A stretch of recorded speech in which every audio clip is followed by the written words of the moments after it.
Well, good morning, ladies, gentlemen, and everybody else, and welcome back to Saracens Amateurs RFC for the 5th edition of the House of Hope Sevens, all in aid of Dennis Goldberg's House of Hope out in South Africa, set up by his son Jack, who will be getting on the pitch today for the first time in 5 years when his Dubai Hurricanes take to the men's competition. But we start early doors in the under-15s, where one of the brightest young academies for sevens, Concorde from Northamptonshire, take the field against Letchworth. And alongside me for today is Joe Wright. Joe, welcome to your first House of Hope Sevens. Welcome to Saracens Amateurs. Delightful club early doors, and what a day for it. Yeah, I'm really looking forward to this. I think, rugby's a sport that we all know and love, but it just holds that little bit extra weight when it's played in spectacular conditions for an amazing cause. The House of Hope down in South Africa, wonderful charity, wonderful thing for us to be doing here at Saracens Amateur Rugby Club, and I'm excited for the day. 5 competitions live for you here on the main field. There's 4 pitches in action across the grounds here. Really excited to bring you all the action. And up first, Concorde will be taking to the field against Letchworth in this under-14, which at first glance is a round-robin competition where we will have eventual winners out of this teamed pool by the end of the day. We have finals in the under-15s, under-16s, the women's and the men's main competition to come. Well, interesting to have you on, Joe, as you were at the Concorde Sevens just a couple of weeks ago. Great success in their junior tournament, and this Concorde under-14s team, they're very young players, but they're very serious about their sevens. Absolutely. That tournament was played with, it was the right spirit for rugby. It was wonderful stuff from start to finish. And this Concorde under-14 side has some players that are very familiar to playing sevens. They're, dare I say, sevens specialists. But they're up against, just seeing them warm up below us, Letchworth. They look rapid, and there seems to be a little bit of a size difference. So there's an intriguing sort of chess match already setting itself up here for pitch 1. And Letchworth haven't come far today to compete. Stunning kit we have to talk about first. I mean, it's that sort of purple, there's the antlers of the Letchworth badge. I think, sort of subcontinent feel to the design. Coaches in yellow, players in purple and black. It's giving almost Cook Islands, right? It's that lovely, tribal pattern. Yeah, I mean, they've set their stall out for kit of the day. Kick-off, though, from Concorde in white, spilt immediately, so quick gather up for the men from Northamptonshire who go to the far side early doors. Really powerful tackle, swung round the corner by Date Holstrom Allen.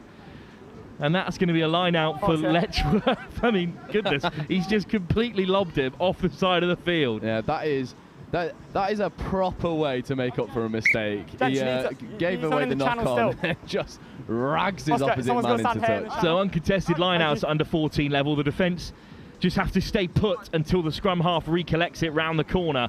So here come Letchworth for the first time against this Concorde team. It's a 7 specialist, but it's a brilliant line straight through the centre of midfield. And now there's one man to beat in the backfield for Letchworth. It's straight into contact from Zach Wright. Lovely offload, and on the edge it's Jonah Harriott. Harriott is dragged down. What a try-saving tackle. Coming straight through is OJ Fleming again, and this time Fleming will skip through. Brilliant work from OJ Fleming across the move. I mean, he started in the midfield, following up on that early line break from Zach Wright. He was there in support when it came for Jonah Harriott. He was there in support for a second time, and he deserves that score. Yeah, this is miraculous start to a day. It's a brilliant carry from Wright, who cut the defence to ribbons and then gets the ball away in the contact, and then the rest of this score is just keeping the ball alive, never setting rooks, always looking to offload. And then what about that last little bit of footwork from OJ Fleming? It flies through. Lovely step to beat Berwick on the inside, and Letchworth take an early lead. What a start. It's pretty temperate at the moment, but it's going to reach heights of about 29 degrees today, which is going to be really tough going. So if you are here at Saracens Amateurs, stay hydrated. And Fleming, the try scorer, gets us underway. Dinks it just in outside the 22, decent nudge. And now Concorde straight into their shape. Stepping off that left boot. Nice offload off the deck, looking at KBA for Waters, and then the ball goes wide. Little stutter step onto the outside channel, but McAndrew well marshalled. Here's Waters. One to watch out for, I think, in the white scrum hat today. Bradbrook wants it on the inside. Bradbrook spills it. Really good high press from Letchworth, but it might leave them short-handed. Harriet goes to the tackle. Ball on the inside is onto the deck. Berwick down on halfway. Really good defence from Letchworth under 14 so far. Put down as they look to head to the short side. Finally the scrum is given. What a shift from Letchworth. Yeah, that defence never got disjointed. It was always connected. It was baying for blood. They were looking to hit hard and force Concorde back. However, there were a couple of opportunities down this short side to execute, 2-on-1, either outside or inside with the hands. So good defence initially from Letchworth, but potentially warning signs there if Concorde can find these hands a little bit more consistently. One of the best things about under 14 rugby is of course, the size difference. Children grow very different ages, and as Pellet feeds it in to his scrum, which includes the likes of Harriet, not entirely sure how they are the same age, but it's a really aggressive carry from Arthur Love. Gets the offload away for Pellet. Zach Wright this time feeds it to the outside. Lovely pace from Harry Wood. Wood chopped down. Concorde so technical in the tackle. Counter ruck as well. Concorde Sevens have won it back.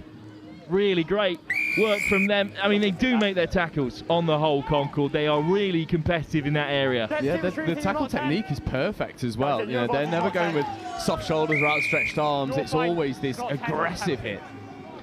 Good turnover attempt from Harry Wood, but they didn't drop the full 10 metres, and I'm not sure they've done again here. Just living on the edge a little bit, Letchworth, and it might let Concorde back into the tie. Great defence in this wide channel, and it's a turnover, and it's OJ Fleming. What a first half he's having. Yeah, he's affected the play on both sides of the ball now. Ball in hand and then defensive turnover. He was isolated on the 1v1, but stays true to his work. Well, big carry from Arthur Love, but it's a brave tackle from Waters. Ball is loose again. Fleming has Harriet on the edge. Harriet draws in 3 men. Fleming, there must be space somewhere. What a hit. Brilliant work from Concorde, and they've done enough to disrupt, and it breaks for Waters, and Waters is skipping away. Waters hunted down. What a game to start the House of Hope Sevens. Harry Wood with a brilliant covering tackle from the other wing. Here's Waters. There is a few numbers out to the left, but Waters does it himself. It bounces up perfectly for Hector Waters. 3-man, 3 on the left-hand side, but he didn't need any of them. Hector Waters, a brilliant kick. Letchworth, absolutely breathless. This is a ridiculous standard of rugby for under 14s. That's 13. Under 14s rugby didn't look like this when I was playing, that's for certain.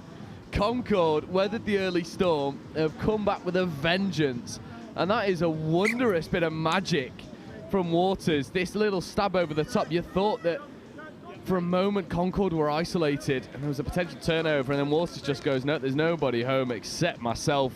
Lovely bit of skill to kick and regather. I think the crossfield was on there for Waters, but he's kind of dummied it instead and curled it with the outside of the boot. Kickoff comes from Jake Darlston, who knocked over the extras to level things up for Concorde. They're off their feet at the breakdown, but not before it can be stripped away. Concorde, right before the break, looking to take the lead after working their game back really well. Oh, that's beautiful footwork. Inside and out, Concorde take the lead. Hardy Delmain Blunt. I'm pretty sure this is his first touch of the ball since coming on. Lovely dummy. Yeah, sent Letchworth to the shops. That is just heads up rugby. It's reacting the quickest, it's playing the quickest, it's never resting on your laurels, and Concorde have flipped the script in this first half. Good effort, but wide from the conversion. So at half-time in our opening game of the day, Concorde will take a 12-7 lead into the break. And this is quick thinking down the short side from Concorde. They're coached so well just to keep playing all the time. And then there, big dummy, showed him with the eyes. Leaving Noah Saunders stock still as Letchworth go behind. What a start, Joe, to the House of Hope Sevens. If this is what the rest of the day has in store for us, then we are in for an absolute treat of sevens. I mean, this standard of rugby is being played by under 14s. That concept for me at the moment is alien. They are playing with such confidence. There's very little mistakes or like obvious mistakes that are coming from these young boys. And for me, you know, later on in the day, we're going to see some men's open action. Well, they've got a lot to live up to right now. In the corner of your screen, that QR code is going to stay there all day. Donate to the House of Hope, Dennis Goldberg's charity, which his son Jack is representing today with this tournament. What it's all about. It's 5th year, bigger than ever before. Today with 5 competitions here at the House of Hope. Second half soon to get underway. Concorde stretch a narrow lead in this under 14s pool. It's a busy one. Old Dunstonians, Ox 12, who are also at that Concorde Sevens tournament, Joe, and then 2 teams from the Elite Rugby Academy, which is the junior academy based in and around South East London, but they pull in players from all sorts. Yeah, this under 14s group is littered with little bits of talent. Someone to keep an eye out for from Ox 12. I'm going to do some problem solving and see if he is here. But they had an absolutely monstrous ball carrier who single-handedly dragged them through games at Concorde Sevens. And if he is here, you certainly want to watch. Yeah, lovely tying these things in together, isn't it, from the under 14s game. And of course, next season at school level, you know, we're going to see a lot of under 15s rugby as well, where a lot of these players will be getting stuck in. Joe Wright's finally got the jumper off, only had to tick over the 20s before you decided what weather it is. Style over substance, Will. Style over substance. Well, I'm cool and I look great, so I don't know about that, mate. Here comes the kickoff. Letchworth now left to right in that stunning purple and black. Dinked up high in a good chase. Albie Burbett's kick causes Concorde a bit of problems, but they do recycle well. Dancing feet again from the try scorer Delmain Blunt. Half a break down the short side instead. Boot to ball. Good option. Oh no, the Concorde players just pulled up short. Oh, that is a shame.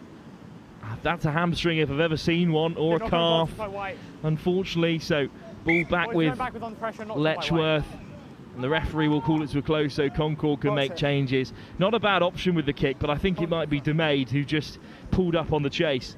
Yeah, it's almost certainly a hamstring over there. As soon as that boot went to ball, there was no doubt in it. You know, it's a very trademark thing that you see. But I think it's a really nice option for Concorde. There's, you know, Letchworth are not leaving anybody home. The backfield is completely open, and potentially an avenue for Concorde to extend their lead. Instead, the scrum goes Letchworth's way. Box kick from the base. Traditional, but a great option because there's a wonderful chase from Letchworth, and they've managed to cause the knock-on. Tremendous chase from Arthur Love and Albie Burdett, and then the penalty. Yeah, Tap well off the mark, but ref's going to let it play. 2-on-1, Burdett's away, and surely Burdett will equalise for Letchworth. Albie Burdett has earned that try after clearing it long himself, and Arthur Love on the pursuit, eventually turning it over. Yeah, it's the old saying, isn't it? A kick's only ever as good as its chase, and that kick chase was connected and dangerous, forcing the turnover, and then unfortunately for Magwagwa, his tackle slipping high, allowing Letchfield the penalty. I agree with your observation, slightly off the mark, but he's under 14s, boys. Let them run, let them play. Good delay on the offload, drawing in the last man. 12 apiece. The kick was just wide. Kick off from Letchworth. Real talent in this under 14 pool. Watch out for ERA, who have got 2 teams in, Joe, which could lead to sort of spreading of the talent instead of a fully fledged first 7. But they've got loads of players to call from in and around that group. And Ox 12, as you said, have experience on the 7th circuit already this summer. Yeah, ERA, a team that I'm really looking forward to seeing. Seems like, you know, they've come in with real purpose. I mean, if you field 2 teams, you fancy your chances. Waters knocks it on off the kickoff, but it was given as backwards. The rugby gods will always level things up. An offside knocked on and then in front of the kicker, so the discipline just letting Concorde down. Dancing feet again from Oliver Field, and Burnet's on the edge, and Barnet, great acceleration to put Letchworth ahead. It's their defensive work that's causing Concorde all sorts of issues. These errors for Concorde are giving Letchworth free ball to play with, and again you see it, just that simple turnover leading to penalty ball. And then Letchworth are too good not to take their chances. That kick just drifting wide, but it feels relatively, it feels like this game has really ebbed and flowed, and Letchworth at the moment are just capitalising on the Concorde mistakes. A lesser pundit would criticise Concorde for playing inside their 22, but it's Sevens and they're young players, and that's the kind of mantra that you want to instill in them, and it will come off and they'll score some stunners today. And that's what we saw at the Concorde Sevens as well, playing in their own half, playing with confidence. A team really, it's the old adage, you've got to play with your tails up, you've got to play with confidence, and then you get moments like this where Concorde might go full length. Jacob McAndrew takes the scenic route, couple of passes into Waters' possession. His offload is loose, dinked over the top again, Concorde, looking to create from the kick, and it was recollected, and it had to be a perfectly timed tackle from Harriott. And from the turnover, look how quickly Letchworth will counter, skipping through the tackles, and Burnet's going to grab a second half hat-trick. McAndrew hunts him down. Barnet denied. McAndrew off the deck. It finally breaks for Oliver Field. McAndrew couldn't do much more than that. Almost made 2 try-saving tackles on the bounce, but in the end, Barnet had the whereabouts to feed the Letchworth man racing through, and Oliver Field extends the advantage. Barnet denied his hat-trick. What a break from him inside his own 22. Yeah, what a break, and you can't help but feel for Jacob McAndrew, who's the only one of those Concorde players, busting a gut to go back and make a defensive play. Almost got it. I thought McAndrew was maybe slightly unlucky to not get a play in the ball on the floor penalty, but on another day he gets his result. My word, Letchworth have just turned the screw in this second half. They've found these opportunities, whether it's deep in the Concorde territory or if it's in their own. They're dangerous in all areas of the pitch.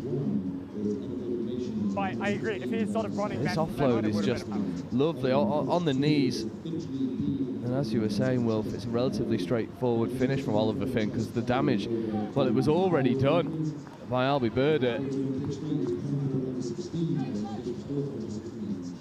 Well, kick-off then from Letchworth, who are starting to turn the screw here. Concorde really could do with the next score. Good line. And lovely take on the turn. Berwick feeds it wide. He's there in support, but the penalty already coming. Can't swing around like that. First point. And you've been more in control of your clear out. It was a pretty feisty clear out from Berwick. And thank you, 14. Good choice. I think Concorde need a little bit of that, though. They need to match the physicality of Letchworth. Lined up by the opening try scorer, O.J. Fleming. What a shot. Concorde still keep it in play. Counter ruck is impressive. Love gets stuck in. Penalty for Concorde. 30 seconds left here. There we go. 14. They've lost another 10 yards here, and it's going to be a yellow card for 20. Arthur Love. Sorry. I was sending a player off. Yeah, it's slightly cynical, isn't it? He knew what he was doing. There's not a lot of time left, just slowing the game down. But he may just have won inside the game by killing those extra seconds. Weaving run on the inside from Jack Darlston. Well, there's the score. Do they have time?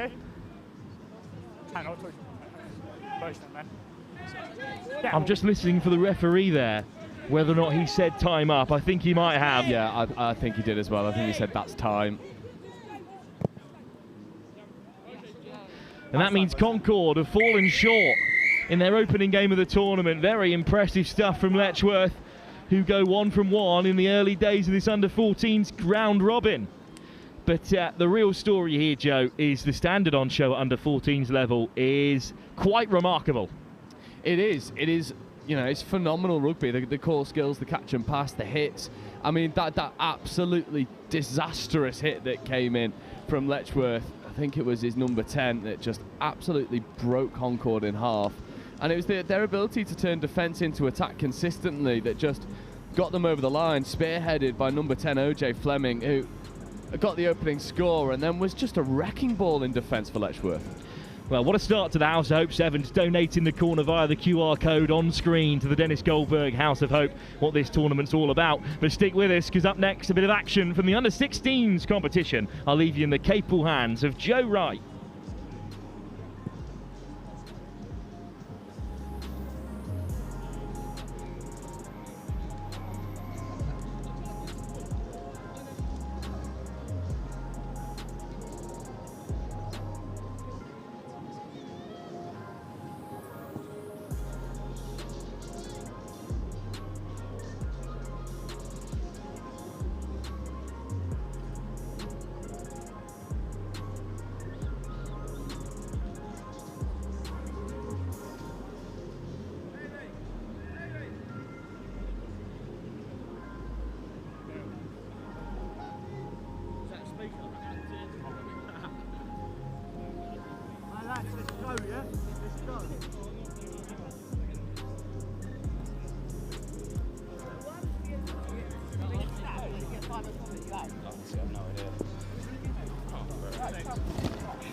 Sevens is fun, but so fun.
And so welcome back to the second game of the day. We shift focus into the under-16s category. It is the Enfield Ignatians versus Saracens ARFC, the home side. Enfield with the kick. Saracens ARFC posturing in return. Enfield get us underway. The highly contestable kick that finds the ground and then is regathered, and Enfield are going to split Saracens wide open for the opening score of the day. And you talk about fast starts. Well, Enfield Ignatians have just gone all the way through. Go, mate. Okay, go on. Carve them to shreds.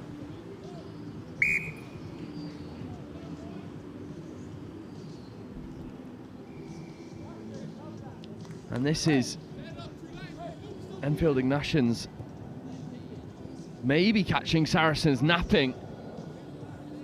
And it's Tony Gallagher who opens the scoring with a regather. That restart just hitting the deck. Bouncing ball favouring Enfield. Saracens find themselves 7 down. Regathered on this occasion by Val McDonald. Keep it low. Release, release. Enfield going hard at the breakdown, coming up with the ball. Enfield having a dabble down the short side. A drag down into the 22. Enfield Ignatians having to work hard to get this ball back on their side. Right foot step, cuts out the initial press. Offload is good, finds the hands on the outside edge. Ollie Howley scragged down by Ollie Tinney. Happy with that? And Saracens ARFC turn this ball over. Late switch back on the inside, coming towards support, looking to get the hands free. Chicken wing pass out the back, just bouncing forward. And Enfield will find themselves with a scrum platform in Saracen space. It's unfortunate, but Jesse Duffy. Knock on Saris. Enfield's ball. Man. And the under-16s picking up from when the under-14s left off. Backing the hands, playing in their own red zone. Okay, guys. Still gives the expected 10. However, it's Enfield ball. Hey. Crouch. Bind. Enfield Ignatians will have No pushing yet, no pushing. premier position to double their lead. Ball comes back out the tunnel. Let it come in, please. Let it come in. Let it come in, please. Let It's it a come big in the pack tunnel. for both sides. Hey, Primarily smack bang in the middle of that scrum for Enfield. Matteo Meyer is a big man. Powerful leg drive, has to be. As Saracens go hard at the scrum, try and force a turnover. Enfield get the ball away effectively. Hard line chopped off the ball, but just not forward. And now Saracens with a potential opportunity. Scrum advantage. Saracens whipping open side. Lovely shape on the pass. Nice and flat to the line. It's a big contact over on the far side.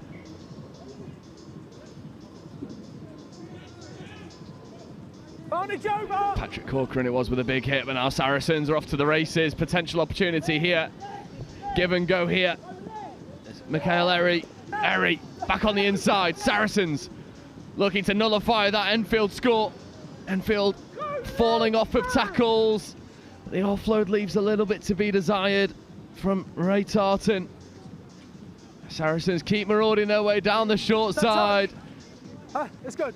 And there's a question here for the ref. Right there. But the ball is down, try is scored. The sidelines flag was up for a moment.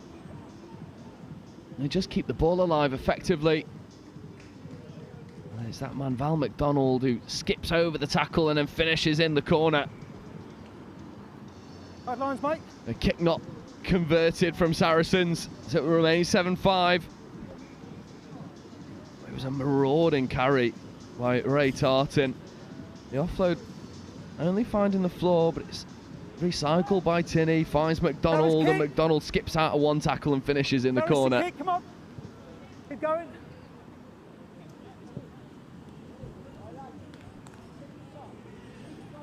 The ref just encouraging the boys to speed up the restart.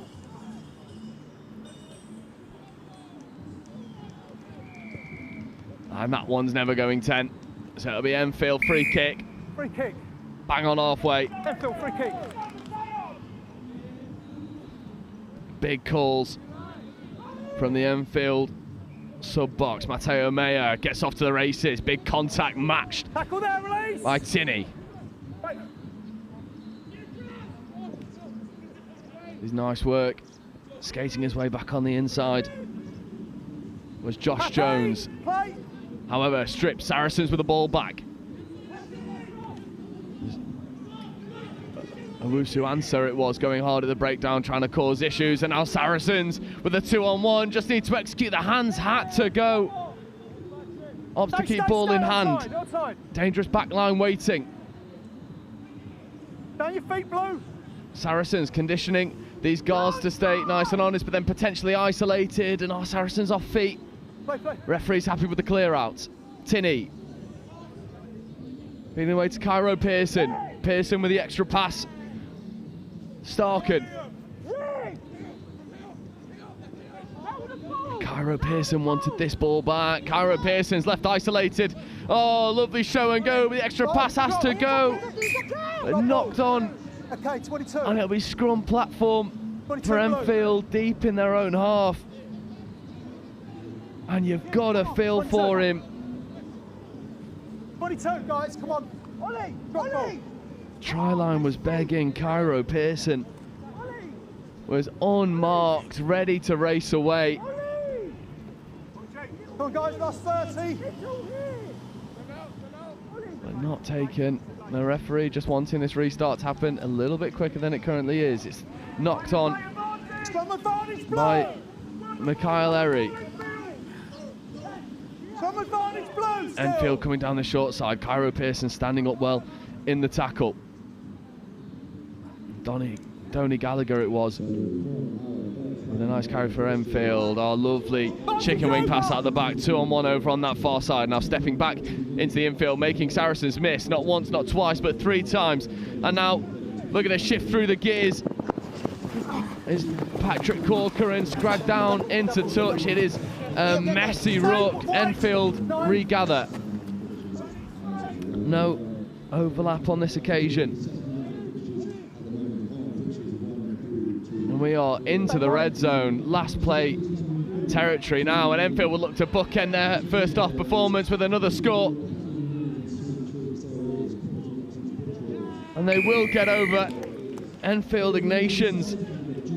That'll be half time, guys.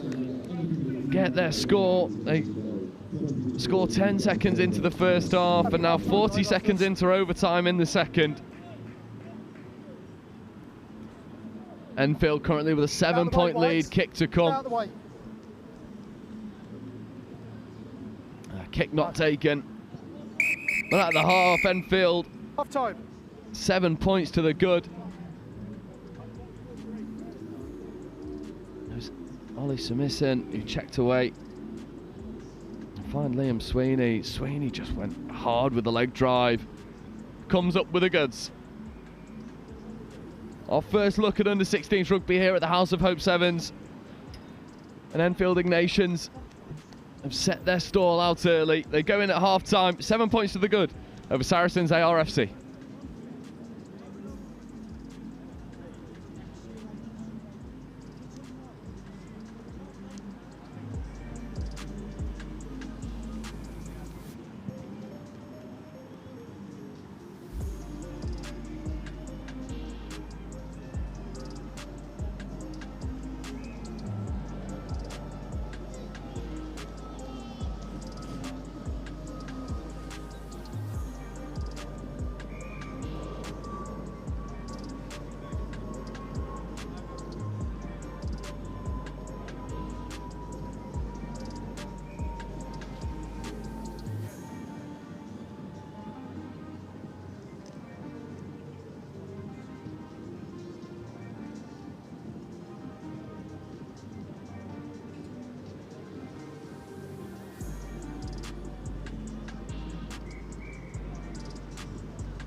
So second half underway. Enfield Ignatians find themselves 7 points to the good over Saracens ARFC. And I've just been chewing the fat a little bit with Matteo Meyer. Enfield Ignatians never played sevens before, their debut team here. And they've set their stall out well, finding themselves 7 points to the good over Saracens ARFC. That restart, finding touch, so another midfield free kick for Ignatians.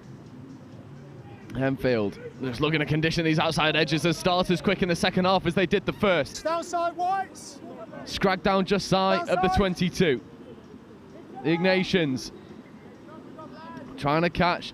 Saracens napping. Back and release. Good hands to scoop that one off the floor, and now a lovely bit of footwork and contact. Saracens going hard at the breakdown, however. Holding on, Blue. Holding on. Saracens coming up with the ball. Good turnover by Val McDonald. Try scorer Val McDonald, and then it's a muscular carry up the middle by Owusu Ansah. Saracens ARFC having a dabble around that far side, trying to catch Enfield Ignatians napping, and he leaves two defenders in the dust and then gets the hands away. And Saracens ARFC start quickly in this second half. Score bang underneath those Carlsberg posts. It's finished by Val McDonald, but it was made on that far side. And this will be a replay well worth watching. It's brilliant foot speed to escape a couple tackles. It's muscular work by Jesse Duffy. Enfield Ignatians missing their tackles on Duffy. And not only does he have the pace and footwork to skip away from a few, it's then the hands to find McDonald in acres of space. Saracens ARFC bring us all square, 12 points apiece, 9 minutes on the clock, 2 minutes left to go, and again this restart doesn't find its mark. However, played up by Enfield Ignatians, so take touch there, guys. It'll be Saracens' ball at the line out, played by Enfield. Who's Sarri's ball? So even though that restart not going 10, Enfield Ignatians first line out. Actually, take it on 10. Played it and then found themselves scragged into touch. 12 apiece. Saracens' ball. Tap back at the line out. Bobbled but gone backwards. There's good line speed on by the Ignatians, and Enfield turned it over in the midfield. Henry Mansfield. Release, release, release, release. Getting the ball back onto Enfield hands. Here's Corcoran. Corcoran putting boot to ball. Howley. And then Saracens putting boot to ball. We're in a bit of kick tennis at the moment. There's not a lot of line speed coming from the Saracens chase, so Enfield will feel this uncontested. It's a massive hit right in front of our commentary box. Val McDonald, he's had an almighty game so far for Saracens ARFC, and then a shake of the hands between McDonald. Saracens with a good counter rook. Off your feet, White. Referee though. Back, back, back. 10, guys. And not 10. Wait. From there. Okay. Corcoran with the ball. Ready to get us back underway. David Akinsey joins the fray. Here is Akinsey, makes one miss and then spins out of another, and then gets the hands free. And unfortunately for Enfield Ignatians, that one just goes forward. Well, what an injection of purpose that was from David Akinsey. The knock on, guys. Scrum here, guys. White ball. Just over 2 minutes left to go, locked all square.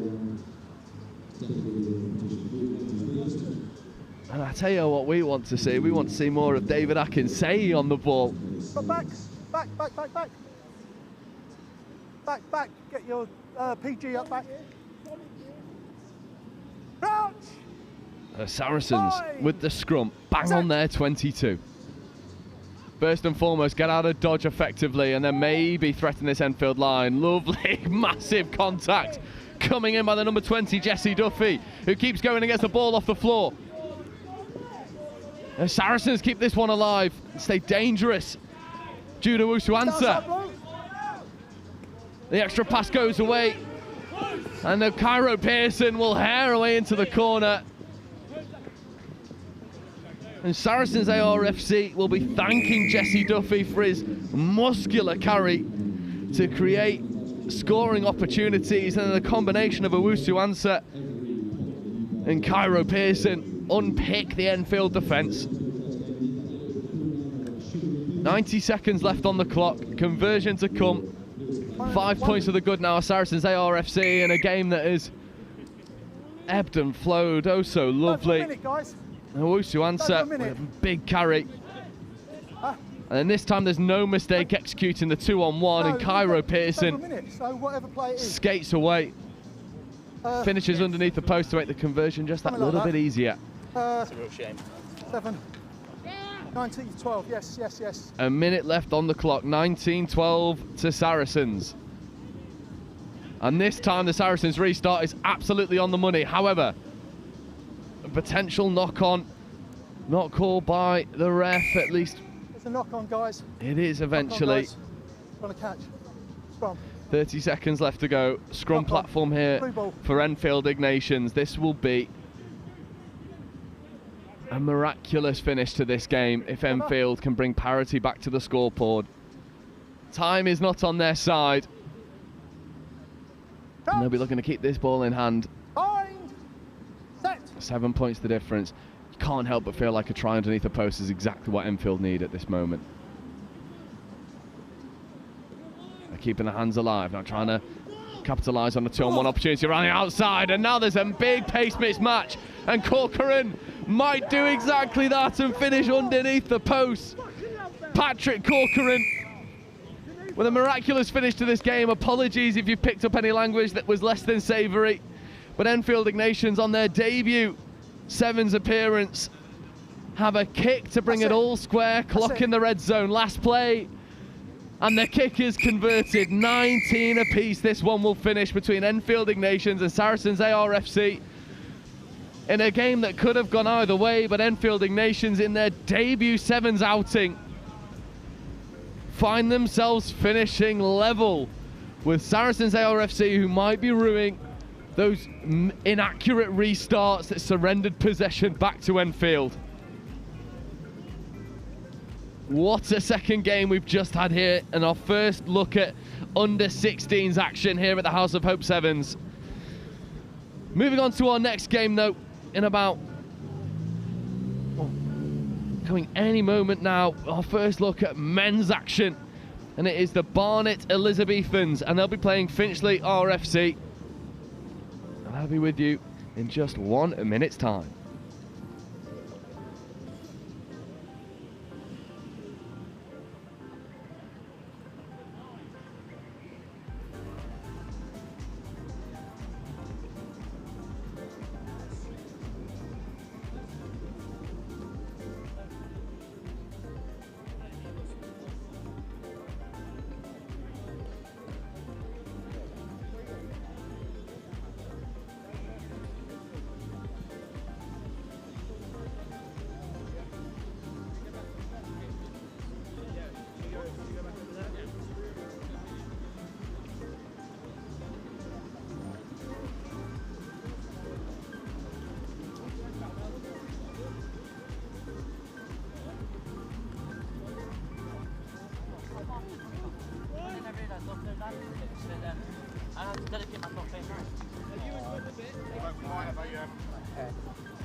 So third game of the day, our first look at men's action. Barnet Elizabethans.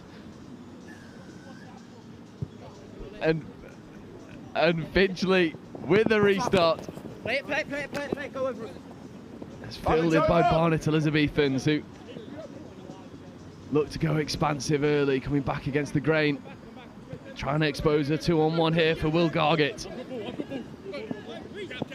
And Gargett stepping away and brought down just over the 22.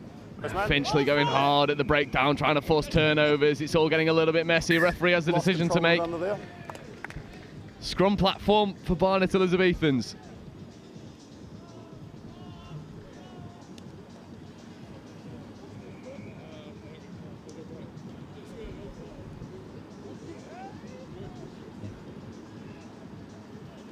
Crouch. Bind, 5 please. Set. Pulls up. The Barnet Elizabethans is a messy scrum. Now finding its way into Gargett's hands, who has a dabble. Knock-on advantage here for Finchley. Again, the breakdown starts to get a little bit messy. Finchley having to work hard to get this ball back into red and white hands, and then there's another knock on there. Barnet Elizabethans though come up with a ball and then stick it on the toe. The grubber making its way just over halfway, but now there's no one home, and this is all very disjointed to get us underway in the men's category. That ball is fielded less than convincingly. There's a fair bit of work to do. Bang underneath the post. Barnet Elizabethans come up with the ball effectively. Referee's happy with the clear out. A blind pass back on the inside, smothered. Gargett's not getting any space to work with. Surely Barnet's got to put boot to ball, but the referee's whistle spares the blushes. Offside penalty. Barnet Elizabethans with surely an opportunity just to stick this one into touch and get out of your own red zone.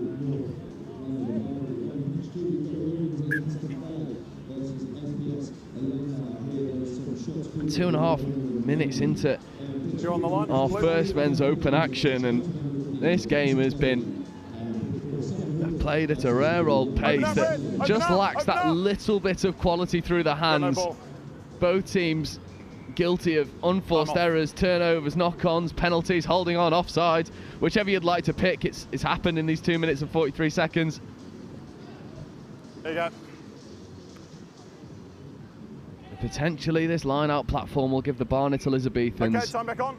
an opportunity to launch and get into Finchley territory. That line-out a little bit inaccurate. Fair bit of work to do for Barnet. Working its way over to the outside edge, and again, dangerous. Gargett, late switch back on the inside, does find the hands of McCafferty. Ruck form before you got hands on. And then Finchley guilty of another penalty, and there's a little bit of afters, and they're kicking the ball.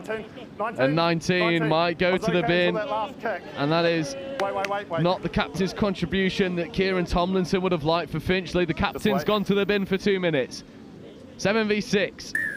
Yep. Barnet Elizabethans coming back over towards this short side. There's McCafferty. Furious foot speed into the contact, and then keeps the ball alive off the base as well, but that one just falls to the floor. Reese Pyatt and Sean McCafferty couldn't keep those hands crisp enough to threaten the Finchley defence, who have been relatively starved of possession as of right now, 4 minutes in, and you'd be hard-pressed to have seen Finchley stem together a few passes. Potentially the scrum platform on halfway will do exactly that. Scrum's a little bit messy. Finchley have to work hard to regather. It's a big carry. Up into the Barnet Elizabethans. Bouncing ball finds the hands of Dorji. 3-on-2 opportunity here for Finchley, who just go for the skip pass option. They find the hands on the outside. Ed Kittle. Tackle release. Roll. Finchley coming back towards support, but again, those hands leave a lot to be desired. Just finding the floor, and Barnet Elizabethans filled it with a scrum penalty here. Now 2 minutes to go in this first half. We remain scoreless, and more importantly, Finchley remain down to 6. Eric Estienne for Finchley down. 15 seconds, 2 minutes total. Looks like he's struggling a little bit. So the yellow card's back on. All good? Next play, Red. You hear it from the refs. Finchley on the next play. Bind, set. Or at least now they're back to their full set of 7. Nice. Stability before the ball is fed, please. Hit and hold. Go. Crouch. Bind. Set. Barnet Elizabethans. Good. Spin up. Scrum platform on halfway. And a game that's been relatively messy as of right now. Penalty hit at the base of the scrum. And Dewan just wants to go quickly. Dewan with a left foot step. Keeps the hands free and alive, but again there's another turnover. This time Ewan Johnston. Yellow card back on. Red scrum. And the referee was calling for the yellow card to come back on, but the yellow card had already come back on.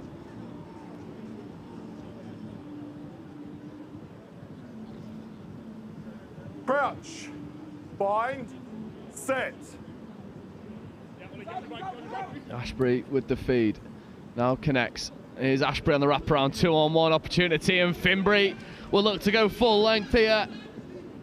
Foot race, stepping back on the inside, making one man miss, and then a few more as well. Penalty advantage. Slipping underneath the tackle that rided high was Xavier Jones. Oh, hands had to go. Late switch back on the inside, just an extra bit of jouet on offer here from Finchley. Bouncing ball finds the hands eventually. Number 4, high tackle. Time's up on the clock, boys.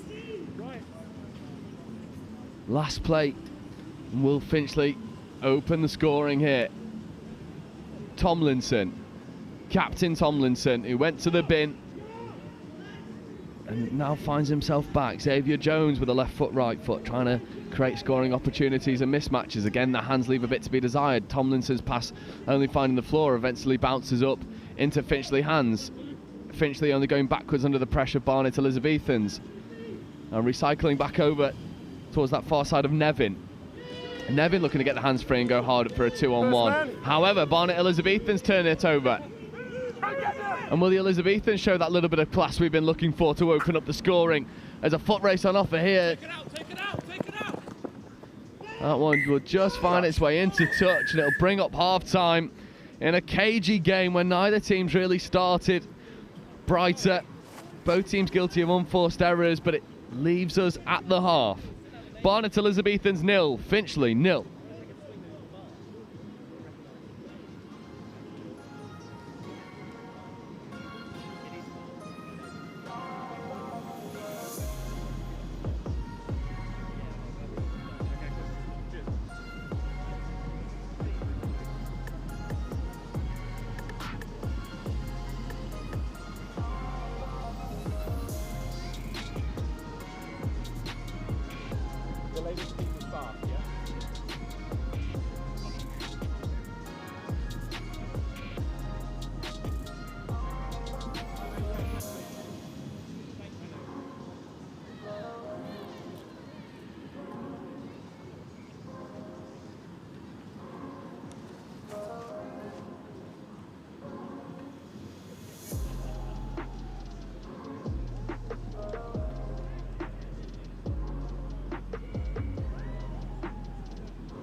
So the second half is underway.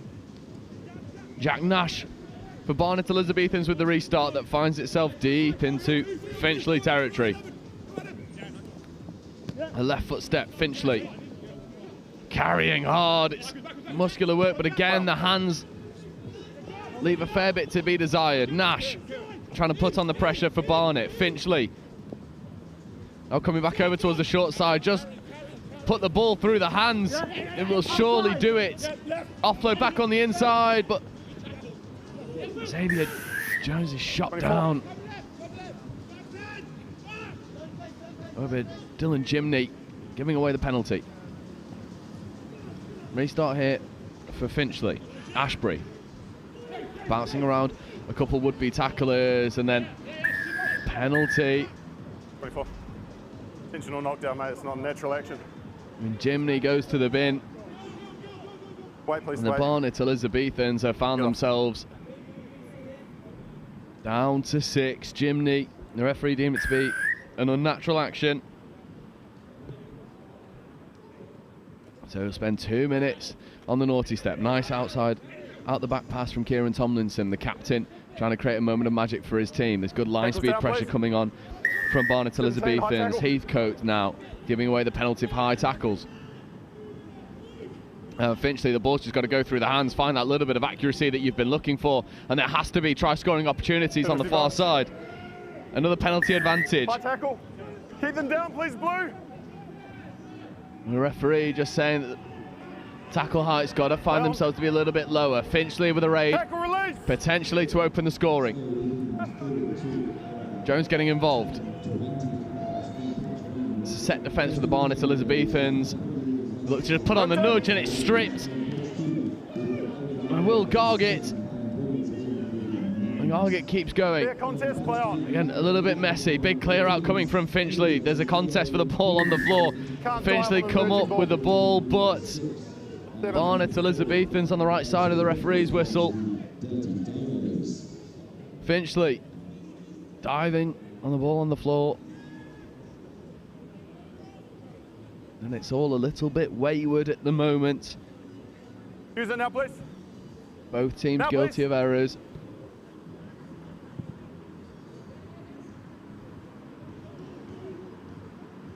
It'll be scrum, line out platform here for Barnet. Blue ball. 15 seconds on the bin, Blue.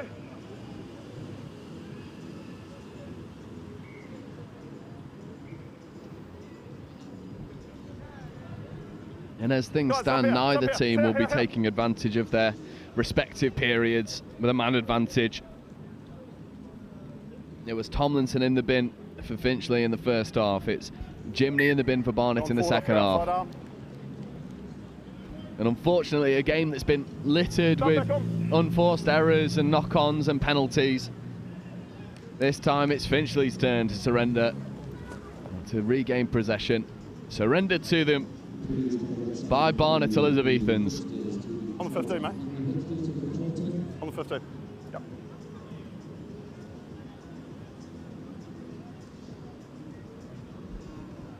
One in, back 5. Crouch. Bind.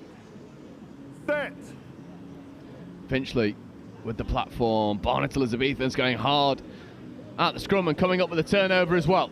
Barnage over. Big contact coming in from Heathcote. And Jimney. Jimney straightens. Jimney. Will he have the keys to unlock this defence? Well, he leaves 2 men on the floor. Dylan Jimney. 5. However, it's fitting of the script this game has wrote up until this point. Another turnover. I mean, Dylan Jimney sat 2 Finchley defenders down with ease. Glad to be in front of the Just knocks the ball on at the crucial moment.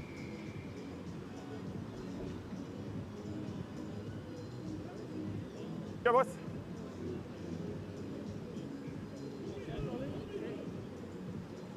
Crouch. Bind. Set. Barnet ball at the base of the scrum. Go. Dewan Pulling down. Here. Tap penalty here. Dewan gets us back underway. Gargett trying to take Finchley for a walk. Gargett makes one man miss and then is scragged down. Hands her away.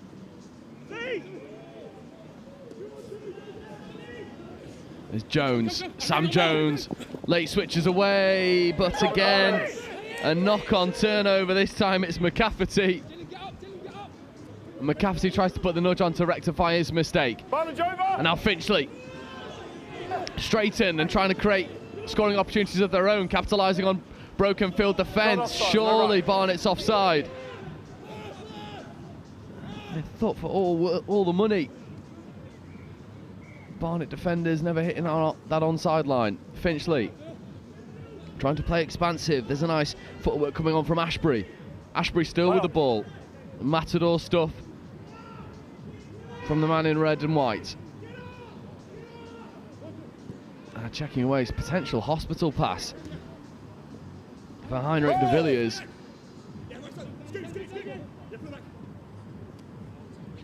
2-on-1 now. And Finchley just need to shift through the gears and go all the way, and they will indeed. Seb Edwards with 30 seconds left on the clock. Open the scoring in this game. Finchley with a score right underneath the post. 5 will almost certainly be 7. It was the captain's contribution we were looking for from Kieran Tomlinson, who isolates the 2-on-1. 30 seconds. And gets the pass away effectively. Tomlinson here. Think we're going to get any points? 30 seconds. Fast. By the time that kicks us off, it'll be about 10 seconds. There will be time for the restart after that converted try from Finchley.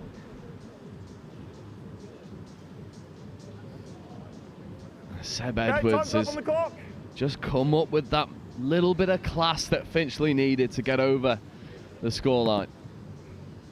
Barnet Elizabethans will have one opportunity to go from their own red zone and potentially equalise, and we'll go back-to-back games with a draw. And Barnet slipping through tackles, making a miss was Tom Smith. Smith dishes the pass over towards Gargett. It does find the hands of McCafferty. McCafferty recycles back on the inside to Pyatt. Pyatt straightens. And again, Finchley slip off tackles. Offside, mate. And now Finchley smuggle the ball back, and they've just got to get rid, and Tomlinson knows it. Stabs the ball into touch, and that brings up full time.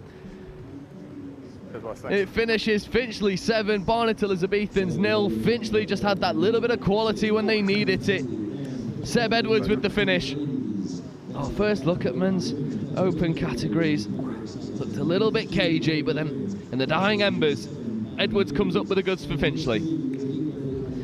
Now handing back over to Wilf Kelmsley for the next round of 3 games. And the first one is our look at the under-15s group.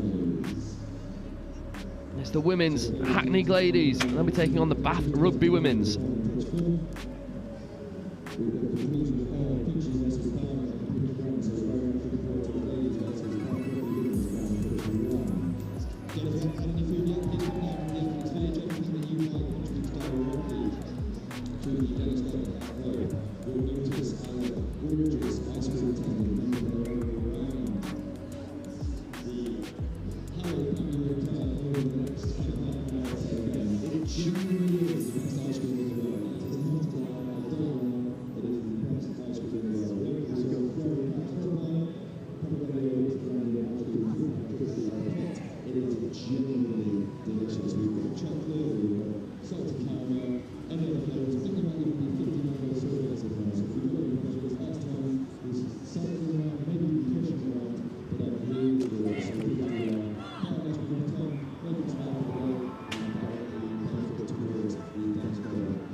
Welcome back then to the House of Hope.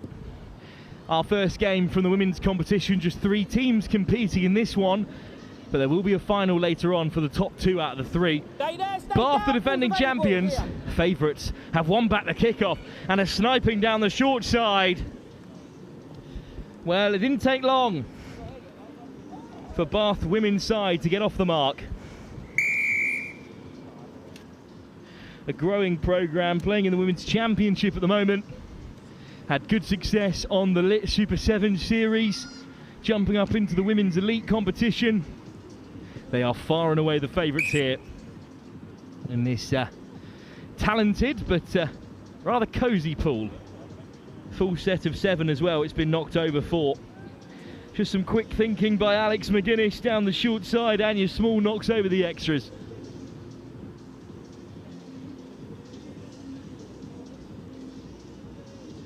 Hackney Glades, ladies side, so the Hackney Gladies. See you did there. Currently 7 down. Bamboo Sevens also in this pool. They've got a men's side in the main competition who reached the social final a year ago. And it has been tapped back for the Gladies, who are going to look to race around the corner here. Contact has disrupted possession. Bath have it back again. Stay here. Martin off the base. Small. McGuinness. 2 outsider. Big step off the left boot. Breaks the tackle. Still manages to find a pass. And Liv Lewis scores on the outside. Bath have 2 inside the opening 2 minutes. This women's competition a little bit smaller than was first expected. Couple of dropouts throughout the process. Bath are back though. It's their final stop of the summer, which has been a busy one for them.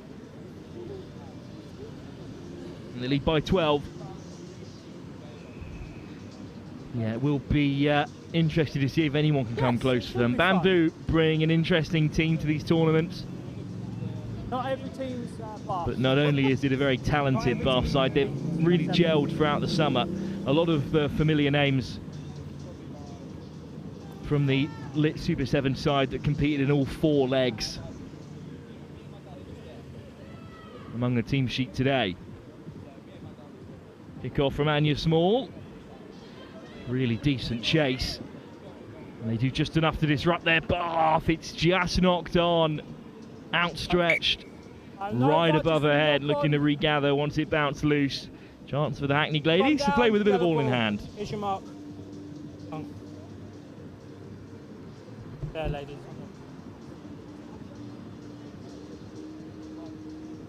Make sure you stay on side, please. Long day of 7s. We're back to the under-15s after this for the hosts. Again in action against Bishop Stortford this time.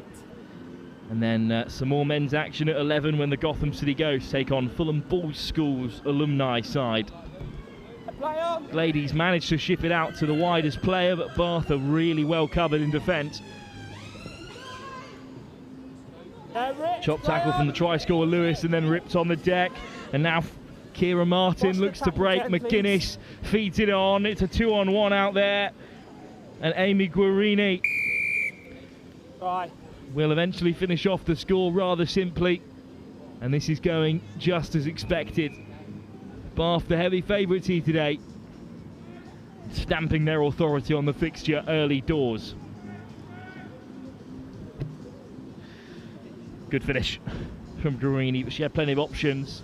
Hackney moving the ball well enough.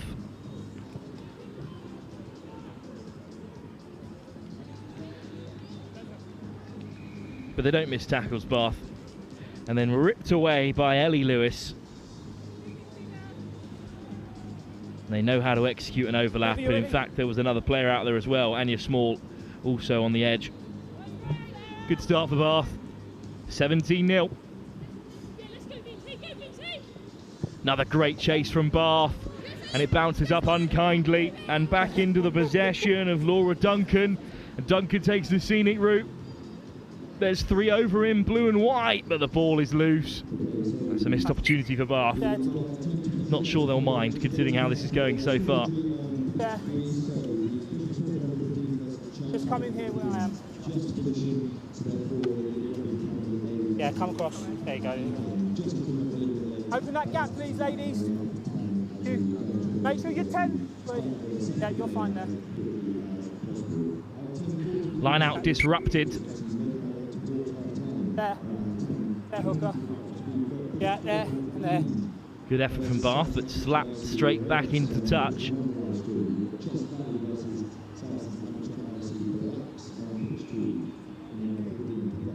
Good contest, Bath with it back. Slight knock on. So a slightly more stable set piece perhaps for Hackney ladies.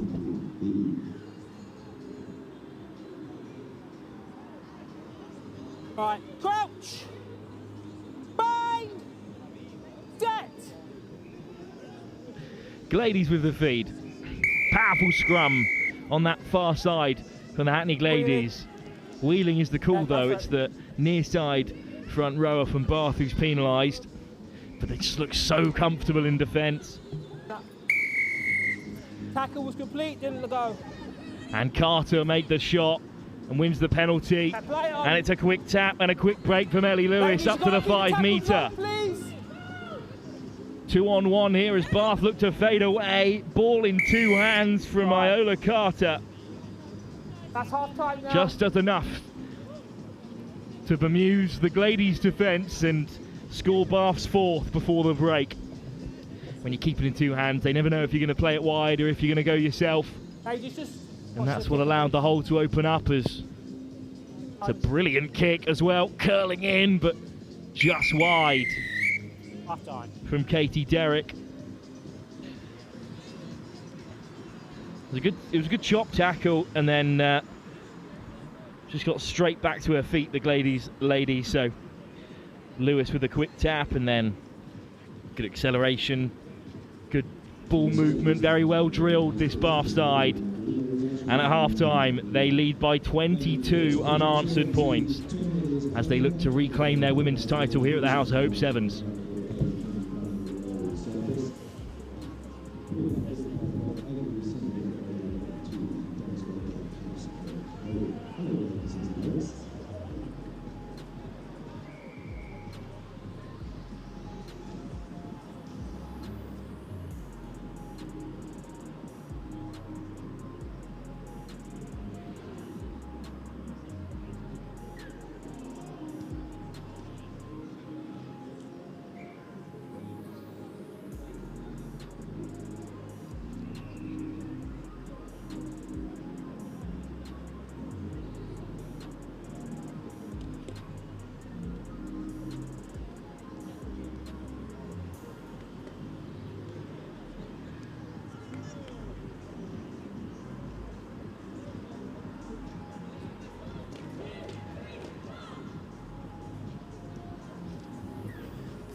Back underway in our opening women's game of the day here at the House of Hope Sevens.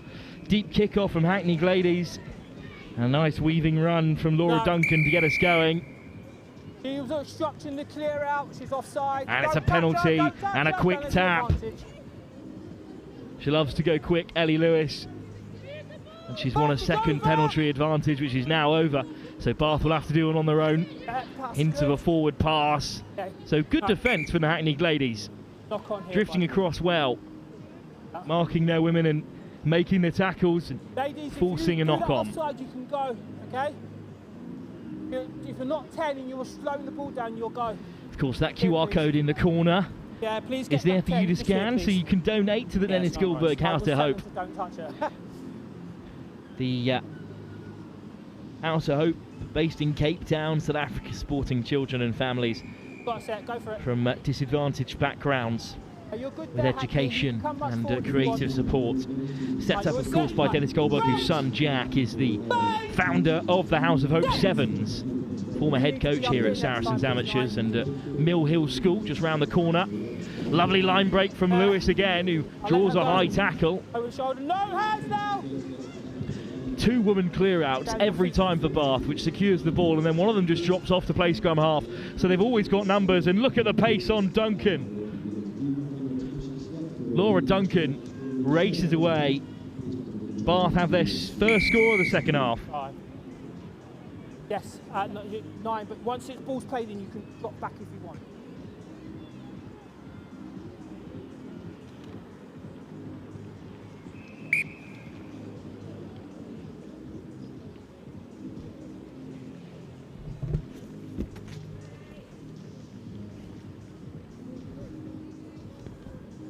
Really good finish from Duncan, still had a lot of work to do. Ladies, that last breakdown was really messy. You must stay on your feet and you must watch the high tackles, okay, please?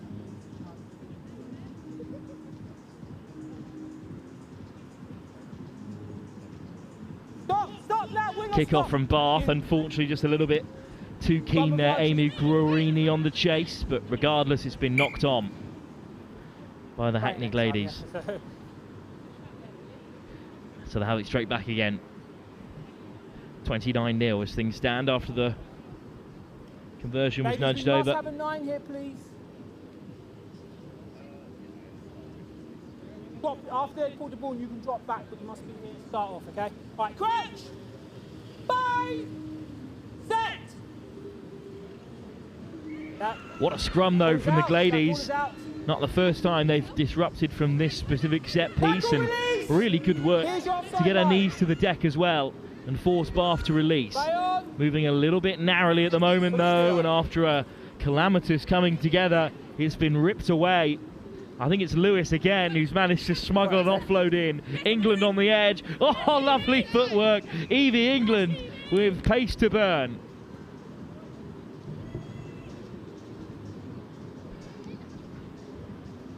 Off the charts pace from England. What a turnaround that was. And that's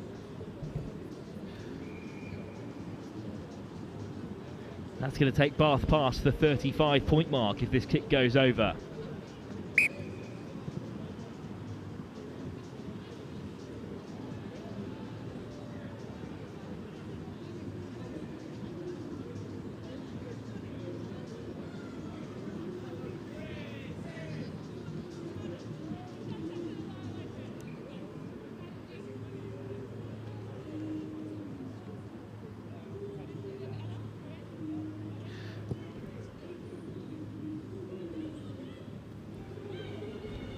What a kick that is, and Bath have recollected it as well, and it's going to be another score.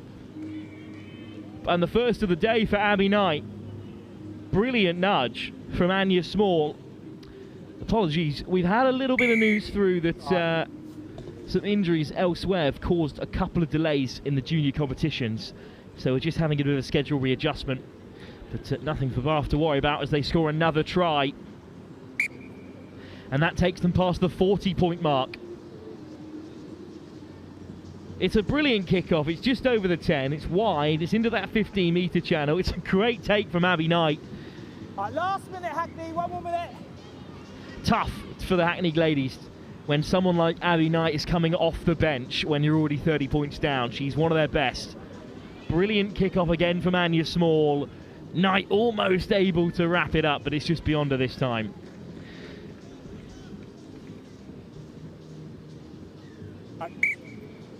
Take the line, please, Bath. Yellow ball. Clinical stuff today from Bath. This is a Hackney Gladies line out, hasn't functioned for On the line, them please, so Bath. far today. Open that gap, thank you.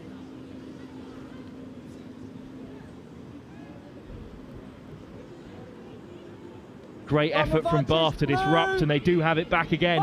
Fend at the back of the line out. And some nice footwork, and they're going to side through and score again.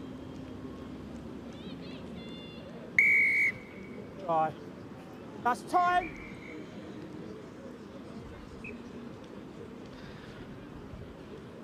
I think it's Katie Derrick with a wonderful weaving score. And Bath will hit 50 in their opening game of the day. Derrick quickest to react at the back of the line out. Put in the fend, put in the footwork. It's wonderful stuff.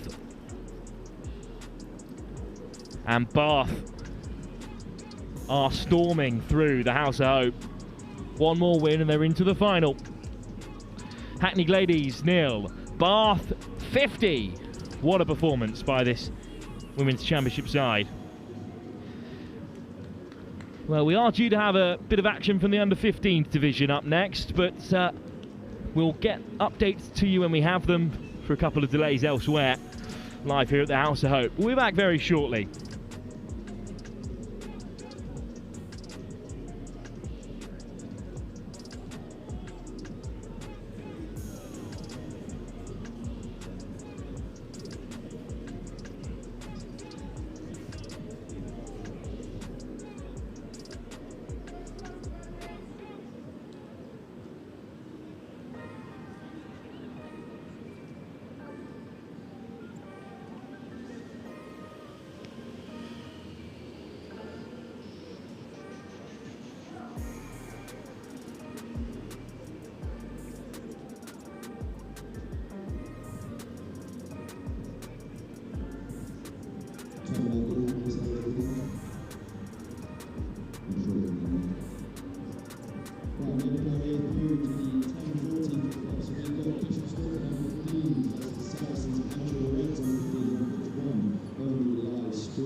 Welcome back to the House of Hope Sevens. We return to the under-15s competition where the local side, Saracens Amateurs, the hosts, are taking on Essex boys Bishop Stortford. Bishop Stortford have brought a really large convoy of youth players to the tournament today. They've got representation across the pools. Of course, so do the hosts, the Saracens Amateurs, wearing the familiar turf of the professional side. It's not one of those Phoenix clubs that ignores its overlords like a Wasps Amateurs per se. I think they have a good working relationship. But it will be Bishop Stortford who kick us off in the blue and white, right to left in this first 7 minutes. Saracens in black and red on the receiving end. It's a vintage Saracens kit for you to enjoy. A couple of fixtures already underwent in this group. Saracens Amateurs beaten by Finchley in their opening game. Bishop Stortford took down Chelmsford in an all-Essex affair. They'll be looking to go 2 from 2 here. Slight delay because they've just come straight from another pitch, Saracens, so good on them for keeping the pace up. It's nudged off though by Bishop Stortford. Freddie Rodwell puts pace on it and then knocked on by the Amateurs. First off for Black. Unlucky. It was really difficult for John Apire to take. Loads of pressure piled on him by Bishop Stortford. That's the mark, guys. Don't go past. So scrum for them. Yeah, I've contested. Bishop Stortford, they were 16 points clear in their opening game. Saracens beaten by 2 tries, but we know Finchley are a good team. Only the top side in the pool of 5 teams can make it through to the cup final. It's a ruthless tournament, but it's Saracens who turn over the scrum, and here they come down the short side for the first time.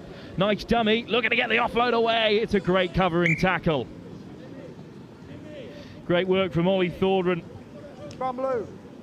Thornton just managed to get across. Nice dummy from Fenton Tebb, and his offload though goes to ground. Yeah, that's perfect. Stay off the mark, and then we've got this. So Saracens have turned 1 scrum over. Let's go, please.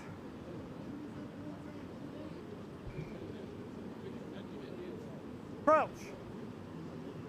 Bind. Can they win it back a second time further up the field? Dixon with the feed. This time it does come out for Bishop Stortford. It's a powerful drive from Saracens. It's a big scrum they've got.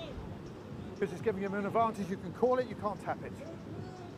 Theo de Houter, who I'm going to take a swing, is the brother of the senior de Houter, who's won his pro contract with Saracens, the French under-20.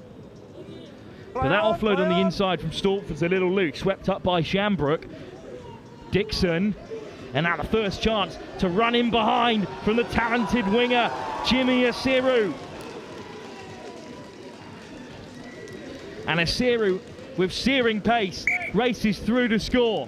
That is a stunning finish.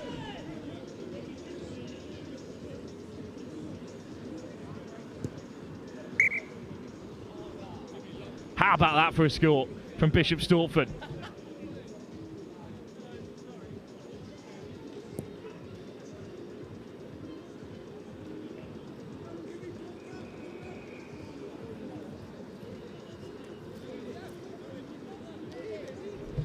What a finish this is.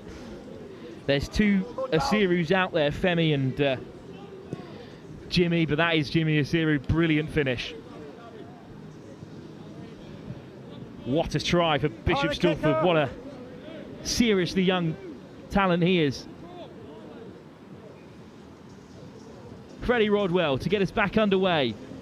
2 on the chase in blue and white, and it's been collected brilliantly off the kickoff from Thornton, who just can't get the ball back inside. He's lined up by a pyre.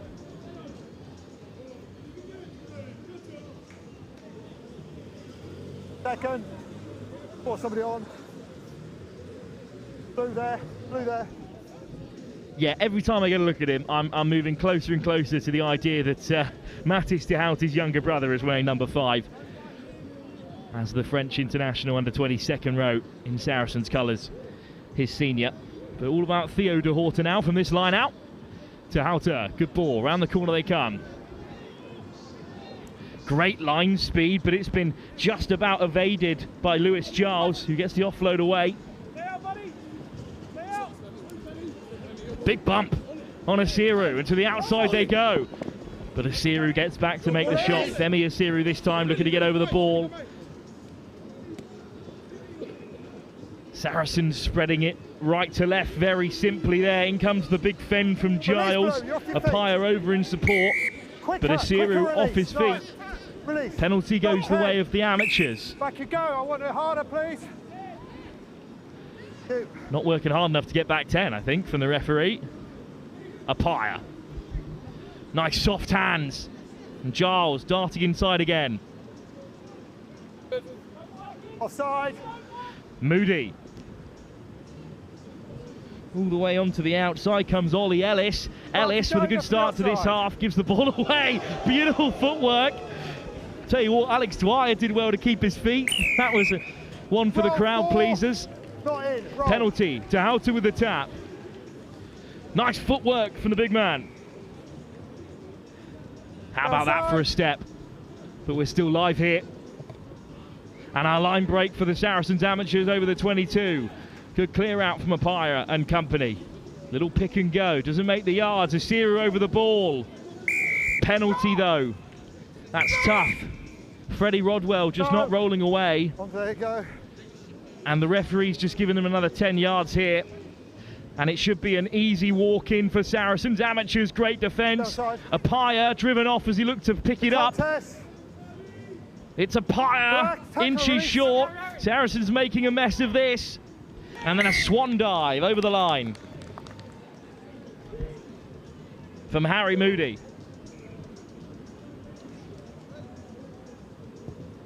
Moody wide from the kick. Good finish.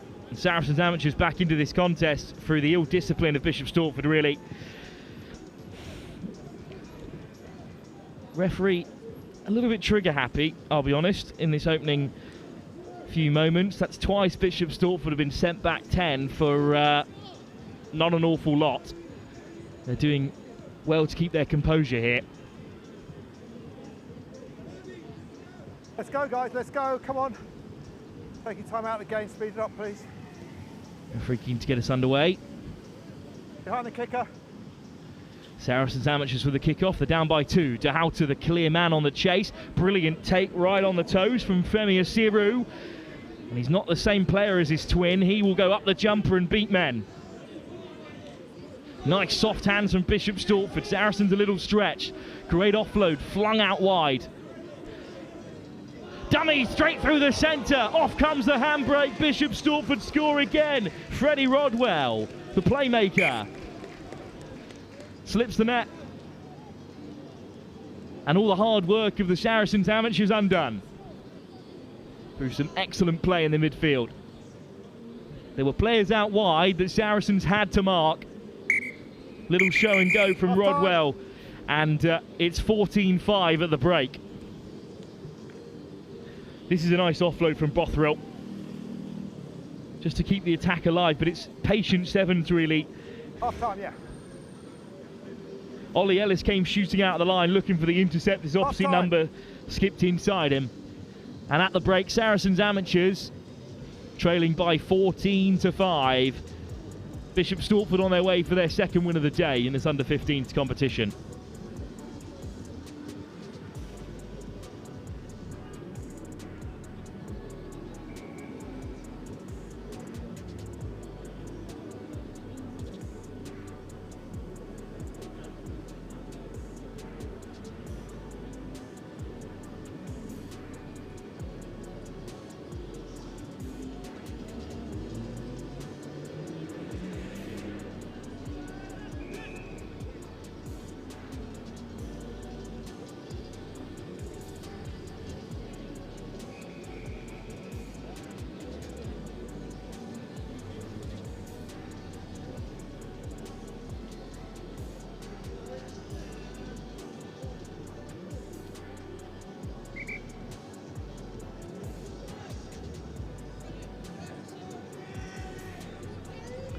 Welcome back to the second half between Bishop Stortford and Saracens amateurs in this under-15s competition. Bishop Stortford up by 14-5 through the score of Freddie Rodwell and an unbelievable opener for Jimmy Asiru.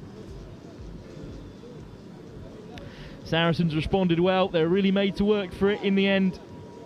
Harry Moody went over, but they trail at the start of this second half by a try and 2 conversions. Kick-off though from Joshua Radomski, and it's a good kick. Dahouta makes the chop, but Bishop Stortford come away with it. Rodwell floats it over the top. That's a brilliant pass. Shambrook, can he be caught? Shambrook with great pace. It's a brilliant tackle to close him down. Dixon in support, and it's been given forward. Ronnie Apple got back really well, managed to keep the tackle down and force a forward pass.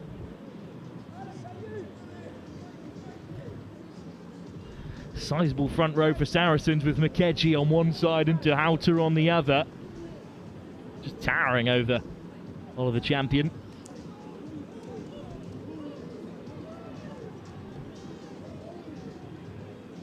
Scrum to be fed then by Champion. What a name to have, by the way, in the game of sevens. Champion digs it out. Radowski round the corner. Wrapped up by Rodwell. Saracens still have it, looking to play from just outside their 22. De Houter puts in the fend, and the rangy second row flicks it through the cap flap. Good support in black and red. What a turnover though. Bishop Stortford steal it away. Alex Dwyer, brilliant on the deck. Playing the 9, just coming through the breakdown. Rodwell, he'll do quickly, looking for his second try. And there's so many numbers on the left here for Bishop Stortford. Shambrook, Asiru.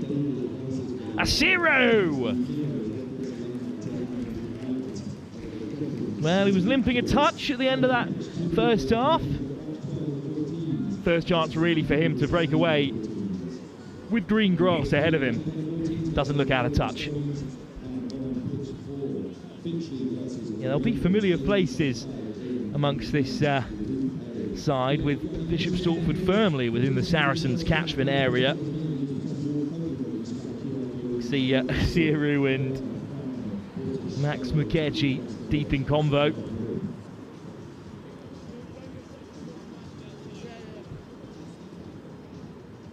As the kick's knocked over. 21-5, Bishop Stortford lead, and the kickoffs are crucial, and they'll go chasing this one again. Both the Sirus on the score sheet. Kick. Femi this time. Rodwell, brilliant kickoff, coming down with snow on it.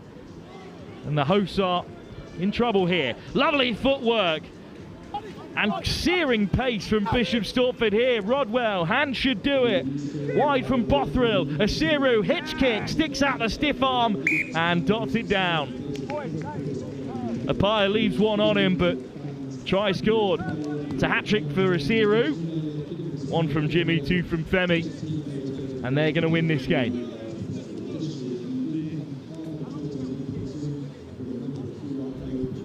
It was an unbelievable kickoff. I think it was Toby Haslam on the far side who made some really good yards. In fact, it was Buddy Oliver who was stepping back inside, and then it still needed some finishing though. Here's Oliver underneath it, great take. And don't watch the hips, because it'll send you the wrong way. This is some nice hands from Bothrill again, and Asiru had a man over, didn't need him. Bishop Stortford looked like the side to beat in this under-14s division. 2 pools of 5, only the group winners can go through to the final. They'll take one step closer here with a victory. Advantage. Pressure put on Max Mukeji, and they're just going to give a knock-off there. That's a tough one. Jimmy Asiru was certainly underneath the ball as Max Mukeji tried to take it. A knock-off, like a knock-on, but instead it's killed the game, because with 30 seconds to go, Bishop Stortford have it back again. Hang on, guys, hang on. Okay, all right, just hold there because you're folding in. Crouch. Bind. Next. Okay, you have to bind up there. Well, what okay? a time to get bogged down in the scrum, with the game all but over. You've unsettled him, and then he's got his bind all wrong. Crouch. Bind. Bind. Bind. Back you go. Free kick Saracens. One last chance for the amateurs to get underway. Apaya. Lovely step, and then the ball is given, but it's been spilt. Chop tackle on Apple, straight back to his feet, and into 2 more men in blue and white. Still pushing hard for the last here, Bishop Stortford. Radomski. Ellis, strong carry, flicks it out the back door. Radomski puts boot to ball, he's taken out in the process. Up goes the linesman's flag, but the referee waves play on, and Bishop Stortford look to counter as we head into overtime. Lovely shot from Oliver Champion to win it back. Apaya, what a fend from John Apaya over the 10 metre. Champion to the short side. Radomski brought down at first receiver, and then spilt by Saracens, and that will call it. In the last minute. Well, ref says we'll play on here. Felt certain with the delay that was going to be the end of this one, but still one last chance maybe for this powerful scrum of Saracens to win it back. Dixon on in the nick of time as he comes to the short side and gives the pass. It's a 2-on-1, well executed. And Ollie Thornton with the freedom of the Saracens turf.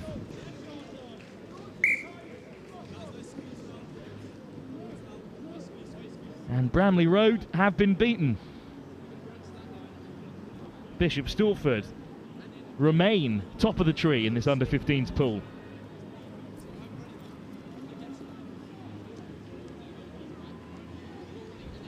And it's rather quiet here for the hosts. 31-5. Two more. Great kick from Freddie Rodwell, and that is the last action. Well, not a bad Saracens amateur team at all, but they've gone down twice already in the early stages of the House of Hope Sevens. You can donate via the QR code in the corner.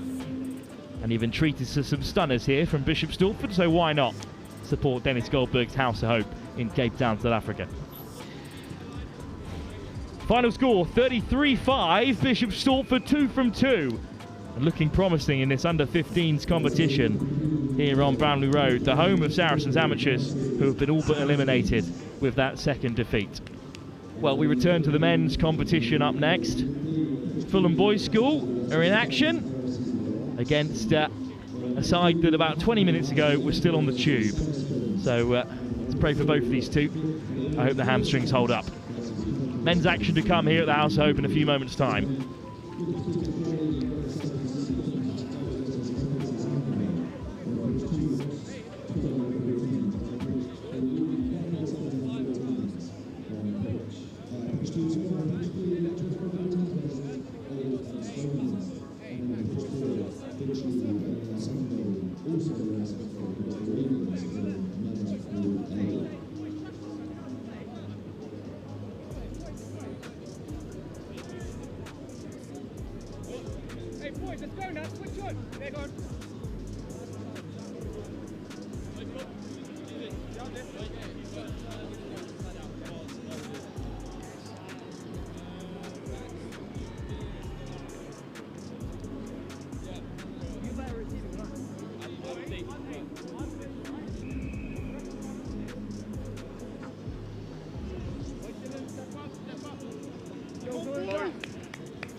Return to action from the men's competition. Will Tillett, ball in hand for the Gotham City Goats.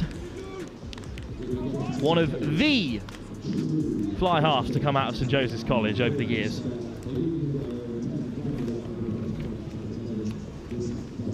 Taking on Fulham Boys School Alumni, FBS for short. Their staff were part of the House of Hope a year ago. And now it's the turn of the students to get stuck in. Both sides in action for the first time, having literally just arrived here on Bramley Road. And Tillett will hang it up for the most social of social sides, as the Gotham City Goats call themselves. And Finn Parker's underneath it, really good take from him. And now Tillett, hitch kick, draws in two men and floats it wide. Beautiful shape on the pass. And now a real chance for the Gotham City Goats to get rumbling. Great run on the outside, but then spill.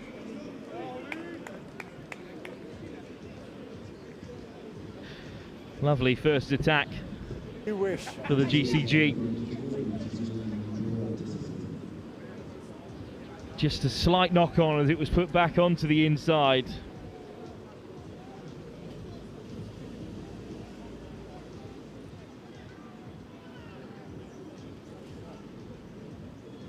Take a step for me. Crouch. The scrum then for Fulham boys. See what they can do for the first time. Tele Okobanjo, the most dangerous in white and black. Sorry, mate. On that edge, almost racing through to score. Lovely step. And off go FBS. And Fulham boys are looking to break into the opposition half for the first time. Ollie Jones, does he have the legs? Jones beats the last man. It's a stunning effort. Over goes Jones for the opening score. Well, Fulham Boys School from West London. Very decent 15 side on the London circuit, but this is the real gathering of their recent leavers. And this is a great score from Ollie Jones, who took it from inside his 22 to go the full length, and he takes a well-earned rest as FBS look to add the extras. Iago Mayans, a little bit wide, but what a score from Jones. He takes his leave.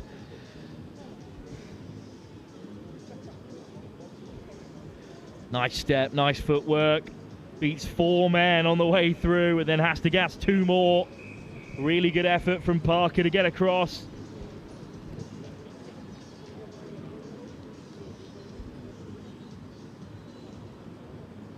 Just couldn't reach it. And Fulham boys take the lead. Well, Fulham Boys School were actually beaten by the Ravens, another London club, this time from the east, in their first game, and Parker looks for the quick response for the Goats, skips past 4 men, and then Parker up the jumper. Greenfield in support. A little bit loose in midfield, but here's Tillett. Offside. Tillett with dancing feet. Big Tyson up to the halfway. Nice offload off the deck as well, round the corner. They go. Floated over the top. Okobanjo! What a score!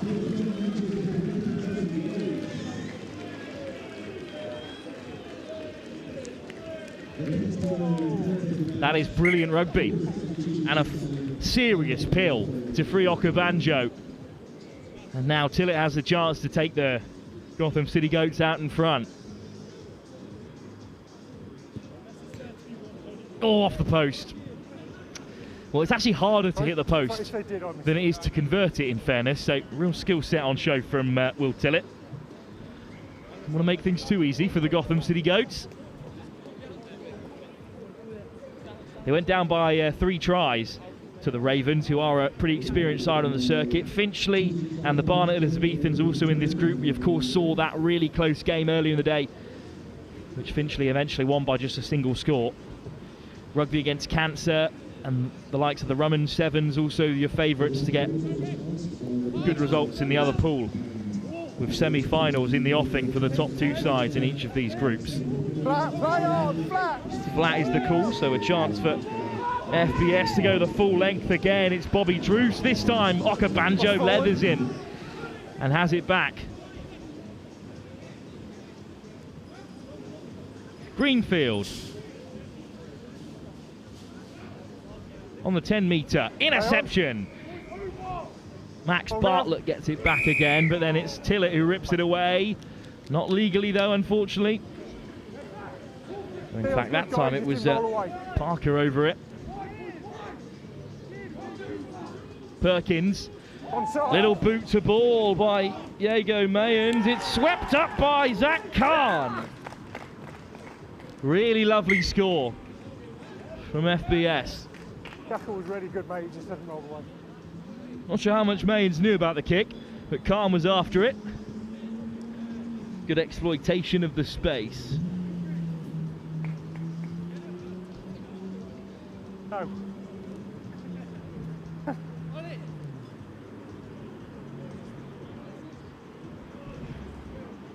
Well, in fact, Mayans was the target from the kick, but it came for Khan.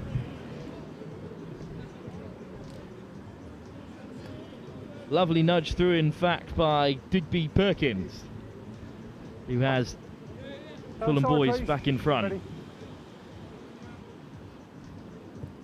Hung up by Perkins, who slices it towards the 22, allowed to bounce by the Goats. And what a shot that is from Max Bartlett. And the ball is loose. And Mayans is looking to get onto it. He goes for the offload instead. Forward here. And it's been given as a knock-on. Well, Iago Mayans was over the try line and still looked for the offload. How selfless, but knocked on in the end. What a shot from Max Bartlett. His first ever tackle. Can you believe it? What a hit. Info from the touchline from the Fulham Boys School alumni. Take it up with them, Max. Brilliant shot to disrupt, and then that ball was knocked on as it looked to came back. Just about did enough there, Greenfield. Big scrum for the Goats. Looking a little bit lateral at the moment. And Parker, though, is on the edge. Two men in maroon and blue look to wrap him up. Quick ball from Tillett to the short side is Max Abbs with a big don't argue. Out comes the stiff arm. And Ben Abbs with a good carry. Tillett round the corner. And now Tillett will beat Perkins. Well, no, he won't. Perkins comes back to make the shot. I'm not as young as I used to be. Mark that. Well, I thought when that came round the corner that it was lights out, but it's Digby Perkins, who's been busy, gets back to make the hit.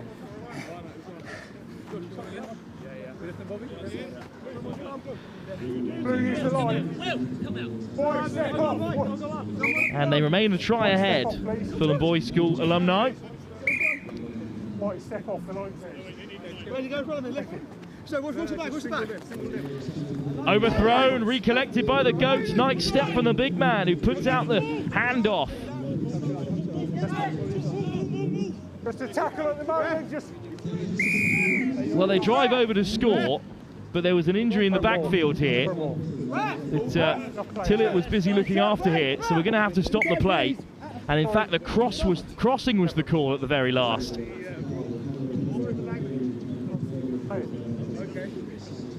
Well, this is a rather ugly-looking injury, as you can see there on the left-hand side. Fair play to Will Tillett, who straight away was there to turn his attention to his injured opponent instead of keeping the play up there. There was a penalty in there for crossing. And not looking very comfortable, Bobby Druce. So we'll have a Stort break in play here. Well, that QR code in the corner is the one to scan to donate to Dennis Goldberg's House of Hope, what this tournament is all about. The House of Hope in Cape Town, South Africa, which provides support for impoverished families, IT education, a creative space for young children. All the things that the young family needs to get off the ground, really. So you can donate, of course, to that cause, which Jack Goldberg has, of course, supported with his father's charity by setting up this tournament. Well, he wasn't a Fulham Boys School man, Jack. He was at Hill House for a while as director of rugby, now moved on to greener pastures in Dubai with Brighton College's Dubai School, where he heads up cricket and rugby over there. But back with his Dubai Hurricanes as well, of course, who are competing in this competition. Back to his old stomping ground, where he was, of course, former director of rugby here at, or head coach, I should say, at Saracens Amateurs. I haven't got any. So we took half time after that crossing incident. The penalty was given, but after the injury, we've headed through to the break. So as we approach the start of the second half, Fulham Boys School lead by 10-5. Okay, thank you. Well, Bobby Druce was able to walk off to the first aid tent, but he did take a knock, so his day may well be done. Captain, guys. Shout out Yarjan Rahami, who sacrificed his second half to support his mate in the medical tent for Fulham Boys School.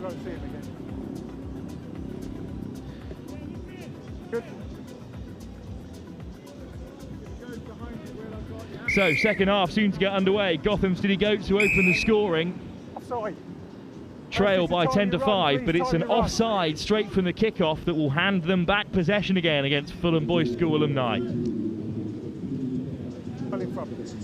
Tillett with the tap. Winding one up, but then skips to the short side. Here's Ben Abbs. Abs does well to keep a hold of it under real pressure. Leave it. And they whip round this short side.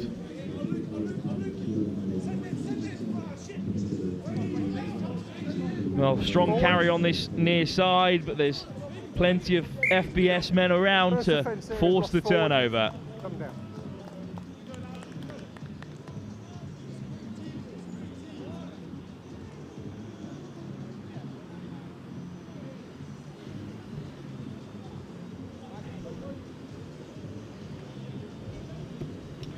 So, scrum for FBS Alumni. Fine. Perkins to feed, whose decisive kick set up the second score that sees his side in the lead. Taken the line by Teddy James, and James slides to himself. Doesn't think he has the legs, so puts boot to ball. Perkins is after it. Perkins looking for his first score, picks it up into the corner, looks to flick it out the back door, but it's gone forward before Iago Mayans can get after it. I'm not sure he ever had full control of that. Regardless, the end result is that the Gotham City Goats will have possession back again.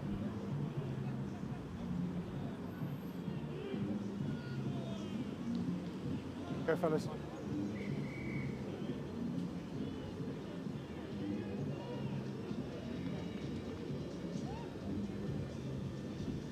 So it will be a scrum for them deep in their own territory here, right in that bottom left corner.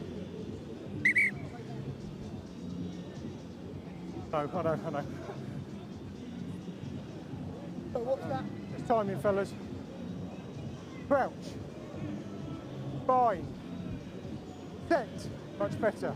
Don't push yet. Tilly with the feed. Gotham City Goats get a clean shove on. Dummy at first receiver. Stripped in contact. Here goes James. Lovely work round the corner from Bartlett.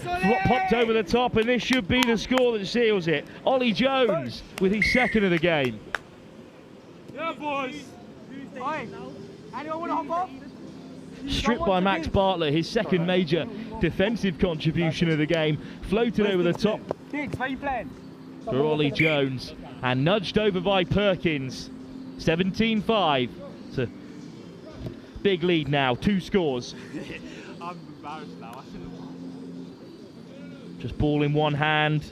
Perkins gets that final touch and is there around the corner as well. What a game he's having, Digby Perkins. And Ollie Jones, simple enough. Well, he's had 2 touches in this game, Ollie Jones. He scored both times. Timing this time, please, fellas. Thank you. Deep kick till it collects.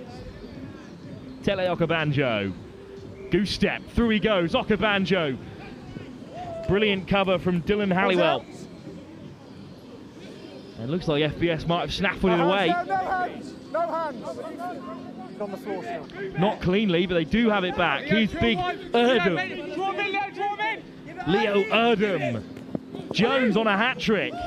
Lovely footwork. Ollie Jones skips around too. Jones wrapped up by Tillett, but just about manages to sneak home for his hat-trick score.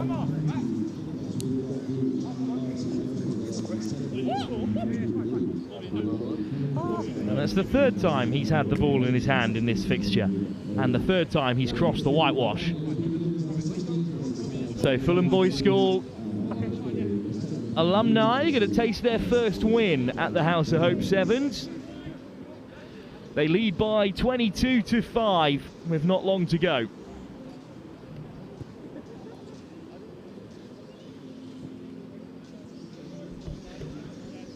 Leo Erdem, good delay on the pass, but this is just such good footwork from Ollie Jones again. He's a serious live wire. Didn't quite need the final step inside, almost got taught by Tillett. Not to be so hasty, but instead he did get over. Okabanjo, lovely offload wide. Really good hands to keep it alive from the Gotham City Goats, who are a popular team with the sideline on that far side. Tackle now, roll. Go, players still there. Lovely ball round the corner. Could still be on here for the Goats, who are going to score. Oh no! What a tackle again!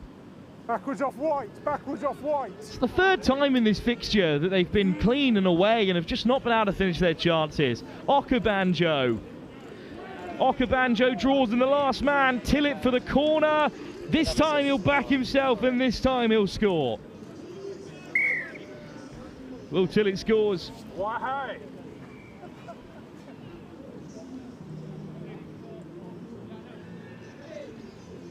Second try of the day for the Gotham City Goats in their first fixture. Tillett, good effort, just off target. 40 seconds, Will. Okabanjo did well to draw in the last two men. And Tillett, who previously exclaimed that he didn't have the legs, managed to back himself this time and get over and score.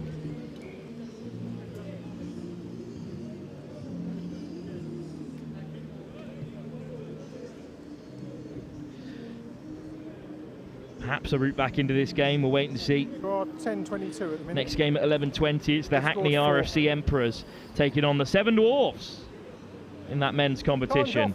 Hackney with a huge win in their opening game. They put almost 60 points on the host, the Saracens Sevens. As once again we see Tillett race into the corner. Seven Dwarfs made it to the final at the Harpington leg of the Lit Super 7 series, although they were defeated in their opening game, as FBS are going to cut on the inside and score and cancel out that late effort. It just broke rather kindly for John Tudor Price, who dots it.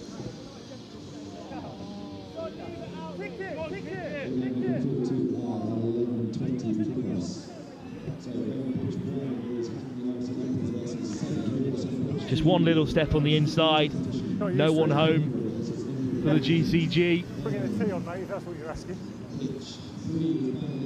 And JTP taking his sweet time to no avail. So FBS Alumni back on the board after an early defeat. Gotham City Goats miss out for their opening fixture. More action for the men's competition up next, as the Sevens Dwarfs are in action live here at the House of Hope Sevens. I'll leave you in the company of Joe Wright for our next couple of fixtures.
So welcome back. Thank you very much, Wilf.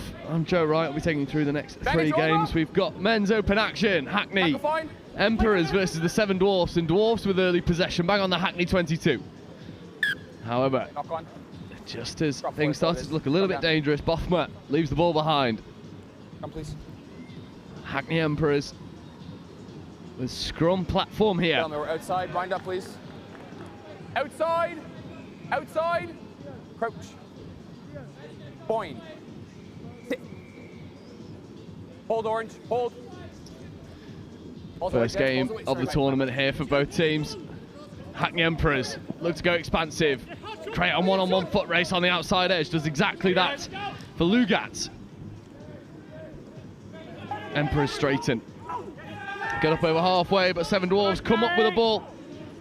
Reese Geely forcing the turnover, and now Seven Dwarfs looking for a short side raid. Blackburn trying to make things happen. Buys himself a penalty. Seven Dwarfs have started bright here. There's nice hands there. Bothma again. Bothma carrying into the 22. Look to connect with the offload. Does. Simmons. No clear release. Clear. Bothma with the tap. Young.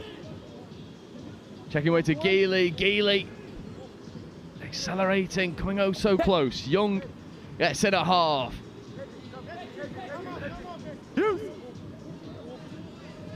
Pecking and going, and held up.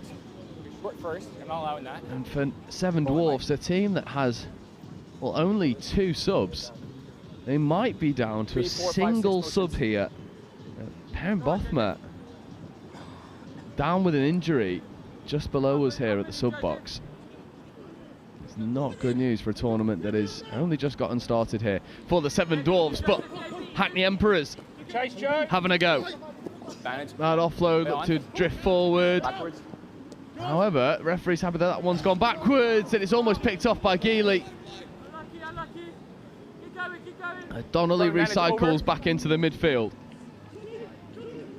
Cullen dragged down just over the 22, gets the ball away to Davenport. Davenport with the extra roll, forcing the turnover. Seven Dwarfs might be light on the ground in terms of numbers, Advantage, not 10, but they are causing all sorts of havoc when they've got the ball in hand. And now leaving a few men in his wake is Young, and Young finds the offload. Simmons will finish, but Bradley Young causing all sorts of mayhem for Hackney Emperors.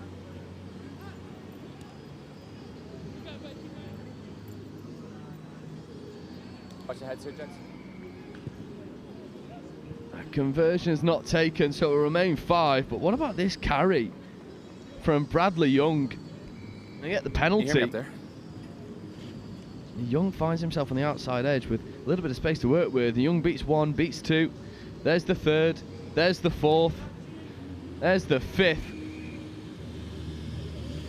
And it's as straightforward a finish as you'd like for Rob Simmons, because Young does them all. First blood, Seven Dwarfs.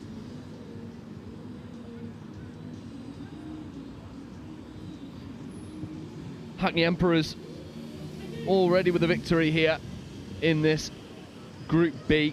Seven Dwarfs first game is the Dwarves. Bouncing off of one. Flick pass here to Young. Young coming back over towards the short side. There's a 2-on-1. Hands in the corner. Should execute. Joe comes back onto the inside. Here is Young. Skip pass over towards Klingbeil. Young. Lovely hands in the corner, and it's an easy finish in the end. Kepa with the last pass. And Seven Dwarfs have, in these first 4 minutes, have put Hackney Emperors to the sword. And Young has a hand in it as well, identifies Hackney, the 2-on-1 opportunity. 10 seconds, mate. And it's a brace now for Simmons.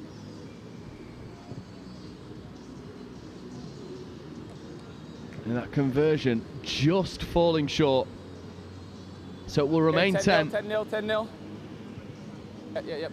Joseph Klingbeil with a lovely carry, and then Young with a dish. Kepper 2 men. with the 2 men. easy draw and pass. 10-0, 2 men. Simmons has a double.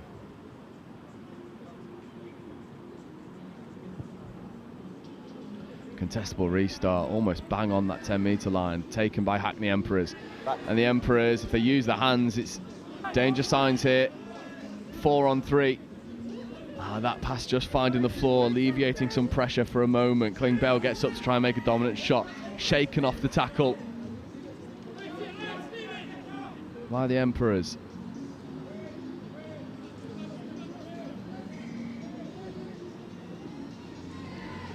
And the Emperors look to have a short side rein, turning inside and outside. Donnelly, been a bright spot for the Hackney Emperors. There's calls here for a crossfield kick, but Nash and co on this near side aren't really in any position to make something of it. Here is the Hackney Emperors now coming over towards this outside edge. Davenport might look to put boot to ball, but Davenport tries to get the offload away. Klingbeil's in the passing lanes. And then it's knocked on and hacked. Dead Scrum down. by Davenport. Forward by Hackney, scrum orange. There'll be 7 Dwarfs ball. Hackney Emperors growing into this tie, but they still find themselves 10 points down. Time off, time off.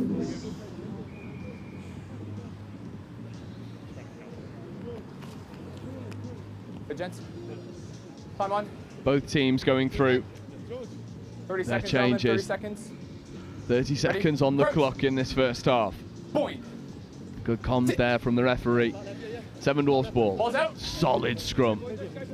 The 7 Dwarfs look to put the ball on the toe, try and go crossfield for Klingbeil. Can't quite take it cleanly. Not marked, so Hackney Dead ball. might be able to go quickly, but the referee's not happy. Dead ball, touch the gentleman right here. There'll be Hackney ball at the line out. Clock's in the red. Last play in this first half. Hackney Emperors with an opportunity to cut this deficit in half. Happy. Oh, but 7 Dwarfs get up and steal it. Klingbeil can't take it cleanly though, so it does find itself Last play. into Hackney Emperors' hands. Last play territory, penalty advantage for the team from London. Go.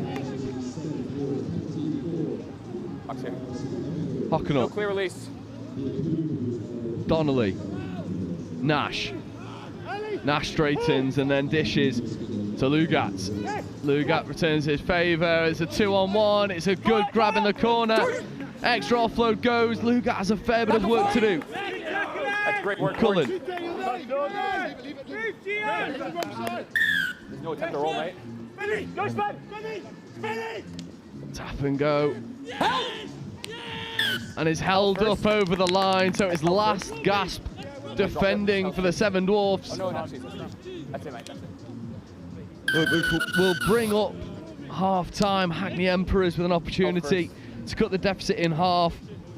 The combination of Nash, Cullen, Lugat almost getting over for the Hackney Emperors, but as it stands at the half, 7 Dwarfs 10, Hackney Emperors 0.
The Hackney Emperors get us back underway in this second half, coming all oh so close.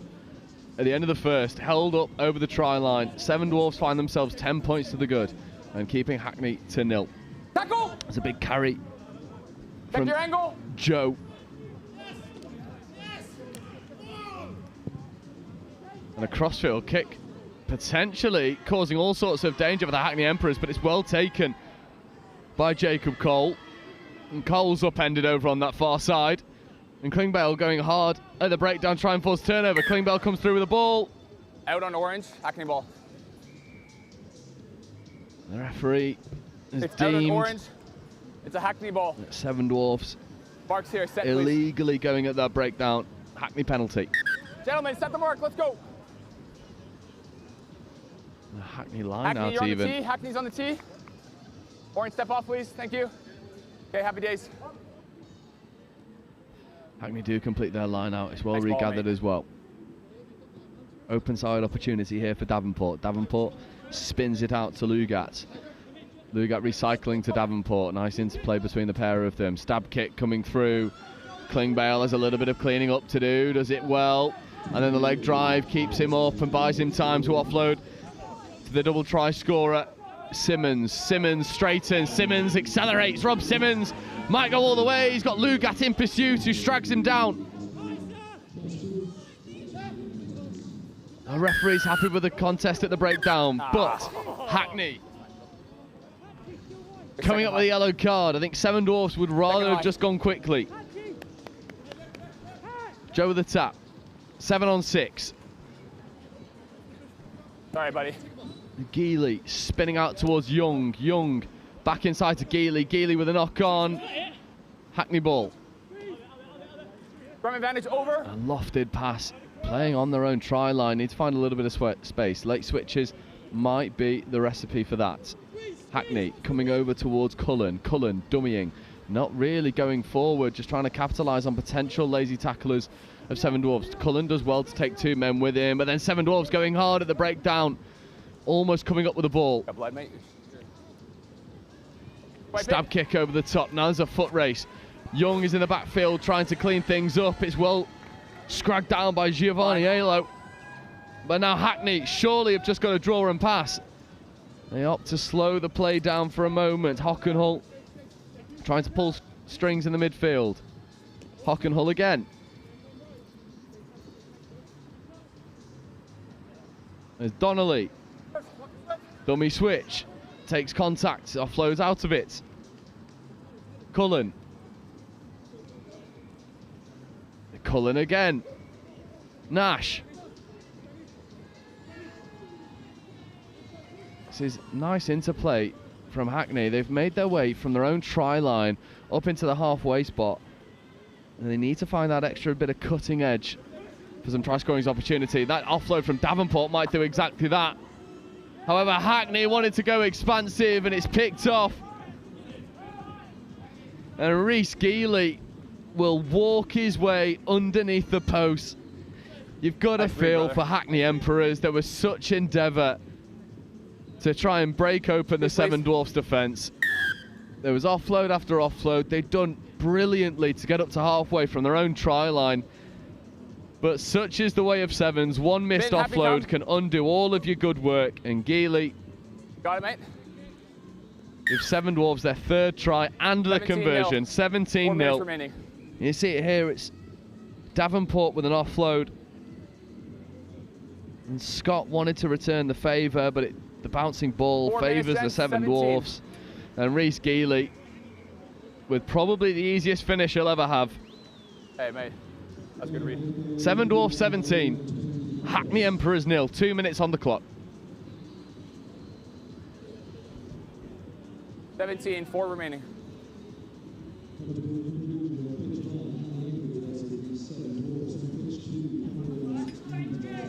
Contestable restart, knocked on by Seven Dwarfs, who got up early, and then that tip tackle surely gone beyond the horizontal. And the stands over on the far side, screaming for the yellow and getting it. It's mismeasured there. I think that was Joel Blackburn. And now Hackney Emperors straighten, accelerates. Hackney Emperors might be looking to get their first score on the board. It's tough defensive work, but it's going to be a penalty try. Are you tackler? Jacob Cole causing Seven Dwarfs all sorts of issues, and Seven Dwarfs come up with a yellow card for their work. High tackle that stopped the grounding. Seven Dwarfs down to 5. This game has turned on a knife edge. Cole split the Seven Dwarfs in half, and that tackle slipped high. And it's 7v5.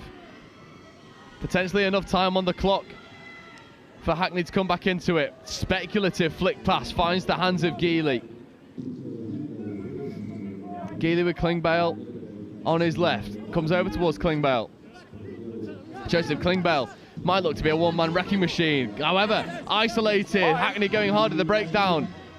Hackney have surely got to go quickly if they want to cause an issue here late in the day. Nash dishing away. Donnelly follows in suit. Donnelly with a draw and pass, and it is finished at the corner. Scott with the score, and there is time for Hackney Emperors to give Seven Dwarfs something to think about here. 5 points the difference, conversion to come. Oh, the conversion is slotted perfectly from the touchline. Time off. The referee wants time off. Look at this. Hackney Emperors have just exploded into life 1 here. minute. It's good hands in the corner. It's an easy finish from Pete Scott, but what was less than easy The score is 17. Make your first kick.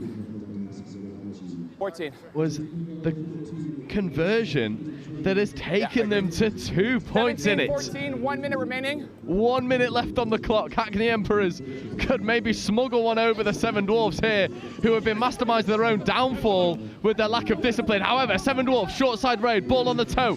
Does it sit cleanly for Klingbeil? It doesn't. Klingbeil has 2 bites of the cherry. Backwards it goes. Referee's happy to let this play. Seven Dwarfs looking to have a go down the short side. Joe with the carry. Bothmer, we've not seen since the first 2 minutes, comes in to clean. Geely. Last play. To Young, last play. Seven Dwarfs have just got to get rid. Last play. Geely accelerating through. Bothmer Outside, mate.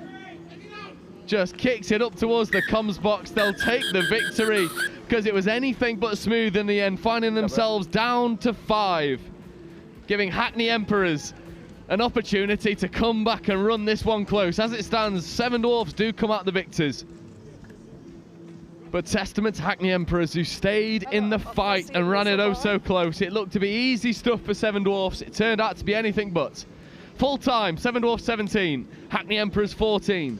And we shift focus onto our next game of the day. Our 11:40 slot, Seven Bamboos versus Bath Rugby in the women's division. That'll be with you in just a minute's time.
So welcome back.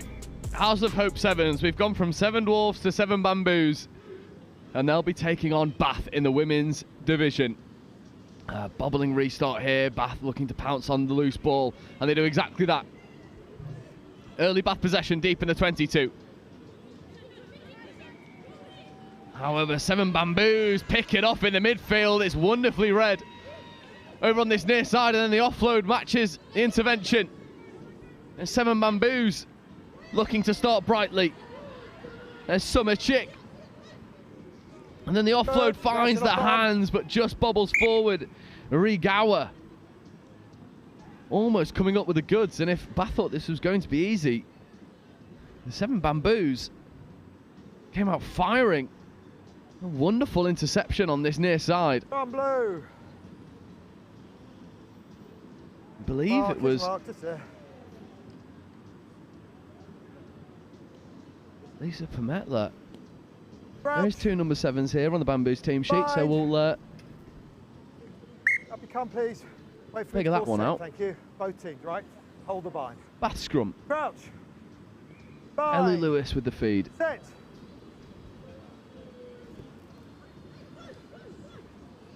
Seven Bamboos going hard at the scrum, trying to cause all sorts of issues, coming back out of the channel. Lewis has to come back. Take your break foot in before the ball comes in, please. You're leaving your take the break foot in. 7 Bamboos eyeing up turnover ball here. Natasha Duggan Crouch. positioning to cause Ellie Lewis all sorts of problems. Set. The pack looking to create some damage, and they do exactly that, forcing the turnover. The referee's not happy with the break foot of Bath. As well, please. No need. Back you go. And throwing the ball away, the referee's not happy, and 7 Bamboos Back you go. have started to assert a little bit of dominance here, and then quick tap and go. 2-on-1 opportunity. Holly Williams with a carry. Williams with a leg drive. Tackle! Isabel Cooper cleaning. Permetla straightening. Permetla driving. Permetla scoring. And 7 Bamboos get on the scoreboard. 2.5 minutes into this game. It comes from that scrum dominance. And then the free kick, and then the extra 10 for throwing the ball away. And 7 Bamboos make it 7. Holly Williams with the conversion. The scrum, hooker's foot up. When the scrum's coming to contact, must bring the foot back, and I asked her to bring it back, it didn't. So, yeah, otherwise it's foot up. And then there's 7 Bamboos. Permetla with a finish, loses a boot for the work, won't mind at all. 7 to the good for the team in green.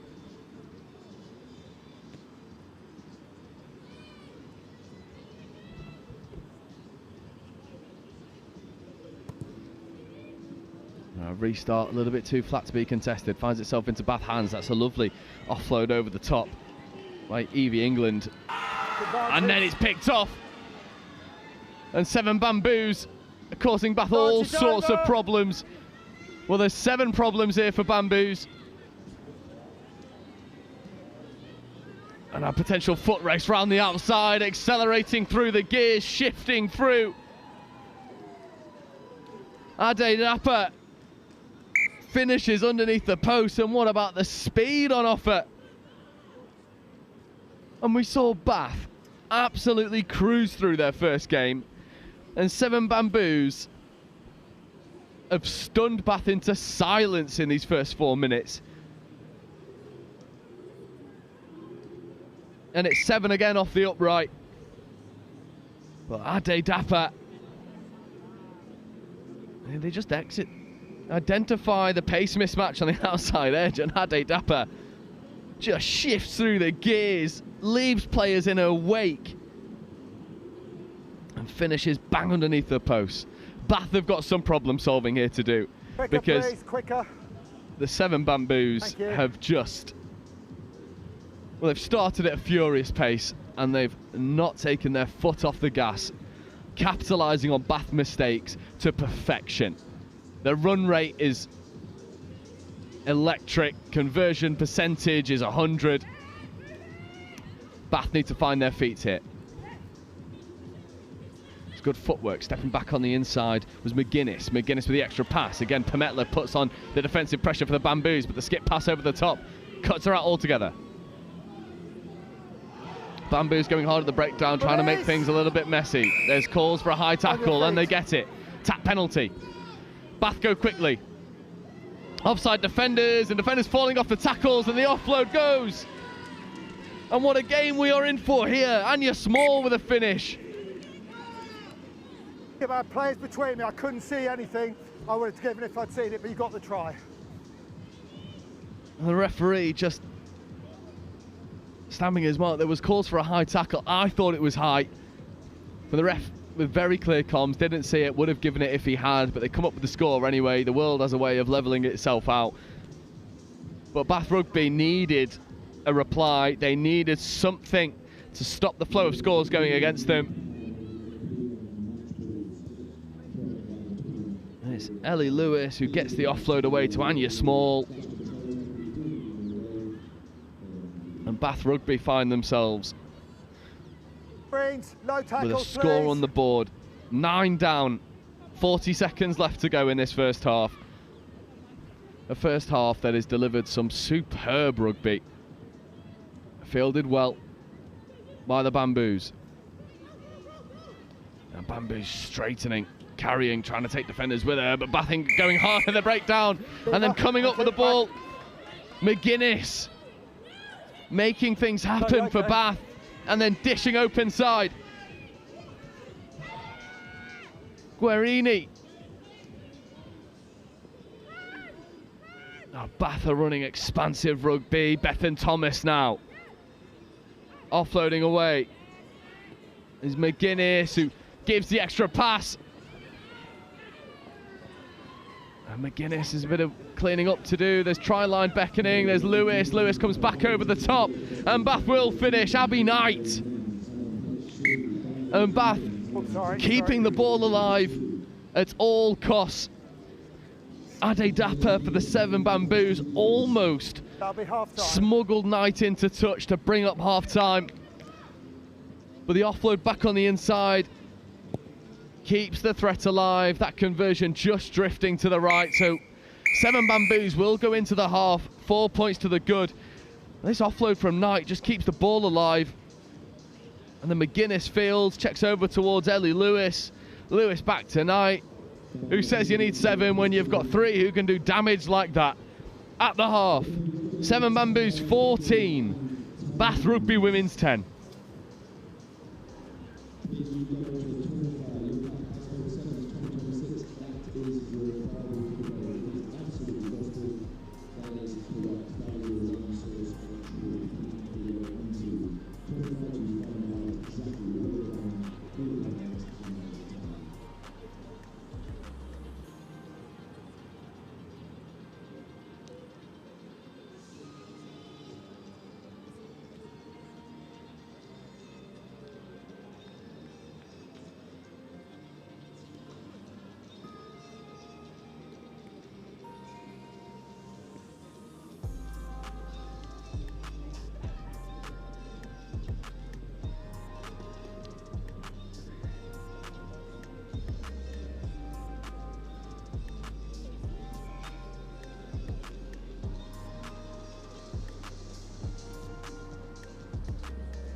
Second half is about to get underway. 7 Bamboos with the restart.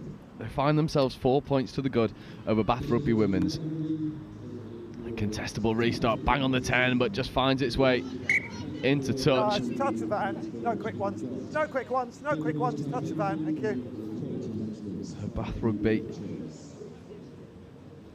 with the line out throw. Keep the space.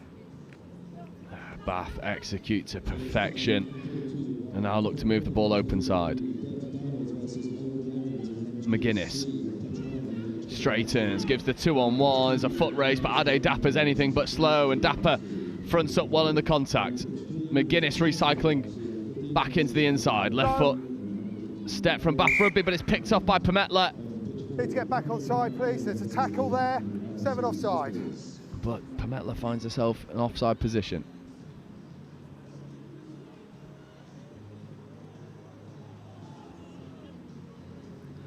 And Pametla trying to put on some line speed, but Bath are able to cut her out altogether. The hands in the corner were good, and the foot race is decent as well. That one looked to have slipped high potentially. Amy Guarini was trying to get over, scragged down by 7 Bamboos. You now have a little bit of clearance work to do, and they just put boot to ball and find empty backfield. Picked up well by Knight. Tackle! A nice scrag down, and Lewis has got to work hard to get over into acting half. Bobbling ball finds the hands of Thomas. Thomas checking away to Small. Anya Small with a hitch kick. Back to Thomas. And Bath Rugby Women have started this second half furiously. Lovely interplay between Bethan Thomas and Anya Small.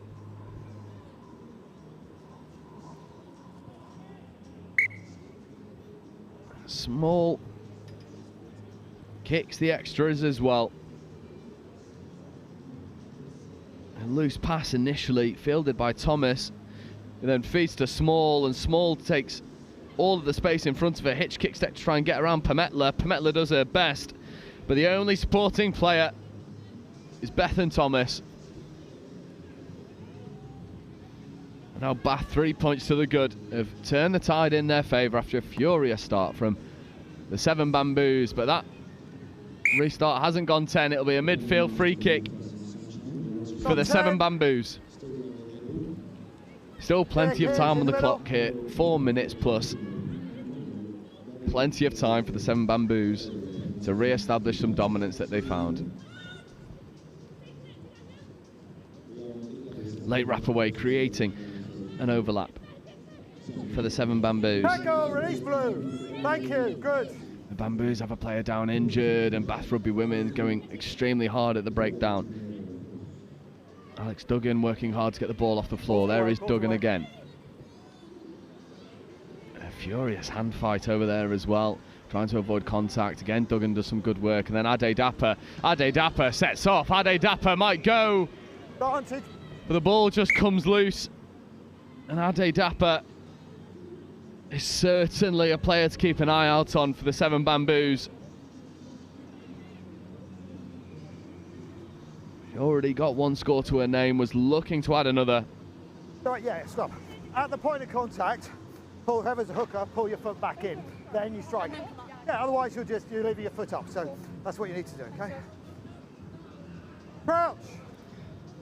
7 Bamboos will be looking to repeat that first half success by going hard at the scrum, creating all sorts of issues, but Bath have solved it ever so well, and then put boot to ball, finds an empty backfield. That one looks to be destined for touch, and it is. So 7 Bamboos ball just shy of halfway. 3.5 minutes left in this one. That's green. Open up, please. Blue there, blue there. Green on this one. Step over that one there. Keep going, keep going.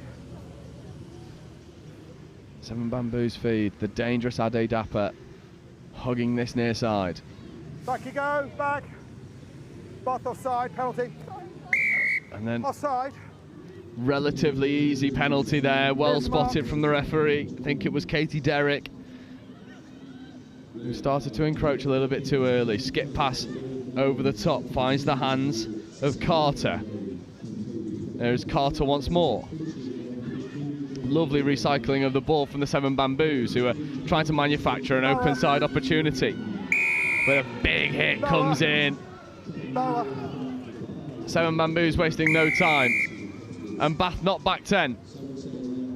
And a yellow card to boot. Off. Evie England on the wrong end of the referee's whistle. You've got your nose ring. We've got a minute to go, but you have to. About 90 seconds left Yes, on the please, clock. Yes. Time off. And time's off. I think there's a nose ring that needs removing. Time is off. Can we just send somebody else on? Thank you. Time's on again. Time's running. Thank you. Clock's on. Just over a minute to go. Seven Bamboos. Crouch. We're looking to punctuate their performance with a score at the death to take the victory over Bath Rugby Women's in what has been a wonderful game of sevens. Late wrap only finds the floor, but it's well fielded, and then the fend is absolutely massive from Summer Chick. It leaves players in their wake, and Bath now find themselves down to 5. Alex McGuinness this time it is going to the bin. Seven Bamboos scoring opportunities. Pametla 2-on-1 opportunity, just puts the ball under the jumper, straightens. Offload goes. And are they down in the corner? It is held up. Just time for the restarts. 22. 20 seconds left to go. This is crunch time for both of these teams. Bath Rugby Women's with a 22 restart. But still down to 5. 2 yellow cards in quick succession. Not over the line. Seven Bamboos looking to try and put pressure on this restart. She's allowed to jump. She mustn't cross the line. She can jump up in the air. Pametla jockeying. And now the restart comes. We're in last play territory now. What a grandstand finish this will be. Got to find a way to create an overlap with the numbers advantage that you've got. Seven Bamboos. Good clear out. Ade Dapper lingering on this near side. Just the hands have got to go. Give it Ade Dapper. Ball's gone backwards. Late pass away. It's all bobbling forwards. Bath Rugby have the ball, but it comes up Pametla. Pametla with the ball on the floor. Stabs it through. Shoulder to shoulder fight. Lisa Pametla trying to put her hand up to be accounted for. Here is Ade Dapper. Ade Dapper sets off to the races. Ade Dapper will score, and Seven Bamboos will take the victory in this game of sevens that has had a little bit of everything. Ade Dapper with a brace, with the winning score that will give Seven Bamboos the victory over Bath Rugby a minute into overtime. Conversion to come, but there's no consequence to it. It's taken anyway. They had the 2. This game finishes Bath 17, Seven Bamboos 21. And the Seven Bamboos started furiously and then punctuate their performance with an Ade Dapper score. No, just take it in. Thank you. It's too fast for anyone. Seven Bamboos with a victory over Bath Rugby. What a game. It's a well-fought contest between these two sides, but as it stands at full time, Seven Bamboos 21, Bath Rugby Women 17. Now coming up for you next, we are slightly behind schedule, about 5 minutes behind schedule, but we are back in men's action. Men's Group C. It'll be the Old Grammarians, and they'll be taking on the Dirty Dinos.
So men's Group C action now. The Dirty Dinos in pink, playing Old Grammarians in the blue. Old Grammarians put the ball on the toe. It was a messy restart. Is it going to be regathered? There's a proper foot race here, but it's not taken cleanly, and the Dirty Dinos come up with the ball. And the more astute of you will notice that the Dirty Dinos don't have any numbers on the back, so no team sheet for the boys in pink.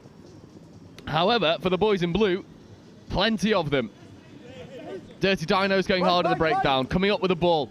Dirty Dinos making Old Grammarians miss. Scragged down by Josh Dring. But the Dirty Dinos surely have to finish in the corner. It's well defended initially, and then the second drive is powerful. Kai Barnes trying to make something happen defensively. Wait.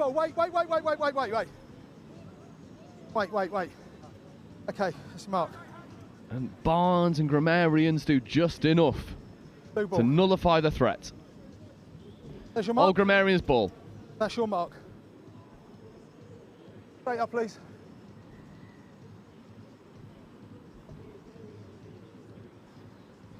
Line out throw. Scrag down. By the ground. Still. And the Dirty Dinos. Release. Yes. It's all getting a little bit messy here in Group C. And Grammarians coming up with the ball.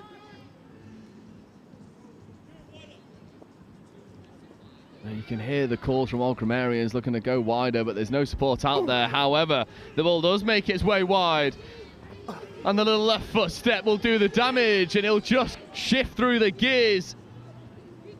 Sean Hegarty goes coast to coast, and the Dirty Dinos are left in the dust. Old Grammarians coast to coast via Hegarty.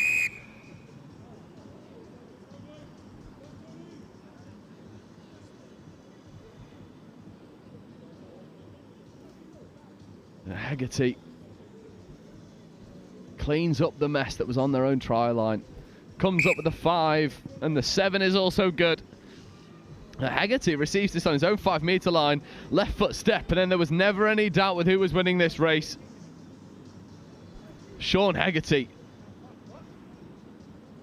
shows a clean set of heels to the Dirty Dinos. Certainly the gas man in this team.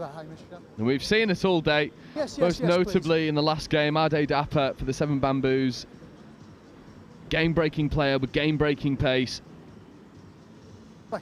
And it seems like Old Grammarians have one of those themselves in Sean Hegarty.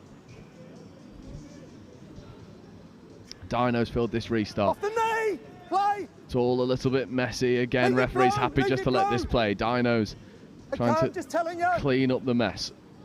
Lovely dummy show and go, and then stabs into the backfield. But that one's out on the full. Straight out. Straight out. Straight out.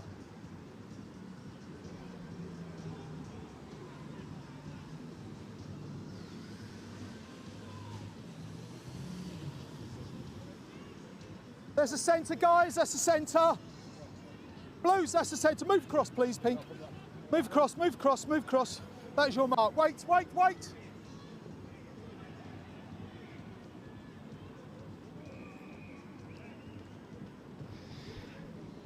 Dirty Dinos forcing old Grammarians back. The Dinos with the offload off the floor. Continuing to raid up the short side. Come back, play. Old Grammarians trying to cause havoc. That ball's out. Old Grammarians aren't preaching the line speed. Happy with that. The old Grammarians coming up with the ball now, and Hegarty is on this near side. It's a lovely pass that comes in from Rehan Yahya. Hegarty has a brace. And if you're a game breaker, you're a game breaker. If you're hot, you're hot. Hegarty's got a brace in 5 minutes. Comes from Dirty Dinos, going a bit too hard at the breakdown, leaving numbers lacking over on this near side. It's a brilliant turnover as well by the number 8, Chris Kiingi. Two. And then to Hegarty, and Hegarty finishes. What are you playing for? No, the Dinos. Up to you guys. That's fine. Guys, got this player. Yeah, he's not in the colours, but that player, yeah, play. Thank you. Hang on. And Dirty Dinos have stolen a player from someone else. Do not adjust your set. We've got a big number 3 coming on wearing black and white for the team in pink. Old Grammarians are happy to let it play. Dirty Dinos marauding down the short side, and that ball finds itself into touch. Touch, wait. And a minute left on the clock in this first half. Old Grammarians 22. 14 to the good, and Dirty Dinos with a ringer. Move across. A big number 3.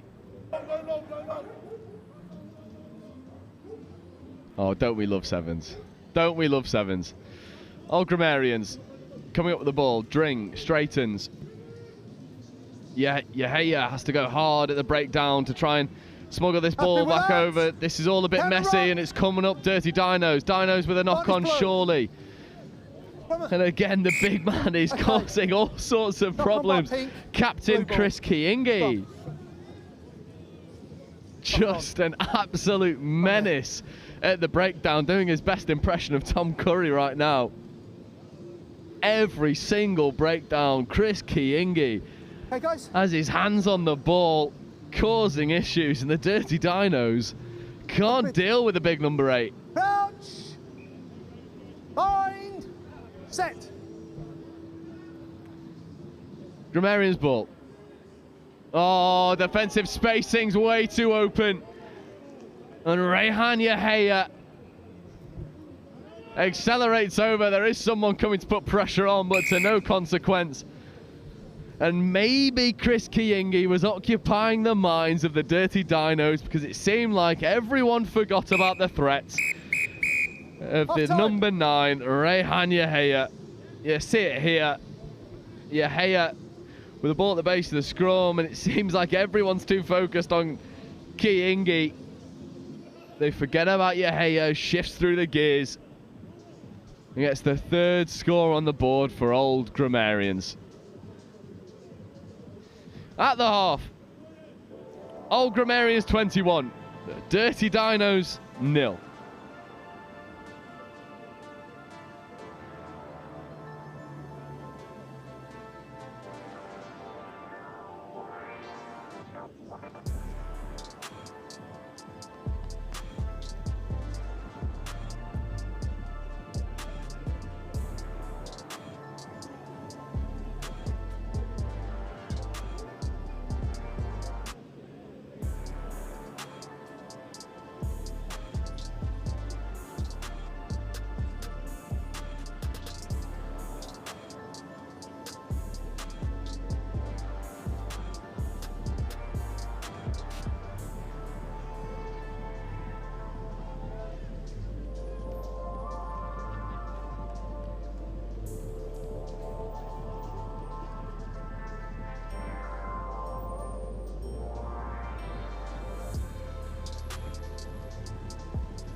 old Grammarians to get us back underway. And they have brought on some absolute monsters. Namely, the number 4, Brewer. Brewer might come up with the ball early. Instead, it bounces to Kai Barnes. Barnes straightens and offloads away. Brewer clearing out the breakdown, mopping up the mess that Dirty Dinos had caused.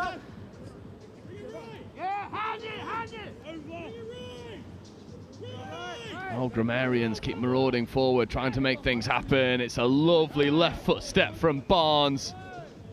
And Barnes gets over. The old Grammarians have picked up where they left off. Scoring. Easy work for the boys in blue. 26 to the good. Here, please. Conversion to come. Don't forget you're kicking off as well, so you're going to have to...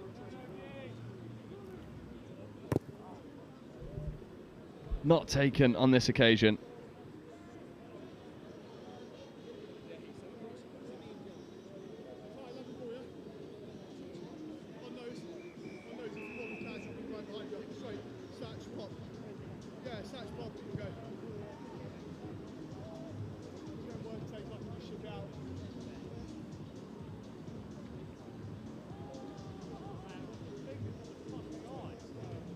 When you're ready, guys.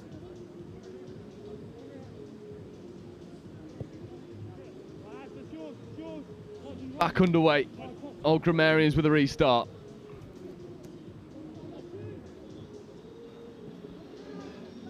And Dirty Dinos looking to go expansive. Couple of wrapping players, exposing a 2-on-1. Wanted the ball kicked into the backfield, and there's a few more ringers here for Dirty Dinos. Diving into their bag of players that can spy a fair few shirts on there that aren't pink. 10, guys. 10.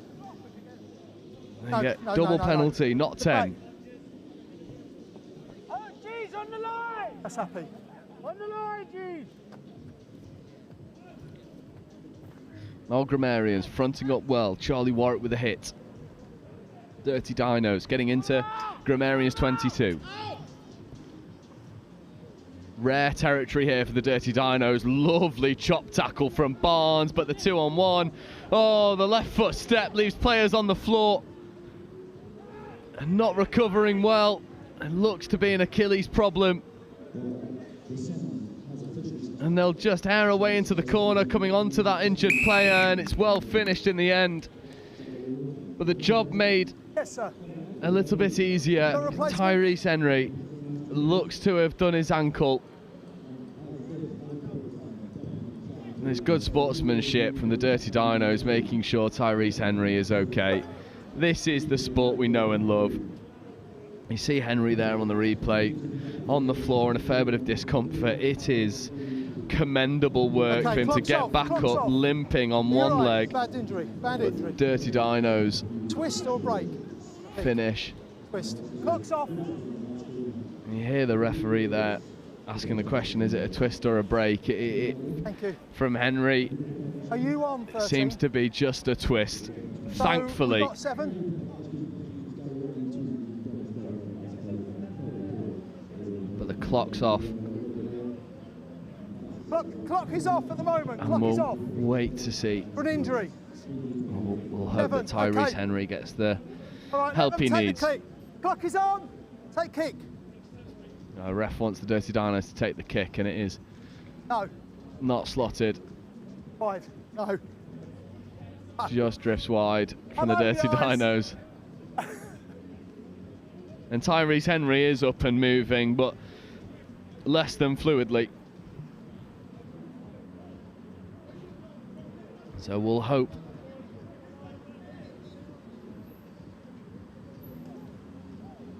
that he's okay and that we'll hopefully see him again at some point in the tournament. As it stands, back to the action. Oh, line break. And the big man's off on a rumble. Oh, he connects to you. Hey,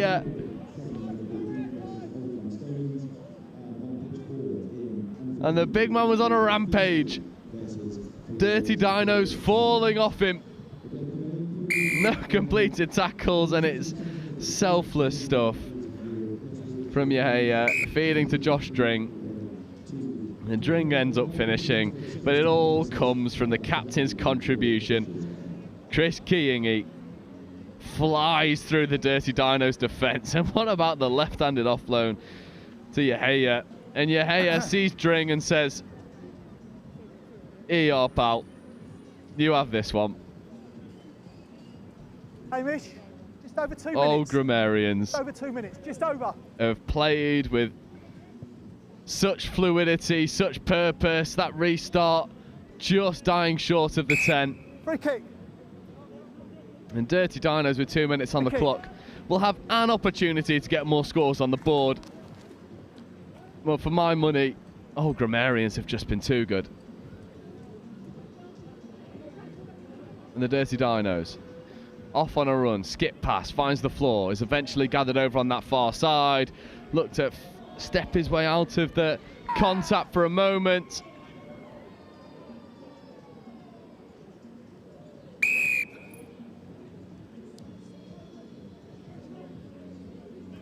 The Dirty Dinos finish in the corner.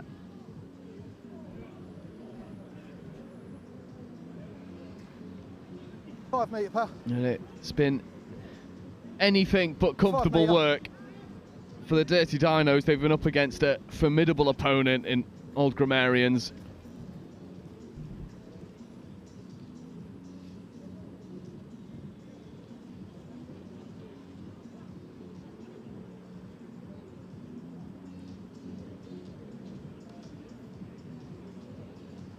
Chris, just under a minute, Chris. Just under a minute.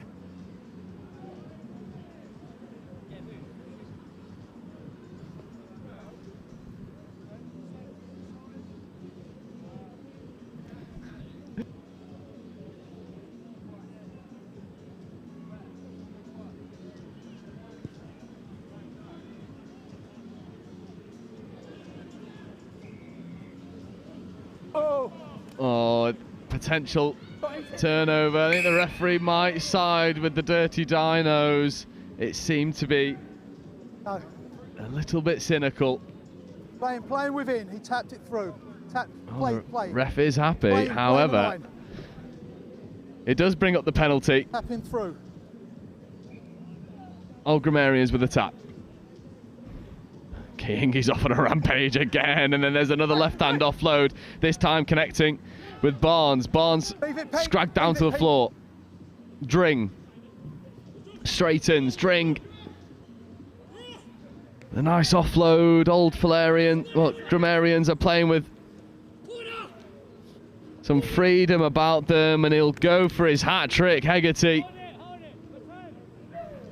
And Sean Hegarty will finish this game as he started, scoring. There's the third, and a lovely bit of sportsmanship. Dirty Dinos congratulating Sean Hegarty on his hat-trick score as the clock goes dead. Yahya looking to get the conversion, and I tell you what, it is slotted so well. Sure, I trust you. And Old Grammarians with a commanding victory over the Dirty Dinos. The Grammarians put their foot on the gas early, never let up, spearheaded by the three players, Chris Keyingy, the captain, Sean Hegarty with a hat-trick, and Rayhan Yahya, who's barely missed from the boot. Old Grammarians 40, the Dirty Dinos 10, and coming up for you next, again, we're 5 minutes behind schedule, it's the under-16s action, and it's the Barnet Elizabethans, and they'll be taking on Concorde 7s, and Wilfred Kelmsley will be with you to take you through the next 3 games.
Yeah.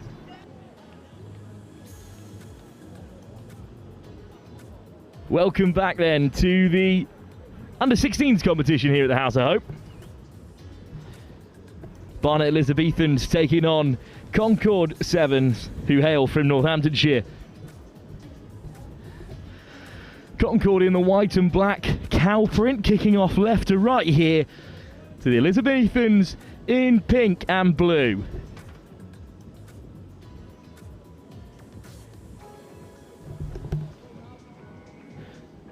Barnet Elizabethans from not far down the road at all here in this Under-16s competition. Well, they were beaten in their opening game to the Saracens, the local side. Concorde, though, off to a winning start by just a single try against the Enfield Ignatians. So they're the slight favourites in this one, and they've managed to win it back from the kick-off and shifting it wide through Harvey Dellett. Lovely offload and some fast footwork out wide.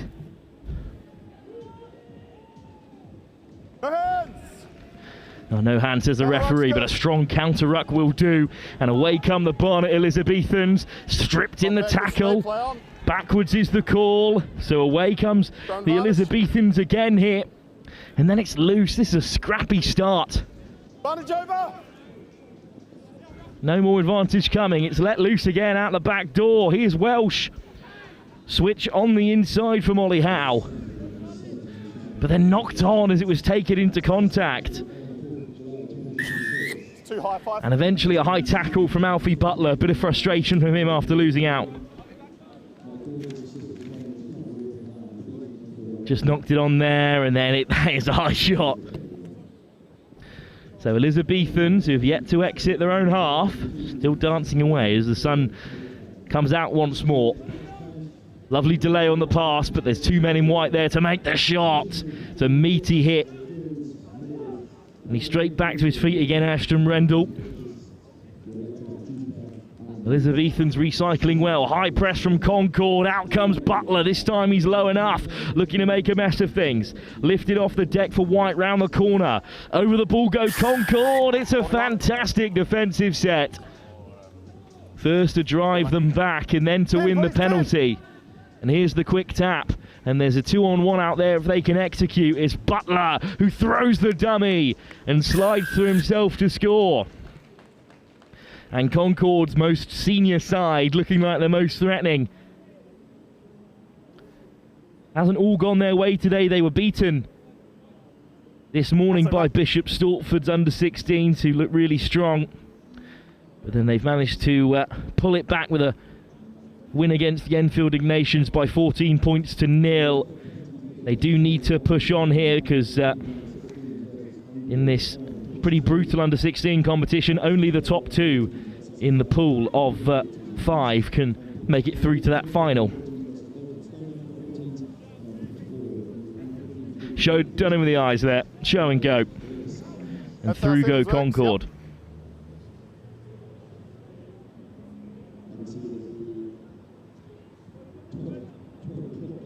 Behind the kicker. Behind the kicker is the call, of course. And the try scorer hangs it up. Good take from the Elizabethans. Off goes Taylor. Strong clear out. And then he lifts it again here. So Taylor straight back to his feet. This is nice work from the Elizabethans. But there's two Concorde men. They're massive in the double tackle. They train about once a week, this Concorde setup. On a Monday night, they had 80 players there this past Monday from across the 14s, 15s and 16s. It's the Elizabethans who enter the Concorde half for the first time. Counter ruck in at the side. Penalty Elizabethans. Here come Barnet. Taylor, nice delay on the pass. It's a brilliant line by Ronnie Hayden Esposito. But he's held up.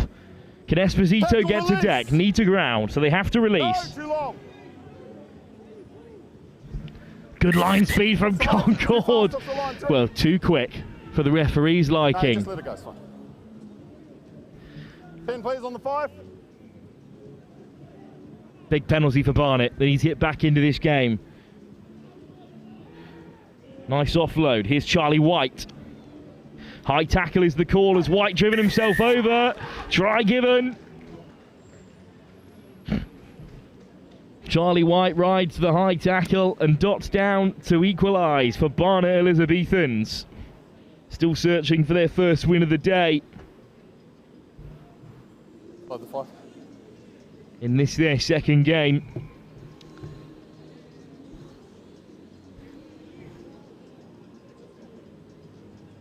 Tough kick though to take the lead, and it's going to fall short. Well, we've got more action from the women's competition to come in a little bit as Bamboo are looking to win their second game of the day after beating Bath. They actually play Bath over on pitch 3 a little bit later on in the second of a 3-game series that they've converted this pool into. But for now, it's Barnet Elizabethans on the board.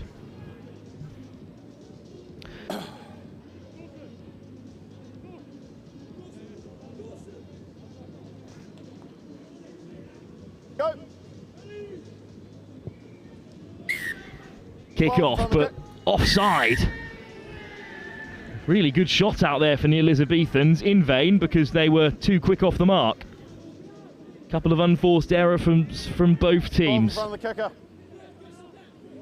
On the half, mate. Yep. Quick tap, here go Concorde. Half a line break, yep. Upright in the carry from Adam Cavash. High tackle. And they stick down the short side here, Concorde. It's a 3-on-2. Both defenders drawn in. Contact taken by Dawson Goodrick. Cavash. Butler.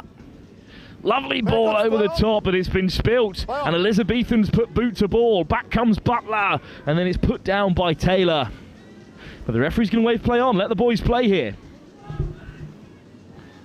Don't mind it at all from the referee. Letting play continue. Ronith Bala is stripped in the tackle, but not legally. Tackles down, please, boys. Tackles down is the call. Footwork at the face of the defence from Alec Turner. And then eventually it's spread wide. Really nice play. And the last man was never getting back there to deny the Barnet Elizabethans their second score right on the stroke of half-time. Albert Taylor on the edge. This is nice from Turner, who gets to the outside, throws another dummy. It's brilliant from Turner. Great take, one-handed. Albert Taylor, over he goes. What are you doing? Let's go.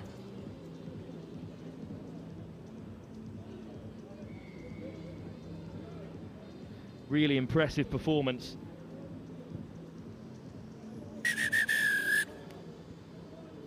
From the Barnet Elizabethans to fight their way back into the tie. Yes, please. So at half-time, the Barnet Elizabethans stretch a singular try out in front. 10-5 in this under-16s tie. Both teams hunting down a spot in the top 2. This will be their first win of the day, Barnet, but they're on their way at the break.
back underway. Barnet Elizabethans, left to right now in the pink and blue. Concorde on the receiving end of the kickoff. Right to left in the second half. Great fight back from the Barnet Elizabethans. Concorde looking for their second win. Barnet their first. And it's a first touch of the ball for Harvey Dellett in the second half. And Dellett will race away to score. Can't substitute raw pace in the game of sevens, and Dellett has in spades.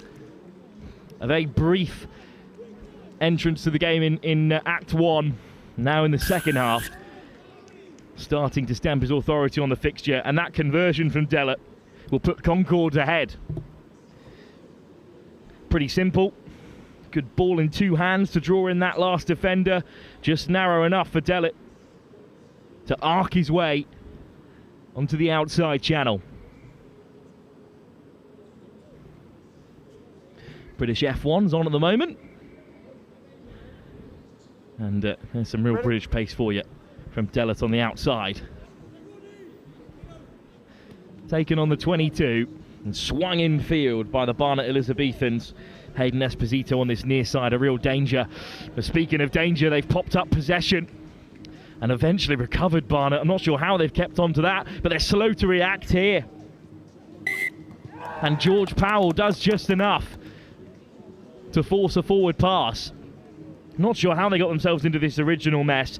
It just bobbled up. And then suddenly no one's tracking back there.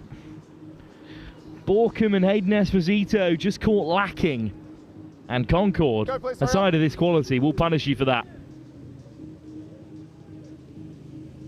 Ashton Rendell to feed this time.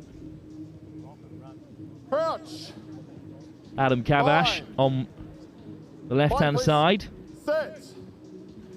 With Cavan McCabe, a serious player. But they're going to come to this near side instead of Randall. Caught high, penalty advantage.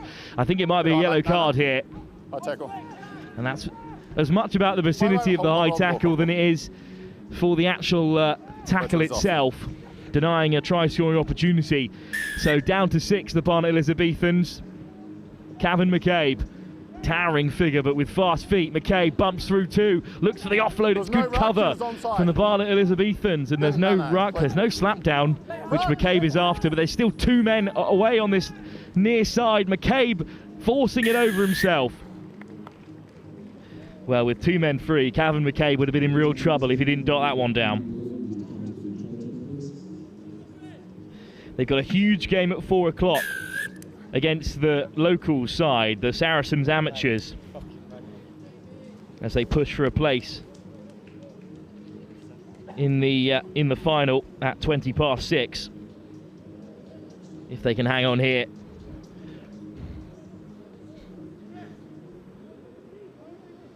This result would all but see the Barnet Elizabethans eliminated. 2 defeats.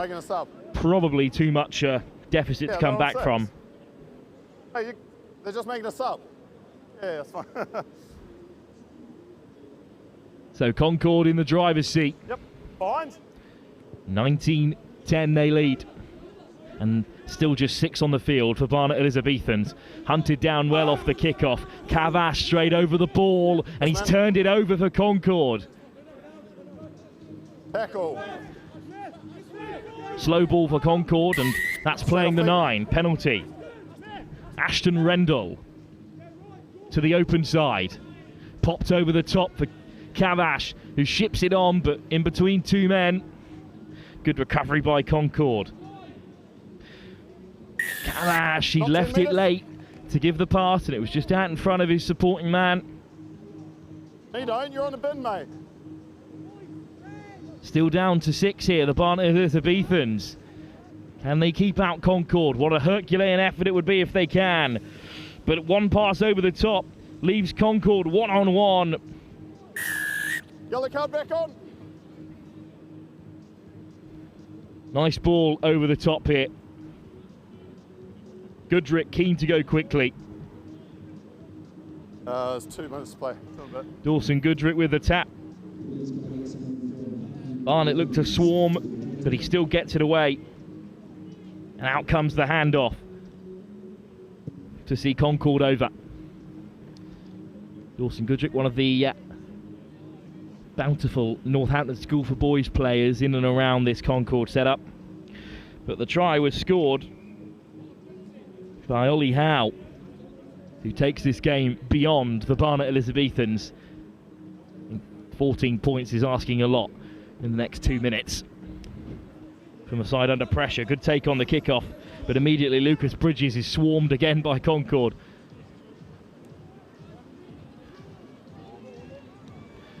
Half a chance on the edge, the 2-on-1 is carved out, but Concorde swinging in the tackle, but dropping off the tackles. Half a break for the Barnet Elizabethans. Loose at the breakdown, side entry, penalty Barnet. They've got to go quickly here. Time is certainly against them. Straight into contact, another penalty. Restored to a full complement of 7. Maybe a chance for White. Third penalty on the bounce, and they're going to see a yellow. And the try scorer, Ollie Howe, sent off. Is that a glimmer of hope for the Barnet Elizabethans, who've really got to get wider here? Concorde well set in defence. Straight up the jumper again from the Barnet Elizabethans. Off their feet at the breakdown, Concorde, so nothing coming there. It's a 3-on-2, but the pass is wayward. And it's a 4th penalty. And a 2nd yellow card. Oh, no. Let me get a timer, 1 sec. Okay. Well, I think it was a deliberate knock-on. Indeed, that's the call from the referee. So surely the holes are going to open up for Barnet now. Still, they're managing to find White shots to run into. Now they're onto the edge. Boot to Paul. It's overcooked. And despite defending with just 5 men, Concorde have managed to keep out Barnet. And as the clock tips into the red... Oh, sorry, that's time up, actually. This will be time. Well, a hectic end to the fixture, but Concorde had it wrapped up in good time. Their 2nd win of the day, with 1 last game to play against the current under-16 table toppers Saracens amateurs, means their hopes of finishing in the top 2 and playing in that winner-takes-all playoff game this evening are still alive. Barnet Elizabethans are off for an early bath. With 2 more games to play, it is very unlikely that they'll be able to crack that top 2 after 2 opening defeats. But still, really good play for them, especially in the second half. Concorde came out of the blocks firing after the break and have sealed victory here. If you're hoping to join us live for the women's fixture, the Hackney Gladies against 7 Bamboos, don't worry, we're just 5 minutes behind. That game will kick off any moment now.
Welcome back to the House of Hope Sevens. This is the first half about to kick off between the Hackney Gladies and 7 Bamboo. We are about 7 minutes behind. 7 Bamboos beat Bath in their opening game, of course, by 21-17. Hackney Gladies beaten by 50 by that same opposition. It's Bamboo in the grey and green going right to left in his first 7, taken by the Hackney Ladies, who are in blue and yellow. And first tackle swung round by Bamboo, who are on defensive duties here. Thunderous carry up to the 10, but intercepted by Lisa Parmetla. Around the corner they go, and here's the first chance for Bamboo. Nice footwork inside and out. Wallace, Parmetla, Wallace on the inside. It's a stunning finish. Made to work hard by Hackney Gladies early doors here, but Parmetla and Wallace in tandem, a thing of beauty. It's an excellent score.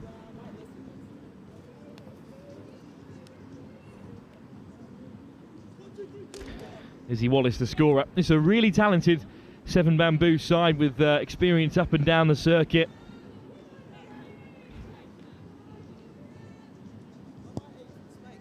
But the conversion from Regower off target. The 2 number 7s out there.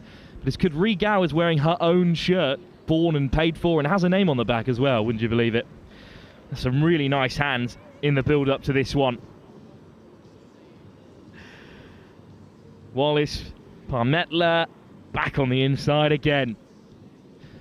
So Bath will play 7 Bamboos again at about 1:20 in the second of a 3-game series, if Bath can get a comeback, and then there will be a deciding game, perhaps on pitch 1 between the two, to see who is crowned women's champions here.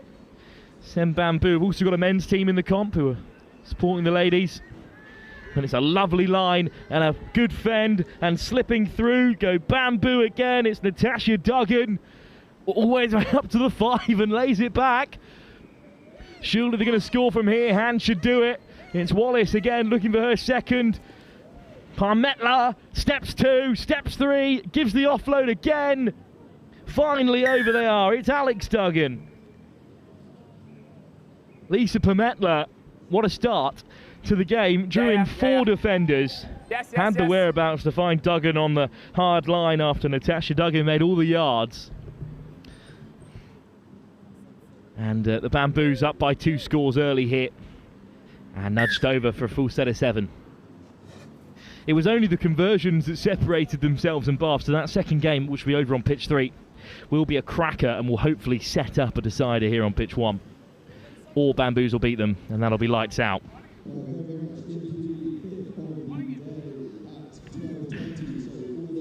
Nice footwork. Literally takes 4 players out of the game. And kick off for Bamboo, who are unlikely to take their foot off the gas. Regower, short and contestable. It bounces up into the path of the Hackney Gladies. Chance to see what they can do with ball in hand. Foot race on the outside. There's great pace in the Gladies lineup, but it's really good cover from Bamboo. Straight over the ball. Great position. Penalty. Yeah, that is textbook. And a quick tap as well. Called back by the referee. That's no fun.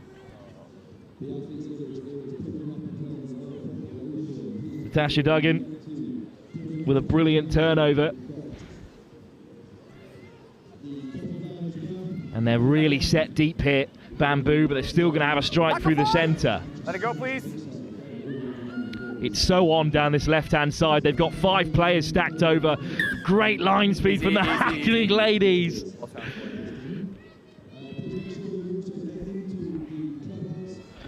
Parmetla, Wallace, all waiting in the 15 channel. If they could only spread it wide, but what a shot to win back possession on the try scorer, Alex Duggan. Great defence from Hackney Gladies, who are not going to be contesting for the title after their defeat to Bath and Bath's defeat to this Bamboo side, but little snipe down the short side here. A little hitch kick as well. Across comes the cover, but the slipping the tackles here, and this is the chance for the Hackney Gladies to grab their first score of the competition. Are they going to go all the way here? This is a stunning try from the scrum half. One missed tackle is enough in the game of sevens. Right here, please. For you to be caught out. And the start of that break down this near side was excellent. Little hitch kick around halfway, and then a great finish. Okay. Yes, happy.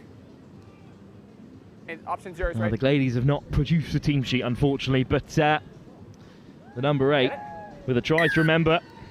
And it's game on here. Yeah, 2 right. What a finish it was. Easier said than done, getting away from Natasha Duggan. There was cover across as well, but stepped on the outside at the perfect time. Raced away from Alex Duggan too.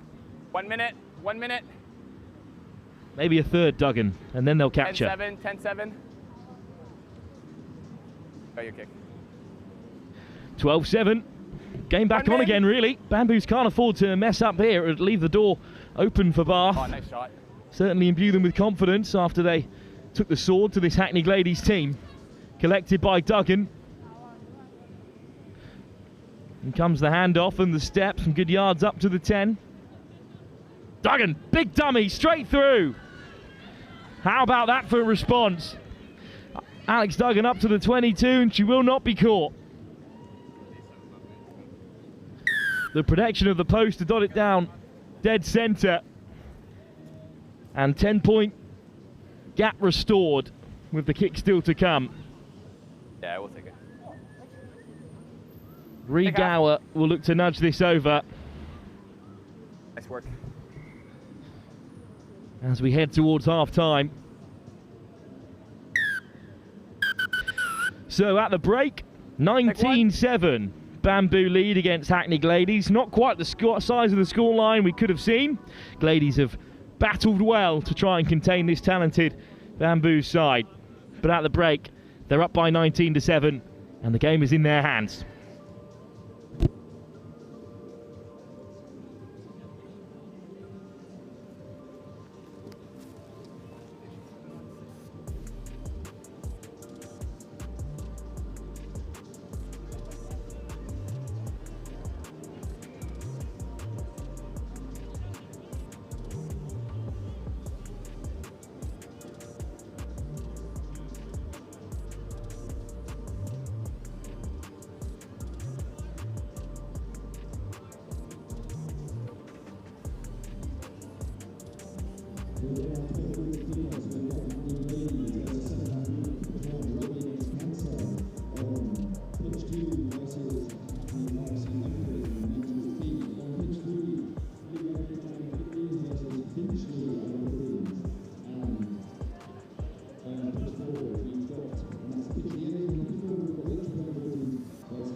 Second half soon to get underway. If you're tuning in for our huge clash in the under-15s competition between the Fullerians and Chesham Valley, then hold your horses. We're running about 3-4 minutes behind as things stand. Still 7 minutes to go in this women's game between the Sevens Bamboos and Hackney Gladies. Really good first half from the Gladies, who have much improved from their opening dispatch by Bath. A Bath side that were actually beaten by the Bamboo Sevens, and I think that should be a penalty.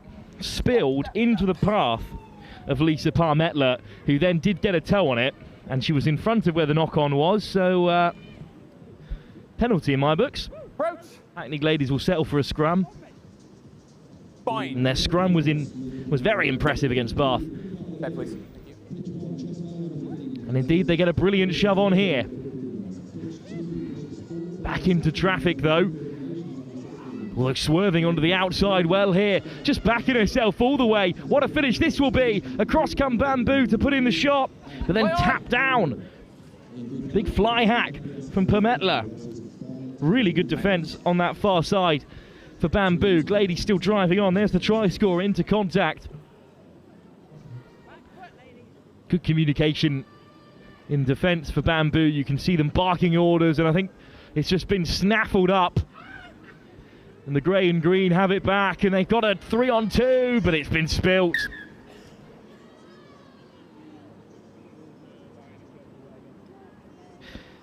Well, Summer Chick was away there, just couldn't hold it. Fine, please, Hackney. With women outside her, so another scrum for Hackney Gladies, and they look threatening from their last set piece. Can they have another stab here with the Bamboo line? Approach. Bind.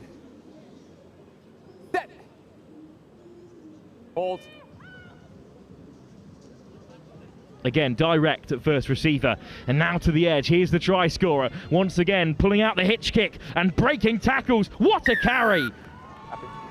Would have been a penalty try if she didn't dot down, but that's a second for the Hackney Gladies and a double for the number 8. Really good carry. And I think she's asking the question fairly, why bother with the kick? Surely a penalty try for that high tackle over the line, but I think they'll still have to try and convert this one from way out on the right-hand side, which they don't. So 17-12, came back on again. And if you're watching this on as a Bath player, I think you're feeling pretty confident about the tournament decider you've got over on pitch 3 a little bit later when they come together again, because Hackney Gladies have found some weaknesses in this Bath side, in this Bamboo side, I should say. Kick off, dead centre into the glaring sun, and let to run. His Chick. Really strong carry from Chick. Takes on 2 defenders, but is bundled into touch. Hackney Gladies hold firm again, and all the second half has been played in Bamboo country. Fine, no, correct.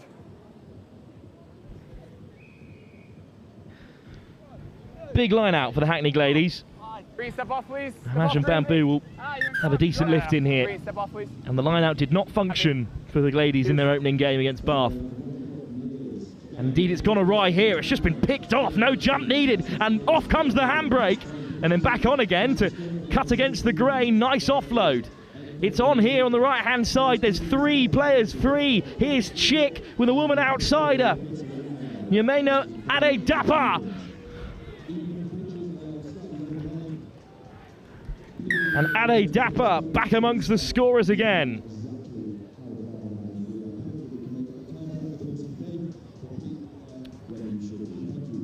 Simple finish 15-12. to put Bamboo back in control.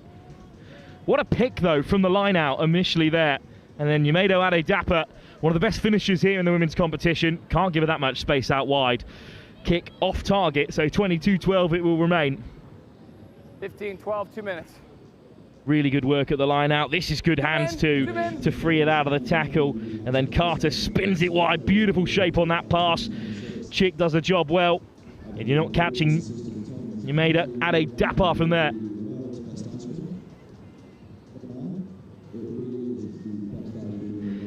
Kick-off for the Bamboo Sevens. Really teasing one right up to the 10-metre, but taken on the full by the Hackney Gladies. On the swivel, get the ball away. Lifted off the deck again here. Hint of a trip from Bamboo, chop tackles. But they've got numbers up, the ball is loose. Adedapa first to latch onto it, and she'll wheel away again. It's game-breaking stuff from Yumedo Adedapa. Can't even give her a sniff of a chance. She'll find it, and she'll score. Holly Williams over to take the kick, but when in doubt, break glass for Ade Dapper, as Bamboo Sevens have done in this second half and sealed the game. She's on a hat-trick already. 2 points as well from Williams.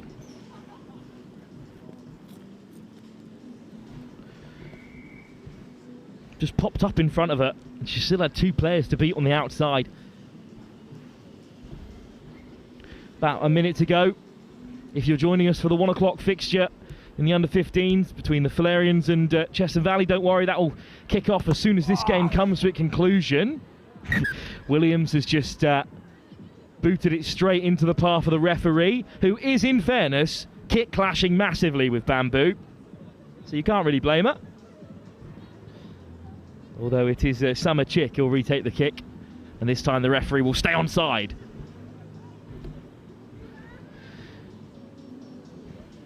It's going to be a free kick for the Hackney Gladies anyway. One last chance for them to run at this Bamboo defence. Off they go. Okay. She was pretty far off the mark there. I was wondering if the ref was going to let that go. We're into overtime as things stand regardless. Just 15 minutes of regulation to play. So if they lose out here, then that's probably game over for the Hackney Gladies and certainly their tournament.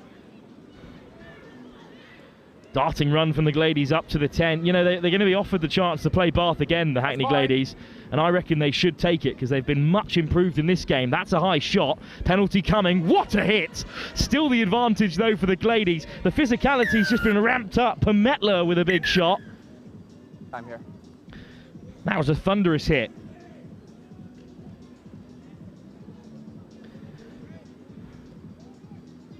What's The that? ball came loose. And this is Permetler dragged down and then, oh, crunching tackle. You. And you see she's just taking a bit of a head knock there. She's unfortunate, but nothing illegal about the shot. All good, thank you. I think this may well be the end of the game. There's still a penalty to play here with for the Hackney Gladies after a high shot. 27-12 in the Gladies' favour. Water, please. Your pin.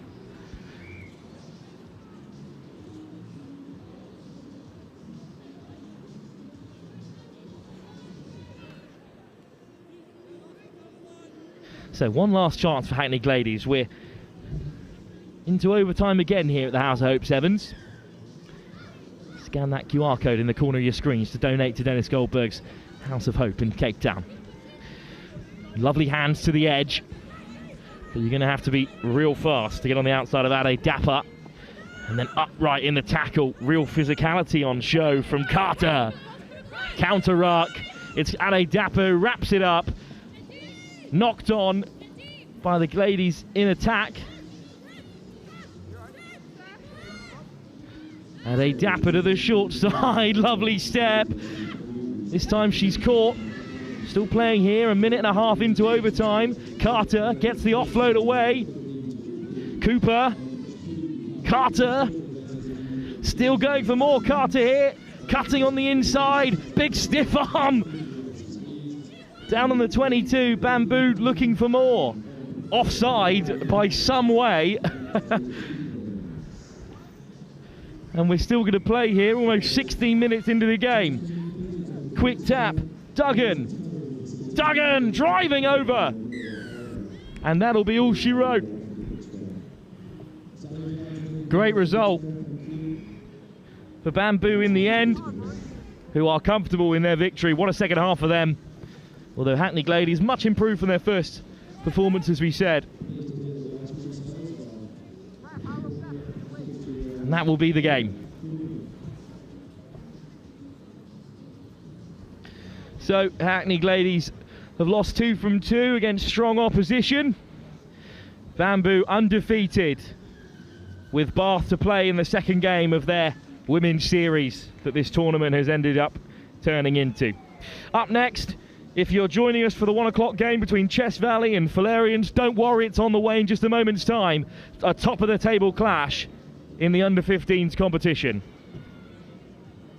But here, it's a fantastic performance, especially in the second half from Bamboo.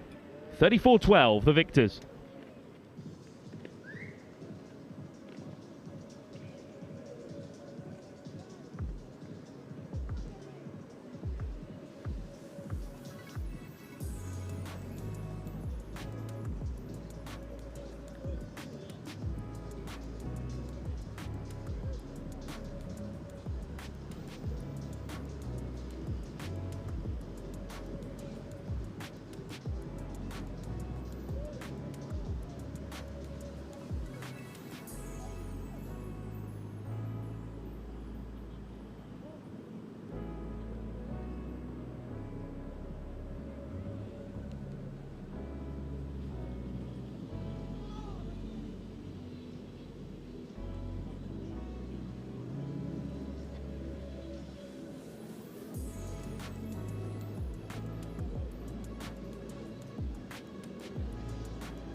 Welcome back then. We're running 10 minutes behind here at the House of Hope Sevens. But it's Fearless Sevens from Fullerians Rugby Club taking on Chess Valley, a local aside from sort of North London and beyond. Out in the beautiful Chess Valley, of course. In this under-15s competition, Chess Valley are 3 from 3 at the top of the table. The Fearless Fullerians also undefeated. So this is very much a group decider, and only the winner of the pool can make it through to the under-15s Cup final. Fearless feed the scrum, it comes loose, and we're going to have a reset here.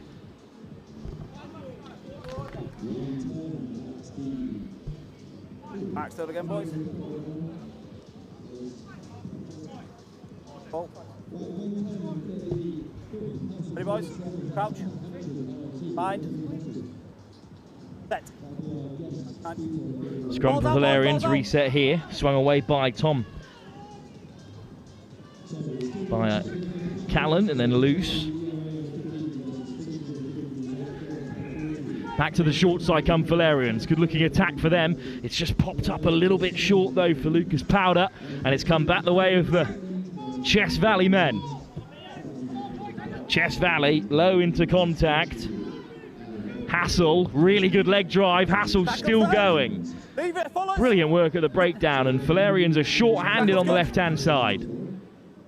The offloads are loose. It's real scrappy here. Eventually regathered by Lombarda. And now it's a 2-on-1.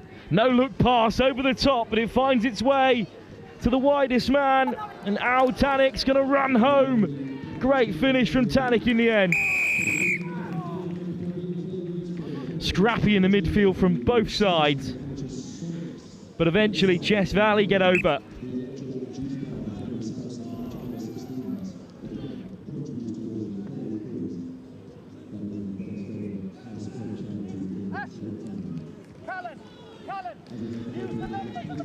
Chess Valley up by 5. Good start for them. Based in Croxley Green in Hertfordshire. Make sure you stay behind the kicker, it's got to be onside. Celebrating its 30th year. The rugby club. And kicking it off deep. And it's allowed to bounce, which is a bit of a no-no on the whole in the game of sevens. Picked up at the back. Dummy kick, don't mind it, from Powder. And then he puts in the grubber. Good now. Powder's going to win that race as well. And Powder's away. And he's only got one for company. Powder on the pickup. What a brilliant individual score. Lucas Powder always looked like the second man to win that race, but the determination shone through. And the Fullerians Fearless 7 side are back on the board in this group decider.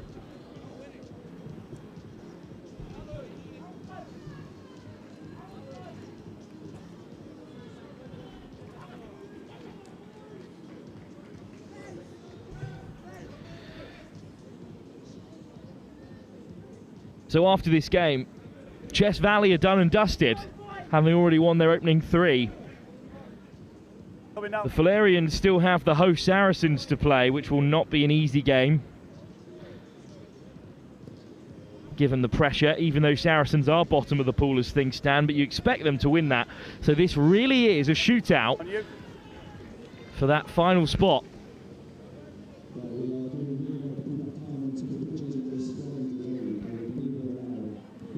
Bishop Stortford in the Elite Rugby Academy alongside Finchley on the other side of the pool, but what a take straight off the kick-off here from Raheel Limbarda, and Limbarda steps on the inside again. Limbarda still going. Looks like a textbook turnover though from the fearless Fullerians, and they've won it back. 10, you're offside 10, thank you. Really impressive turnover by, I think Ellis Craggs it was. But that's ball in one hand, knocked out in contact. Go to the left-hand side, go the Fullerians in defence, and they are going to be beaten to it. Look at the pace. Charlie King takes off the handbrake. And once again, they're just pouncing on errors. Chess Valley, so they're doing it very efficiently. It was an excellent break from Limbarda early doors. That's a big carry. Nice offload as well. But ball in one hand, you're always likely to lose it there. After 10 you're offside, he responded and went back, so there was no penalty offence. So I said, yeah, you need to make 10 you're offside. Very clear stuff from the referee there about why the penalty was not awarded the other way. And that's a huge kick, because for the first time, one of the two sides has converted. It's a really strong carry and a nice little offload as well. But once it came back for Harry White, he had the whereabouts to spread it wide, and then great acceleration from Charlie King. So Chess out in front again.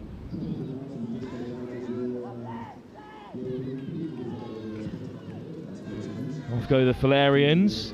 He heard the call to bring it to the short side, so here they go. It's been spilled, but there's no time to rue the mistake. Limbarda straight onto it. Couple of knock-ons. One each side in the end, I think. Good work to create a little bit of space on the short side, but it's under 15s, everyone. Let's remember, mistakes will happen. So we'll get straight back on with things with a scrum. My Fiddly Edwards with the feed. Fresh legs out there for Chess Valley. What a score would mean to them before half-time.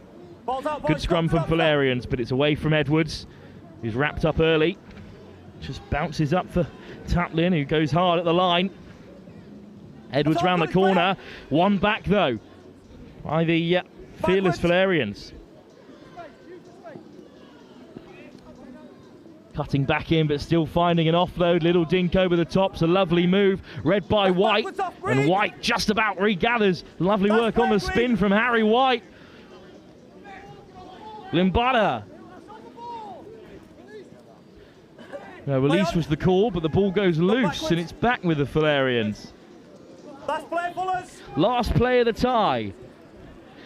Fullerians looking to take the scenic route here. This is an outstanding run, and then comes the offload for those extra few yards. And Ollie Nasiri will score right on half-time to surely level the game. It's a brilliant run round the corner for the number 14, and then he realised after skimming 7 players that he might not have the legs to go the full length, so Nasiri was there to finish the job. And this is a big kick to equal the tie on the stroke of half-time. Fearless Sevens in their huge group decider with only the bottom team in the pool left to play have levelled up the game again. Chess Valley twice have gone ahead and twice have been pegged back. What a second half we have for you here live at the House of Hope Sevens.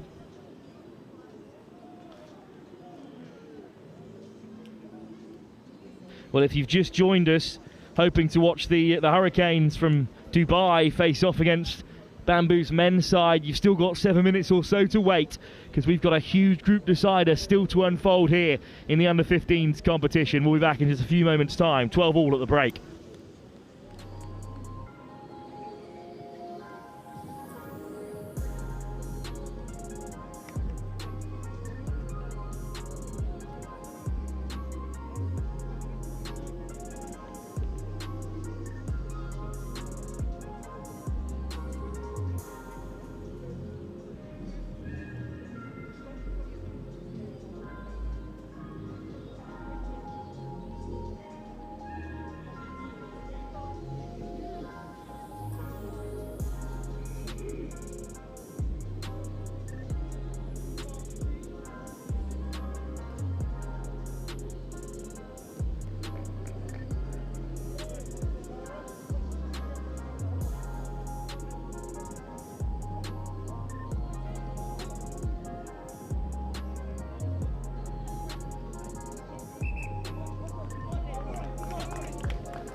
Second half seems to get underway. Chess Valley in the green, right to left with the 7 minutes still to go.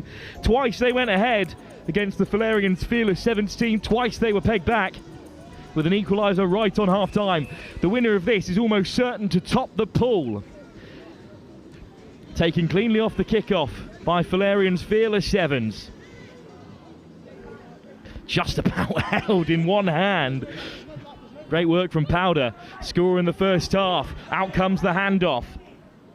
Good start to the second half here for the Fearless Sevens, who have won that penalty advantage thereafter. No advantage coming, so a quick tap will catch Chess Valley out here. They're slow to react. Tap down the right-hand side. Again, it's upright in the tackle. This time the offload is freed.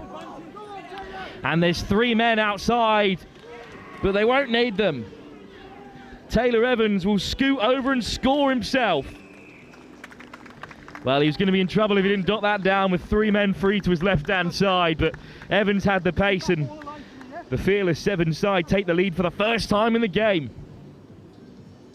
Well, they're from Fullerians RFC, but Fearless United are the sponsor of this side, the charity designed to help young people get into sport who may not otherwise have that facility at their fingertips. Very lucky, of course, for all of us who have grown up in and around the game of rugby.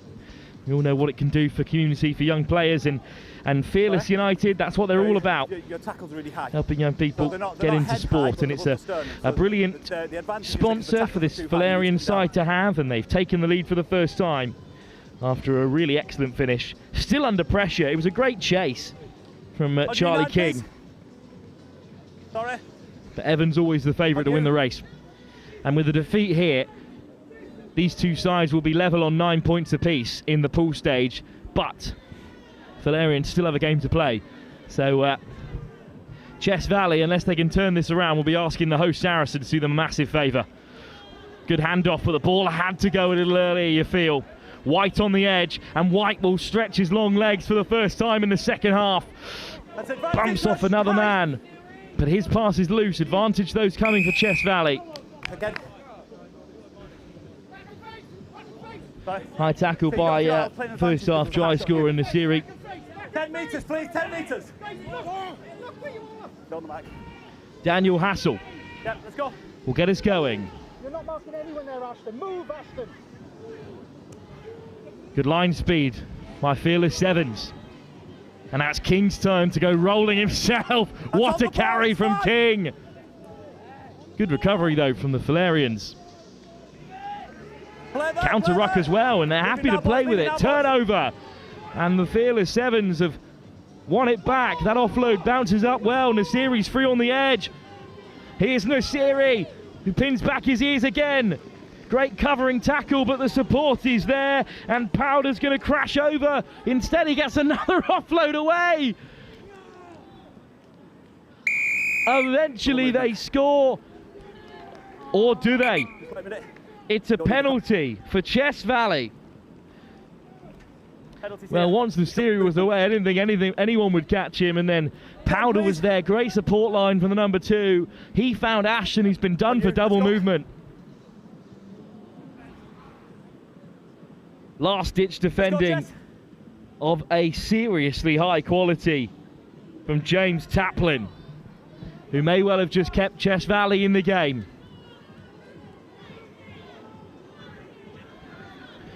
Kaplan again doing the hard yards for Chess Valley, but Powder's on the wrap, and Powder throws a dummy this time. And finally they score.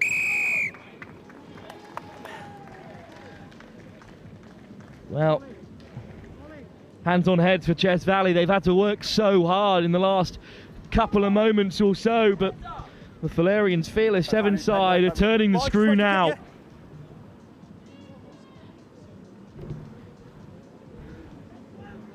Great nudge as well to take them 12 points clear.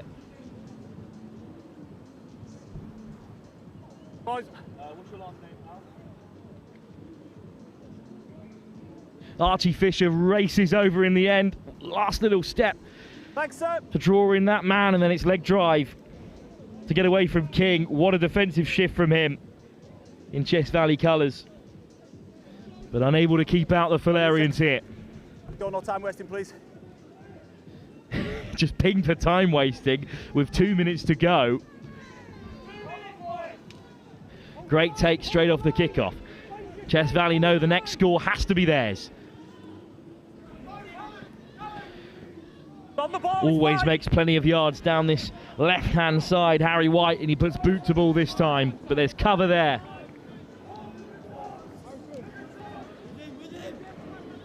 Over the ball go Chess Valley. Edwards has stolen it. Green ball, leave it for green. And Finn Edwards wins it back. Brilliant turnover. What a time to do it.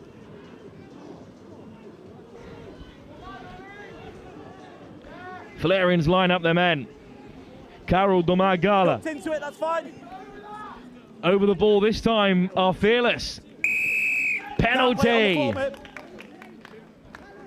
10 metres, 10 metres. And they've still got to retreat here, Chess Valley, in this area with the soft hands. Powder on the edge. 2-on-1, floats it out. And now it's a foot race, but what a covering tackle from Rahil Limbarda. And Limbarda looking to strip it away. Okay, boys, this is what I've seen. Tackle was good, then you didn't let go. No release from Limbarda, knees to floor. Chess Valley backpedaling. One more score will surely seal it. Nasiri direct. Advantage again, you won't Lovely ball off the deck. It's Powder for his second in the second half. He's short, laid back. Interception by Edwards, flies out of the line. His offload is spilled. It's another offload to 4. Domagala comes up with it for Chess Valley. Leave it now, Chaos boys, leave it now, inside the got him under rock. 22. Limbada off the Jets. deck. Edwards. There's tired bodies out there in green and black, and the pass is wayward. James Taplin. What a shift he's put in the defensive end, and now with ball in hand, Taplin is free. Who's this? It's Taylor Evans coming across. Evans has got 100 metres to cover. Will he get there? Taplin, can he score? Evans has got him. But Taplin snuggles it down.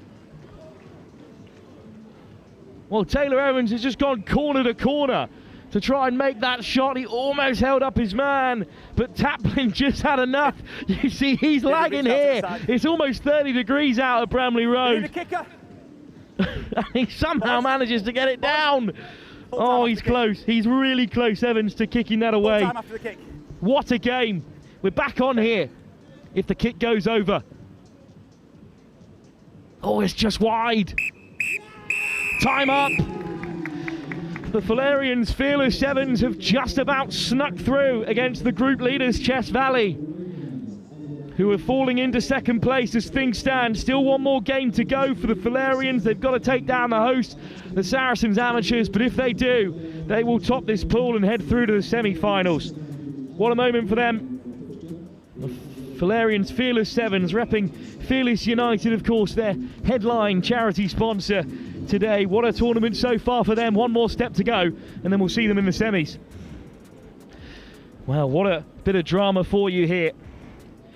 We've got more action from the men's division up next, and it's a huge game right at the top of the pool stages to bring you, if you are joining, we're about 10 minutes behind, but soon the Hurricanes Barbarians from Dubai will be taking on Bamboo RFC.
So welcome back.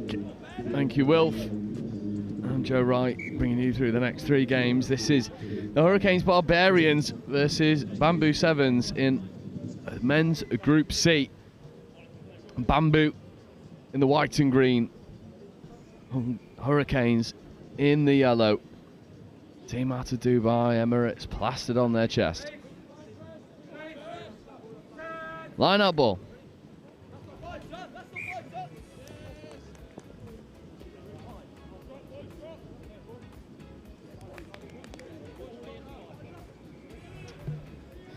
So Hurricanes with a free kick, get us underway.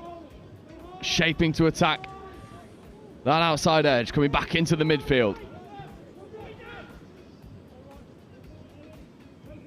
Hurricanes posturing, trying to Get the defensive line to bite. Referee's happy with the timing of that tackle. It comes into Bamboo hands.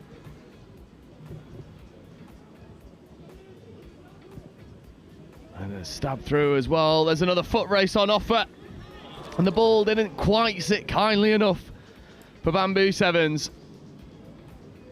who for a moment had the try line beckoning, if not for an unkind bounce of the ball.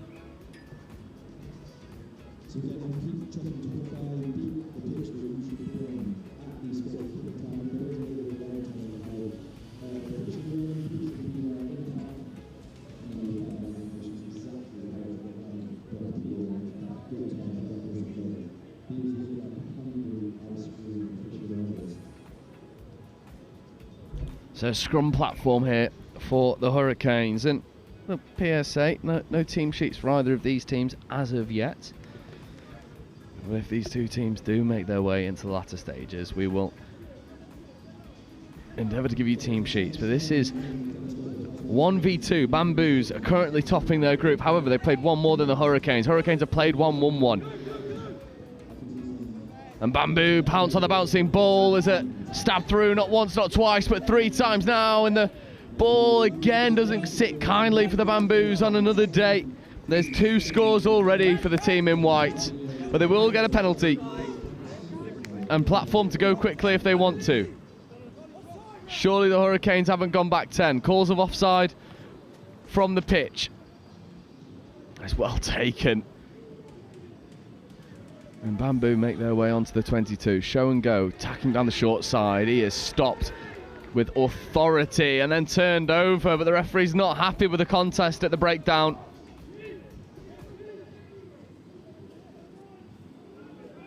Bamboos go quickly, steadying the ship and slowing things down for a moment. Now injecting a little bit of pace. Quick Hands wants to go. Hurricanes are going hard at the contest. Trying to put bruising shots on to Bamboo Sevens. Hitch kick step. Oh, how good is that? Hurricanes caught napping. Bamboo finish. And a step that Quade Cooper would be proud of. Bamboo Sevens open the scoring. 3 minutes in, 7 points on the board. And look at this for a right foot step. Their kick. Oh, the replay just misses it. But that right foot just sold 2 or 3 Hurricanes defenders, and then he has the pace to accelerate around the outside. Bamboo draw first blood. Score, you kick.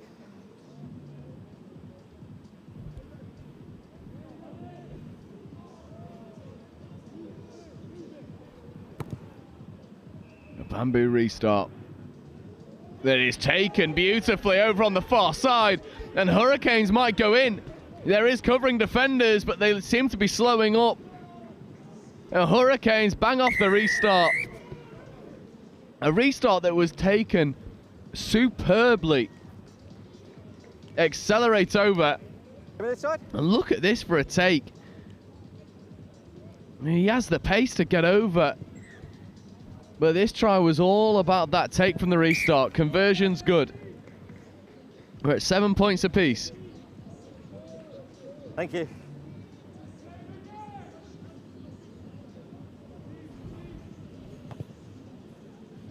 As Bamboo get us under. I mean, look at that. That is absolutely. It's absolute money. Spinning take. And caught Bamboo napping. They were unawares. And Hurricanes. 5 minutes gone. Bring us back all square. Oh, and it's taken masterfully from Bamboo. And now it's their turn to try and catch the Hurricanes napping, escaping 1 and then 2. Hands have got to go. That ball looked to go forward, and unfortunately it did. Well, these restarts causing issues for both teams here. The skill set on show. Certainly some of the best that we've seen today in the men's division. 1. As things stand, it'll be Hurricanes ball.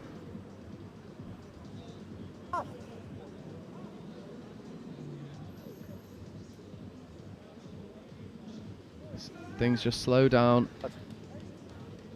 We're a substitute from Hurricanes. About a minute left to go. Now back on. Hurricanes ball, midfield scrum. Bind! Just beyond that 10-metre line. What can the Hurricanes create? Potentially a moment of magic. Left foot step, hitch kick, accelerating away. That ball was tapped. Referee's happy that that one was just in the tackling action. And then Bamboo off the feet. You're right. Ball's on. Release. Hurricanes going hard at the breakdown. That one's charged down. Play on still. 3 on 2. Little stab kick over the top. Is it bouncing kindly? Not quite. And Bamboo don't want the scrum advantage. They want to go quickly. Clean space in front of him. Stepping back on the inside. Isolated for a moment. And it's pillaged by the Hurricanes. There's 2 Bamboo players down on the floor. It's 7v5 at the moment. It's all a bit messy, and surely this has got to be finished. Extra pass goes. And he has the pace to get over. And the Hurricanes take advantage of a scrappy 30 seconds. And they were bamboozled by Bamboo. But they've come back with dominance. Conversion's good, and that's the half. Hurricanes 14, Bamboo 7. Hurricanes have come back after a very tricky start, showing their class here on live stream. Second half will be with you in just 1 minute's time.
Back underway we are. Second half.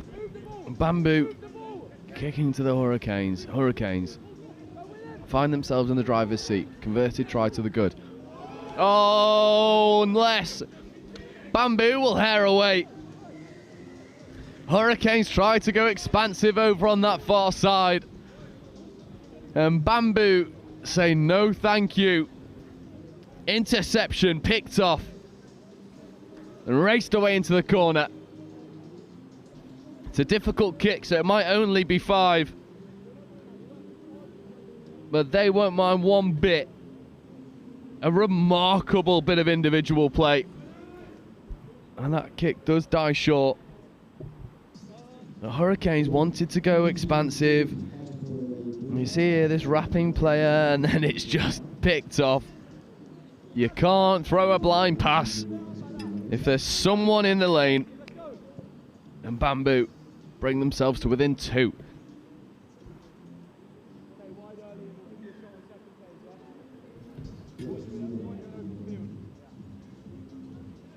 And just as this game has started to burst into life, so has the weather. Glorious sunshine.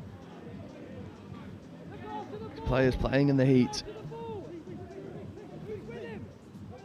You wouldn't know it considering the intensity that both teams are bringing. That's a lovely stab through. And if the ball sits kindly, it should be in. But we've seen already in this game that this ball is not playing. It's not playing ball. And now that it's the Bamboo's turn to turn it over. If the bounce of this ball wanted to sit kindly for either team, then the amount of scores that we've had so far could have doubled. So many opportunities to go into the backfield, putting the ball onto the toe. It's just not sat cleanly for either side. It's a wonderful pattern of play that we've seen all throughout the day, but no one told the ball. It missed the memo. Bouncing horrendously for the attacking team so far. Crouch. Hurricanes ball at the scrum. Bind. Lots of depth and width on offer. And we've already seen so far the way that these boys play. They'll be looking to go expansive. Already shaping to come over towards that outside edge. Wrapping option, not taken, straightened, and then offloaded. And that is a glorious bit of play. Hurricanes executing to perfection, scything Bamboo down. You went up and forward. So you were early engaged. And this is wonderful stuff. Conversions taken. It's the full set of 7. But what about this individual bit of play from number 13?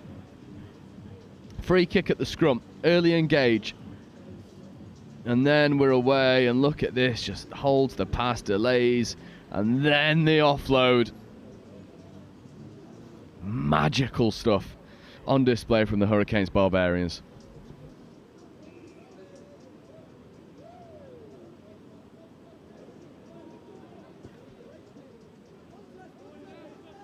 Deep restart, finds touch. There'll be Bamboo ball when they're penned back onto their 22. 7 Bamboo ball. 3.5 minutes left to go in this one. Bamboo find themselves down by a converted try. And we've seen already that they've certainly got the ability to cause the Hurricanes all sorts of problems. Just not been able to do it as consistently as the Hurricanes, who have dove into their bag and found these moments of magic exactly when they needed it. Hurricanes ball, knock on from Bamboo, 2-on-1, 3-on-1. Oh, lovely hands, and it's a try, assist and a score. And Hurricanes capitalise on the Bamboo error, turn the screw.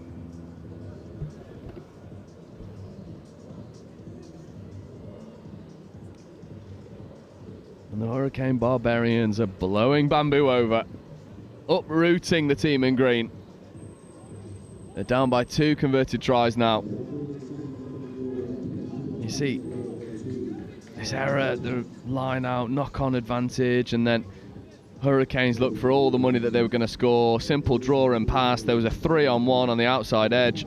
Didn't need it in the end. The 2-on-1 was good enough. Hurricanes ghosting through to another victory, looking to take themselves top of this pool. Try difference is far greater than Bamboo's as it stands. So with this victory over Bamboo, Hurricanes will find themselves top of Group C. As are Rugby against Cancer in Group B and Finchley in Group A, although Finchley won all 3 of those games after a very tricky first game. So setting itself up nicely for finals later on in the day, all brought to you live by Next Gen as Bamboo get up over the 10-metre line. No, 15, back here, 15, back here. Here's your mark. You're too far It's Hurricanes away. ball. 15, here's your mark.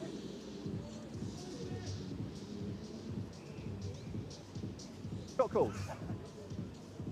No? Sure? Play.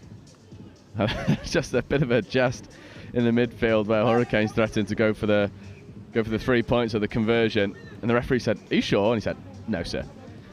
No, very little conversions you see here in sevens. What you do see is a reward for your endeavour. A little grubber kick regathered. For once, the ball gets the memo.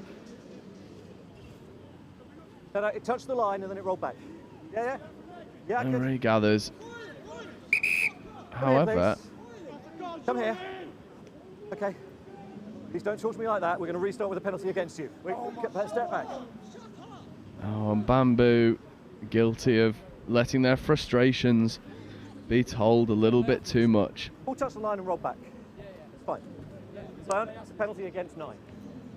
Yeah. No.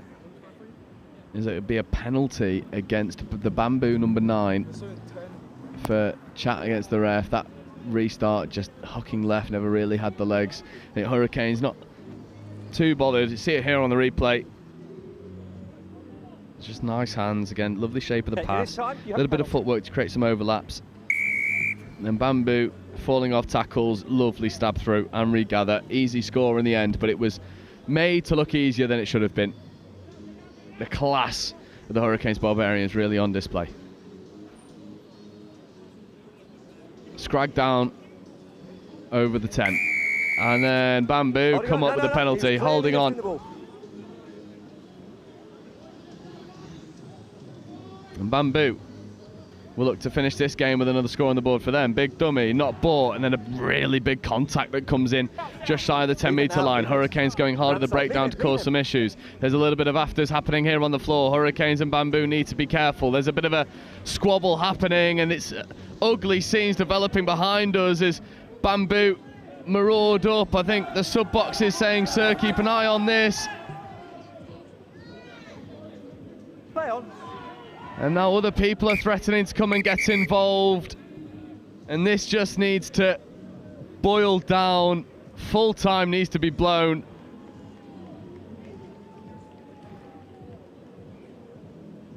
I haven't seen what's been going on over here.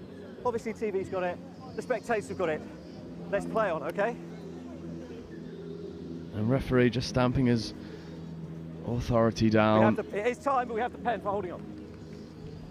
The referees, is the boys are saying they've still got to play. Everyone's shaking hands still, trying to sort of take the sting out of the game. And yet no one realises that it's a penalty to Bamboo for holding on, but that ball bouncing far from kindly. Now Bamboo fielding. If referee doesn't want this to continue for longer than it needed to. No slowing the game down. Coming back over towards the short side. It's a little bit of a hospital bass. It's wrapped up. And the sting has well and truly been taken out of this game after, well, just some handbags happening on the floor. The Bamboo want to finish with another score though. Score that wouldn't affect the result of this game all that much, but would certainly give Bamboo a little bit of pride and help with their points difference going into the latter stages of the day. Bamboo fighting their way through contact. Counter ruck is good. Leave it, Nate. Leave it. Back foot. It's Hurricanes ball. They just want to potentially finish with another score of their own or just hack it into touch. That one's gone forward. 2 knock-ons. And the full-time whistle will be blown in a game that had a little bit of bite in it, especially towards the end. Hurricanes come through unscathed, 31 points to 12 over Bamboo Sevens. And we're now about 12 minutes behind schedule, so if you've tuned in for the Seven Dwarves versus Saracens, you're not wrong. It's coming up for you next. But as it stands, Hurricanes 31, Bamboo 12. Next game to come.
And so the next game's about to get underway. We stay with men's open action. Saracens, ARFC.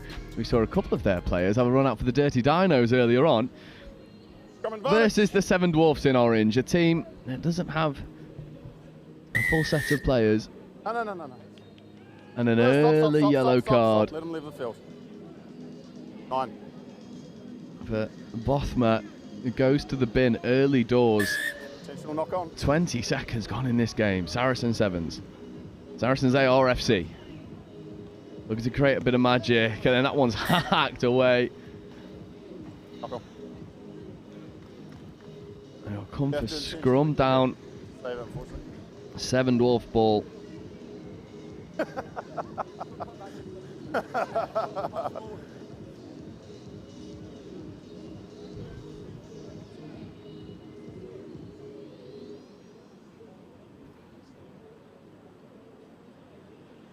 And both of these teams potentially, well, it's looking like they'll be out of the cup running. Seven Dwarfs find themselves 4th in Group A and Saracens 5th in Group A. Seven Dwarfs having played one more game than Saracens.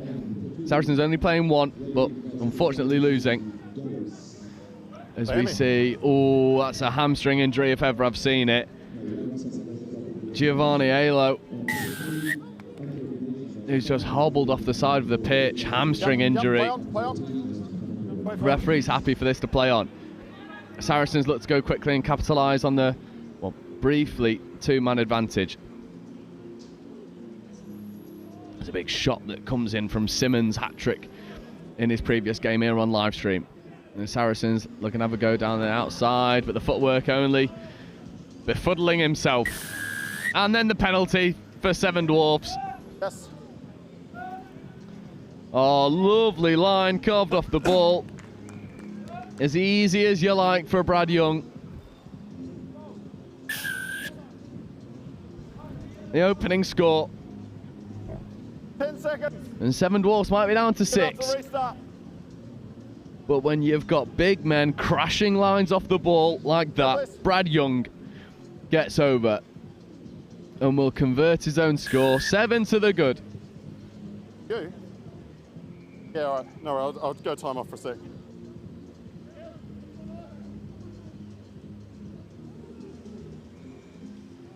What a line that was.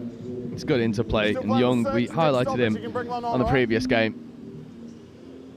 Dangerous ball carrier. His never say die attitude. One of these orange men to keep an eye out for, certainly. Okay, all right, so we're good? Okay. Yeah, contest. Knock on from Saracens off the back of a contestable restart, and the yellow card has expired. Yep. So Seven Dwarfs find themselves back to the full set of 7.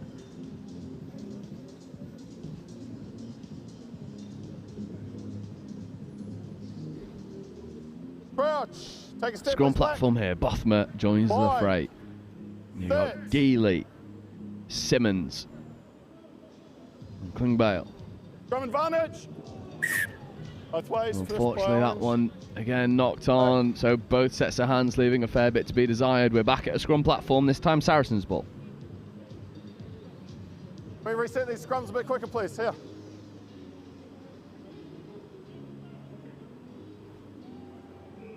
Crouch. Spot. Come on, guys, let's go. George Vrecko Crouch. with the feed. Bind.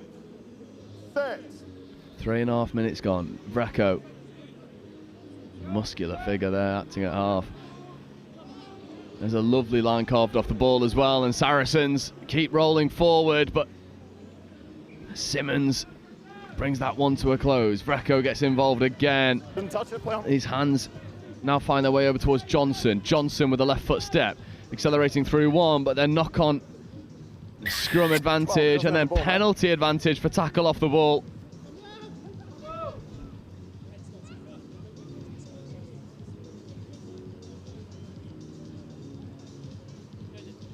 Yep.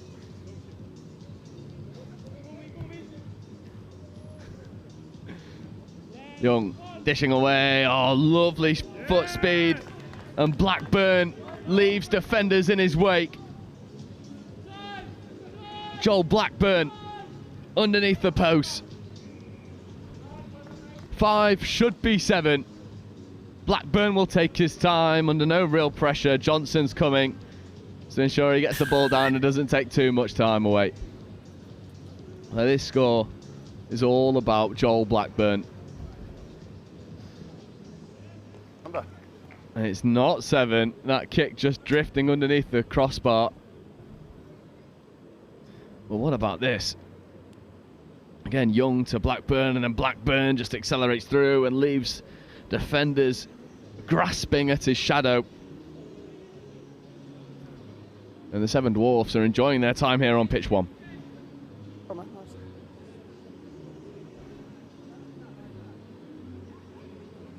nice. Go. 90 seconds to the half. 7 Dwarfs will be looking to get another score on the board, and for Saracens it's stop the rot, find a way of getting some scores on the board for yourself. 3 on 3. And coming back against the grain and flying into the ref. I can't get out of the way there. Got to restart. And it'll be Saracens scrum restart. On my foot. I need a rest. Tom Weir. Yeah, sorry, It was with a big carry right through the middle. Unfortunately, the referee getting involved and seems to be struggling with his foot a little bit, does the ref? Right, carry on. Crouch. Bind. So platform here for Johnson. Set. 9, you can't cross the tunnel until he picks up the ball. Johnson with a tap penalty. 9's gone early. Oh, lovely foot speed. Good step around the outside, fighting his way down to the floor as well. Great work from George Hands. And Saracens are starting to build a bit of a head of steam. 30 seconds remaining in this half of 7s. Johnson dishing away open side. Offload was a bit speculative. It's hacked through not once but twice. Bothma would have potentially got on the end of it if not for the referee's whistle, playing the ball on the floor. Oh, yellow card, Sam Connor. Connor. Just goes from a knock on to a penalty. I think Kappa was asking why it wasn't a yellow card, and the referee just having a right giggle. Kappa. Geely. Straightening. Accelerating. Reece Geely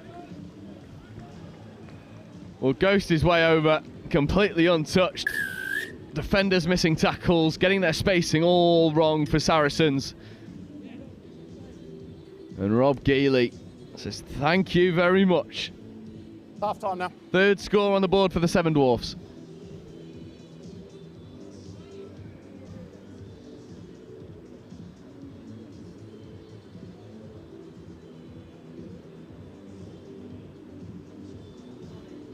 And Geely with a difficult kick. It looks to be decent. He's taken it as well. And that might be the best kick of the day from Rob Geely.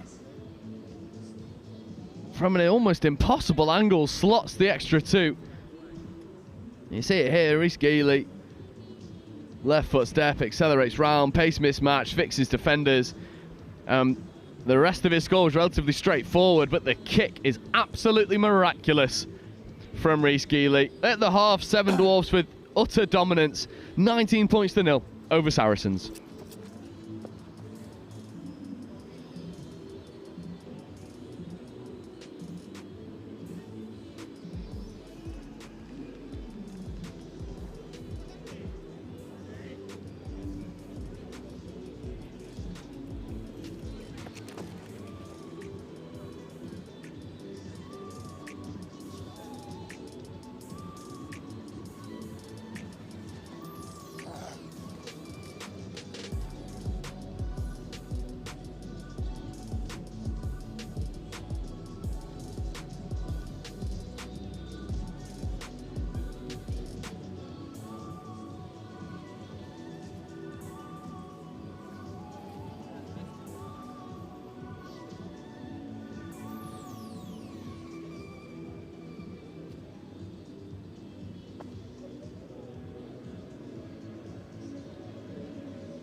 So we are back underway.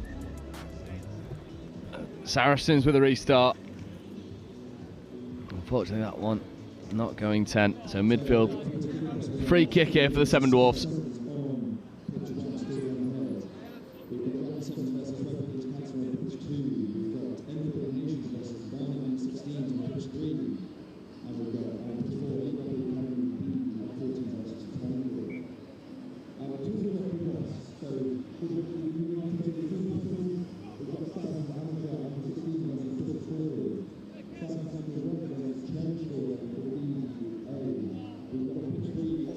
Seven Dwarfs unfortunately knocking that one on. This second half littered with mistakes to get us underway. And with the Seven Dwarfs, they won't really mind. It's 19 points to 0. It's been commanding stuff. Saracens have struggled to find their way into this game.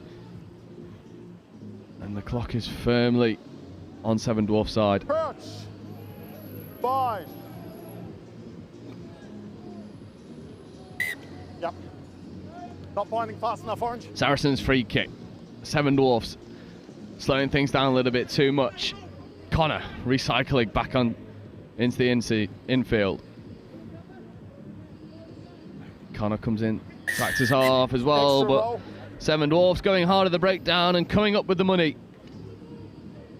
Kepper floating over, it's a lovely stab through as well. Oh, even the referee loved that one. Rhys Geely, Bothma should finish the dummy. And the Seven Dwarfs do, and the referee couldn't believe what he saw from Rhys Geely. Matador stuff from the number 3.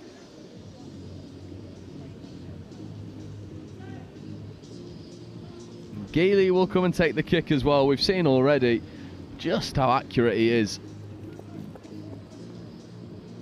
Slotted an almost impossible kick at the end of the first half. That one just dies short.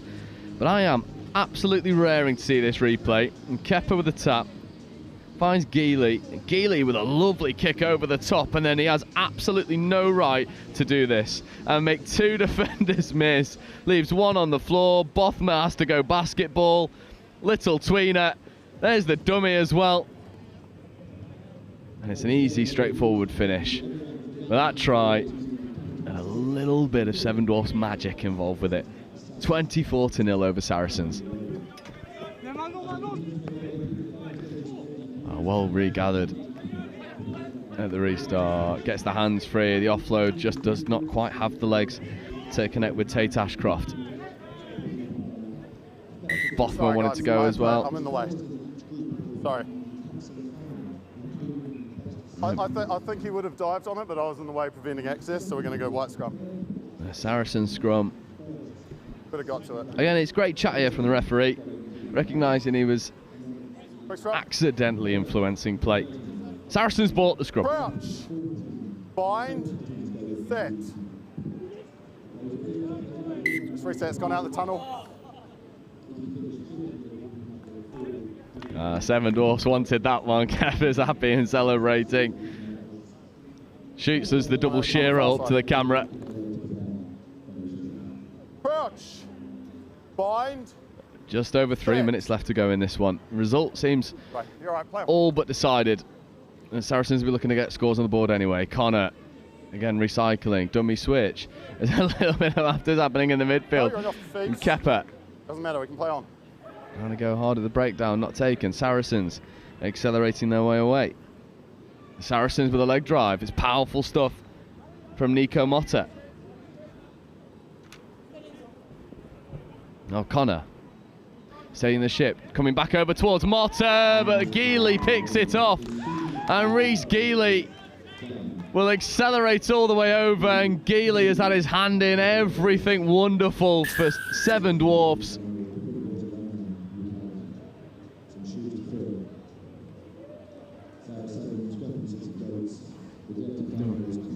It's Rhys Geely's world at the moment, and we're all just living in it.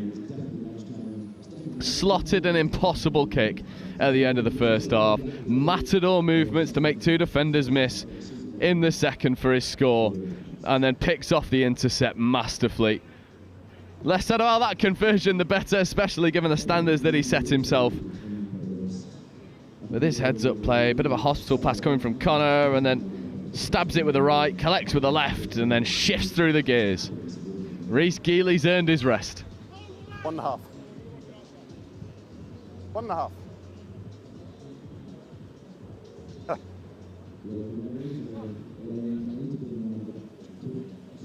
I'm going to stop the clock. 90 seconds left to go.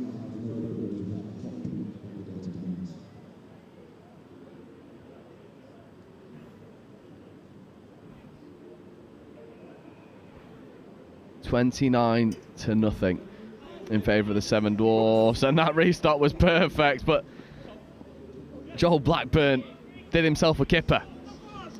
That one just going forward, and there was a bit of frustration coming in there. Johnson just couldn't quite take it cleanly. A minute left on the clock. The 7 Dwarfs have enjoyed their outings here on live stream, been part of some absolute crackers. And this one following that same recipe. They kept up with the feed.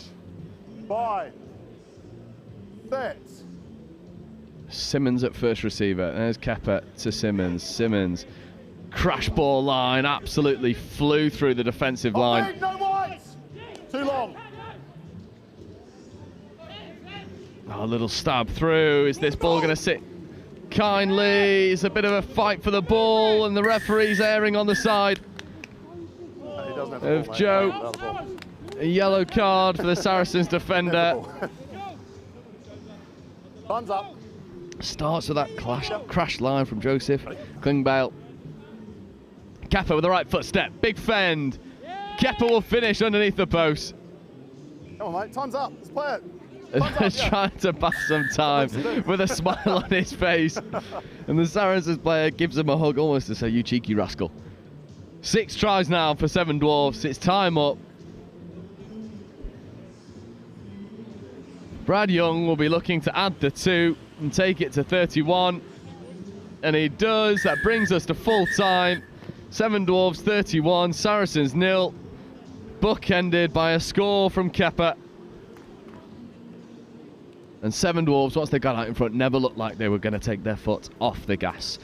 Well, coming up for you now, Again, we are 12 minutes behind schedule, so if you are seeing this expecting Saracens under 16s versus Bishop Stortford under 16s, no, your Saracens under 16s haven't just become 30. They are up next in our scheduled 2 o'clock game. Saracens ARFC under 16s, they'll be taking on Bishop Stortford under 16s.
Why, hey? Really time he beat me was when he fucking went through. Oh yeah, you went through all the legs. So welcome back. Under 16 action. Bishop Stortford in the blue. Saracens ARFC in the white and black.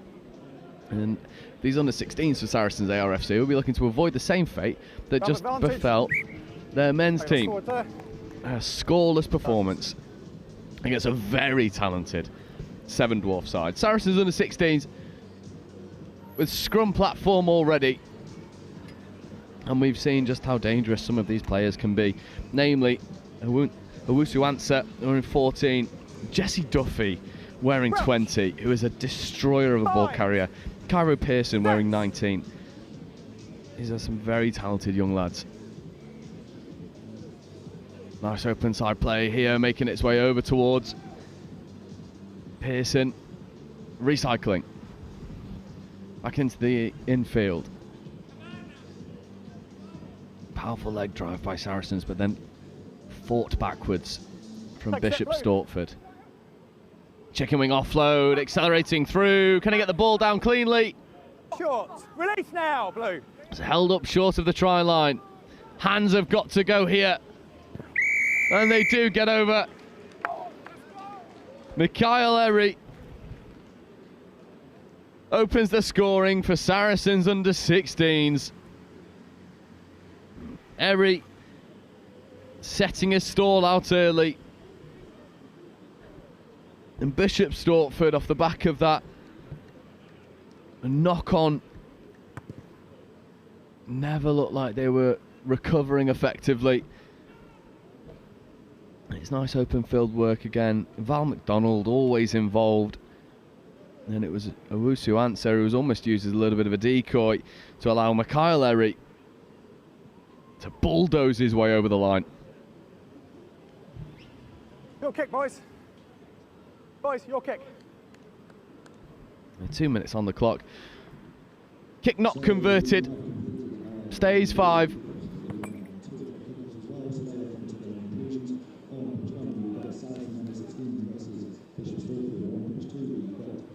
When you're ready.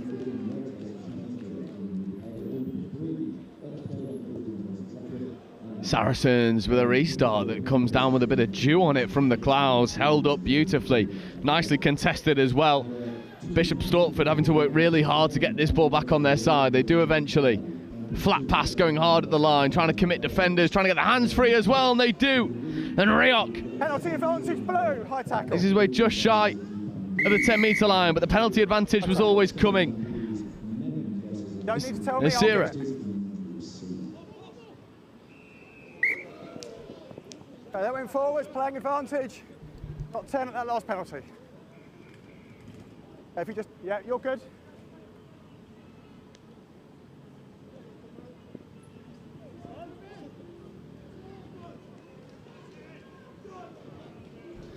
Now Bishops going hard at the line, trying to create some scoring opportunities. Late cut back on the inside. Saracens are having to man up effectively. Owusu Answer drags him down. Stortford, 2-on-1, hands have to go, and they do. And it's finished in the corner. Zach Plum finishes a lovely score, a lovely team score by Bishop Stortford.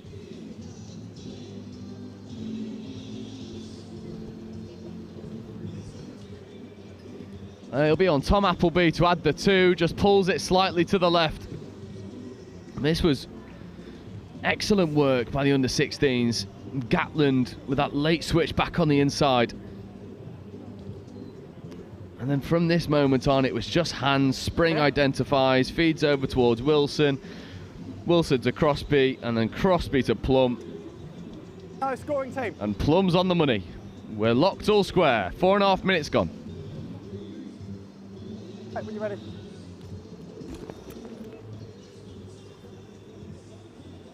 Appleby with a restart. Slightly deeper. Still contestable though. And that one not taken cleanly by Saracens, so it'll be Stortford ball. No, you can't go quick, it's been touched. And no quick option available for Bishop Stortford. He's shaping like he wants to. It's touched.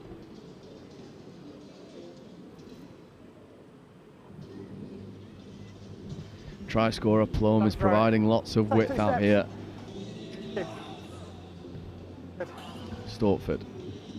Wraparound setup. That went 5. Marauding carry. Straight up the guts from Ghent. And again, Plum is lingering on this outside edge. Here is Plum. Fair bit of finishing this will take, but Plum does it expertly. Zach Plum beats 2 covering defenders. Outstretched arms, trying to grasp Plum. And Plum has the foot speed and the power to make them miss. And there's a very stinging lesson for Saracens. If you go with outstretched arms, you're gonna miss. Again, it was nice wraparound play here. It was Ghent with a big carry, taking 2 defenders with him, bowling over 1. Lovely offload as well to Gatland, and then it's Gatland feeding away. And what about this from Plum? Beats 1, beats 2. It's the same move. If it ain't broke, don't fix it. Right foot step, right hand fend. 2 tries to Bishop Stortford. A minute left to go. Slightly deeper restart here. Not contestable, but not fielded effectively by Val McDonald, who now has a fair bit of work to do. McDonald with the late wrap does it excellently. Saracens make their way up over towards the 22 line. Lovely line cut off the ball, but matched up by Stortford. Penalty advantage coming the way of Saracens. Looping pass over towards his outside edge to Cairo Pearson. Pearson trying to fight off Plum. Plum, though, scrags him down. Fronts up defensively. Penalty And then Flanagan. Tackle off the floor. Okay, got an injury here. We'll restart with an advantage. Flanagan Saracens scragged once into you sort this touch. out. Plum looks like he's taken a knock. There's bruised bodies left, right and centre on both sides of the ball. Cairo Pearson's down holding the head. These boys are under 16s. Player protection is the first and foremost priority. And Pearson, we hope he's okay. It will be penalty ball though for Saracens.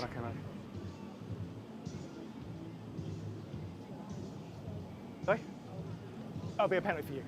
Player advantage, yeah. So far, this game is, neither team really grabbing it by the scruff of the neck. Bishop Stortford and Plum have two. Saracens opened the scoring really effectively. It was bruising work.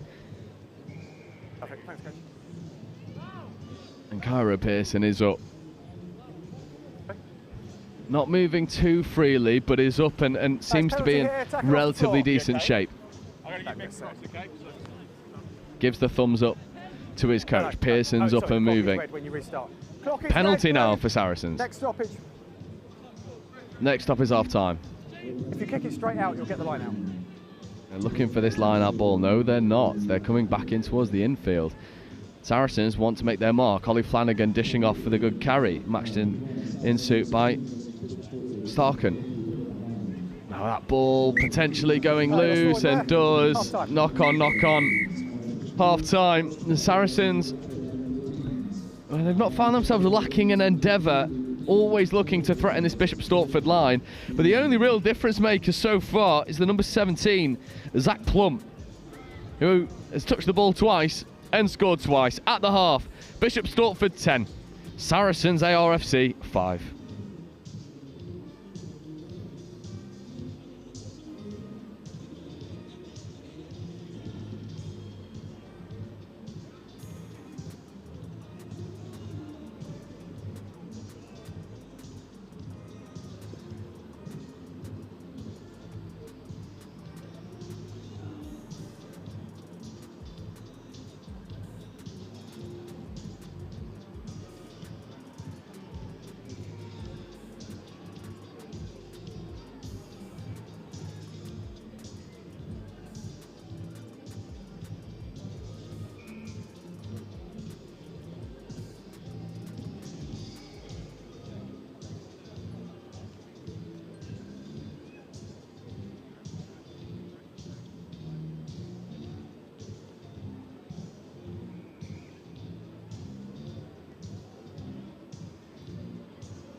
Stortford get us back underway.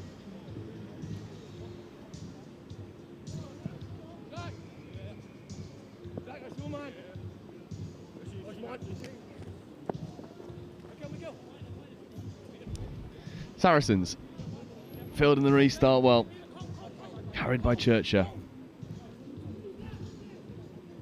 And now a lovely stab kick through. I think 11's gone early, but it's fielded expertly by Seb Parks, and Parks with a dish. Stop 15, you're in front. Stop 15. Yeah, good now. Parks listening well. There's Erie, Mikhail Erie, trying to give his team front football to work with. Erry with a bruising carry, well cleaned out as well. Bishop Stortford trying to go hard at the breakdown, nothing doing here. There's a Wusu answer. The check away that is swarmed by Bishop Stortford. It's smuggled over to this near side. And the offloads are good, finding hands, but no, not really finding clean space in front of them. And Stortford come up with the ball. Take one more, please.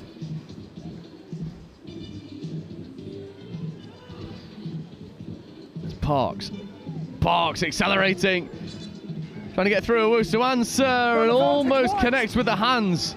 And now there's an opportunity for Saracens to capitalise on broken field.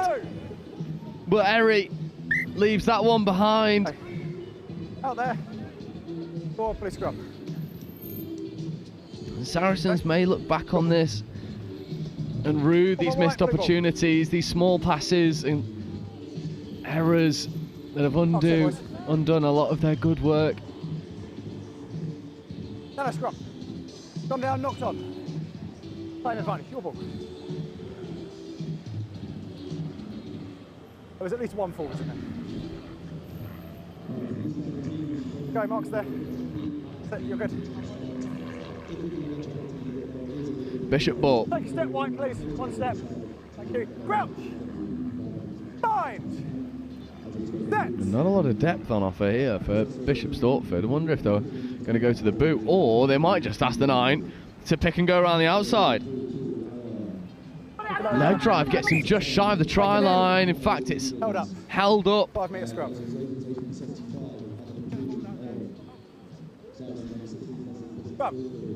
Scrum opportunity here for Saracens.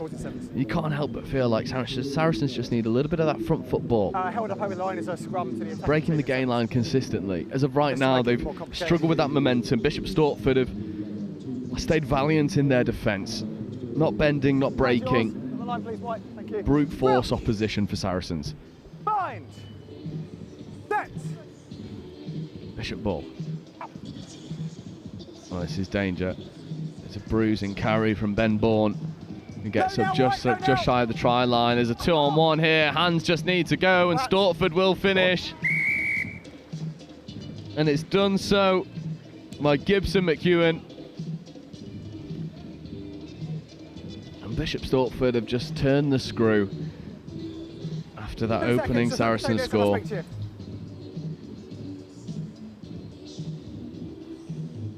Never letting up.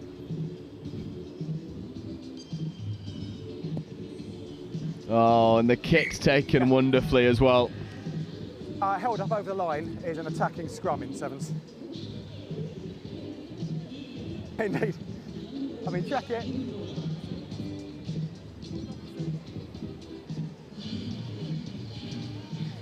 Stortford just execute this 2-on-1 so well.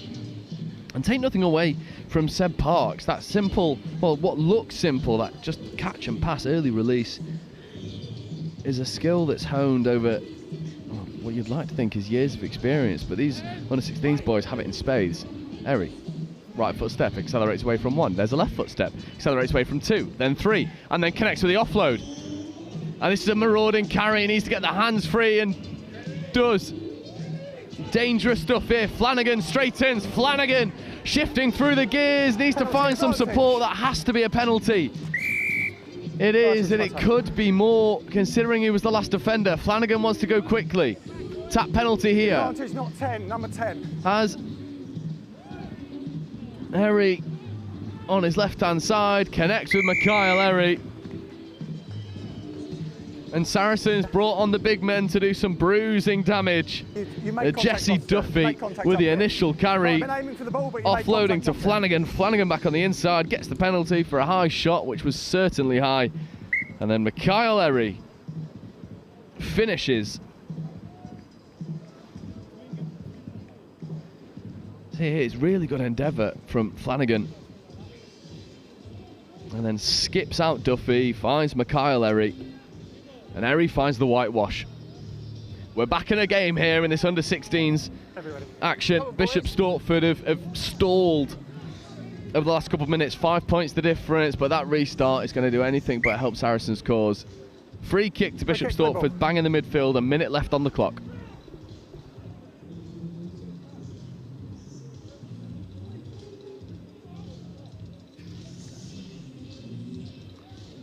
let's go. And Bishop's just slowing things down a little bit. Game management on offer. Here's the free kick. Gatland. Carrying. Looks Duffy in the eyes and says, I'm having you. Followed in suit by McEwen. Duffy with a couple tackles. Oh, intercept opportunity. It was dangerous. Bishop Stortford now coming back over towards the short side. And Jesse Duffy flying through defenders. Reckless abandon. Back. No, don't take it back in. You get back on side. The ball looked to be out. Referee wasn't happy. It's bruising work from Maskell. That's a mole. Maskell does impressive work to smuggle it back on the inside, and then a humongous fend comes in from Gibson McEwen, who has 2 now. Stortford identify the mismatch, and the left-hand fend from McEwen does the damage.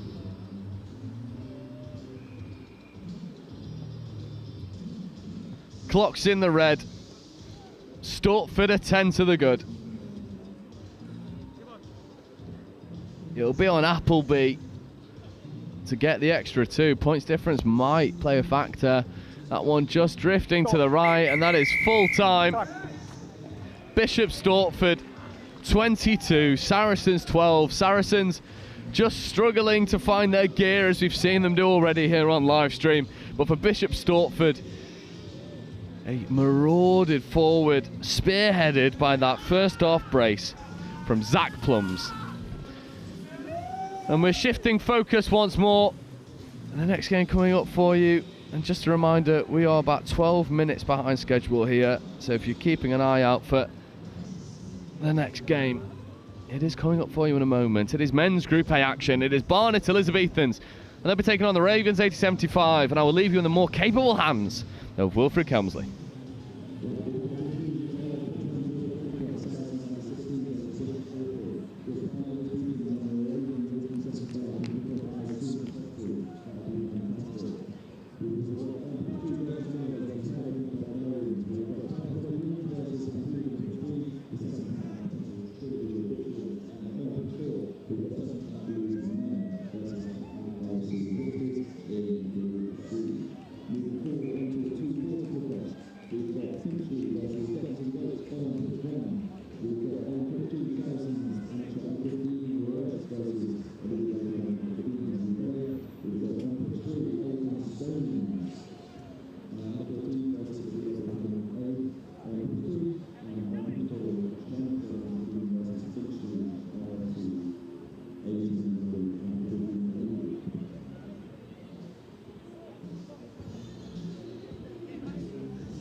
Welcome back then. 3 fixtures from the men's competition to bring you here at the House of Hope. Up first, it's Ravens, undefeated, going strong so far in the pool, and they're taking on the Barnet Elizabethans.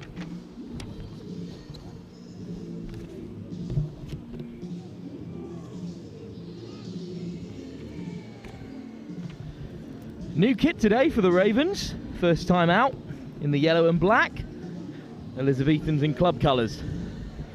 I'm just down the road in Barnet. Ravens perhaps the favourites for this one. They're well gelled after spending a bit of time on the Lit Super 7 series together.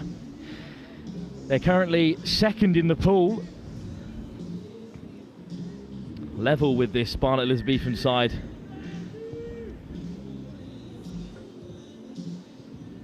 Deep kick off.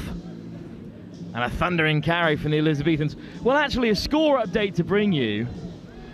Although the Ravens initially believed they were undefeated, they were actually beaten by a single point against Finchley, who topped the pool. We've got Finchley live for you in a little bit of time here. We are about 50 minutes behind schedule, so if you are going to be tuning in, now, hoping to catch the Finchley Gotham City Goats game that could see Finchley top the pool. That is going to be in about 15 minutes time. But there is a spot, an empty spot available in the semi-final stage. So if either of these teams win here and then Finchley slip up against the Goats, then they're back into the game. Ravens come round the corner for the first time. Flicked through the cap flap, nice offload. Back against the grain comes Jake Jones. No. And then to the short side again, and it will open up here for the Ravens for the first time. Sandro Korosec races away, real pace on the Ravens man.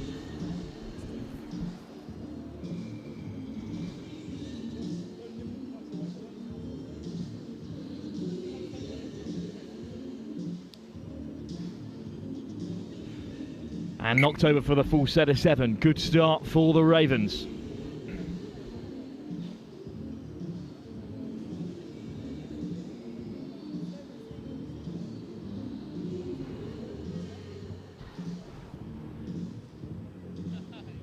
So 7 points up here, the Ravens. It's a tough game for both teams because with the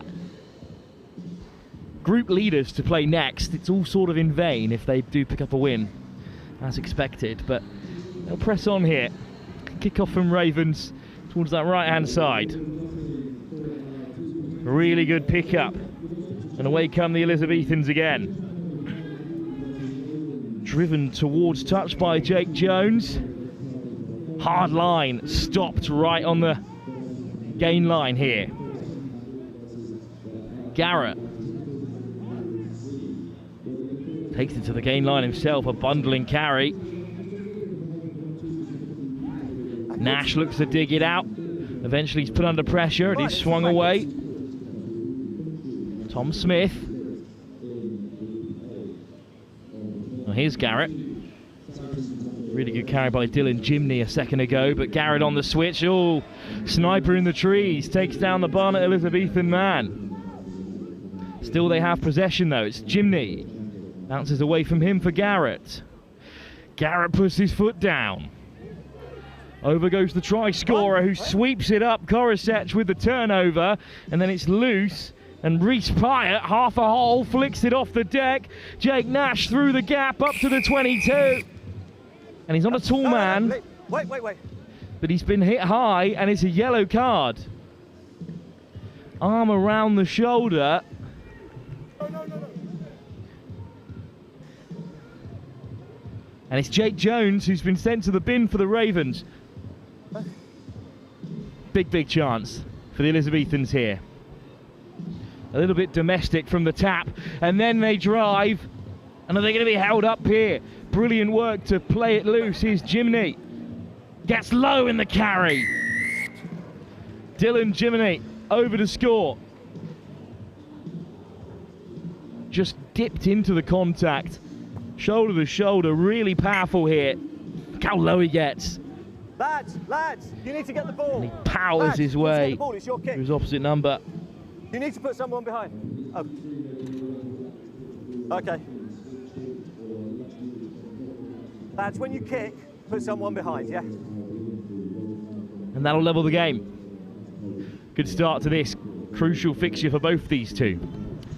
We still don't know who will occupy the final semi-final spot. There's 3 pools of 5 in the men's comp. The group winners are through to the semi-finals, but the third spot remains empty. It's likely to go to the best second place side. So this game is important, even if Finchley don't slip up in their final group game in about 15 minutes time.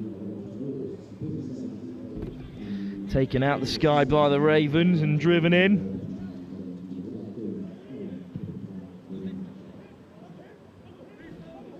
Looking to find a path through here, but the Elizabethans press high.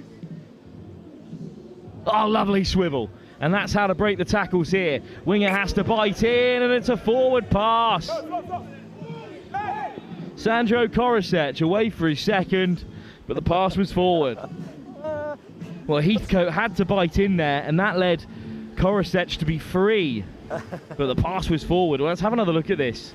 Great footwork, and then is this pass forward? Now that's one to debate. The Ravens would have been away again. Hello, on. I'd say that was pretty flat to me, but then again, I do love rugby. Hello's on, okay? And Yellow cards back Not on. the set piece. Ravens almost scored with 6. They are back to 7 now. Okay, gents, no early engage, please. Okay. Crouch. Bind. Set.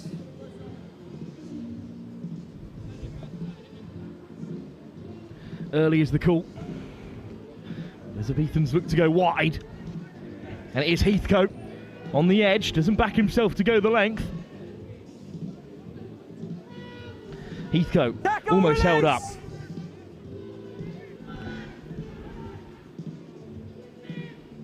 A little bit isolated at the moment. So they do go wide. Smith switches on the inside. Tom Smith, dancing feet. Smith still going. Frees the hands, and it's a brilliant score. Sam Jones is over. Elizabethans back ahead. Really lovely stuff from Tom Smith. Not a lot on there, but close enough to the line to know that any half hole will likely allow them to slide over. Jones, yellow carded for the Ravens, but scoring for Barnet. No relation, I assume. Ravens from way out east compared to this lot in the northwest. Half time. Crucial score before the break. Barnet back ahead. And a win here, and all the pressure is on Finchley. More action live from the House of Hope in just a few moments' time.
Welcome back to the House of Hope Sevens here at Saracens Amateurs on Bramley Road.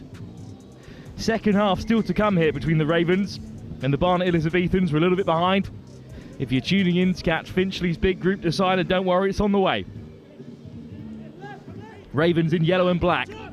Recollect now left to right in the second half.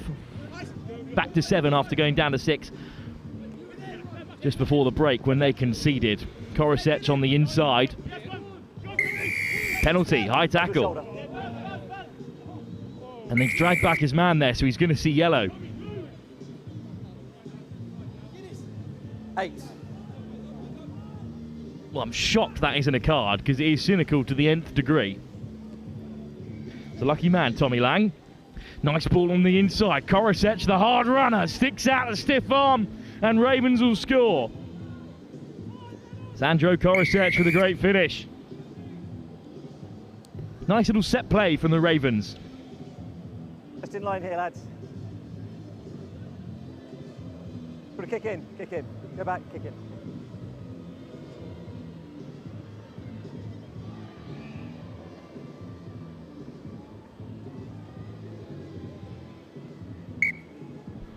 Nudged over for the Ravens to take the lead. Simple enough score, just a really good line picked out through the middle of the park.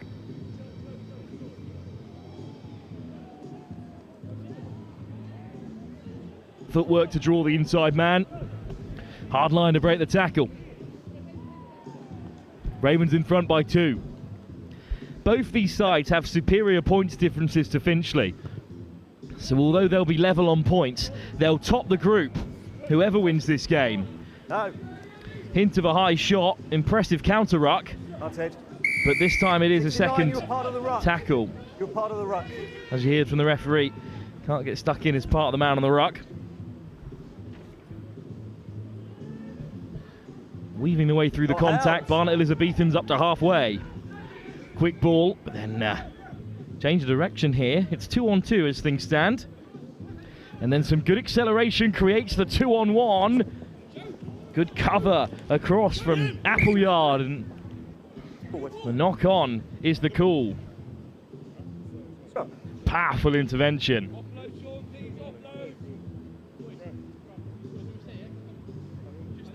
Now it'll be a scrum to the Ravens instead. Substitute. Okay. So as things stand, Ravens to the top of the pool and a place in the semi-finals, but Finchley have a game in hand. If Finchley are on the wrong side of the result, Ravens will go through. Okay. Changes in the offing for Barnet Elizabethans. They've got some defending to do. Crouch. Bind. Set. Physical figures out wide for the Ravens here. Plenty of pace in that back line. But a counter scrum puts the pressure on. Flying in goes Sanjay Dewan.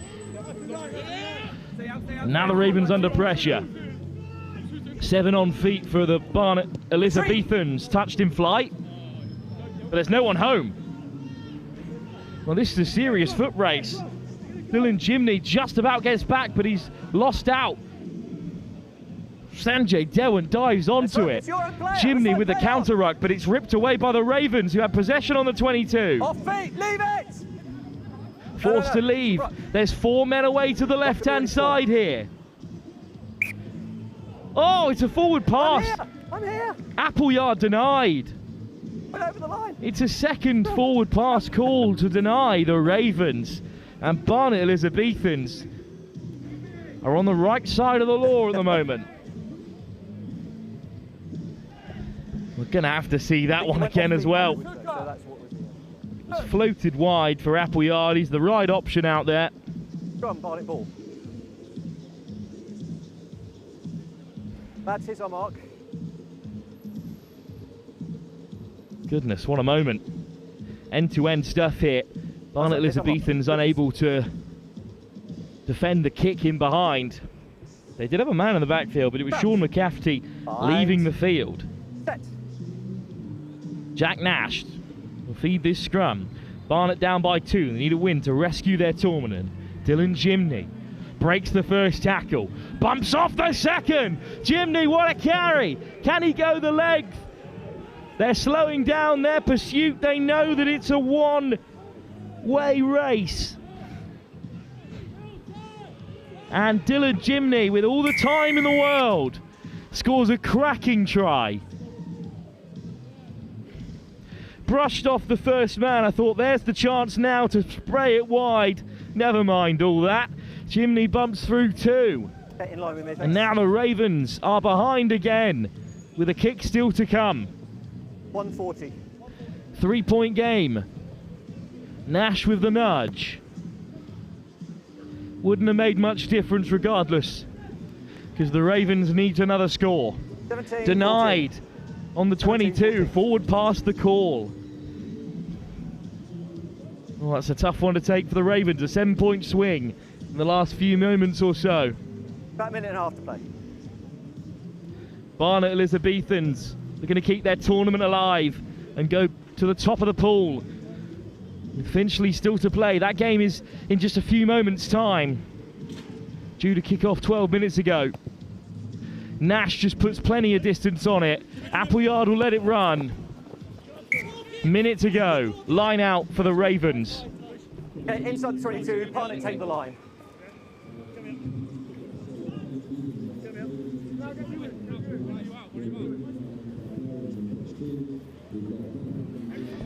Ravens 1875, the year that the club was founded, one of the oldest rugby clubs in the United Kingdom. Out in East London. The line out is knocked down. Play on is the call. It's flicked back infield by the Elizabethans. Great work from Pyatt. Here's Garrett moving laterally. Tom Smith puts boot to ball. Heathcote on the chase. Heathcote racing through. It's recollected but run into touch. Option scrum back or 22? 22 though. 22. Or a scrum back, and Ravens opt for the 22. Their choice. Their choice. Well, there's absolutely That's nobody on this near side.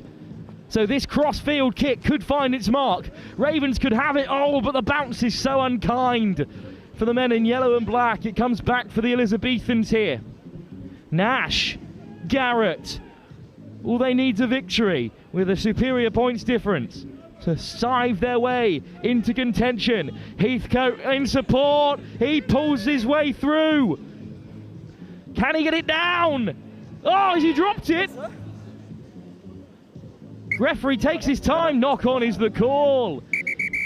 But it won't matter. It will not make a jot of difference. The Barnet Elizabethans have come through this dramatic tie. Heathcote held up, and as he reaches out, he drops it. Thanks, okay.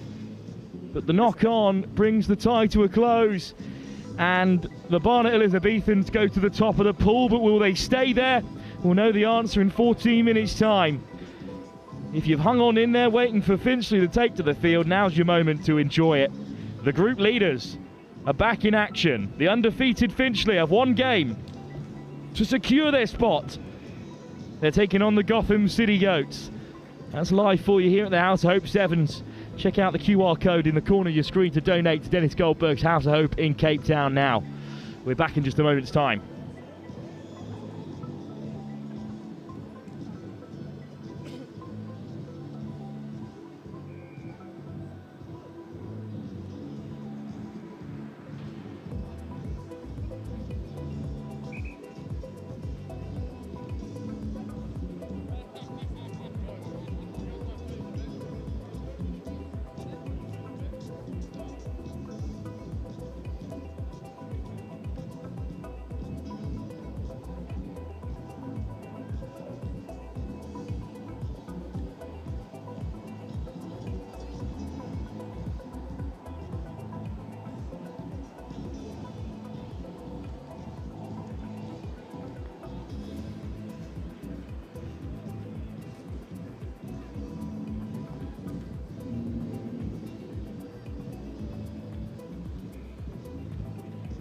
Welcome back then to the House of Hope. If you're tuning in, awaiting Rugby against Cancer's tie for the first time on pitch one. The undefeated charity side, they're not in action for about another 15 minutes with the game still to be played.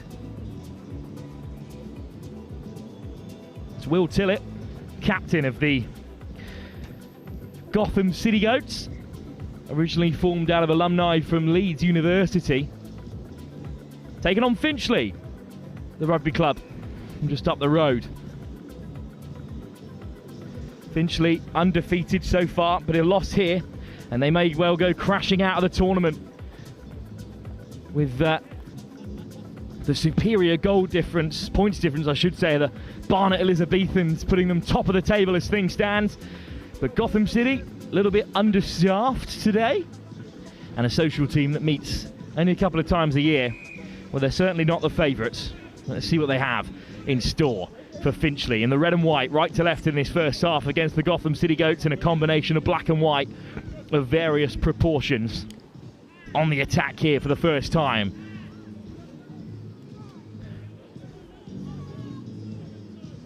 It's a little bit of a loose ball, and all Finchley had to do was drift across and wait for the error.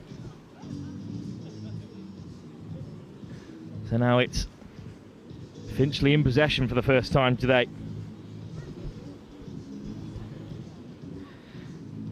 They are the final team to play in this pool. Barnet Elizabethans went top with their fourth game after beating the Ravens, but Finchley know that any points in this game will be a victory, draw or a win.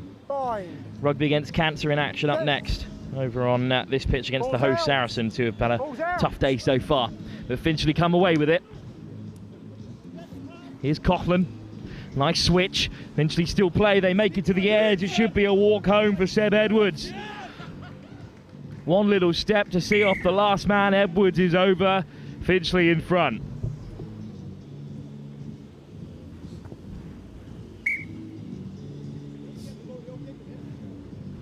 And knocked over too, quick as you like, by the try scorer. Very simple stuff here. Ashby with the feed.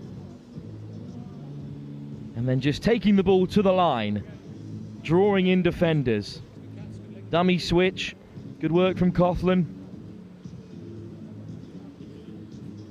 Over goes Edwards, not for the first time today. Ollie Ashbury to take this nudge. Last time, just hold your run, yeah?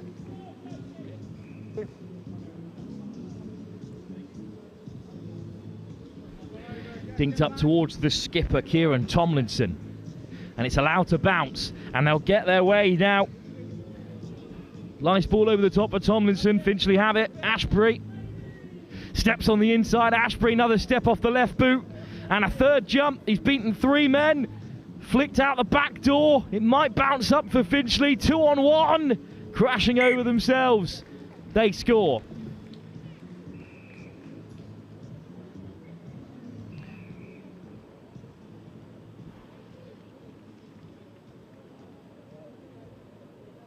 Another try for Finchley. Great start in the game for them. It's mighty warm here at Bramley Road. But Finchley just playing another gear above. This is brilliant from Ashbury. That last offload doesn't go to plan, but it's cleaned up well. This is a 2-on-1. Had to score if he's going to go for it himself. Finchley up by 12. And as things stand, heading through to the semi-finals as group winners.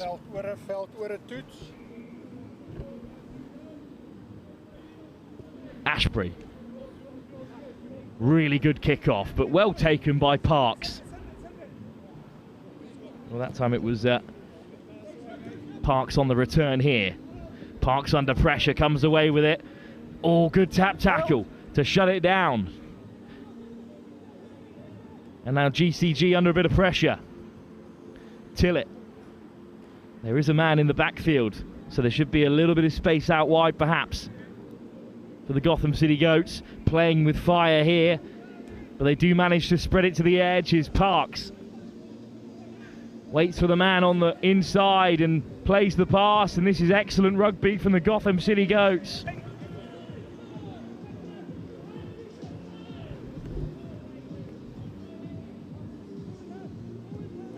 Little crossfield kick, but it's intercepted straight away.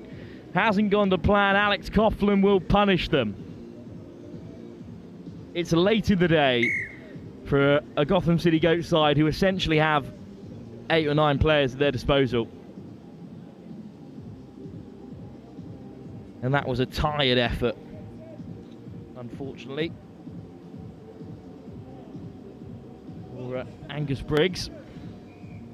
So another 7 points on the board for Finchley. They've done the hard work already, beating the likes of the Ravens and the Barnet Elizabethans. They beat the Ravens by a single point, which was a result that the Ravens originally thought went the other way.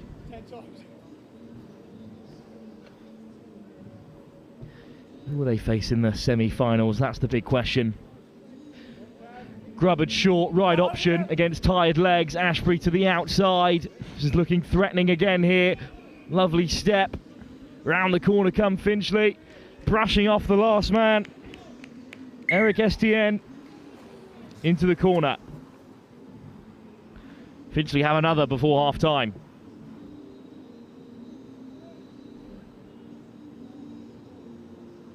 Tough kick from way out on that far side. But right from kickoff, it's just taken short by Ashbury, and then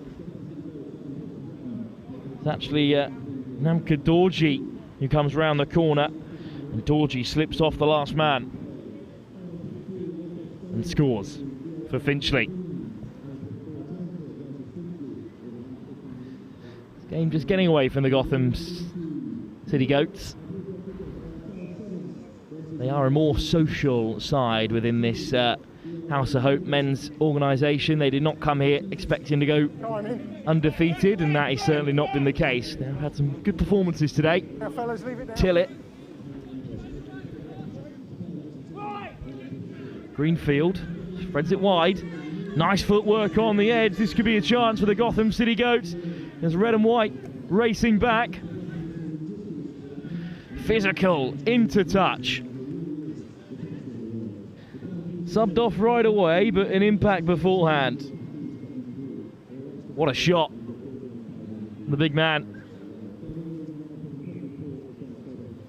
And that'll be a line out for Finchley, taken quickly. They're just playing the game at a different pace at the moment. Lovely step. Now there should be a 2-on-1 here. And it's Edwards on the edge again, and Seb Edwards loves that little inside-outside, scores his second of the day. And Finchley going to take a 30-point lead into the break. Thanks.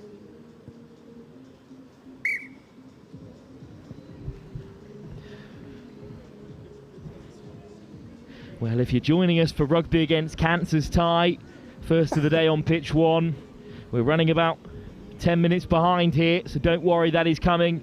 It'll end up being at about 20 past. But if you are a Rugby Against Cancer fan, you're watching on here, slightly worried about what Finchley are going to bring to the semi-finals, because they have been ruthless here. And still we're going to play late into the second half. Edwards into no man's land, put down, and that should bring the half to a close, but not before it's swallowed up again by Finchley. Advantage over. Advantage over, says the referee. Archie Caddy scores. Not just the advantage that's over, it's the match.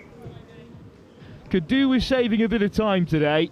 I expect they're still going to try and play this next half, but for not much in reality, because it's 38-0. Half-time, and any faint hopes of the Barnet Elizabethans of heading through as group winners with a slip-up from Finchley have been put to bed emphatically.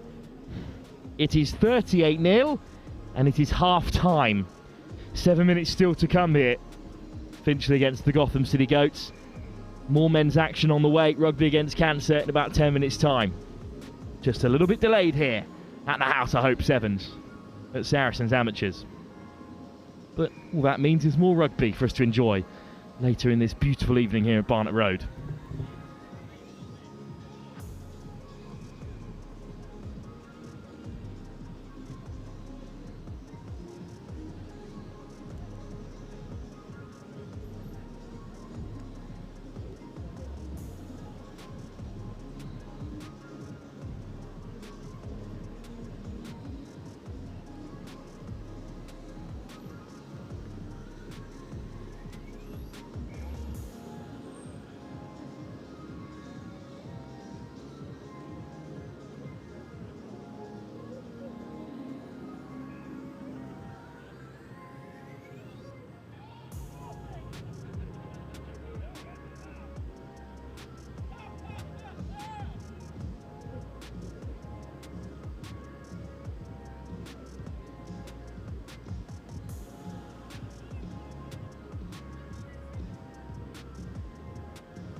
Will Tillett discussing the mercy rule, I imagine.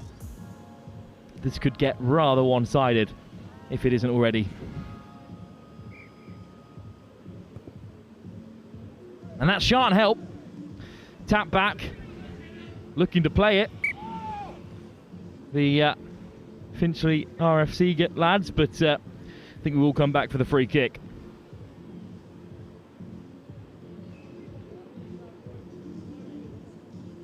Interesting discussion around what extent you have to play the ball before it's no longer a free kick. I mean, they certainly went for it. Just because they couldn't keep it in play doesn't necessarily mean they deserve the free kick. I mean, by word, they don't need it. Straight to the line. Go Finchley again. And the call from the GCG is touch. Wrong sport, I'm afraid. Henrik de Villiers goes through and scores for Finchley.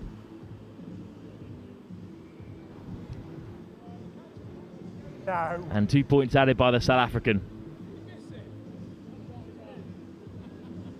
Well, he might have missed it. The flag went up. Legal or not? I'm not sure who's counting. Okay. We should be, but other than that, I'm not sure who. Henrik de Villiers over to score. Hopefully the only South African getting on the score sheet today, with England to play later on. Edwards chips it beyond the 22. It's an unkind bounce. Finchley still working hard on the chase. Maybe a few of these lads trying to play their way into starting contention in the semi-finals. Tackle. Good work from the Gotham City Goats. And there's a bit of space in the midfield for them now. Here's Tillett. Throws the dummy. Will Tillett lets it fly. There on the wraparound. Good effort though at the breakdown from Finchley to cut this attacking play short. Dummy at the base. And a nice step as well. Although Finchley are there in numbers and this is going to be a penalty. Sorry, man. Gotham City Goats do look spent. You can tell there's talent there. But it's melted in the summer sun. Wayward kick, flung in field. And off comes the handbrake for Finchley again here. Tillett will drive his man into the corner.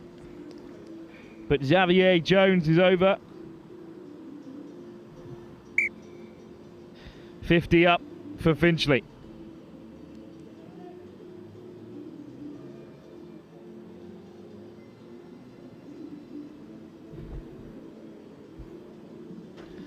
More men's action to come after this. Rugby against cancer. Live for the first time as certainly potential challengers for this title, as Finchley clearly are. They got a deep squad. Finchley, who's your skipper? Plenty of talented players. Let's have a listen to the referee here, because I think this might be cut short. Points make a difference to you? Points do not make a difference to them. They're top of the group with a win here. For everyone's benefit, you happy with that? It might help you out in the long run. I think they're going to cut this short. That was the chat. Points difference is of no note to them as they're the only undefeated team in the pool. But we'll play on here. Gotham City Goats happy to play. Nice ball on the inside. Well, no need to stop the game. It's a beautifully delayed offload. They're still flooding through the gaps here. Finchley back in good numbers. But the Goats are on the front foot. Put down, but always backwards. Big handoff comes in. Finchley working hard. I think we'll come back for a penalty. And maybe a yellow card here. Henrik de Villiers sent to the bin. So a chance now for the Gotham City Goats to get one on the board. Footwork from the big man. Round the corner they come. Blocker in place. Maybe a foot race into the corner. Why not get them all rolling at this point? A few metres short. Popped off the deck. Dummy at first receiver. Looking to draw in a few more through the cat flap. Not backwards. Tillett batters his way through. Taken in by him, yes. Oh, but the knock-on is the call. Taken back in by Well, there will be a scrum for the Gotham City Goats.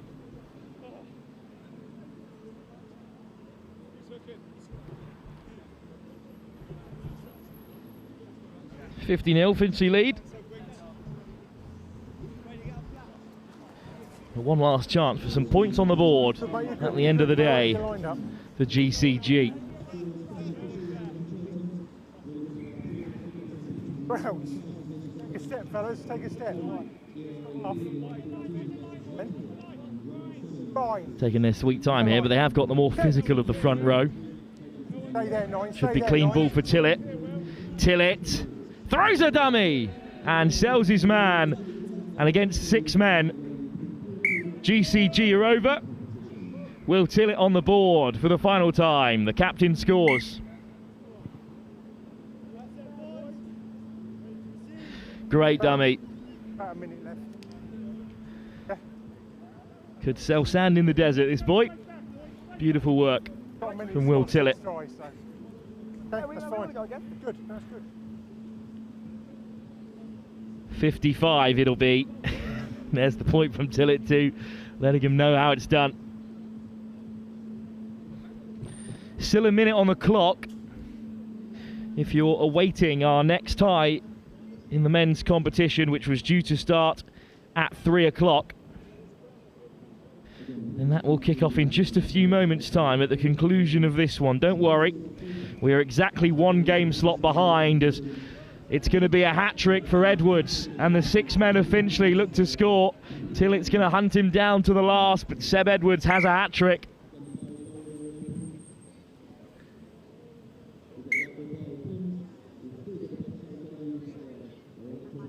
Yellow card back on.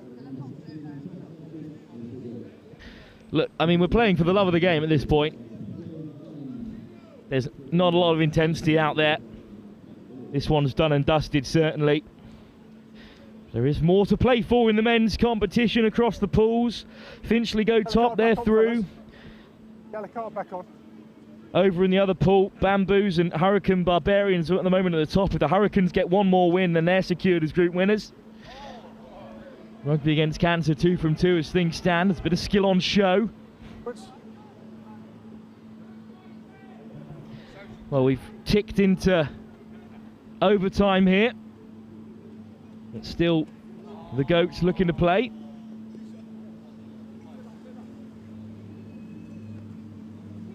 What can Tillett create? Nice step, and Tillett has got poor Archie Caddy on toast today. Loose into the midfield, and Finchley are going to have the last laugh. No catching him in that wide channel. Another try on the board for Finchley.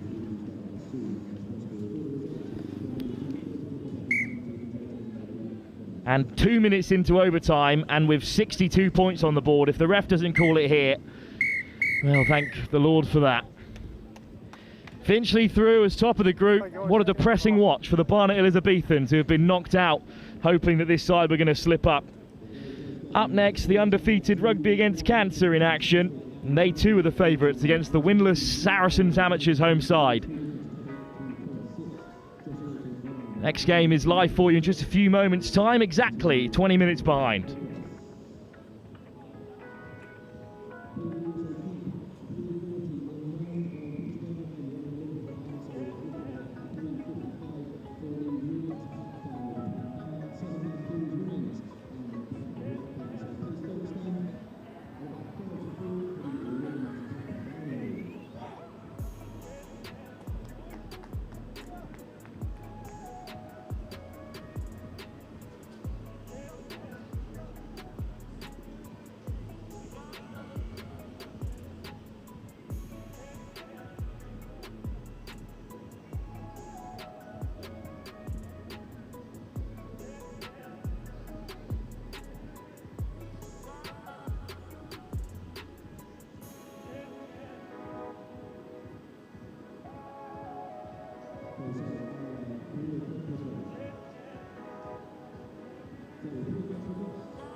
So just to throw some statistics out there ahead of our next game. Rugby against Cancer in action against Saracens 7 side.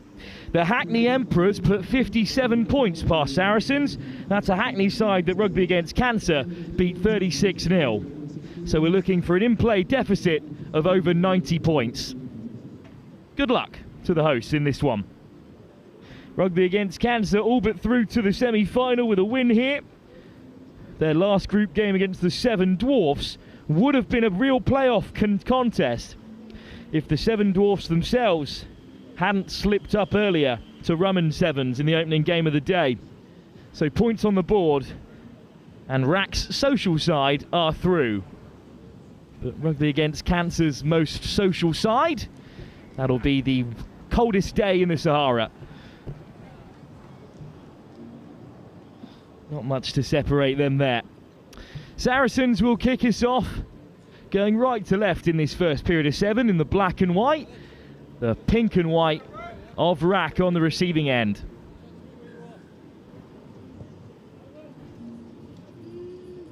Hung up by George Vrecko, and then tapped back as well. Vrecko just about gets it under his control. Saracens yet to score here on home turf, so we'd love to see them put some pressure on today. Lifted off the deck. It is quite a robust Saracen side. Quite a few forwards in there for a Sevens team, but we don't mind that at all. To the short side they go. Lovely offload attempted over the top. But it might come back for Rugby Against Cancer here, who all of a sudden have a 3-man overlap. But stepping off the right boot is Ben Good, who goes through for the opener. Well, he had to score there with 2 men outside him. Ben Good under the sticks. Not bad from Good. Up by 7 early doors. Just one close game on field 1 for myself. Joe Wright's had nothing but bangers back to back to back so far today. I've had all the whitewashes. It just shows the talent on show, and could be a huge semi-final between this Rack side and the likes of the Dubai Hurricane Barbarians.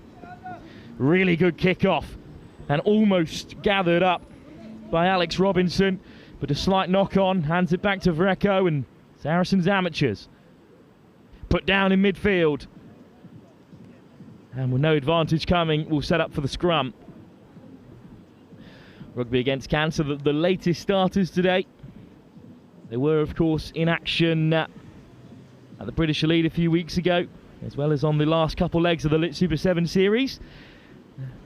Down a few elite players who are over in Geneva at the moment, playing for Scimitar, who meet Melrose in the last group game of the day in Switzerland. Dummy on the inside, lovely switch play, and some good meters made. Down goes Ed Hartley. Good. Winding one up. Takes it to the line instead. Sells. Flicks it on. Lovely step. Hartley weaves his way through for a simple score.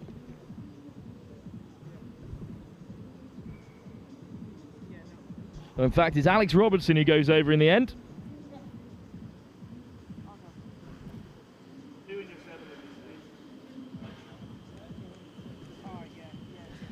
And the kick-off target at 12-0. Comfortable start for Rugby Against Cancer.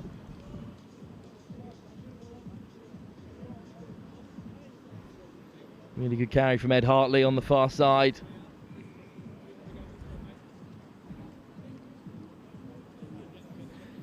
And that's a nice step to see off the last man from Robertson. And Robertson on the chase straight away here. On the offside line, pretty tight, but decent take by Horger. And straight over the ball, 2 men go. Horger wants it. And the Hungarian international comes up with the ball. Horger driven into touch, but the penalty comes his way first.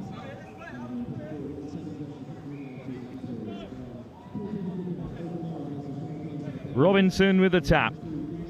Good. John Williams. Williams orchestrating the midfield. And Williams steps off the left boot and goes through to score. And the skipper's over for a third. And there is a sense of familiarity about this, unfortunately, for the gracious host, Saracens amateurs, who find themselves behind early doors. 19-0, 4 minutes gone. Plenty of options here for Williams. Just watch him drop back into the midfield. That's the right play there. And then don't watch the hips. Sends his man the wrong way. Rugby Against Cancer, hang it up. Good take off the kick-off from the Saracens amateurs, who spread the play. And some good acceleration in that wide channel.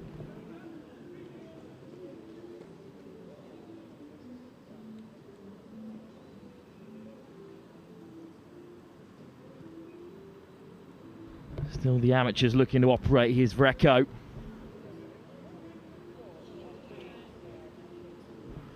Big shot comes in, then boot to ball. And Rugby Against Cancer on the turn for the first time.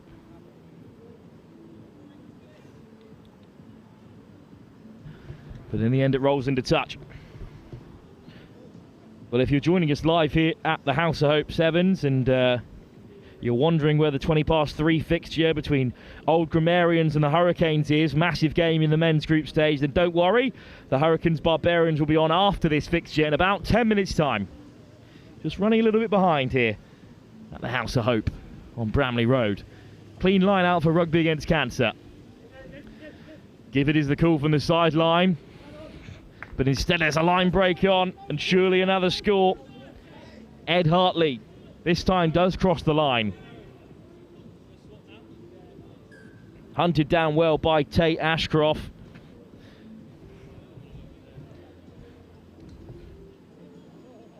Off the post and wide.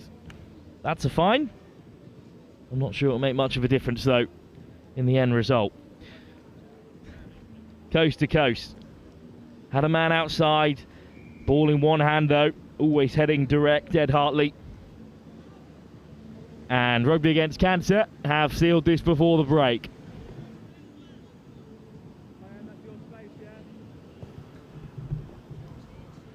Horger underneath it. Does enough to disrupt. Robinson, Horger, it will be another score.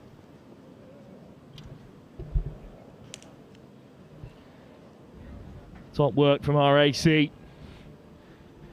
And they cross the 30-point mark inside the first half. And the question quickly becomes, how much more rugby do the Saracens amateurs want to play?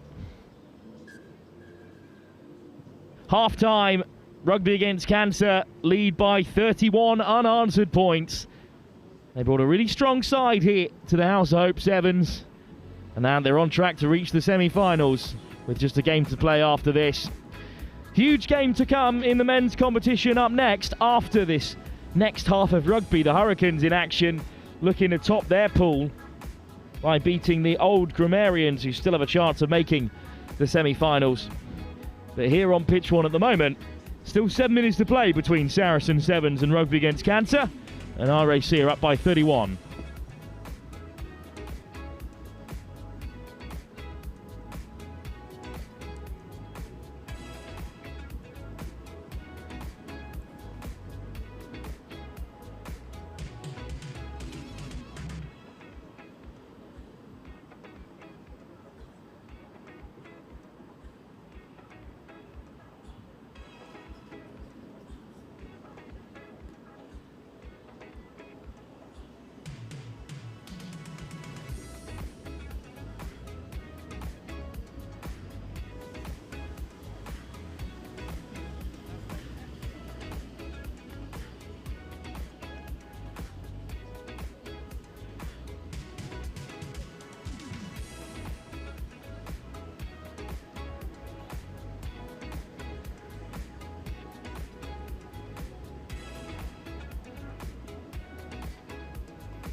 Back underway here. It's hung up high by Rugby Against Cancer. Now right to left in this second half in the pink and white. Free kick on halfway for the host, Saracens Amateurs, who have had a tough day, it must be said. Of course, there was previously a men's social and a men's open here at House of Hope, but with the introduction of the 14s, 15s and 16s, a streamlining of the competition has led a couple of teams hard done by. Really excellent carry, though, at the start of this second half by the host, Saracens Amateurs. And a little dink over the top for them to chase, but it'll roll away from Tate Ashcroft.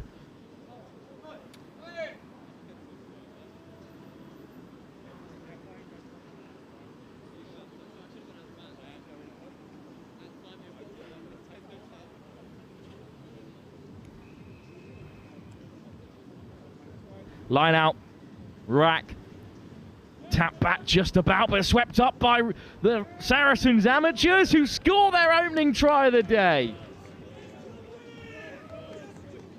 Anything can happen in the game of sevens, and Tom Weir latched upon the loose line out, rolled over and scored. Not a bad line out, but Good got too much of it, if anything. And a great take from Tom Weir. Let me know at the end of the game. And Saracens on the board. Comeback pending.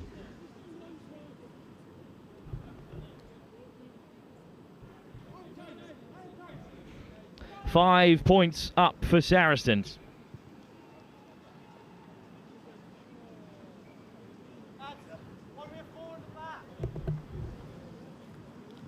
Slow to get things going again. Sam Connor leaves it for Dan Ashcroft. Taken on the fall, and the line's broken straight away. They've poked the bear, unfortunately. Saracens Amateurs, and it's going to be a second try for Alex Robinson. It's just not a very fun score from RAC. Was on the verge of something interesting happening. But Robinson, straight off the kickoff. It's the mature sevens play. When the ball doesn't go 10, people tend to switch off, but not Robinson. He went straight through to score.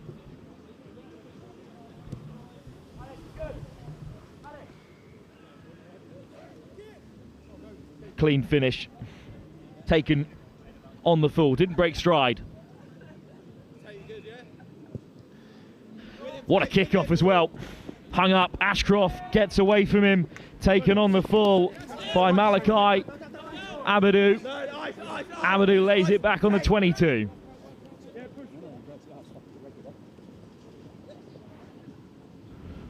On the reverse, Robinson, it gets away from him, but it's backwards. Down the corner comes Horsfall, and Horsfall gallops away. Horsfall on the fend, who's there in support. Rack dragged down, good counter ruck by the host. Saracens Amateurs pile in, but the penalty goes against them. Horsfall. Ben Grantham Hill has his hand up in midfield. Williams. John Williams on the switch, but he won't be needed.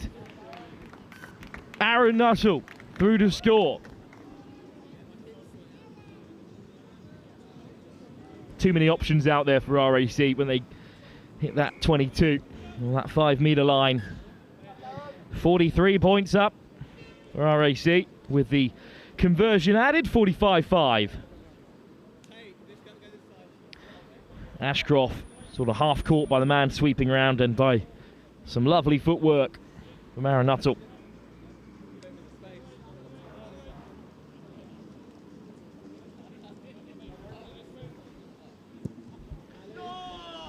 Really high kick here, taken well by Saracens Amateurs.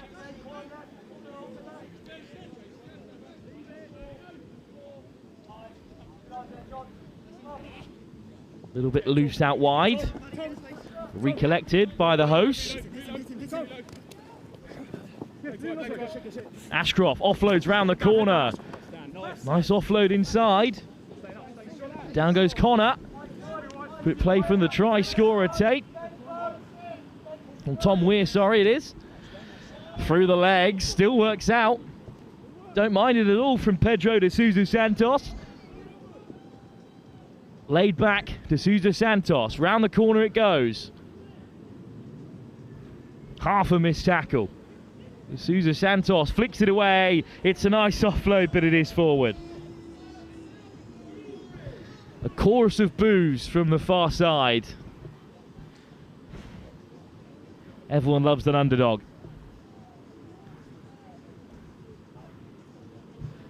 It will be a scrum for Rugby Against Cancer. With just a minute or so left on the clock. Chance for them to break that 50-point barrier for another consequential win. They're one step closer to a spot in the semi-finals, and that group decider of theirs has sort of been blunted by a mistake by their opposition in the pool, the Rum'ns Sevens, or the Seven Dwarfs, sorry, who were beaten by Rum'ns. Round the corner they come, and Rack make it look very easy. It's going to be a second for John Williams.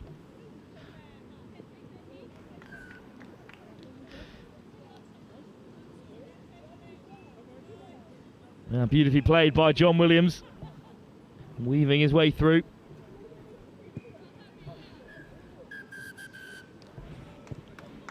Perhaps called a little short, but Rack crossed the 50-point mark. 52-5, the final score. A brilliant performance by a side in real contention here today. Well, we'll leave you to enjoy all these excellent scores that Rugby Against Cancer have grabbed as they go 3 from 3. And if you've stuck around waiting for the 3:20 game, indeed, Old Grammarians are up next against the Hurricanes, who are looking to top the pool. And if you're here early for the Women's Cup final, don't worry, Bath and Bamboo will be back with you a little bit later than perhaps organised initially, but still only about 15 minutes behind here at Saracens Amateurs at the House of Hope Sevens. Scan the QR code in the corner, regardless of who you're supporting today, to donate to the charity that this is all for, the Dennis Goldberg House of Hope in Cape Town. Well, I'll leave you with Joe Wright for the next 3. We'll be back in just a few moments' time.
Backwards.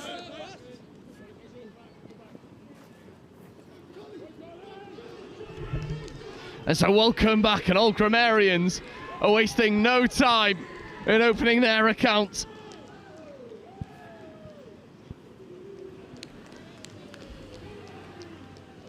A racing score to open the accounts in a game that sees Hurricanes. Then put it down, mate. You've got push out of touch. Oh, however, Back. This game has started with controversy. You can hear the referee saying ball wasn't grounded. Great deep. So Old Grammarians. No, you've got to push out of the pitch. Old Grammarians losing control of the ball. Hurricane Barbarians with a quick restart. And we're back to where we were. Apologies for the slightly surprised tone in my voice. This is an absolutely insane start to a Sevens game. The Barbarians, nevertheless, do have possession.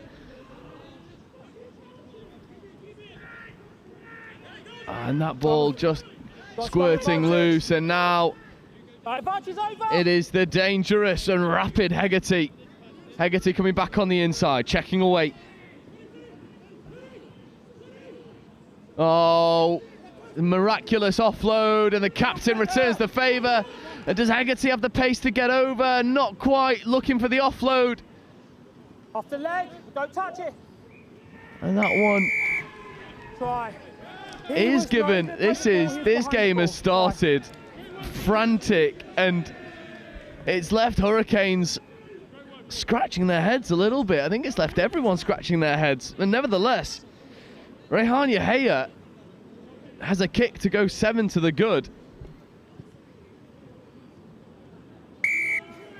And the conversion's good. Yahya never missing. Yeah, their kick. Kiingi Yes.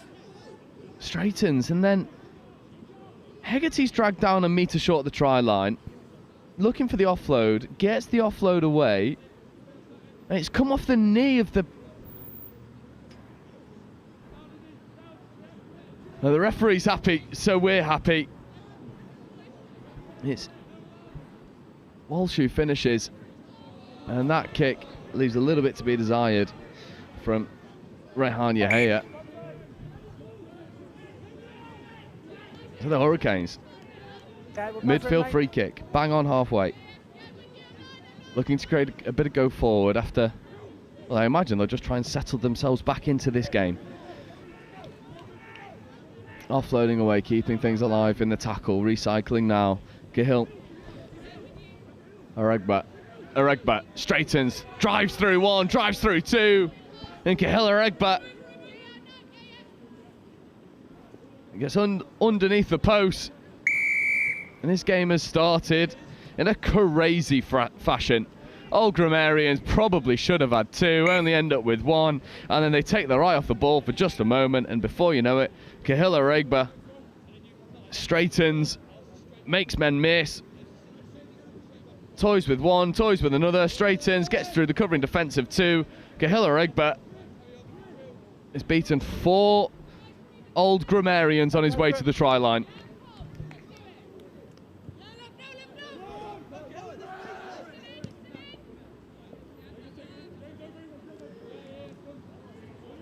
All right, tackle, release him now. Yeah, I see it.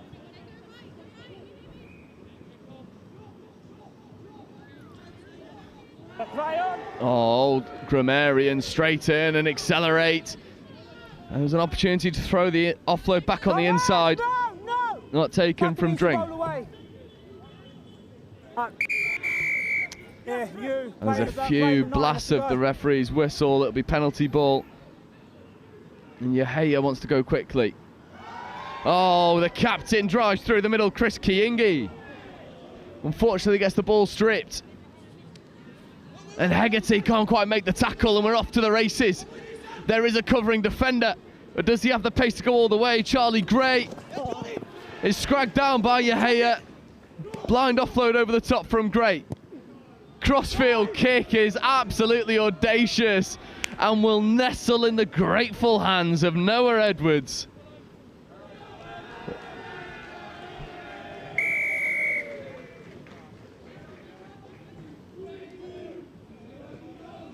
And Josh Naftaflin with a wondrous right foot wand.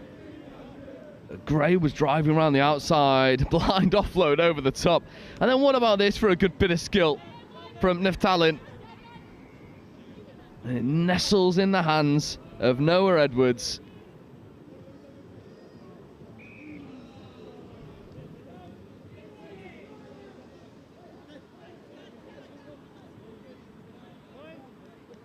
Yeah, go for it, mate.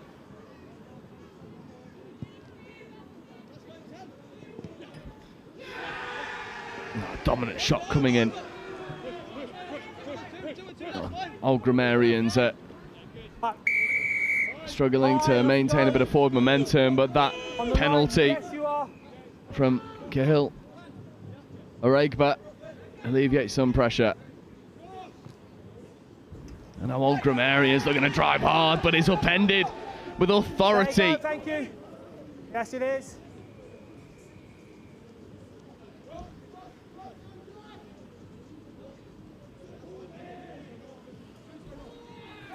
No. No, it's, yeah. And that is tournament organiser Jack Goldberg wearing 24. Oh, Kiingi tries to get the hands free, regathers his own offload. And now there's a proper foot race. There is a covering defender coming across. Oh, but the footwork almost afforded the extra space he needed, but not quite doing, but the supporting cast will execute. Noah Edwards will finish. That's half time. And as quick as a flash, Up. Hurricanes Barbarians Yeah, but I saw your foot, mate. I clearly saw it as well. Yeah. take a more commanding lead into half time. And what about that shot from tournament organiser Jack Goldberg, responsible for setting up this House of Hope Sevens, showing that he's a dual athlete, one in logistics, one in dominant hitting. At the half, Hurricanes Barbarians are absolutely storming away.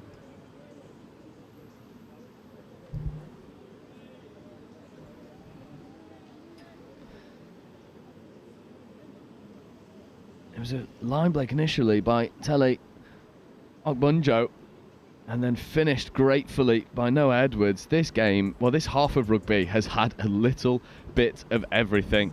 At the half, Hurricanes Barbarians 17, Old Grammarians 7.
So the second half about to get underway between Old Grammarians and Hurricane Barbarians. A first half that had a little bit of everything. If you've got a rugby bingo sheet whilst watching the House of Hope Sevens, that first half has ticked off almost everything. But the second half is underway. And very quickly there's a foot race exploding off the left foot. This is dangerous stuff from Tele Okubanjo. And Okabanjo will go all the way under no real pressure, sucking in his opposite man, explodes off the left foot and shows the signal that he wants the sub. He's earned his rest because the Hurricane Barbarians could not have asked for a better opener.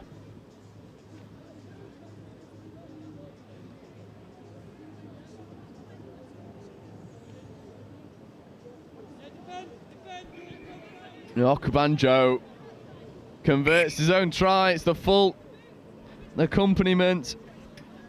You see here, it was a little bit messy to begin with.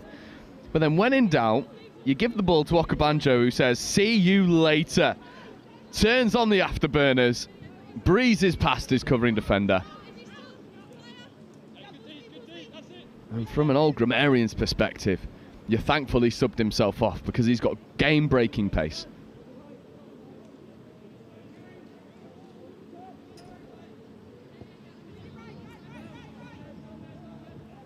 Old Grammarians with a restart, uncontested.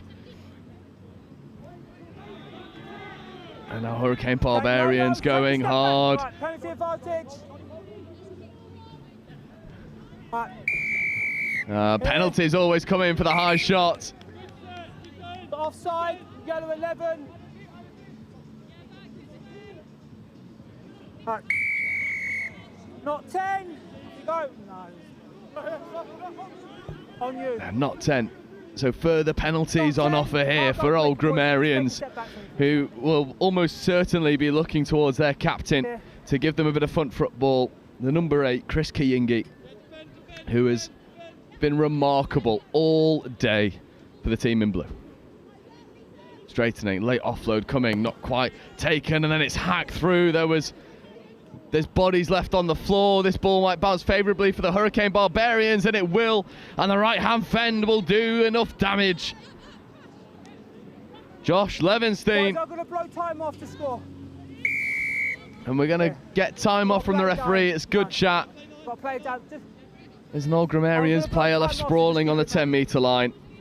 Yeah, take your conversion.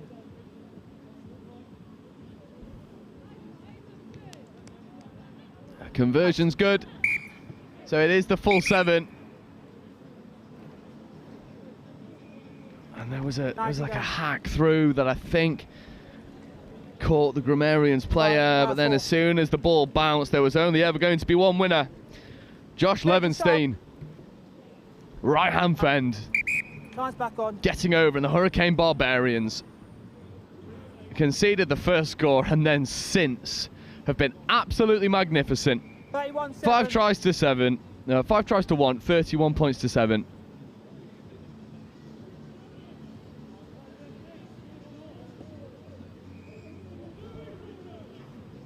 I did ask if you make a sub. And that restart just finds touch the old Grammarians put in. Live. Good call from the referee saying ball is still live. Line out, boys, here. Blue on the line for me, yellow here.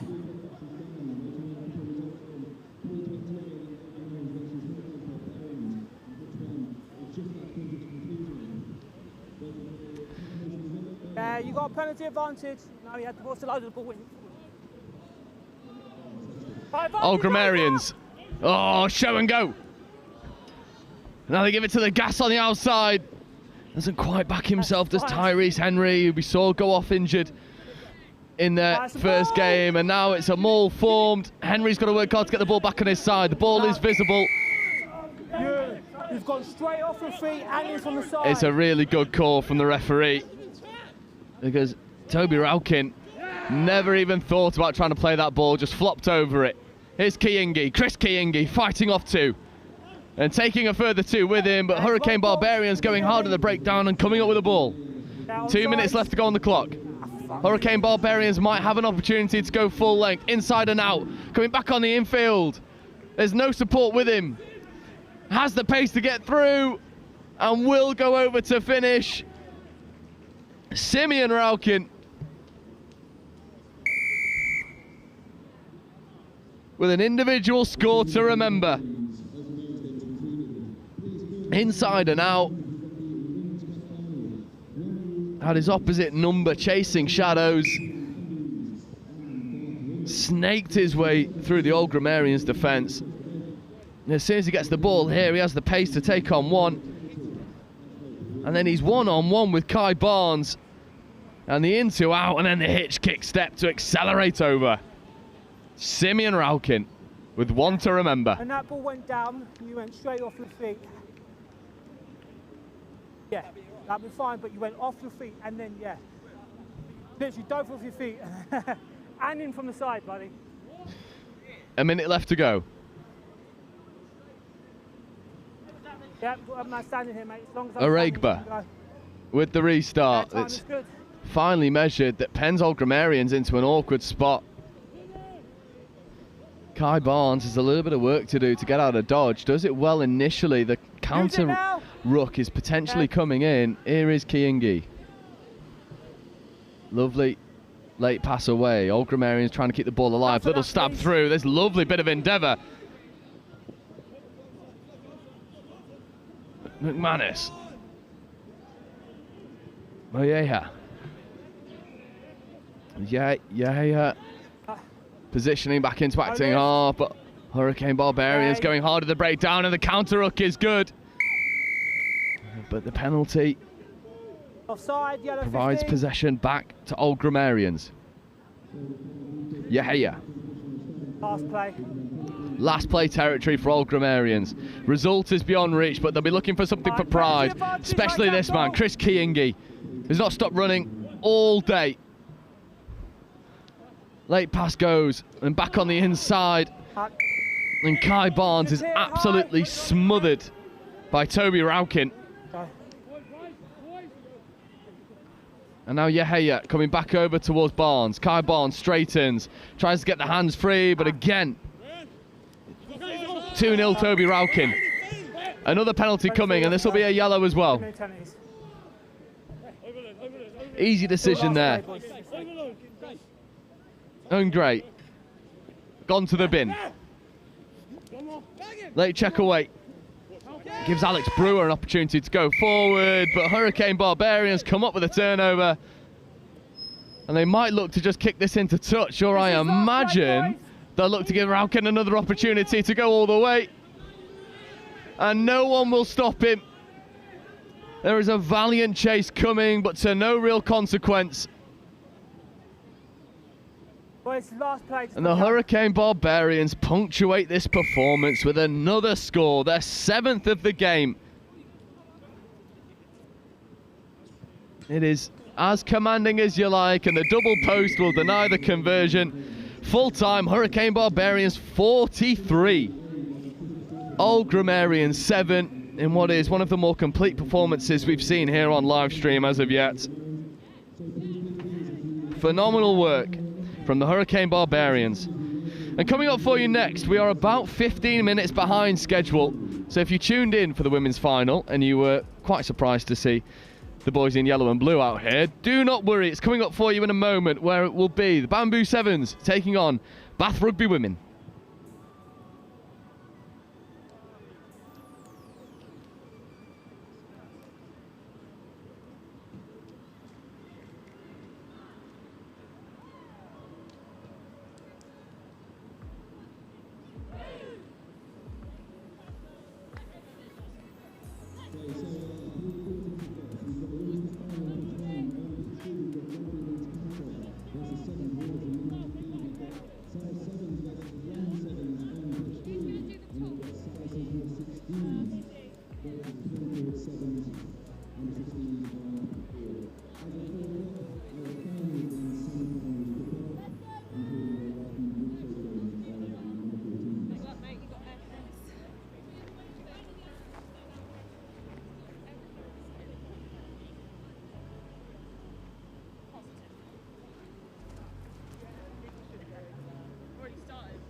By the way, we're here.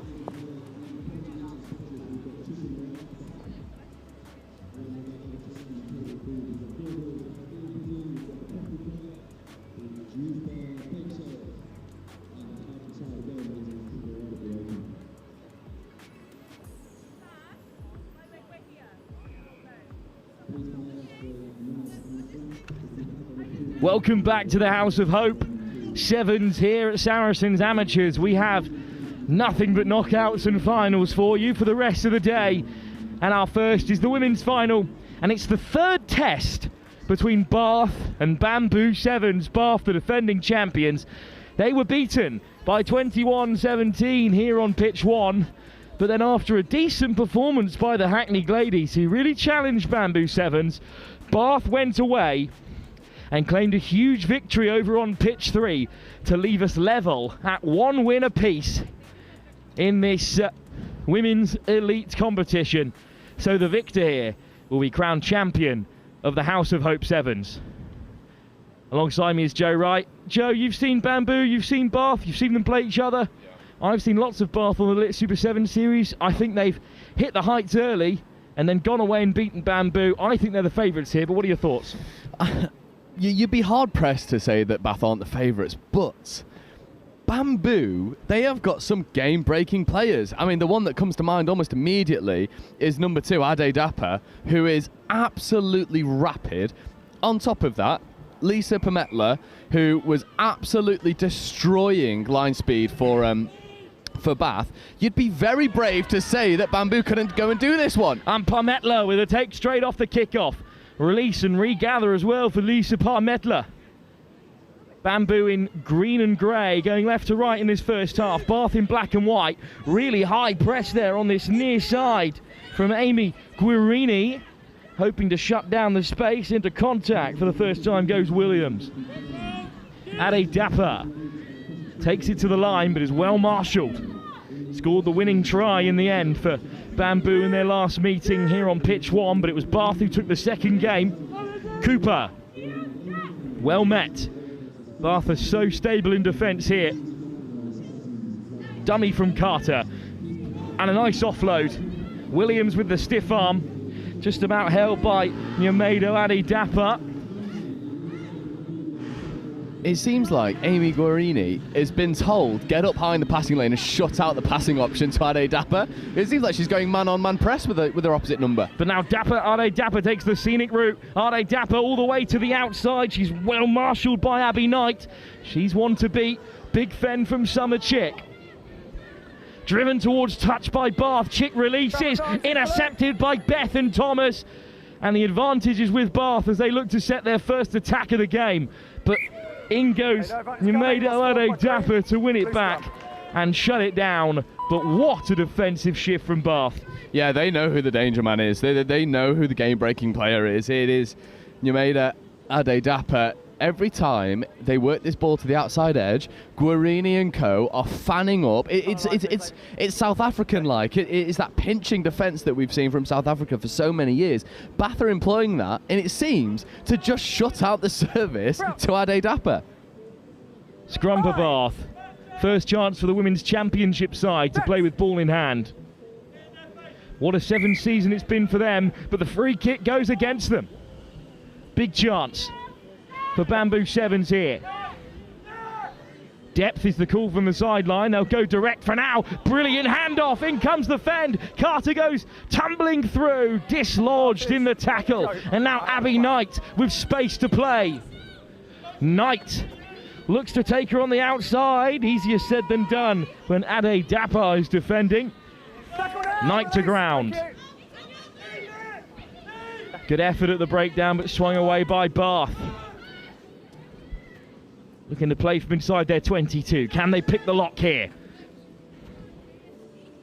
Boot to ball, and there's no one home. So Bath are on the chase, but Ade Dapper first to it. Put under pressure, and it's been stolen by McGuinness. And McGuinness flicks it off the deck, and now Bath have broken field ahead of them. The dummy is thrown, and Bath are going to go hunting for the corner. It's Anya Small, the playmaker, who opens up the scoring. What a start to the final, but Bath made to work so hard. The kick came in from McGuinness, and you were just asking too much of Nyamedo Ade Dapper there after all of her front foot work, but she still managed to get there first, but didn't have enough Bamboo bodies around her. Joe, what a score. Yeah, what a score indeed. And Anya Small again, just popping up in the right space at the right time. Well, what about the work from McGuinness on the floor, fighting Ade Dapper for the ball, and then there's the overlap, and unfortunately for Megan Carter, she overcommits, bites the dummy, and it's relatively straightforward from there for Anya Small. Well, if you're tuning in for the Finchley derby in the under-15 bowl final, then you're going to have to wait 10 minutes or so for the women's final to conclude. But I'd stick around if I were you. What a final we're in for. Almost 4 minutes gone, and the opening score is Bath's. Kick-off to come from Katie Derrick. Derrick, what a kick that is. Who's under it? Tapped back by Bamboo, but it comes back the way of the blue and white. And the interception from the offload hands possession back to Bamboo. Oh, Permetla's gone. Another big handoff. This is great yards from Lisa Permetla. Move it is the call from the sideline here. It's taken contact through the centre of the park. They've got options left and right. Penalty advantage coming for Duggan. Duggan breaks the line, flung to deck on the 22. Still an advantage. Summer Chick. Bath over the ball. Decent effort, but the penalty was coming. Had to give the hands there. There was an opportunity to give Ade Dapper a foot race with space in front. Megan Carter. Nice ball on the inside. Duggan of the Alex variety. Yeah, fine. Stolen by Bath. Ripped off the deck. And Bath are the quickest to react here. Liv Lewis winding inside, brilliant shape on the pass to open up the defence from Katie Derrick, and it's another foot race, and Ade Dapper's the only one back for Bamboo, beaten on the outside. What a run! A Bath going to go the length in the sweltering heat here at Saracens Amateurs. Abby Knight has enough in the tank.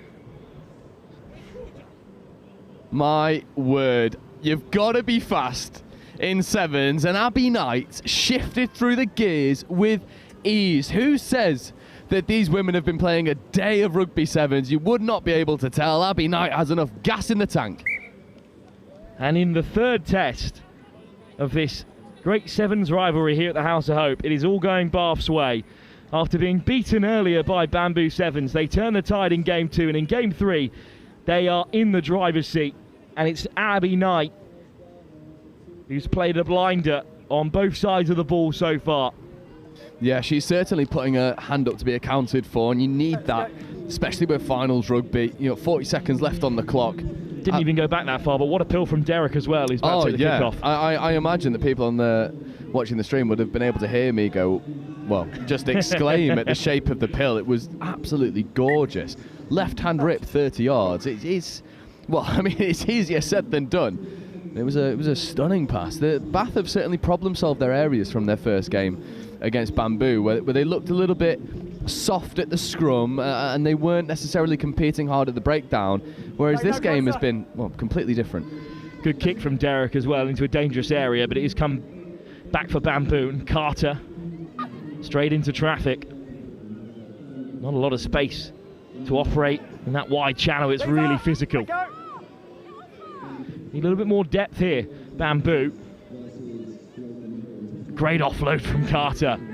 But they need to be wider here. They've got so much space in the 15-metre channel to operate in. Oh, what a shot to shut down the momentum. It's a great hit from McGuinness. Yeah, she's done that all day, hasn't she? McGuinness is just so... I mean, everything McGuinness does is with absolute purpose. And Liv Lewis wraps up the tackle to force the forward pass. High fives all round for Bath. What a first half for them. They're 12 up in this deciding tie in the women's sevens competition here at Saracens Amateurs. The House of Hope on the line, and the defending champions up by 12 at the break. Yeah, it's very commanding from Bath, and again it's spearheaded from the likes of McGuinness and Small. McGuinness just operates with such composure, and then everything she does on the pitch is done with that little bit of bite, that little extra bit of effort that underpins great skill. And for me, she really encapsulates what this Bath team has been about in that first half, where they've made very little mistakes, but when they do make mistakes, it's that last bit of effort afterwards to make up and make those mistakes as small as possible. And for me, I think McGuinness has really set her stall out in this final. So a strong first half performance from Bath. Still though, 12 points in the game of sevens is not many, especially when Bamboo have scored 30 plus and 20 plus in their previous ties here on pitch 1. Yeah, you'd be a braver man than me to say that Bamboo couldn't come back from this. They've certainly got the players to do it. For me, a couple of players that we've not seen enough of. Lisa Permetla, in that first game against Bath, where they came out the victors right at the last minute, they just found these little ways of bringing Permetla into play, and Permetla was causing absolute havoc with her line speed. There was interceptions, there was turnovers, monstrous hits. we've not really seen enough of Permetla's influence in this game. I think probably because Bath Rugby are pinching in. Those outside defenders are flying up out of the line to try and make the pitch as narrow as possible. And often the more dangerous players for Bamboo, i.e. Permetla and Ade Dapper, they want to linger out on that outside edges. And if the service isn't there, they can't influence the play. Holly Williams was leading much of the chat in that half-time huddle. Bamboo will kick off right to left in the second half. Bath receiving in their final game of the day. The under-15 bowl final will be live in about 8 minutes' time. And then we've got a couple of men's semi-finals and then a couple more cup finals in the 16s competition. We've already got our first winners of the day from the under-14s. We'll bring you all that news after this conclusion of the women's competition. Williams will get us underway. Bamboo trail by 12. Both sides with an identical record. And in their third meeting of the day, the kick-off is just about tapped back Bath's way and carried on by Ellie Lewis, who was absolutely fantastic in their opening game against the Hackney Gladies.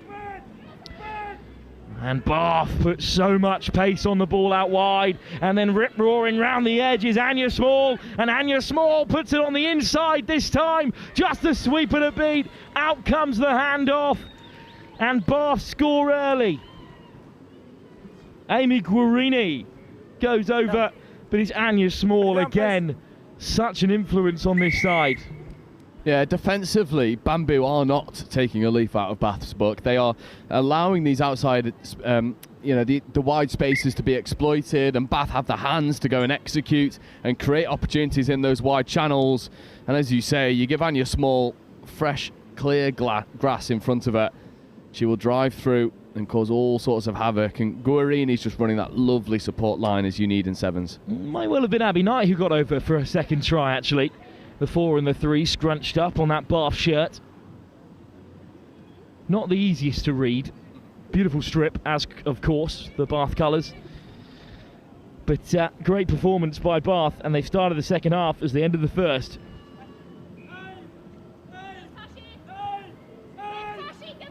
Deep kick-off. Beyond Numedo, Ade Dapper, who catches it on the full now. Tackle on the 22. Bamboo a long way from home. Duggan whips it out. What a pass!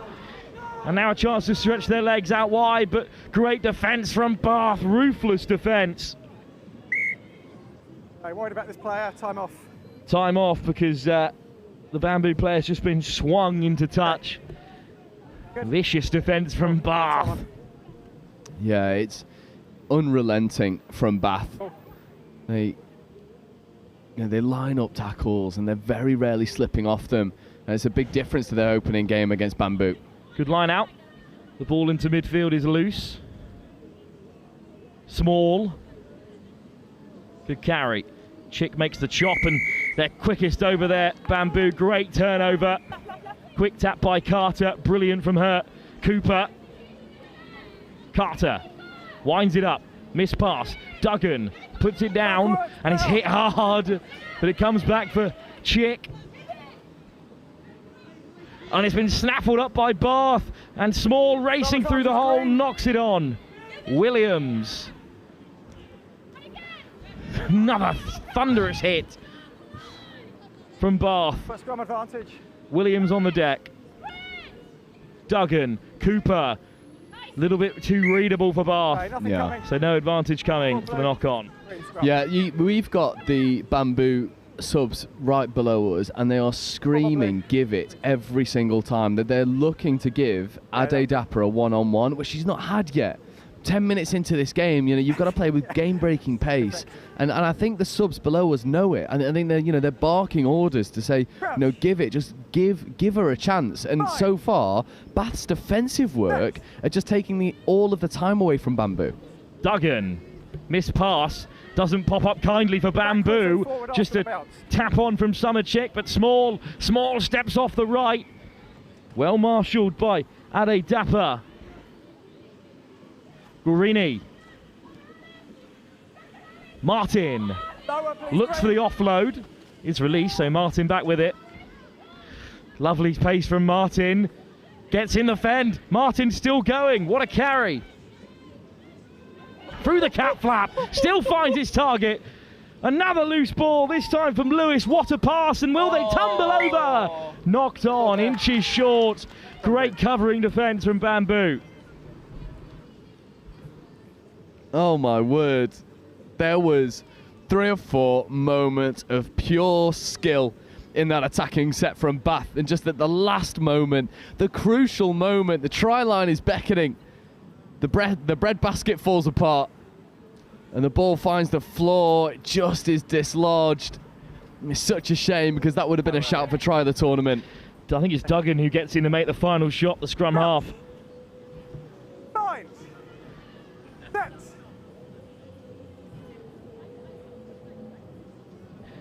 Good scrum from Bamboo. It's wheeling. Okay, went round. No one's fault. Reset. 2 minutes to go. I feel like the first half in this final flew by, Joe, but in the second it's been a proper dogfight. I mean, Bamboo have kept this really competitive.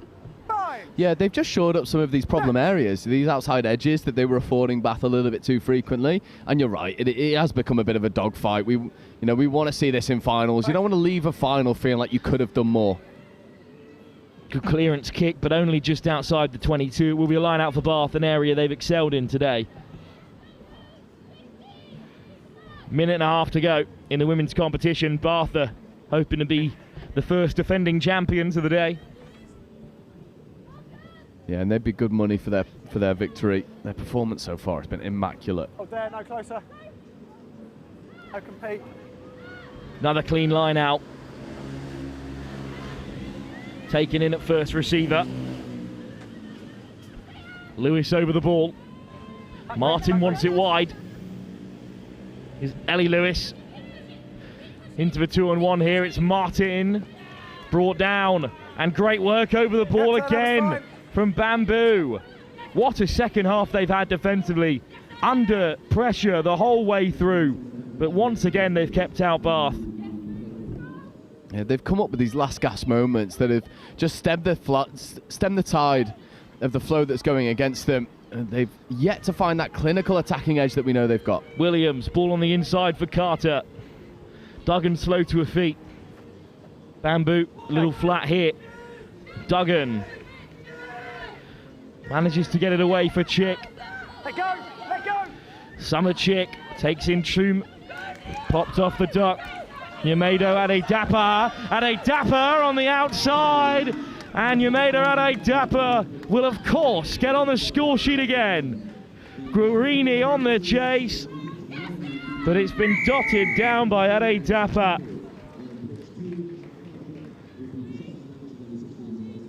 Well, they've been calling for that for 14 minutes. Yeah. Finally, a little bit of space out wide from Yamedo Ade Dapper. And it won't be enough to claw their way back into this final. But Bamboo on the board before the curtain closed. Yeah, they deserve to be on the board. Ade Dapper, I mean, you summed it up very nicely, but they've been asking for it for 14 minutes. They get it right at the very end, and they get their reward for it. Final score, and Bath have come from a loss to win the series 2-1 overall and claim the House of Hope title. I didn't think anyone would take them close today, given how successful Bath have been on the series this season, but Bamboo have challenged them at every turn. But in the end, it's Bath who are defending champions of the House of Hope Sevens here at Saracens Amateurs. Yeah, they fully deserve it. The little individual performances that just deserve a shout out. Bethan Thomas, Ellie Lewis, lovely shape of the pass every single time she touches the ball, and you're small.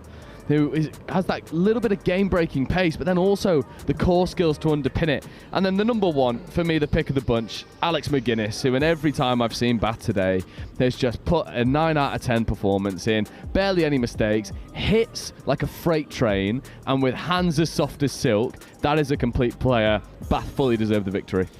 Yeah, plenty of talent in this Bath side, and what a 7 season they've had. They've capped off a really successful time of things on the Lit Super 7 circuit and beyond with a victory at the House of Hope Sevens, silverware for the championship side. Well, if you're awaiting the Men's Cup semi-final, you've got 20 minutes still to park yourself, because we have to play the bowl final first in the under-15s competition. Finchley on Finchley up next. Let's see how the two under-15 side fare. Joe Wright to take you through it. We'll be back in just a few moments' time.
So welcome back. More knockout rugby, the under-15 bowl final. Finchley on Finchley. The fourth V4, Finchley A in white, Finchley B in red. And the A's get underway. Lovely offload out of the contact. And Finchley will open the scoring. The A's. And I imagine this bowl final comes with a little bit of pride on the line as well. Both teams coming out of Finchley will be looking to get one over their club mates. And the A's make it 7. A glorious start. Straight from the restart. 2-on-1 on the open side. Dummy. And then the offload over the top. It took some gathering. But the A's start as they mean to go on.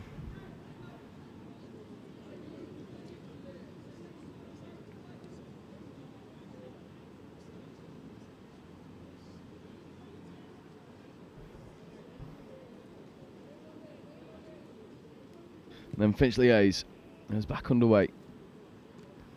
Backward. It's taken as well from the restart. Regathered 2-on-1 on this outside edge. Opts to take the contact. Stripped well by Finchley B's.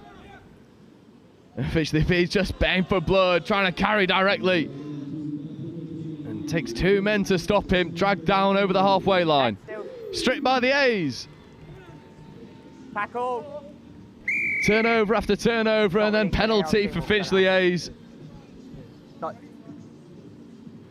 And the quick tap. Retreat, Red, you're all offside. And you can hear the call from the referee. The B's are all offside, but it won't make much of a difference. As Finchley A's get into the 22, there's no one with him. It's a 1-on-1, and shows the dummy a little kick through to himself as well. Finchley A's with a bit of jouet about them, double their lead, and is subbed off for his good work. You see it here, there's no one from either A's or B's coming in to support. And then the big dummy right foot step. And what about that for a cheeky finish? And I imagine a little bit of extras that probably wouldn't happen if it wasn't Finchley on Finchley. These boys probably know each other relatively well. And the B's collect the restart much more efficiently than the first. Left foot step, trying to accelerate through a gap. Does, beats one. Leg drive is powerful, but the offload only finds Finchley 8 hands. And looking to try and get these hands away. Checking wing offload. Coming back into the inside. And then accelerating away from 1, and then 2, and then 3. And Finchley A's are just jogging their way up towards the 22, and the offload is complete. 3 minutes in, 3 scores. Finchley A's are running away with it early.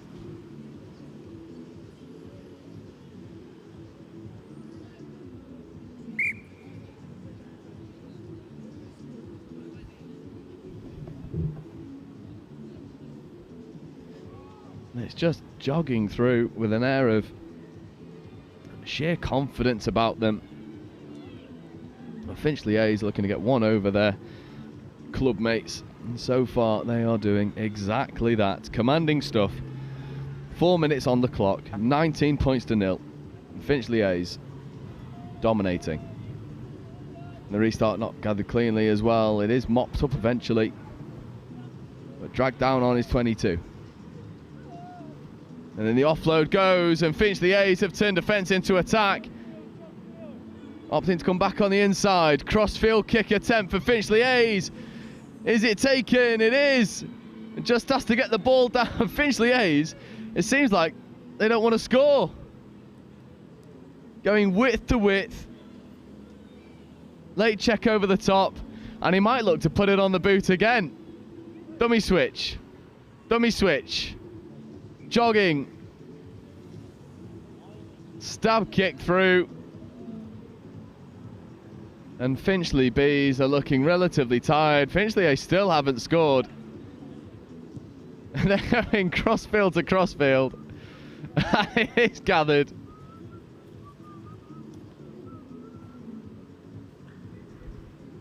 And this feels, I mean, unprofessional comes to mind. And eventually it is scored.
You've lost it. Oh no, sack it. No, sack it. Sack it.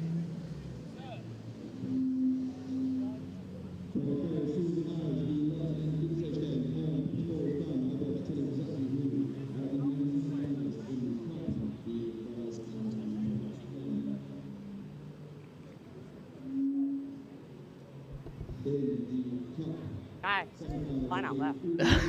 Go, stop. Out. Yeah, So the restart does get us back underway, and you'll have to excuse the lack of commentary for just a moment. There's trying to piece a few things together. 7 minutes comes up on the clock. 4 tries to Finchley A.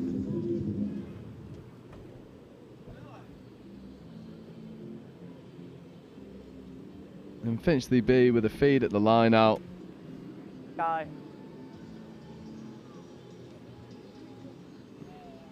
Finchley B with ball in hand. There's no defensive line set for Finchley A's, and Finchley B's will just go all the way. There is one last covering defender, but Finchley B will get over.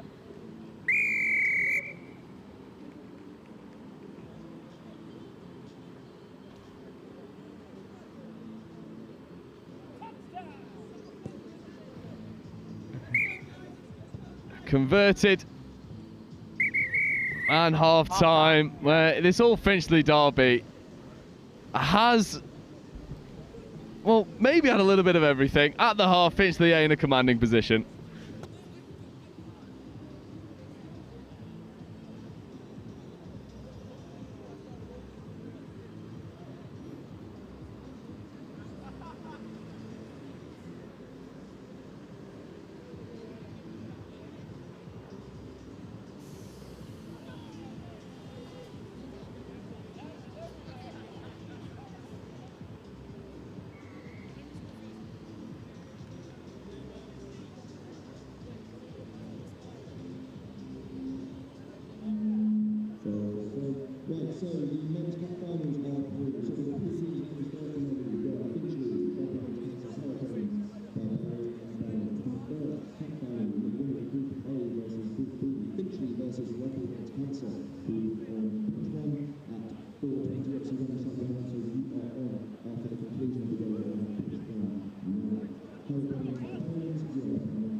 So welcome back to the second half in this all Finchley derby, where that first half has left us all a little bit bewildered. Finchley A 24, Finchley B 7, and I'm joined on co-coms by Finchley George Haggerty.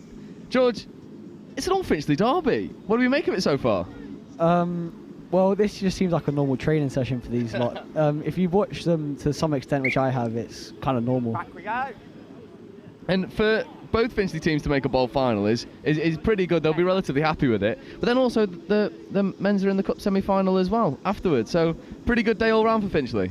Yeah, I think the men's went 4 from 4 today. They've been playing very well. From what I've seen, the men's have kind of controlled their games, apart from the first game where it was a bit of like they couldn't get the ball to stick.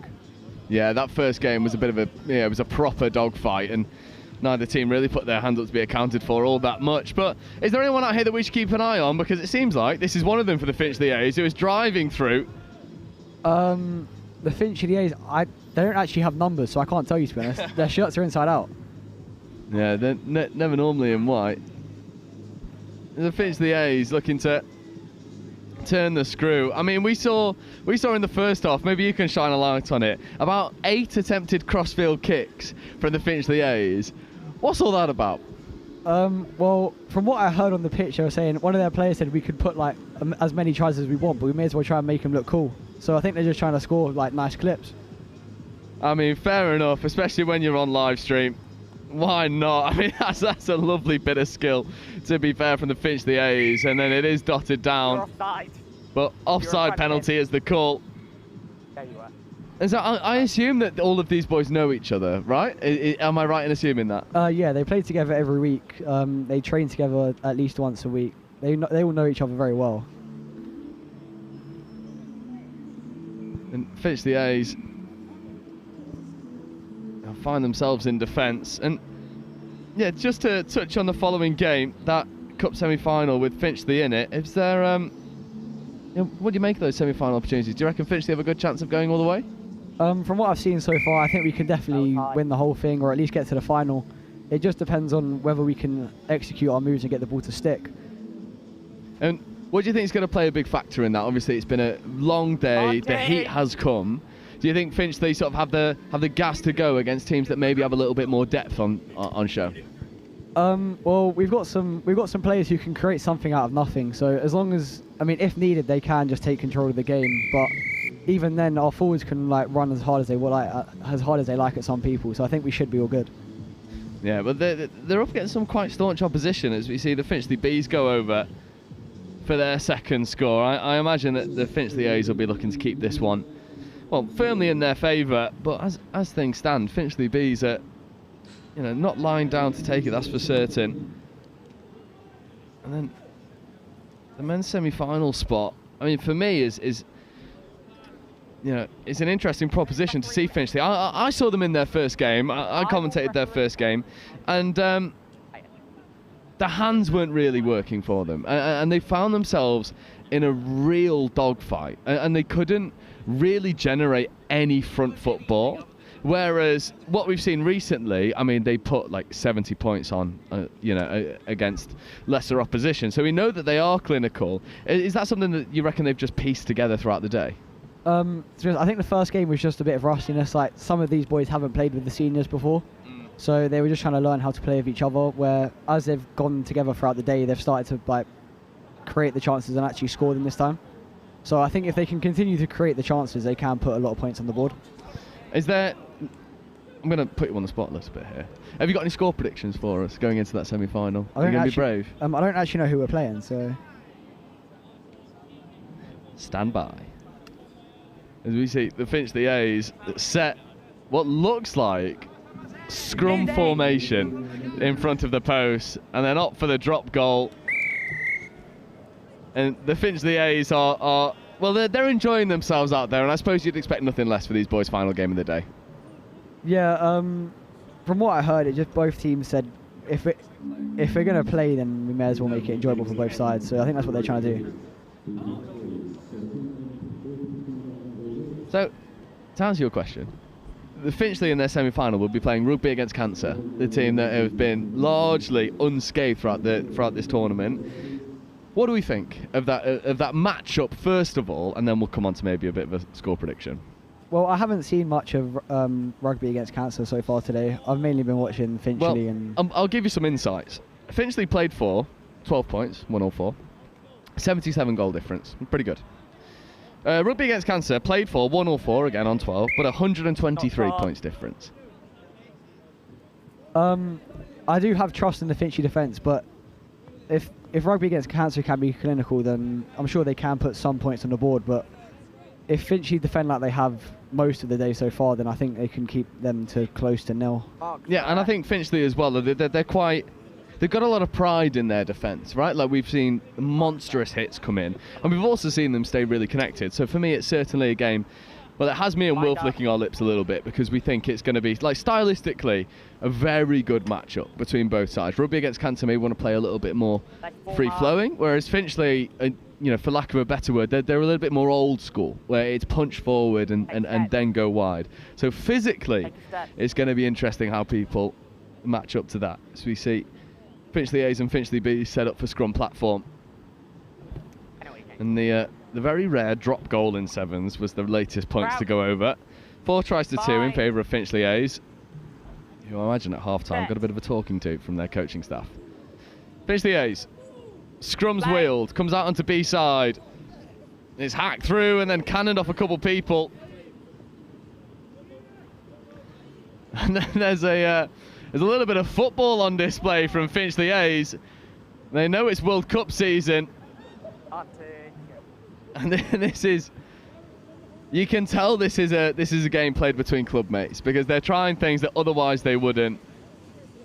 And there's not a lot of opposition coming the way of Finchley B's at the moment. But moving on to the following game. Have you got a score prediction for us? Or let's go with tries scored. First of all, let's start with Finchley. How many tries are Finchley scoring in this cup semi-final? I think we can possibly put at least 3 or 4 on them.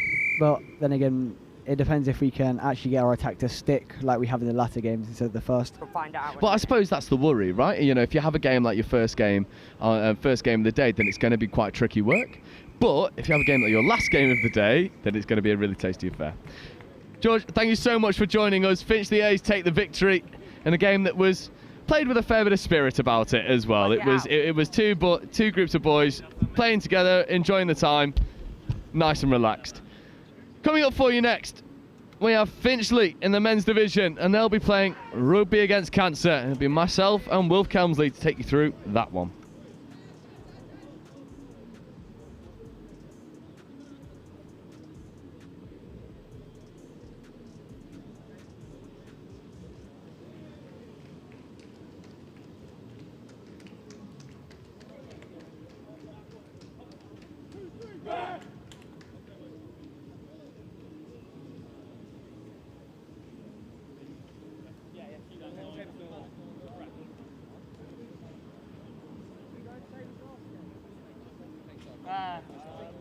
No, John's on for me.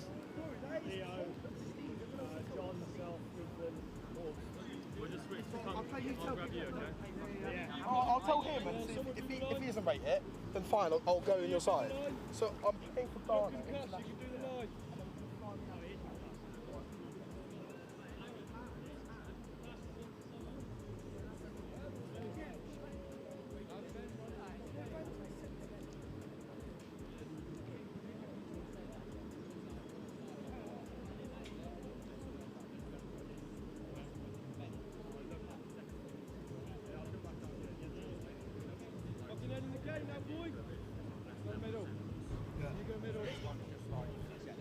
Right, let's move as swiftly as possible on from whatever that was to some serious sevens here. It is Finchley back in action. Perhaps now time to show their best. Taking on Rugby against Cancer, the winners of Pool A and B. Finchley absolutely demolished the hosts, Saracens amateurs, to top the pool. Rugby against Cancer's probably won their biggest game early in the day against Rum'ns Sevens to see them through here. Finchley in red and white from right to left. Rugby against Cancer in the white and pink on the receiving end. Joe Wright alongside me for this one. It's going to be one of Finchley's real talents, Ollie Ashbury, to get us going. Yeah, looking forward to seeing Finchley at their best. Absolutely. Their first game of the day was a pretty sticky one. Not a lot of sheer quality on offer. The hands weren't sticking, whereas their most recent game was absolute dominance. Ben Good underneath it. And now Rugby against Cancer will go wide on first phase. They were ruthless in their fixture towards the end of the day. And some nice footwork early doors here to set up a bit of space on the short side. Lovely dip of the shoulder.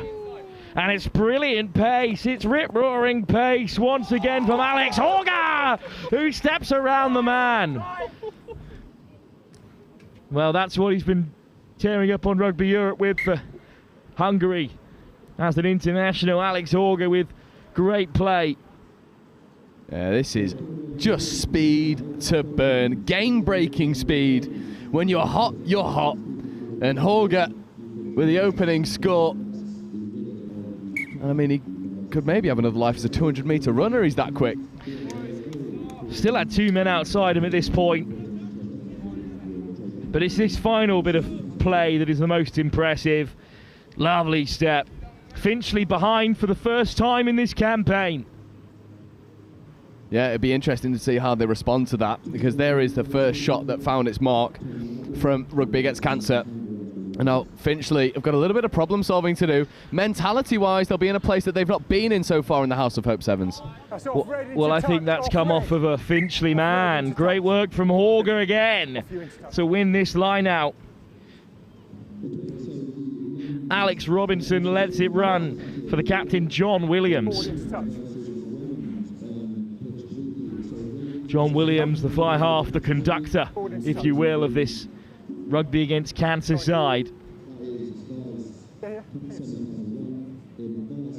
But it's going to be a scrum, in fact, 'cause it was knocked on into touch. So what can Williams orchestrate here? That's the last one, I promise. You can keep going if you like. I'm sure that there's a few more in the locker. I know you well enough now, Wilf. That is not your end. Williams. To the line then from Callum Sells. He plays it out for Horseful. Sells. Horger. Horger beats 2. Horger beats 3. Horger lifts off the handbrake. Steps around a 4th. Finally, Scragg tackled just about, but the ball is loose. Here's Good to the open side. Good lets fly. 1-on-1 in the close quarters. Good offload. Robinson. Squash between 2 men in red.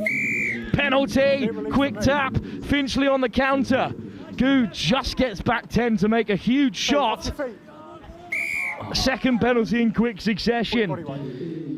Rabbiday just a little bit too keen. I really wasn't sure if he was back 10 there. I thought it was, it's a marginal call. Referee's happy with it. Kick through from Edwards was poor, but it's deflected back for Finchley. It's Coughlin to ground. No advantage coming. 2 penalties, a miss kick, and then a knock on to finally leave Finchley with possession on the 22s. God, it's like watching the A's and B's again. Please no. Look, we're happy to have you, Finchley. Yes, we are. We absolutely are. Especially some of the men's performances that they stemmed together today. They problem solved well off the back of quite an underwhelming first game. Only 7-0, 1 try in it, and that try came at the very last. And you now look back at that first game performance and you think, what if we didn't come up with that moment of magic? They really left themselves a bit of a mountain to climb. Yeah, they've kicked on massively since then. Ashbourne almost gets away. Into the high shot from Robinson. Down on the 10. Good clear out. Offside penalty against RAC. And it's the ill discipline, Joe, that's just marching them back at the moment. Masterminds of their own downfall. And it's not like it's malicious penalties. It's silly things. It's the little things that you could quite easily cut out of your game that's allowing Finchley a platform to potentially get back into this game. Off goes the skipper, Kieran Tomlinson. Oh, what a tackle to force the knock on. Horger pops up with it. Advantage over. Sells. Good with a man outside. But Good throws the dummy. Eventually lets fly. Sells. So busy. Good. Dancing feet.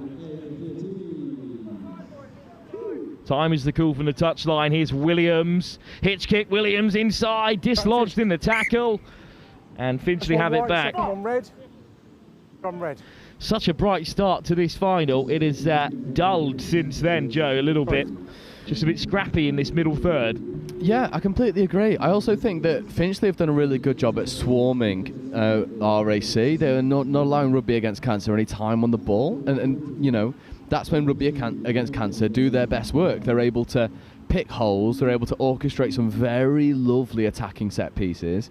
Whereas, from the flip side of it, Rugby Against Cancer are really playing into Finchley's hands. This ill discipline is costing them not only field possession but also position. And, Finchley with a scrum platform could potentially do some damage going into the latter stages of this half.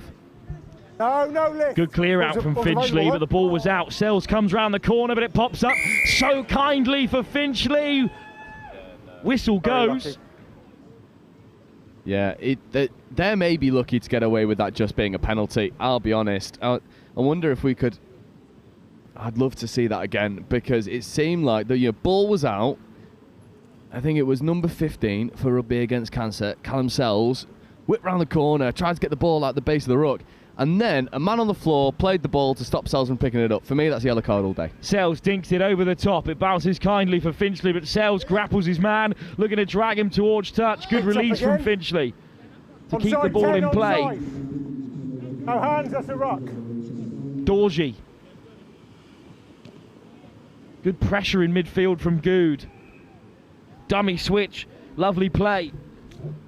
It's Jones onto the outside. Jones still going, tilt to the head. Back comes Good to make the chop. Edwards on the volley, all the way through. Back up to Edwards again, so busy. Big step off the left boot, Horger hunts him down.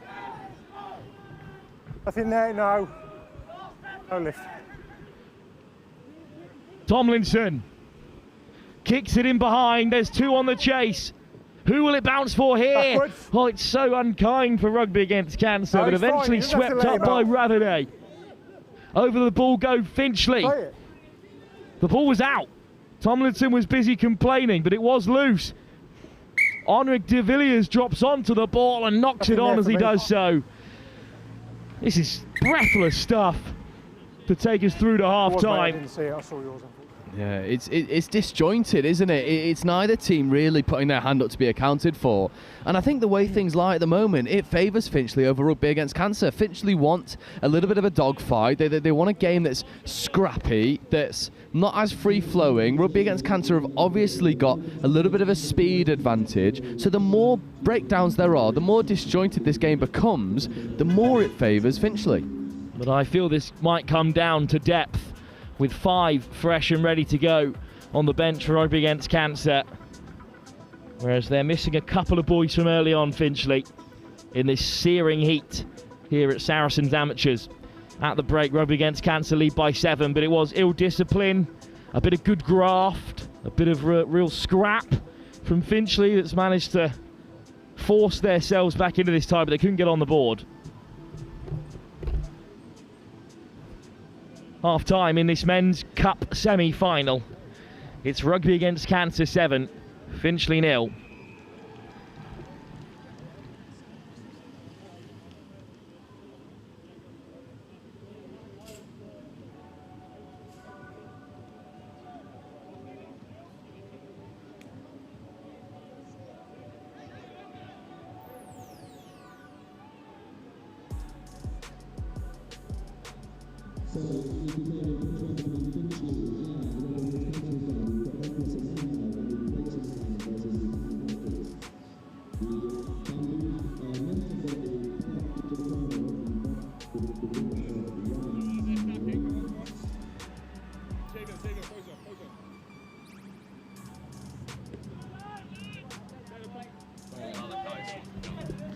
Second half underway, and indeed there are a couple of changes for Rugby against Cancer. Joe, the bench can have a big impact here. Yeah, it absolutely can. As someone who I've been excited to see, Malachi Abedu, wearing number 22 over on that far side. I had the pleasure of commentating him for Hurstpier Point Sevens, where he put down super starlet Ethan Kahn not once but twice. He certainly stamped his mark on that Sevens tournament. He'll be looking to do the same thing today. Big start though for Finchley. Jones has looked bright, as has Dorji. Throws the dummy. Nice offload, lovely step through the cap flap. Finchley on the front foot and up to the 22. Brilliant start to the second half for them. Jones wants it at first receiver. Tomlinson outside him. Tomlinson flicks it away for Edwards. Rugby against Cancer bite. They go over the ball.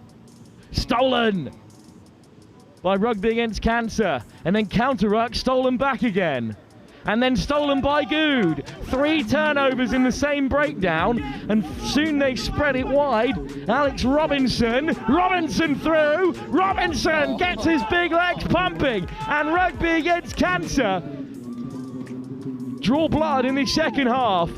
What a ridiculous bit of play on that far side. I don't know if it was the heat, the fact that these sides have already played 4 fixtures or what it was, but 3 turnovers at the same breakdown.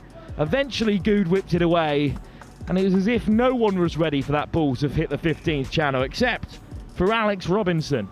Yeah, Robinson running like the floor's insulted him many occasion. Angry foot speed, furious work. This replay, you'll see it just stamping through the strides. There is real purpose and determination on the face of Alex Robinson, and I think Rugby against Cancer needed a score like that. They needed something from turning their defence into attack to pen Finchley back that little bit more, give them just that extra inch of breathing space. And Henrik de Villiers is no slouch. Robinson with a good finish. Finchley now have to strike back. Good take off the kickoff, but they're just not sure where to go. Jones, Dorji. Pass out in front, but well taken by Murray. And I spoke too soon, put down in the wide channel. And this could be the period of play where Rugby Against Cancer secure their spot in the final. Yeah, well, Rugby Against Cancer came into this game boasting a much greater points difference than Finchley, especially in the group stages. Rugby Against Cancer had some dominant performances. I think Finchley, if you'd said to them 10 minutes in you'd find yourself 2 converted tries down, they probably would have bitten your hand off for it. They probably would have felt that that was a really good platform for them to go hard deep in the game. Whereas if you said you'd be 14 points down and you're defending a 22 scrum for Rugby Against Cancer, they probably wouldn't like that as much. Fellas, hold that. Balls out. Williams. Balls away. Taken to the line. Horger through the hole. It's going to be a double for Horger. Excellent manipulation from Ed Hartley. And Horger straight through. Big enough hole for the Piccadilly line. Just about to sneak past for Horger. So no hands on him as he races through for his second, for Rugby Against Cancer's third, and for a 21-point lead in the semi-final. And this was perhaps a little too easy for Rugby Against Cancer. Yeah, Finchley got their numbers all wrong here. Not passing on attackers, 2 players biting on one, and it leaves the dangerous Horger with acres of space to work within. And we've already seen the speed he possesses in such small channels, where if you give him something as big as that, he's almost certainly going to make you pay. Another great take off the kickoff though, Tomlinson, and he'll be aggressive at the line. Jones. Dorji throws the dummy. Dorji fends off the second, bumps off the third. What a brilliant carry this is from Namka Dorji. And Dorji finds Henrique de Villiers, who sneaks home. Good effort from Ethan Horsfall. But what a run that was from Namka Dorji to perhaps bring Finchley back into the tie. Yeah, this is an absolutely marauding carry. Again, there's a bit of spite in it from Finchley. It was embracing contact, I think almost with one eye on, you know, if I can beat 3 or 4 players, I can give the ball to de Villiers, who can go over. And this replay, you'll see, it was as purposeful from Dorji as you've seen any Finchley carry so far. Gets the ball deep in his own half, beats 1, beats 2 with a bit of arrogance, beats 3, there's a bit more arrogance, there's your 4th, and then dishes off and gives Henrique de Villiers a fresh set of grass to work with. That is miraculous stuff from Namka Dorji.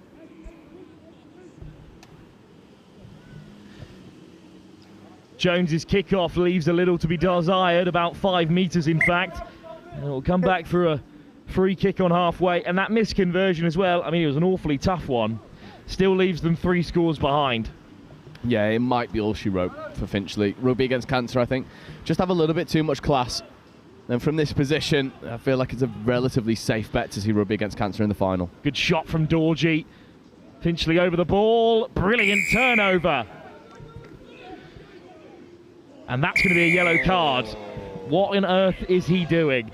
I'm afraid that is a little bit soft in terms of a penalty from star man Malachi Abedu. Just forgot where he was for a moment. Jones now to the short side. It's looking really likely now that Finchley might be shifting through the gears and maybe threatening Rugby Against Cancer in these latter stages. Jones is wrapped up. No hands, no. Good work to roll away. That serious effort on the deck. Little pick and go through the breakdown. Breaking tackles. Finchley should be over. They do score. It is right on that touchline, and there are 2 points needed, but it is a good score. A hard-working one for Finchley. Yeah, you said it. These 2 points are crucial now. Not a lot of time left on the clock. If Finchley want to give themselves an opportunity to take this one right to the wire, they need to take this, they need to convert it, and they need to do it quickly. They can't hang about. No dice. I mean, that would have been an unbelievable kick. I'm not holding it against the Finchley man too much, but it leaves them 11 points short with just about 30 seconds to go. Great fight from Jones.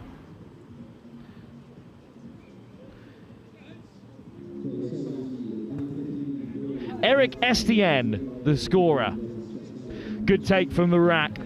Not long to go for Rugby against Cancer here. We've ticked into overtime and they lead by 21-10. Sells says enough is enough. Rugby against Cancer, hard fought in the end, but through to the final. It's been a great day for Finchley. Great support as always from them, of the House of Hope Sevens, but their run in the men's competition ends there.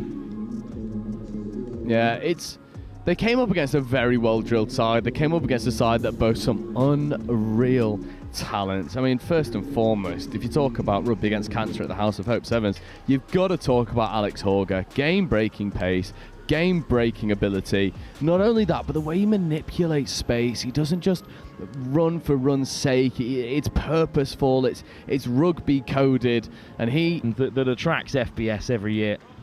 I mean, the leader of this fundraiser is a of Dennis Goldberg, the founder of the House of Hope in Cape Town. He was at FBS, moved on to Mill Hill, now out in Dubai with Brighton College. So he's brought the Hurricanes back with him as well. And also former head coach here at Saracens Amateurs. It's great to see those connections run through as Perkins breaks the line, and no one will chase Perkins down. No one.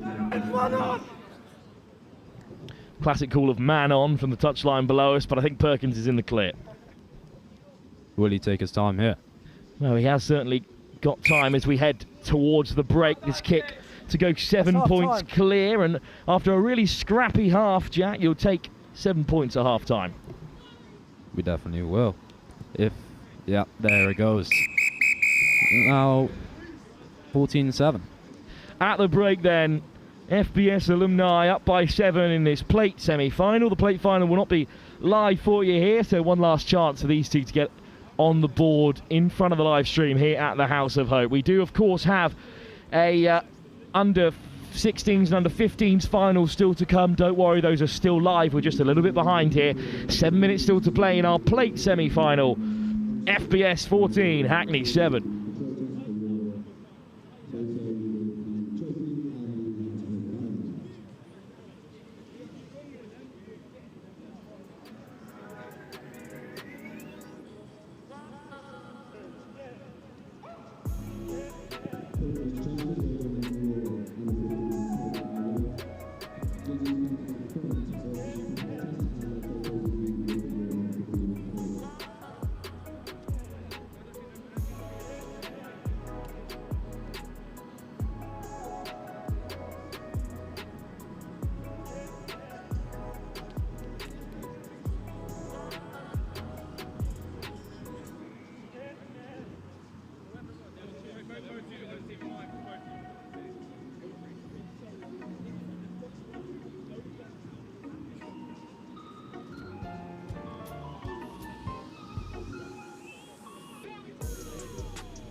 Back to it, FBS up by 7 to 14 against Hackney. Happy. Delighted to be joined by Jack Bennett for the second half. Jack, decent performance from FBS, and to be honest, they don't look too leggy out there after a very long day of sevens. Yeah, no, we've had a few of our jugs down us, so you know, it's always what a nudge through for Jones. Will it pop up for Ollie Jones? He's got a second kick on here. Jones will win the race. What a try. There's that nudge from Max Bartlett straight through Ollie Jones. That chemistry is really something special. Yeah, Bartlett try and an assist now in the semi-final. And again, another convertible try too for Teddy Jones to have a stab at. I was playing scrum advantage. In an alumni team, you know, how do you settle on the man who takes the restarts and the kicks? Must be quite competitive, Jack. Well, he plays quite a high level of rugby. He's towards the end of our time at school, he was always our kicker. Before that, it was Mr. Perkins. He's a great kicker himself. Obviously, he's off the pitch right now. However, we found that Teddy was the man for the job. And what's the spread of sort of FBS quality? You know, did you have to be cracking the wands to sort of make this team? Did you have to be knocking on the door, or is it a decent spread?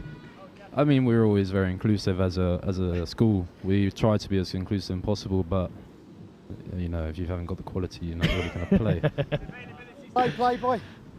I hear shouts of availability as an important factor from the touchline, as it's a brilliant kickoff from James again, and it's back for Bartlett. And this is a serious start to the second half for FBS, who are looking to kill this tie. James dancing his way through. I would say this is the best we've looked this tournament. Druce on the roll. James, he's got Jones outside. It's another kick through. Wow. Jones will win the race. It's Jones with another touch on. It's a rinse and repeat for FBS Alumni. I mean, I can't believe what I'm watching. My eyes are deceiving me. Ollie Jones, he must be the best on the pitch. Hackney hipsters with deja vu. They go down. It's a misery compiler for FBS. To be honest, I can't believe we just have to play another game now. Not a long wait between the plate semi and the main draw. Chance for one or two more delicious Carlsbergs over in the Saracens Amateurs Bar. Yes, we will be getting a few jugs after this one, after the finals when we win. Too right. We'll bring a bit of silverware home with us. Fulham Boys School, Alumni, up by 20 plus now. The gap has really opened up in this second half. James, good kickoff, and they're still herring after it. What a tap back, and it should pop up for Druce on the swing. Oh my gosh. Druce is through. Bobby Druce with a spin and a try. Back from the dead to dot down in the semi-finals. With a little celebration there, pointing up to the sky. I mean, God really brought him back from the dead there, huh? Cut that right now. No, great score for FBS. Brilliant work. And it's a great result for Fulham Boys School. They have run havoc in the first few minutes of this semi-final. Yeah, there'll be time to discuss the celebration. Don't worry. There'll be consequences, I'm sure, inside the camp. Lovely turn, though. And the point as well to his Hackney opposite man. I mean, this whole period of play needs to be studied from Druce, but it's a great finish. Floated wide, though. Hackney's still looking to get on the front foot here, even if the game may well be beyond them. Bit of fancy feet there from number 14. Patient sevens as well from Hackney. This is a lot more like them here. This is already inside 45 seconds, the most possession they've had in the second half. Lovely darting run and the slip tackle. And it's going to be a score for Hackney. Well, good bit of possession. FBS have just starved Hackney of it in this half. FBS Alumni have definitely looked good. But as soon as they do have ball in hand, Jack, a really nice bit of play from Hackney. Definitely very nice play from Hackney. A bit of fancy feet from number 14 straight through to number 10. Try scored. One missed tackle is often enough in the game of sevens. Definitely, you really can't be slacking in this game. Very different to 15s. And we can look ahead to some huge games coming up for you. If you're tuning in for the Under-16 Cup final, that'll be in just 5 minutes' time. Bishop Stortford play Concorde, and then at 20 past, Bishop Stortford going for the double when they take on the Fearless United back Fullerians. Linesman's flag is up, but the referee lets play wave on. And it's another score. It's Perkins over to leave his mark on the final. And then, of course, we have the men's Vars and the men's Cup to close the day. That will be at about 20 past 6 as things stand, just 20 minutes behind.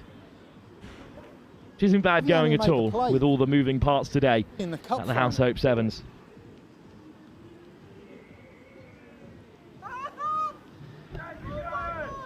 Wide from the kick attempt, but I'm not sure it'll matter much. Hang on, mate. 2 seconds. In the grand scheme of things here.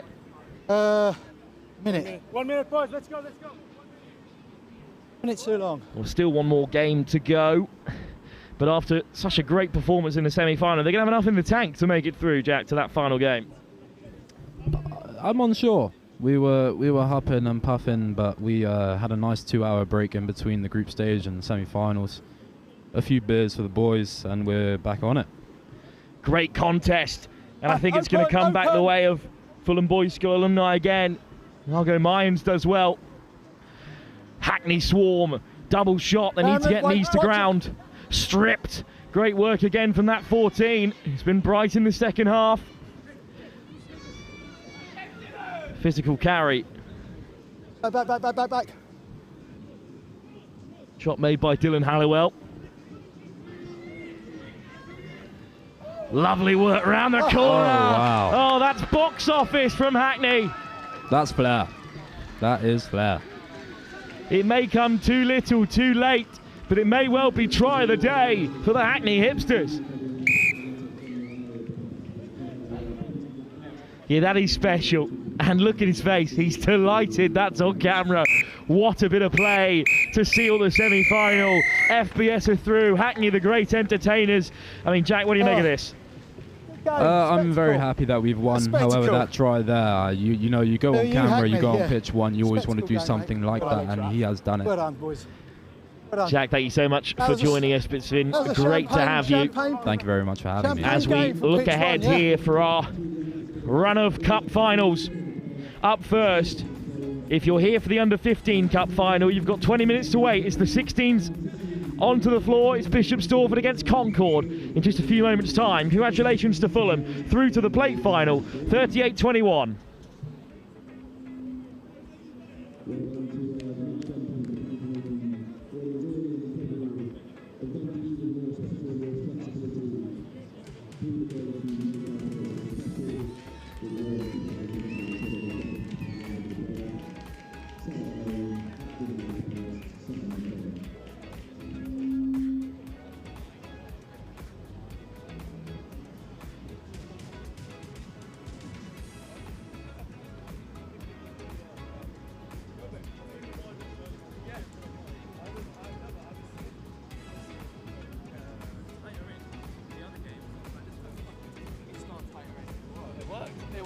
Come on, Fulham!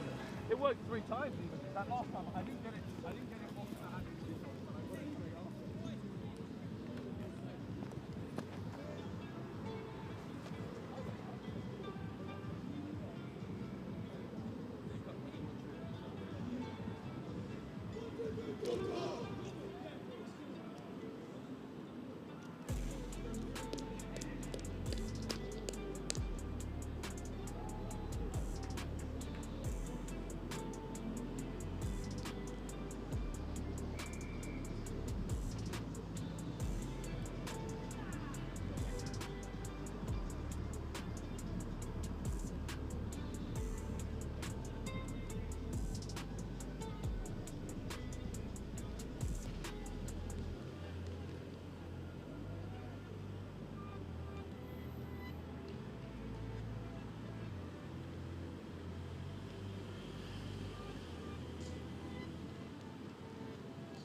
So welcome back, our second final of the day. Under 16s Cup final. Concorde with the kick.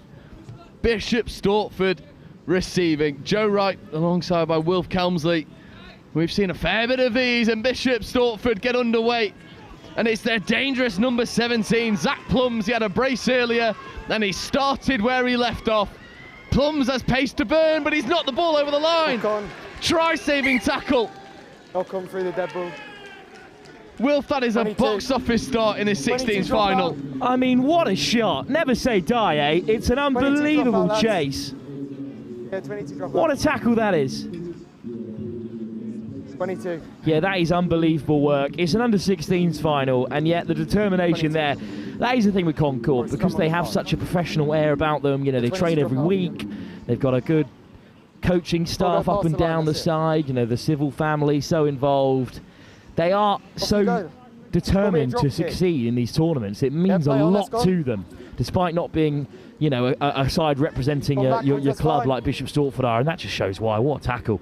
Yeah, Adam Rendell gets back to put the pressure on, and Plum unfortunately bobbles that one over the line. Bishop Stortford going down that short side, biting and stepping is Gent. And checking back on the inside, connecting with Crosby. Yeah, Crosby's driving, Crosby's powerful, and Crosby might go all the way.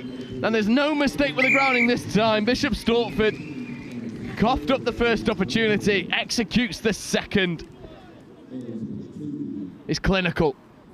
Yeah, Cole Crosby, so much power in that carry.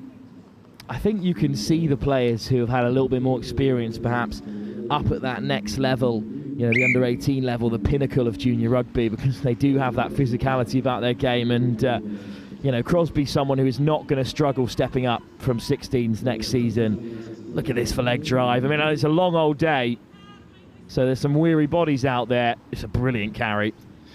It is. And Bishop Stortford might have left the first one out there, but the second time of asking, there is no mistake. And Appleby with the restart. Fielded well by Concorde. We've seen that a few times today where teams are letting this ball bounce off the restart. No mistake made by Concorde. Nice hands on the out as well. 3-on-1 potentially. Nice into out, and Plum has a bit of defensive work to do. Harvey Dello. A penalty for holding on. Bishop Stortford have started the brightest, but that one's tapped off the mark. Here on the mark. That's great defence, isn't it? Gibson McEwen with a huge turnover. And Bishop Stortford have started this final like a house on fire. Yeah, I imagine that they'll be looking to turn the screw a little bit here as Stortford marauding round the outside. Release! Onside! Burton dragging two men down with him. And they're not held in the tackle. And Bishop Stortford will get their second on the board. Well, he springs straight back to his feet there, doesn't he? Brilliant work on that right wing. That is really great awareness. I'm shooting Wilfred Kelmsley the Evils because I was about 3 seconds away from making the same remark. We've done this too often. Yeah, I'm sorry, Zach. I'm sure he gets that all the time, but it's a great finish from Zach Spring. It is. And it's nice. No, it wasn't. Rugby IQ as well, recognising you're not held, going again. It's easy to forget that these are under 16s because some of them have big stature, and what about that for a kick as well from someone so young, executing a drop goal. It's easier said than done. But what about this from Spring? It's powerful leg drives. In fact, it's not Spring, Dexter Gent who was with the first carry, and then Spring, yep, clearly not held, bounces back to his feet.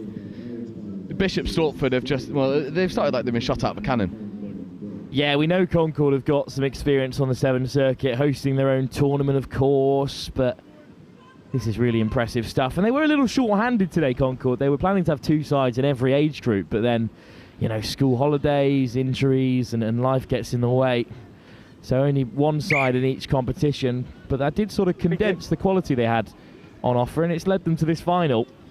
Yeah, you know, I had the pleasure of calling the Concorde Sevens. You know, I was talking to Adam Civil a fair few times, and then not only that, but also some of the other organisers, and they were saying just how talented this group of boys are, and they're optimistic about them staying with Concorde for the rest of their playing career, which I think is a wonderful thing.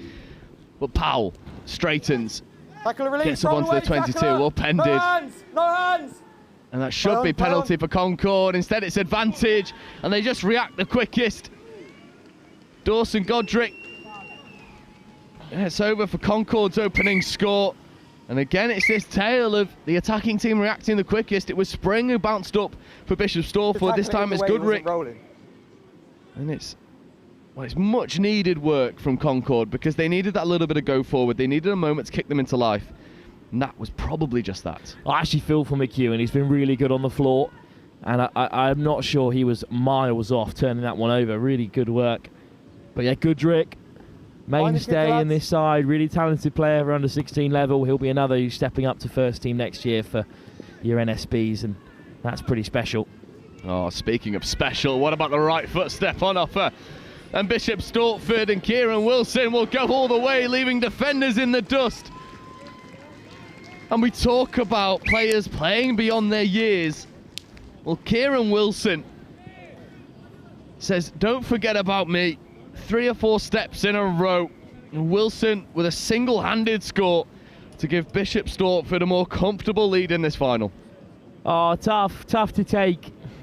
As a secret Concorde fan, which we sort of are across Next Gen Live, because they just got the score. Bishop Stortford responds straight away. What's amazing about this is not just the take and the 2 steps, first off the mark and then round the corner. It's just the dip of the shoulder here that is so mature. You know, running on creating an inside line for himself, despite it being a straight foot race. Yeah, that is really good from Wilson. Yeah, and it's a miraculous thing in under 16s where you've got such young players playing with such free flow, you know, playing with such confidence, you know, playing what they see, heads up. We were discussing earlier about in the under 15s where teams were maybe guilty of playing in their own red zone, but you want that from young lads.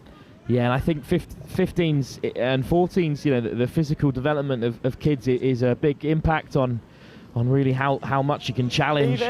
But at 16s, it starts to even out. You get big guys, you get quick guys, but smart rugby players can really make an impact here.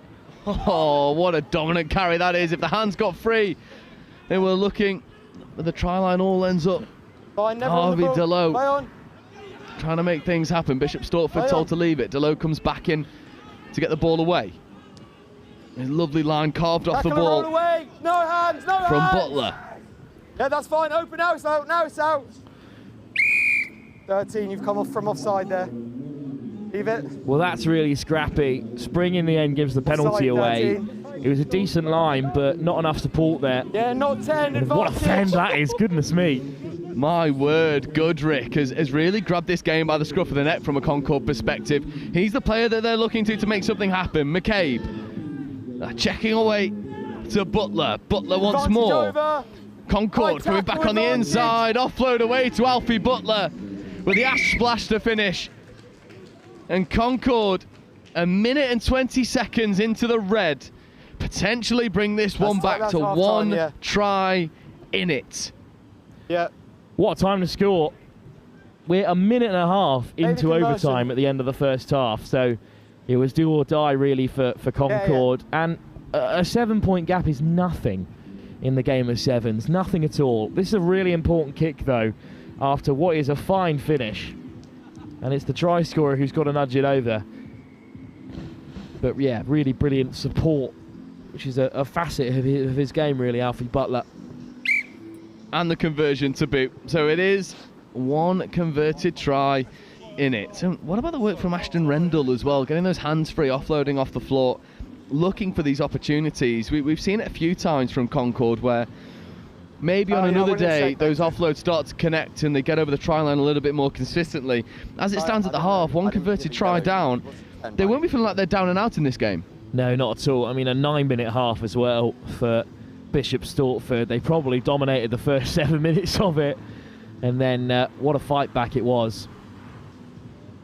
Yeah, Bishop Stortford have these players that are just, you know, absolutely game breaking. Some of the ones that are standing out, or stood out for me earlier on, was Dexter Gent's wearing 11. We've not seen him influence the game all that much, but he's got bruising carries all over the board. And then, as we've mentioned already, Zach Spring, Zach Plums as well, who unfortunately coughed that ball up over the try line for the opening score, but you can see how dangerous he is when he's on the ball. And for Concorde, they'll be looking to create a little bit more possession on offer if they want to see through this final. I will say, if you're here for the under-15s final, we're about 20 minutes behind, so there's still obviously a second half to come in this under-16s cup final, but it is a Bishop Stortford double-header. Their under-15s are in action against the Fullerians Fearless Sevens up next in the under-15s cup final, so don't go anywhere. Yeah, it's certainly a few games to keep an eye out for, and then, you know, we're well into finals footy now, aren't we, Wolf? There's back-to-back finals to come. Yeah, we've got the men's cup to finish. That'll be about 6:20, scheduled for 6 on Torn 5. We've got the men's Vars, which is the second tier competition, but still a really high standard. And yeah, I personally can't wait. Yeah, absolutely. Second half about to get underway. And, well, I suppose the recipe for success here for Concorde Sevens is just keep the ball in hand a little bit more. I think you quite rightly summed it up where Bishop Stortford out of that 9-minute half probably dominated for 7 of those minutes, purely because they were retaining possession much more effectively. Concorde need a bit more ball in hand.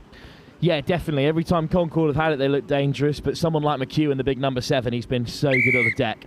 So let's see what kind of impact he can have in the second half. As we get underway, fielded by Concorde. It's a little bit messy to get us underway from Butler, but Butler's able to ship it away. There was a 4-on-2 over on that far side, now 3-on-2. Concorde working the ball through the hands. Potentially dangerous. Keeping the play alive. Bishop Stortford doing their best to smuggle him into touch. Perfect time to trigger the shot. And a really high press as well from Stortford, but they've got to back it up across the team. Yeah, Butler again, 3-on-2 now. Crossfield kick. Is it going to bounce kindly? It isn't, and potentially the wrong option to take there.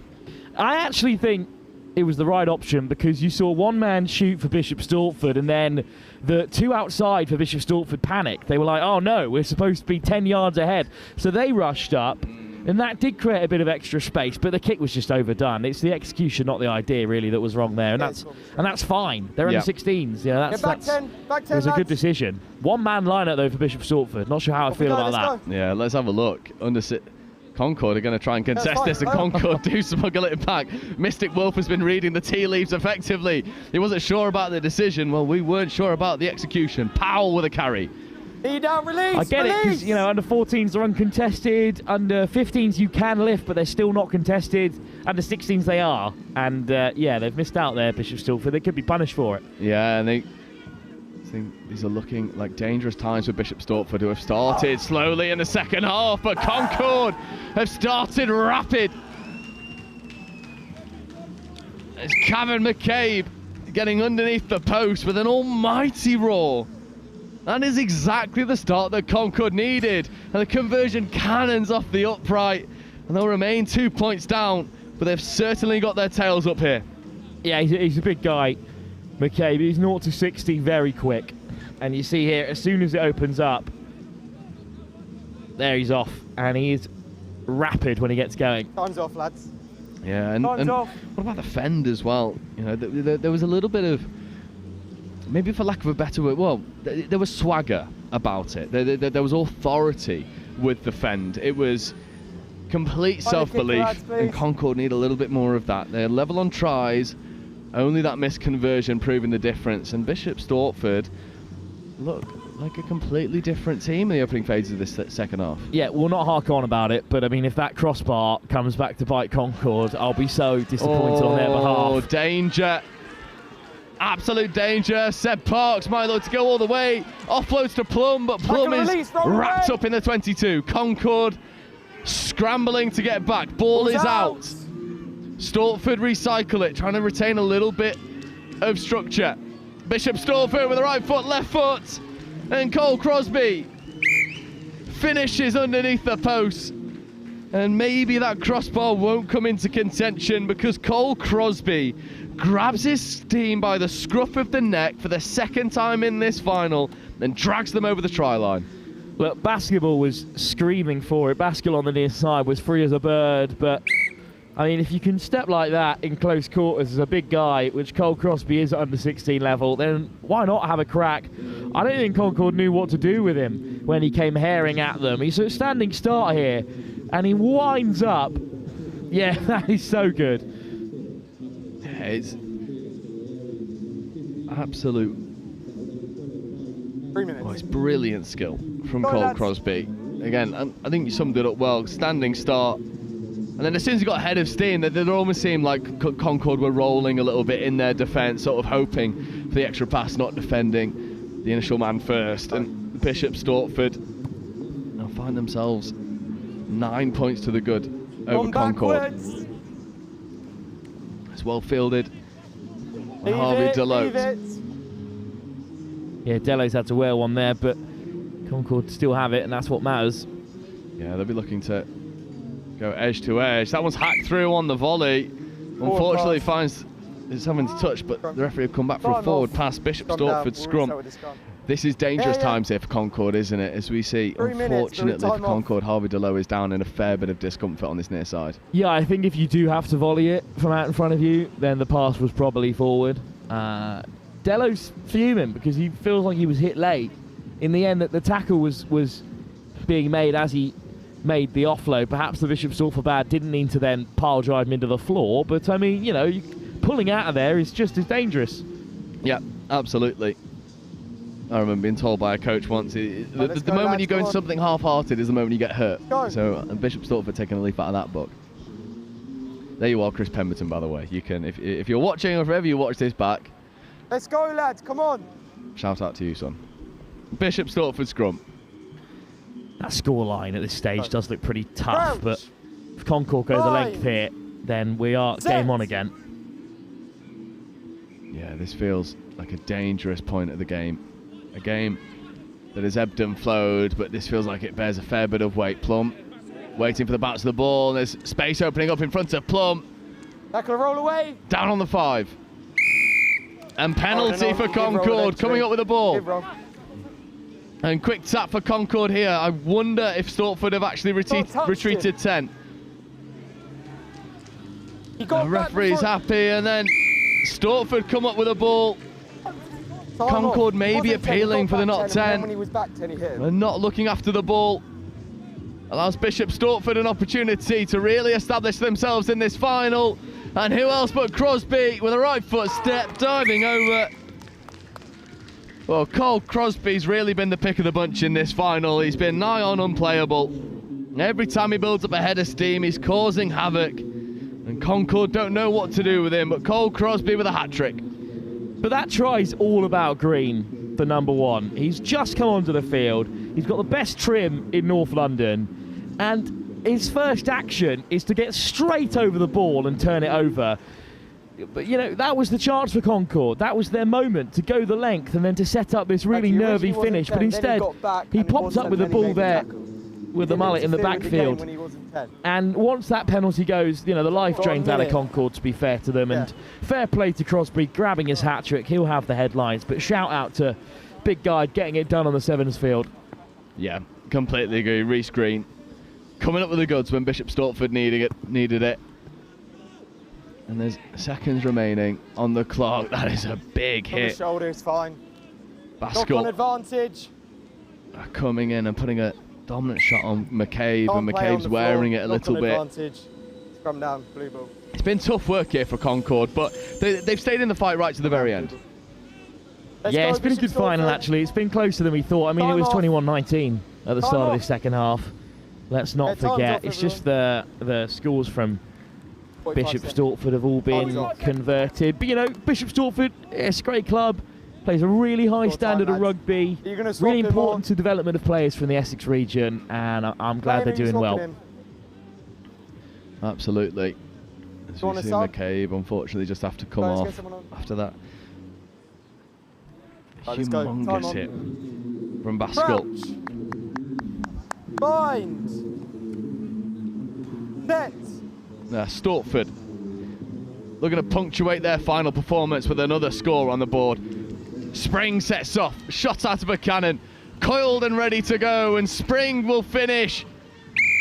And Zach Spring has bookend this second half performance with another score for himself. And Bishop Stortford are enjoying their work. From a standing start as well, I can't believe how quick he has raced off the mark there. That is the icing on the cake, really, for Bishop Stortford. Lads, that's it. That's it, and that's going to be time too, as you just hear from the referee. Really impressive stuff. Yeah, the conversion just drifts left, but Bishop Stortford won't mind at all. They are the under-16s champions of the House of Hope Sevens 2026, and fully deserving of it.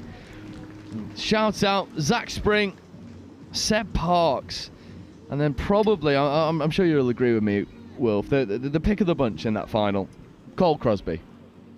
Yeah, I think Spring runs him really close there, but Crosby came up with big tries and big moments as well, so congratulations to them. But we are quickly ahead. If you're here for the men's Vars final, you've got 20 minutes still to wait because it's the under-15s cup first. Bishop Stortford back on the field. They're taking on the fearless Fullerians, and we'll be back in just a few moments' time for that one.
Three more games to go here at the House of Hope Sevens at Saracens Amateurs, and it's the fearless Fullerians taking on Bishop Stortford, who are looking to go back-to-back in the under-15s and under-16s after their pre-Colts got the job done. Now it's on to the 15s, but they're taking on the fearless Fullerians out of Fullerians RFC, of course, but partnered with the charity Fearless United that helps bring sporting opportunities to those who perhaps cannot find their way to them, Joe, and a worthy cause, and exactly what we're about, and actually very close to the kind of work that the House of Hope does in Cape Town, supporting young families and young people. You know, obviously they help education, they help creative opportunities, but also things like sport, so important for young people.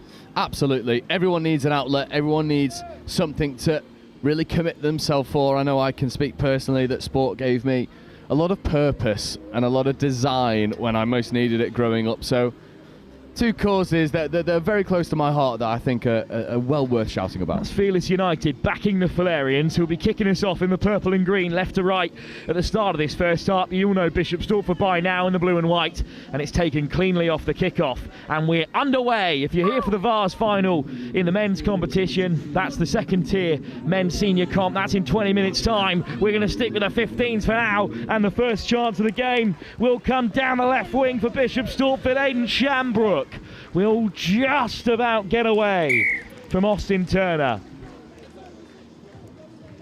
Good start for Bishop Stortford, just like they had in the 16s final. Yeah, I'm sure they'll take a lot from that 16s final. They were down the bottom end of the pitch warming up. They were looking at their club mates, sort of looking at the mark that they stamped on their final. Bishop Stortford goes 7 to the good in this one. Then, as you say, it's just absolutely electric pace from Aidan Shambrook. They put him in a bit of space, give him an opportunity to go one-on-one, and as soon as he drifts past the covering defence of Harrison Parker, there was no real doubt of who was winning the race. Good stuff as well in that 15s channel by supporting man to just draw in the player. And here we go then, another kick-off, another chase. This time Bishop Stortford looking to get after it. Hey, Brian. And it's Haslam causing havoc, and Toby Haslam makes the tackle over the ball. He goes. Penalty, Bishop Stortford. What a start. Quick tap as well, and this will be a yellow card. It's Freddie Rodwell, who's the beaten soul of this side. Well, no card coming, even though it was as cynical as you like. They're still not back 10 here.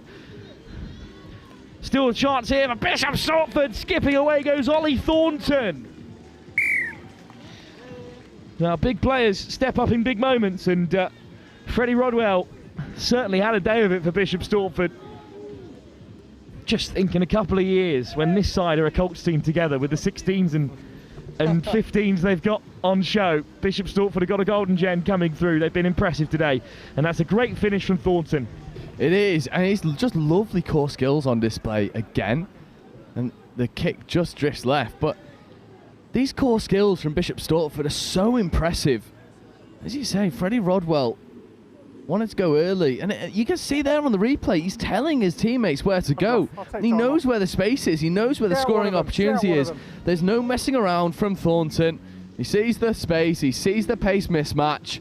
Goes and executes. And what I love about both of these Bishop Stortford sides so far from what we've seen is they play with such confidence. There's such belief in everything that they do. And for young kids, it's such a valuable trait. Bishop Stortford topped the pool with a points difference of 96. Conceded just 7 tries across their 4 games of 7s. And Fullerians had to battle so hard against Chess Valley here on pitch 1 to make this final conclusion of the under-15s comp are under a bit of pressure. It's really good work off the kickoff from Ollie Nasiri. Flying through the breakdown go Bishop Stortford. Do they stay on their feet? No, they don't. Penalty. Good work from Nasiri. Just what Bishop Stortford didn't want. The Fullerians to have some fight back here.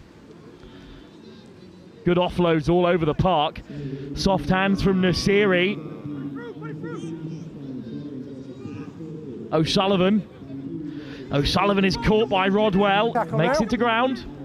Very aggressive round the breakdown, Bishop Stortford, and once again they go flying in. That might leave them short-handed elsewhere. Oh, it's just knocked on, or backwards, says the referee.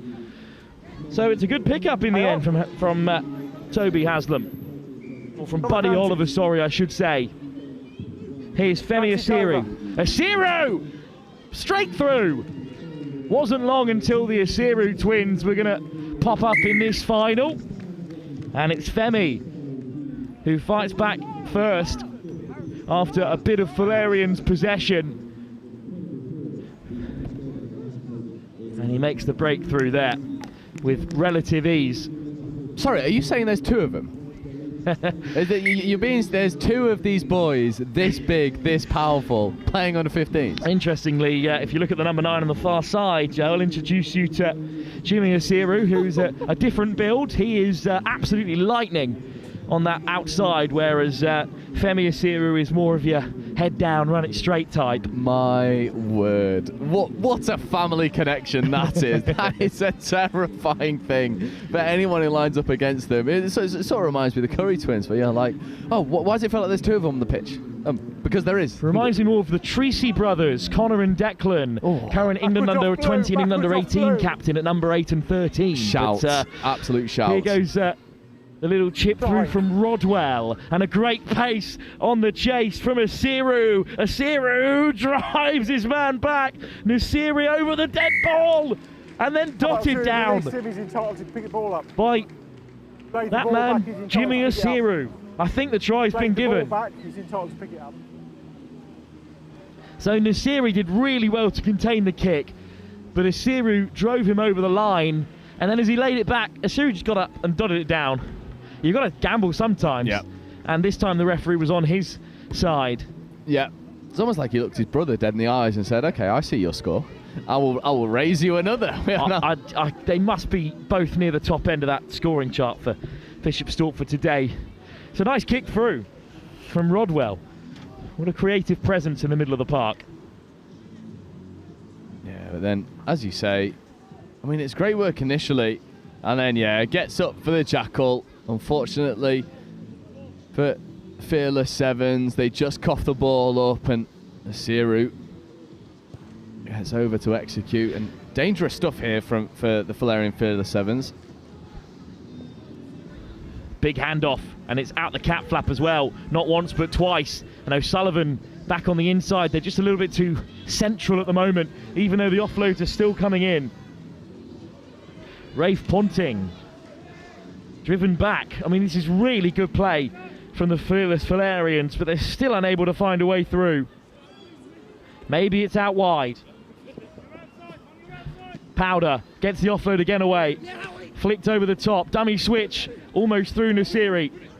Powder's free. Big dummy. What a tackle from Rodwell to disrupt possession. But it might still come for the Fullerians. Just a slight knock on the way through. Oh, you've got to feel for him. You've really got to feel for him. The Fearless Fullerians, they kept running. They kept having a dabble down this short side. They found some success, and then that almost peanut punch of a tackle came in, dislodging the ball. And it'll be scrum for Bishop Stortford. And Fullerians, for all their good work, come up with nothing. Fisher almost away, almost able to carve something out. But instead it's a scrum. To be fed by Toby Haslam. Balls away, balls Haslam. away. Rodwell. Haslam round the corner. Asiru waiting for it out wide, but they've got plenty of pace already. Haslam and Thornton through the hole, but Haslam goes himself. And the scrum half scores. Just too many options out there for Bishop Stortford. Any one of them could break the line. Haslam this time. Yeah, it seems like Bishop Stortford are going to go back-to-back, under 16s and under 15s. This is only the halfway mark, and 29 points to nothing. It feels like Stortford are going to run away with it. 5-star first half from a box office. Bishop Stortford, they lead by 4 tries to 0. 28 points on the board and no response. What a final in the under 15s category. Bishop Stortford are looking to do the double across the 2 age groups here today. Make that 31-0 at the break. Bishop Stortford on top.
No, just need to get out of your way, that's all.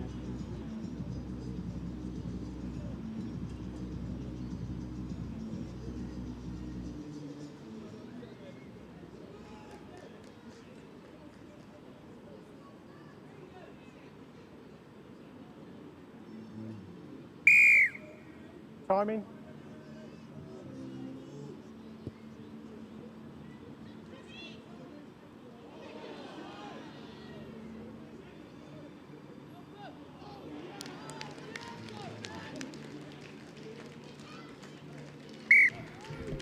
Nine seconds late, back into the second half. Still taking a sip of hydration, and Bishop Stortford have scored.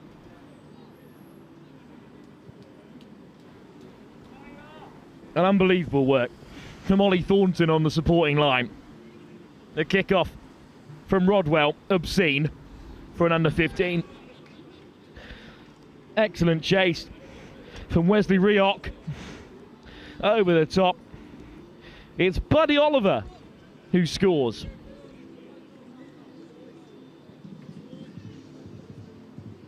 And this is really starting to get away from the Fullerians. Asiru back on, he'll lead the charge. Hold, player, you're off. It's another ridiculous kick-off. But Asiru's just a yard offside this time. Well, Joe, we've all been caught slightly off guard there at the start of this second half. Our apologies to Bishop Stortford, but that's 6 now. That's 36 points on the board. Well, they were not waiting around for anyone, were they? They were ready to go. First time of asking in the second half, come up with the goods. Bishop Stortford, I mean, this is as complete a performance as we've seen from any team so far today. Great line for Fogarty, but his last pass goes askew, and Asiru thunders through the gate. Femi Asiru will score another. How good is this lad? How good is this lad? Not only does he have the physicality to bruise and batter his way through contact, he's also got the pace to expose open field in front of him. Still trying to compare the Asiru twins. I guess you've got the Apoku for Jaws, one on the wing for Coventry, one in the front row. Yeah. I guess that's a little bit closer. Yeah, with that's nice. Jimmy on one wing, and I'm pretty sure he could do a job up front. But I think he's more of a back row. We need a back row and a winger sibling pair. There's going to be one back in day that I'm just not on board with. I was really happy with my Treacy shout. There feels like... Give me 30 seconds. The Kelatuanas, number 8 for France under 20 and fly half. Yeah. Not a bad pair, both playing for Brive in the Pro D2. We're really getting niche here. Yeah, but let's keep going niche. Yeah, we're just trying to compare these two excellent prospects coming through for Bishop Stortford. I mean, you could almost go, if you want to go really niche, you could go Sedber, Tom and Adam Jacques, Tom becoming more of a 10, Jacques becoming more of a flanker, potentially. Bit of a reach. He's not left the 12 shirt that easily, I'm afraid. You speak about exciting twins, well, there you go. Me and my brother, I was in the front row, he was out in the centres. Nice. St Joseph's College first team at the 2018 You were waiting to throw your hat in the ring there. I see what you did there. You laid 3 or 4 out, and then you threw yourself in there. I think my brother in his prime could do a job on Jimmy Asuri. I don't think I could lay a finger on Femi, unfortunately, at under 15 level. And what can the Fullerians do with ball in hand, representing that fearless United charity, a great cause supporting their Sevens team. And they want it early in the midfield. Rafe pointing, plays it wide. This is lovely play. Never say die. Harrison Parker on the edge, but he's driven into touch. Bishop Stortford drift across so well. We're silly, by the way. They're the Tuolangis. Pick any of the Tuolangis. Yeah, that might be the case. There was certainly one at second row. There was one at back row. There was certainly one at centre. And maybe one on the wing. Yeah, there was one on the wing. I remember when he rearranged Nick Bendenen's guts for a living. So, yeah, certainly one on the wing. Let's brush up on the rest of the Bishop Stortford team, though. Like this man, Rodwell, who's been stunning today. Rodwell gets out the stiff arm. Inside, Asiru puts it down. Hat-trick avoidance at the moment for the Bishop Stortford under 15. Yeah. Well, the offload sort of found itself at the knees, but the standards that Asiru set, you feel like he might be a little bit disappointed that he didn't take that one in stride, but I completely agree. Freddie Rodwell, I mean, he's almost like the metronome in this Bishop Stortford attack. He sets pace, he sets tempo, and without players like that, the Asirus can't do what they do best. Fine. But it's Fullerians' ball. What can the Fearless Sevens do from here? Ball's away. Fed in by Take him back. Craggs. And to the edge they go. Lovely offload into the hands of Taylor Evans. Evans on the inside, but he's wrapped up by two in blue and white. And the work rate from Rodwell, unbelievable. Good tackle from Asiru, and then back onto the inside. Lovely round narrative with another winger subbed on to score, Alex Dwyer. Welcome to the final. Yeah, lovely line. Lovely step. Everything about that try was nice. It was mature. It was a player playing beyond his years in Alex Dwyer. You know, you'd expect a finish like that. We'd see one of those in the men's and we'd be pretty happy with it. And Dwyer's out here delivering at the under-15s. It is, again, lovely catch pass, skip pass here, finds Dwyer in some space. It's a fair bit of finishing to do, but takes him on the outside and steps back on the inside and backs himself to go all the way. It's mature from Dwyer. And Bishop Stortford are about to hit 50 in this final with a minute still to go. Rodwell. Good contest. Fullerians knock it back. Fundry does well to get it away. Loves that dummy kick, but Rodwell ain't buying it. Big fend from Powder. Careful. Keeping his nose dry. Powder now onto the outside. but wrapped up, gets his knees to ground really well. There should be a penalty here. Full tackle, mate, you got to release. Get yourself a green shirt on, mate. Here come the fearless Fullerians. They love some points on the board. They've worked so hard to make this final. Craggs put boot to ball, but there was a man back to sweep it up. Oh, and he goes to the outside as well. This is outrageous from Wesley Rioch. Is Rioch going to score the try to make it 50? Well, you say a kick's only as good as its chase, but Rioch was running back before the boot even left his foot. Again, it comes back to this point that I'm trying to make over and over and over again, because there's so many examples of it. These kids are kids, and they are playing with such maturity. They're playing with such IQ. They are recognising threats before the threats even become threats, and that is terrifying to play against. Bishop Stortford are champions at under 16 and under 15 level. A really well put together side. The fearless Fullerians, with this great charity cause of Fearless United at their behest as a sponsor, can really have no complaints. An out-and-out performance of real quality from the fearless Fullerians throughout, but Bishop Stortford just found that extra gear in the final. Well, if you were hanging on for the Vars final, Bamboo are up next against the Ravens. That'll be in a few moments' time, but congratulations to Bishop Stortford. 55-0 the victors in the under-15s final. 2 more games to go from the House of Hope 7. Scan that QR code to donate now. After enjoying such a fantastic performance of Bishop Stortford, I'm sure it's worth it to help out Dennis Goldberg's House of Hope in Cape Town.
Sideways.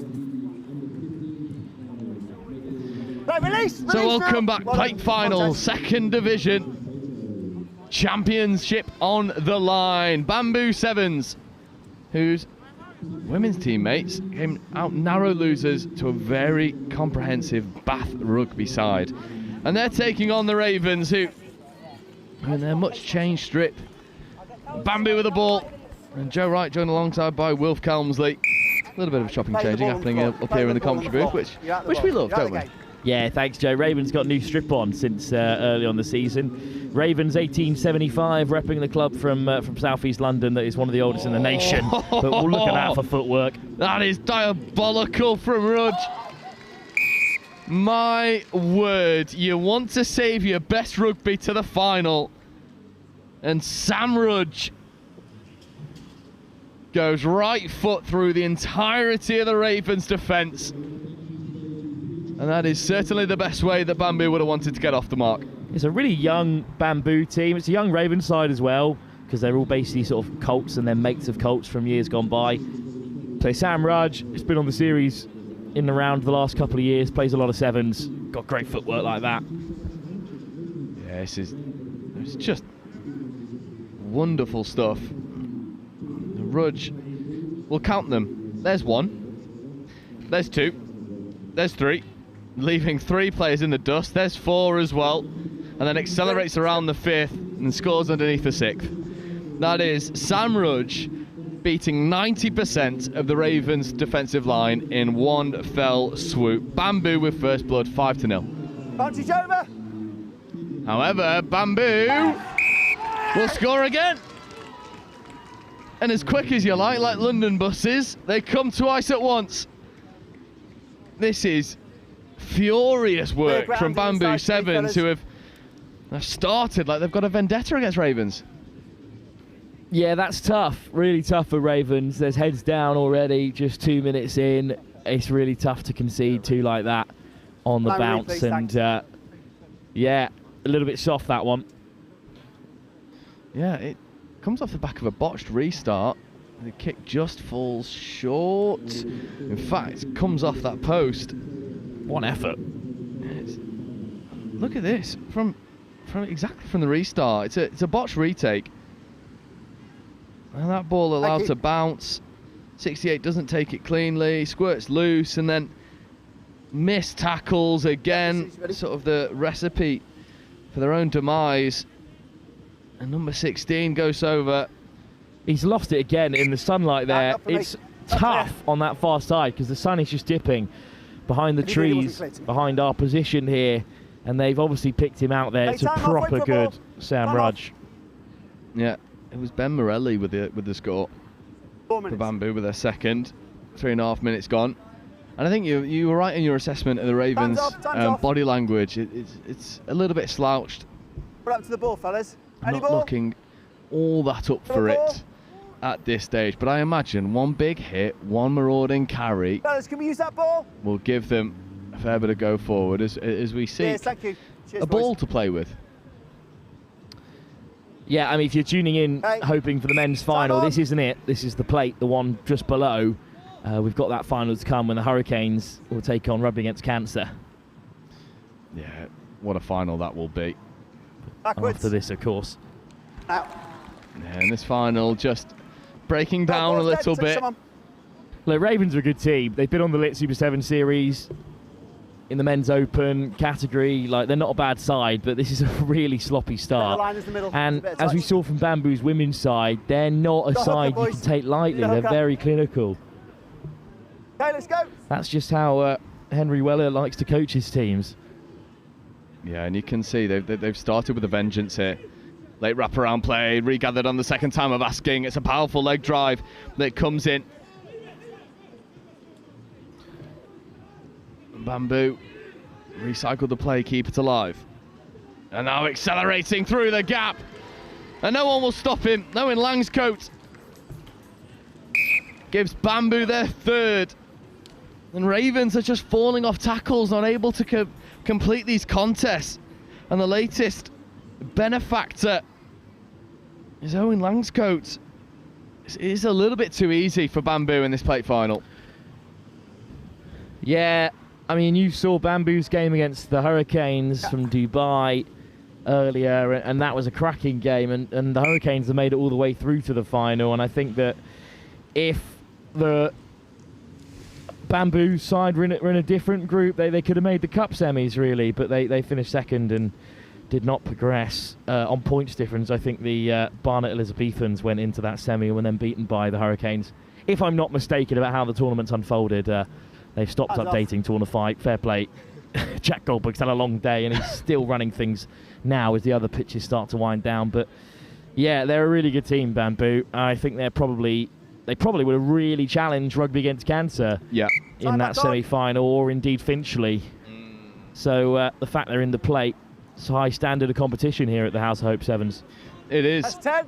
And Bamboo on another day Back off white for me. could have established themselves in the cup competition. As it stands, it's plate victory on offer, and the show and go, and Bamboo are scything through the Ravens at ease. McGilligan gets over for the score, and Bamboo have essentially set roots underneath that Ravens try line. Yeah, and they grow quick, don't they? Already up by 24 points before half-time. Yeah, this is as easy as you like. Again, Ravens falling off tackles, not committing men. 1 minute, boys. And it's a strange thing, because the Ravens aren't going all that hard at the breakdown, so they should have numbers to defend against. But it seems like there's maybe a bit of fatigue setting in for the Ravens. Well, it's a long day, and Ravens are a good team, but Bamboo are just continuing to play at the same pace they started the morning session off. And that is just too quick for this Ravens team at the moment. They've not had the ball, have they? Because now they are ball in hand. You know, they look challenging. They do. It's a powerful leg drive that gets them up towards the 5-metre line. And Ravens, 2-on-1 on the outside edge. Hands have got to go. Does, although requires the outside edge to just stutter in his stride. And there's a monstrous hit that comes in. And Bamboo are looking to make a mess of this breakdown. Little stab through from Ravens. It's good endeavour from Ravens. And offloading. But again, the physicality of Bamboo does enough to bring that one to a grinding halt. And then Bamboo going hard at the breakdown. And this game, while the clock's in the red, has all of a sudden burst into life. Backwards. Ravens feel like they've got something to play for. Recycling onto the inside. Almost losing control of the ball. And what would Ravens give for a score just before half-time? Well, it's a long way back, but it's not a scoreline you can't come back from. It's 4 tries, which is very doable in the game of sevens. 3 if they can create a hit. Oh, lovely stutter step. Explodes off the left. Takes 3 men with him, but there's no one there at half. No. And Bamboo content just to ice that ruck and establish a defensive line. The ball now finds its way into Bamboo hands. Nothing clear for me. Play on. And the referee is happy to let this one play. Oh, there could have been a couple knock-ons in there. You're off your feet. You're off your feet.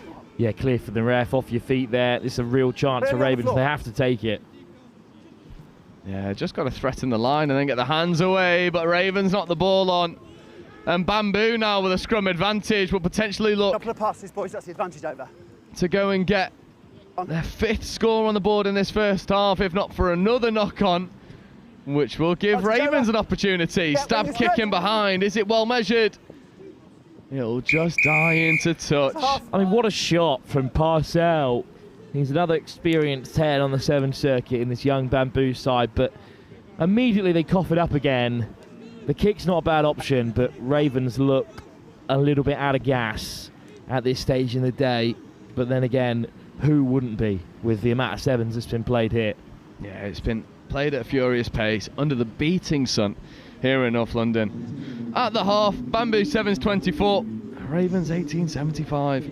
Not many chances left for you to scan that QR code in the corner of your screen and donate to the Dennis Goldberg House of Hope, which this entire day is in play of here at Saracens Amateurs.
Yeah, they're playing the wrong sport, lads. That was pitch 4 earlier today.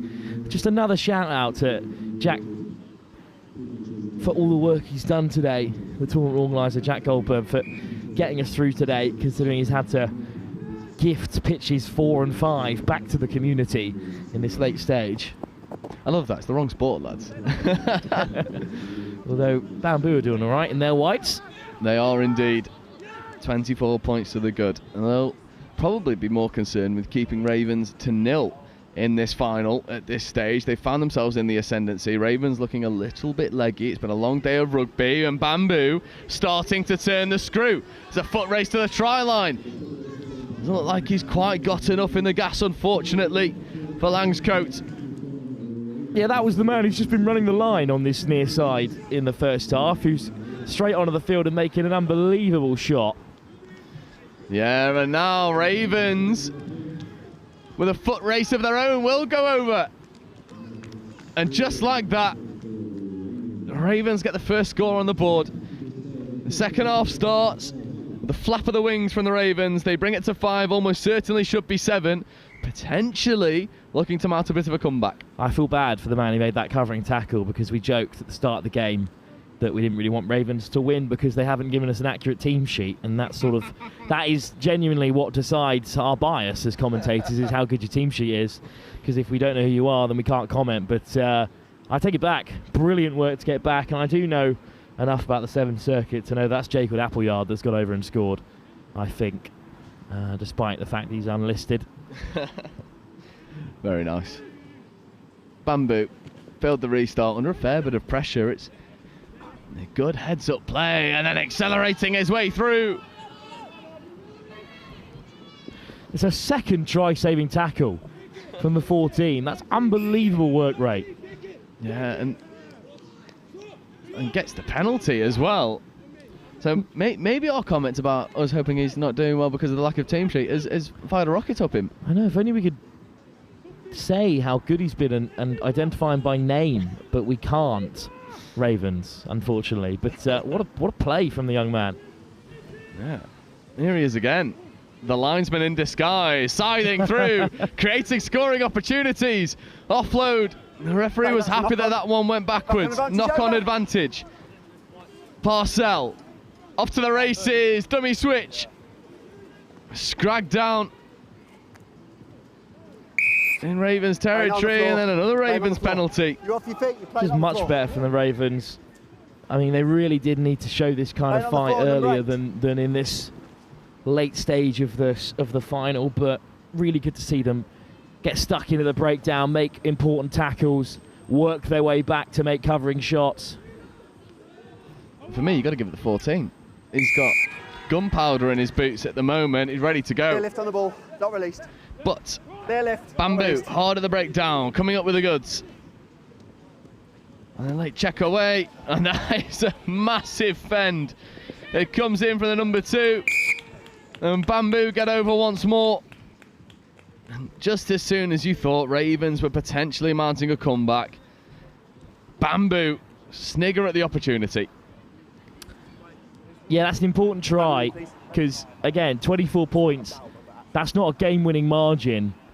You know, that is a tantalising chase for a side in behind, but they've just cancelled out the early score. Yeah, and again, it's this breakdown work that's coming up with the goods for Bamboo.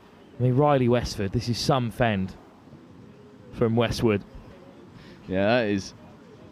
Again, it's that swagger about them. I love players that play with that unbridled confidence, where they know they're good, they know that they've got their opposite man, and then they go and prove it and deliver when they need to. And Westwood's one of those. The Ravens take the restart under a little bit of pressure, and they've got a fair bit of work to do to potentially take this one right to the wire as we enter the closing stages of this plate final. So Carey getting up over to halfway, and then offload to keep the ball alive. Tackle release now. Ravens setting some real depth and width here. But the line speed of Bamboo cut out the pass opportunity.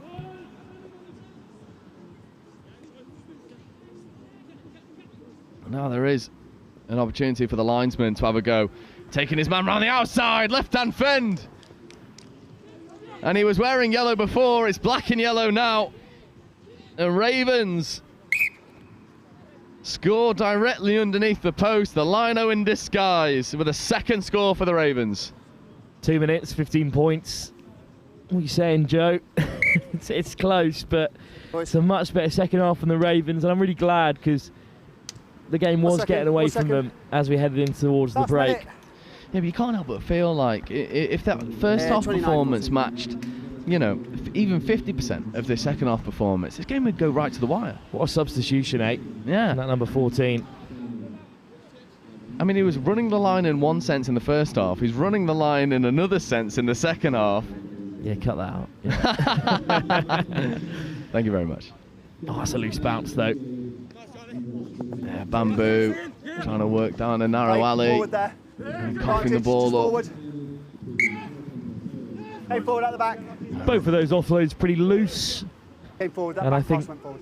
Love to see Ravens get one more in this next minute or so, and if they nudge it over, then I mean, Bamboo don't know the score. I think he'll get quite nervous Last out play, there. boys, last play. Unfortunately, though, I think the referee's just called last play. Not one score. So there will be no grandstand finish for the Ravens. That first half performance of Bamboo, giving them too big of a deficit to overcome. And then that free kick really encapsulates this final, where Bamboo have just come through it relatively unscathed against the Ravens. That kick it out because it's free kick.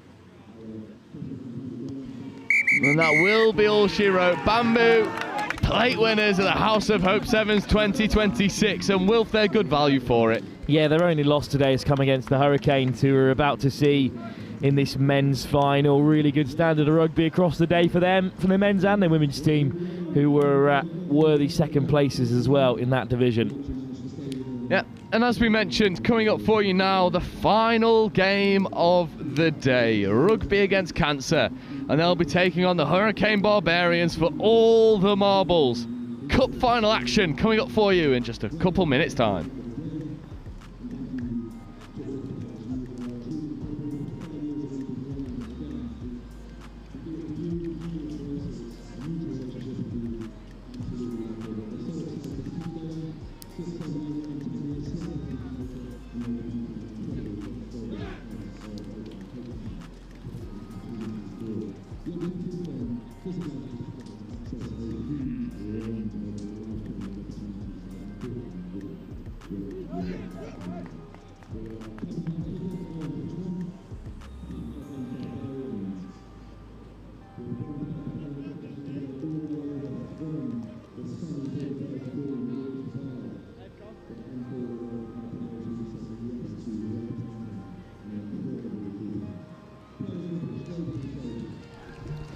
So it all comes down to this then.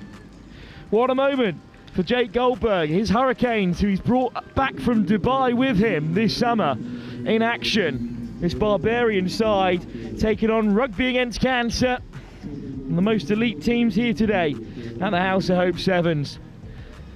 Well, Jack did give himself 5 minutes or so at the stage of the day. Well, I wonder if he'll enter the fray again here. Joe Wright, you watched this group decider when the Hurricanes took down Bamboo.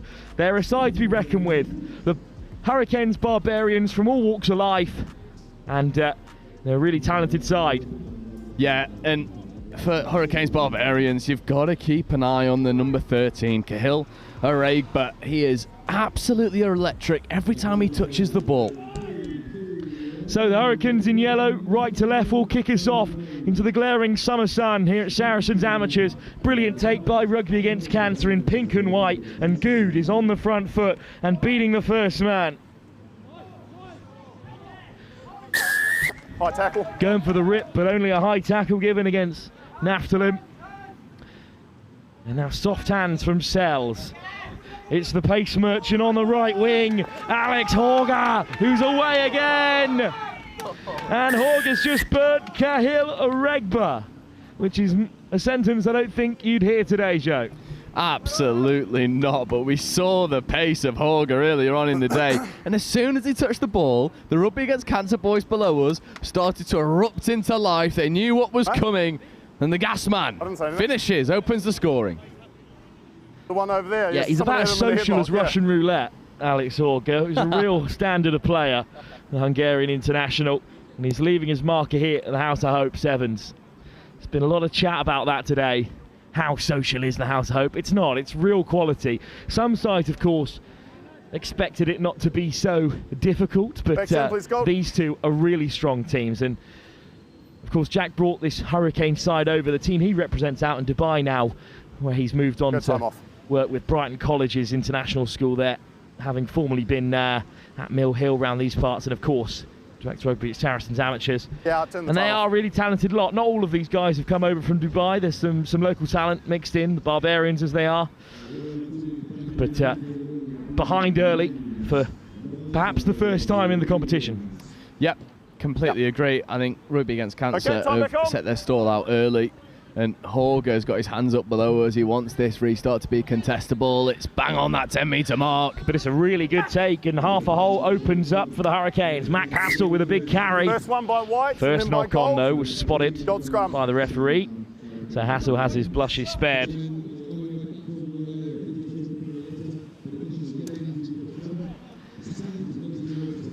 So scrum time, set piece for the Hurricanes, kind of area of the field they have to use well. What's wrong? Yeah, they need to find some sort of platform to go forward. What I like to see here is Oregba is positioning himself in that traditional 12 channel. Here's Oregba. Oregba gets going again here. Out comes the fend. It's Okabanjo on the edge. Tele Okabanjo inside. This is a great start for their first real attack of the game for the Hurricanes. Head down is the call. And he'll go the length. Brilliant work from Josh Levenstein. Well, knock on given. Hang on a moment. Let's let this play. Because after the ball went over the line, a knock on has been given. Let's have a look. Oh, that's a tight call. Believe me, I saw it. Oh my word, the referee's confident. But Levenstein, that is an absolute gimme. Did all the hard work. Found the space, found the try line. Didn't find the grounding. Rugby Against Cancer narrowly avoid the first warning shot. Big scrum. Rugby Against Cancer come away with it. But they take contact inside the 22. Good tackle from Edwards to the short side. Double shot. And straight over the ball go the Hurricanes. Oh, it's a high tackle though. And Good with a quick tap. Here's Good. Sells. Spreading it wide. Early ball and the space opens up. And Okabanjo's the last man, but he's been beaten. And it's going to be another score for Horga. He didn't just beat Oregba this time. He took Okabanjo on the outside as well.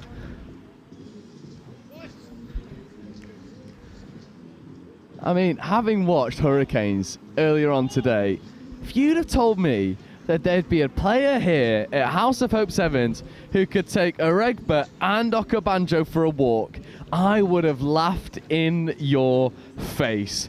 But Horga, he is the definition of game-breaking speed. The Hungarian has two. The Hurricanes trail. What a finish. And can you believe it? Horga's still out there. I think he's finally going to take a rest. My word. I mean, what more can you say about the pace of Horga? It's so unassuming as well. There's no tell, there's no wind-up. It's 0 to 100 in a blink of an eye. And I imagine that the Hurricane Barbarians are going to be thankful he's off the field. What a kickoff from Sells. Lined up by their skipper, John Williams. Starting to etch his impact on the soundtrack that is this final. Little hitch kick in the midfield. Hurricanes can't break through. Echo! Penalty. It's a chance then for the Hurricanes. Cahill Oregba. Wide they go. That's a collision and a half. Rugby Against Cancer steal it, but then they lose their footing. After you take it. No. Oregba Kyle Eregba boot to ball, and he'll be the favourite to mop it up. Will it bounce from here? Eregba, beautiful control. Welcome to the Men's Cup final, Kyle Eregba. Yeah, there's a reason why we said he was one to watch. Forward, okay? He's got to maintain his body weight. Absolute pace, and then also the skill set to back it up. And Eregba converts his own kick. Oh, it's wide. Referee's whistle. Stays quiet. And there you go. He did, in fact, nudge it over. 10-7. I was worried for a moment because I don't have my glasses on, but I was fairly certain that one went. Well, Williams did turn it over, but then he's straight off his feet. So the penalty goes against him. And Rugby against Cancer concede for the first time. Such a good finish by Eregba, isn't it? He just... Well, I love players like that, identifying space, then has the skill set to back it up as well. Eregba, he's been a bright spark in this Hurricanes Barbarian side. Just one man on the chase. Tap back for Williams. Sells. Williams. Backpedaling. Inside the 22 now. Rugby against Cancer look to create. Is there a man advantage out wide here? Head down instead. And it's a high tackle. Joe Dalton wears it well. Keep your tackles down, Gold. Quick tap. Off goes Robinson. What a day he's had. And Rugby against Cancer have their blushes spared as it is knocked on right on the half-time interval. What a final! Finally, the close affair that we wanted. We've seen some fantastic tries, some serious quality at the back end of today, but we haven't seen a proper nail-biter. We have now. 10-7, scored just before half-time, keeps the Hurricanes in the game. Rugby against Cancer, how much have they got left in the tank? Well, they're going to need to figure that one out in this break. And I always feel vindicated as a commentator when we're chatting beforehand and you know, you shout out Cahill Eregba and then he goes and has a moment of magic, and it feels like a little bit of a 1v1 at the moment between Eregba and Alex Horger, both wingers having says in this final. Eregba the most recent one for Hurricanes, but Horger with a brace in a cup finals, nothing to be sniffed at. And I think really the winner of this game is going to come down to, you know, which of the supporting cast is going to step up to influence this final. Because at the moment, it's the two big men in your picture just then that are really having, well, they're having finals. Last chance to scan that QR code if you don't want to miss any of the action here to support the Dennis Goldberg House of Hope in Cape Town, South Africa, supporting young people and families, educating them, creatively inspiring them. It's a real beacon of hope for the region, set up by Dennis Goldberg, of course. And it's Jack Goldberg's side that have joined the fray. His connections to the tournament we've seen Fulham boys, we've seen Saracens, of course, host this tournament, and now the Hurricanes come over as well to join the party. Runs deep, so we wouldn't have any of this without him. This was the try that perhaps will come back to haunt them. Yeah, I think it's a knock-on for me. I think the referee's in such a good spot. And you know, when it comes to refereeing, if you've got a ref that is following the play, tracking it pace for pace, and then he makes a brave call like that, you've got to back him because he's in a perfect space to do it. We do have ARs as well in this final, which is another nice touch from the House of Hope Sevens here. Final 7 minutes at Saracens Amateurs. Hung up by Hartley. It's a brilliant kick. Wrapped up by Robinson, but it's swung away by the Hurricanes. Through the hands they go. But they're well marked out on the edge, the Hurricanes here. Although they can't afford to be missing tackles. Onto the field, making the shot, Malachi Abadou. Tele Okabanjo. Floats it across. Dummy switch, no contact. But in comes the big fend. Oh, turnover. Well, that's what the call was for, but Okabanjo comes up with it. Give it is the call. They're stretched here, Rugby against Cancer, but that's a loose ball. Hartley comes up to make the wrap. That final pass just not coming off, Joe, at the moment for the Hurricanes. No, they're not finding these extra connections when they need to. Maybe opting to go skip passes rather than just through the hands. And Rugby against Cancer come up with a turnover. Finally, they are rewarded. It sails over the ball and sails with a quick tap. And now Hartley, brilliant line from Williams, and John Williams is looking to race away. Will he be caught? Williams shrugs off the last man. Simon Raukin thrown to deck. John Williams scores. What a moment for the skipper to step up. What a gloriously measured pass as well. Connected with Williams. Yeah, we're going to take time off for an injury after anyway. And unfortunately, there is an injured Hurricanes player down. You can see it in the back of your shot there. But this pass, I'm not quite sure who delivered it. But he's so well measured, just takes Okabanjo out the game altogether and gives Williams a one-on-one. And then Williams finds himself in a 1v2 and comes out the victor. Yeah, John Williams playing off the same sheet music as his man on the inside there. Okay, that's the last one. Yeah, you got one more in you, I believe in you. People know who John Williams. Okay. Right? Yeah, they must do. Yeah. Yeah. Great composer. Yeah, there we go. Thank you. Speaking of composure, Williams finished so well with two men still hunting him down. That's Wilfred Kelmsley, by the way. Just giving him his flowers. Well, we have a man down. It was Raukin on the way through who took a knock on the dry turf here at Saracens Amateurs, but he's happy to hop his way off the field. So Rugby against Cancer will kick us off. Hartley again. Wait for me, please. Time's off, right?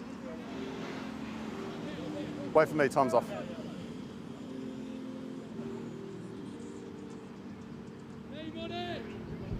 Okay, time back on. Horger on a hat-trick, might be after this one on the near side. Short though for Hartley, he regathers. Ed Hartley up to the 22. Slam to the turf. Oh, lifted early. Horger finds Robinson. Robinson. Horger on the inside. Horger away for the hat-trick. That might be it. 4 minutes still to play, but a 22-7 margin has broken out here for the Hurricanes to deal with. Horger on the inside again, back to haunt them once more. And we've said, haven't we? 4.5 to play. If Hurricanes wanted to stay in the fight, they've got to nail down Horger. Then we've seen Horger do them twice around the outside. They overcommit. Horger with a left foot step. Back in the inside. It's telling, isn't it? When you've got a player who can beat you through many different avenues. First of all, the skill set to bat that one under pressure from Aregba. And then again, it's this 1v1 we've been asking to see. Aregba versus Horger, and Horger sized through the Hurricanes. Yeah, hurry up, run. It was a little bit too easy, but for his hat-trick score, I'd be very happy for it. Aaron Nuttall on to take the kick-off. Collected well in the backfield for Hurricanes, who are head down in response. Really nice play by Eric Nagy. Big clear out. Penalty. Holding on. Horger goes quickly. Horger. Yeah, he's correct. He's correct. He's off the mark. Fair enough. Too quick for his own good. That's a huge pen and a really good spot. Just the roll on the deck from the Hurricanes. They're pretty disappointed, but it is what it is. Yeah, Horger looks like he's had a bruising day. That body looks a little bit battered. But Horger saved his best till last. Hat-trick in the final. Robinson breaks the line with one man to beat. Dragged down by Ogeba. Straight off the deck. But Aregba with a try-saver. Off his knee, mate. And it's off his knee. So I think Good's going to be giving it. It was off his knee,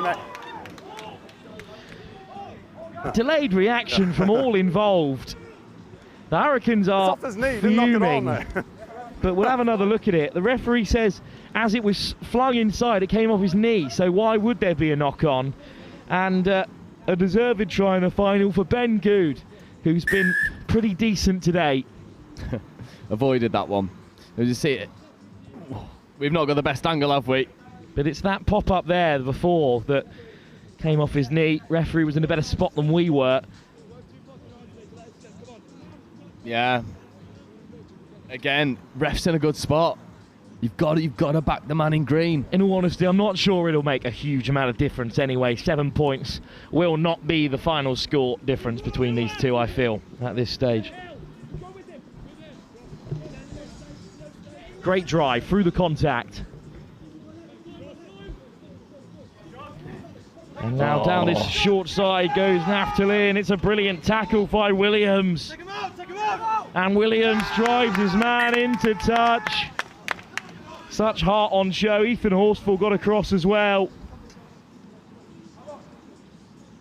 Naftali is devastated because he's worked so hard, but no way through for him. Williams gets across. Open up, White, open up, White, open up. Okay. Rugby against Cancer have just been, they've been so connected in their defence throughout the entirety of this final. I think, you know, you could really boil the final down to that defensive play there. Rugby against Cancer with that extra little bit of effort.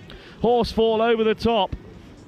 It bounces his way. Horsfall recollects. He's got men in support. Horsfall off the deck. Good hands from Abedu. He's fine, he's fine. Brilliant turnover. Oregbo again involved. And here's Tele Okabanjo. And you won't catch Okabanjo when he gets moving. Okabanjo is away to score in the corner. So good from Okabanjo, punctuates his House of Hope performance with a score in the final. It won't make too much of a difference for the overall result, but Okabanjo showing what he can do when the Hurricane Barbarians give him space to work with. He also helped out the Gotham City Goats this morning as well. So a long day for him. A long day for everyone here. What a steal from Regba. And in good hands. Yeah, more than good hands. It puts him into space. And what's different about that pass is Okabanjo doesn't have to check his stride. He doesn't have to slow up to take the ball in speed. He's running onto the ball. He can carry his momentum through. That's probably what gave him the edge, because the covering effort from Good was decent enough to threaten Okabanjo. We think he's better than decent. We're just avoiding the really played out, you know, joke that comes along with that. Yeah, agreed. Oregba. Just on the retreat. Boot over the top. Nicely weighted kick. Will it pop up here for them? Instead it will come loose. And it's been booted clear by Leo Rabidet. And Rugby against Cancer have won the House of Hope Sevens.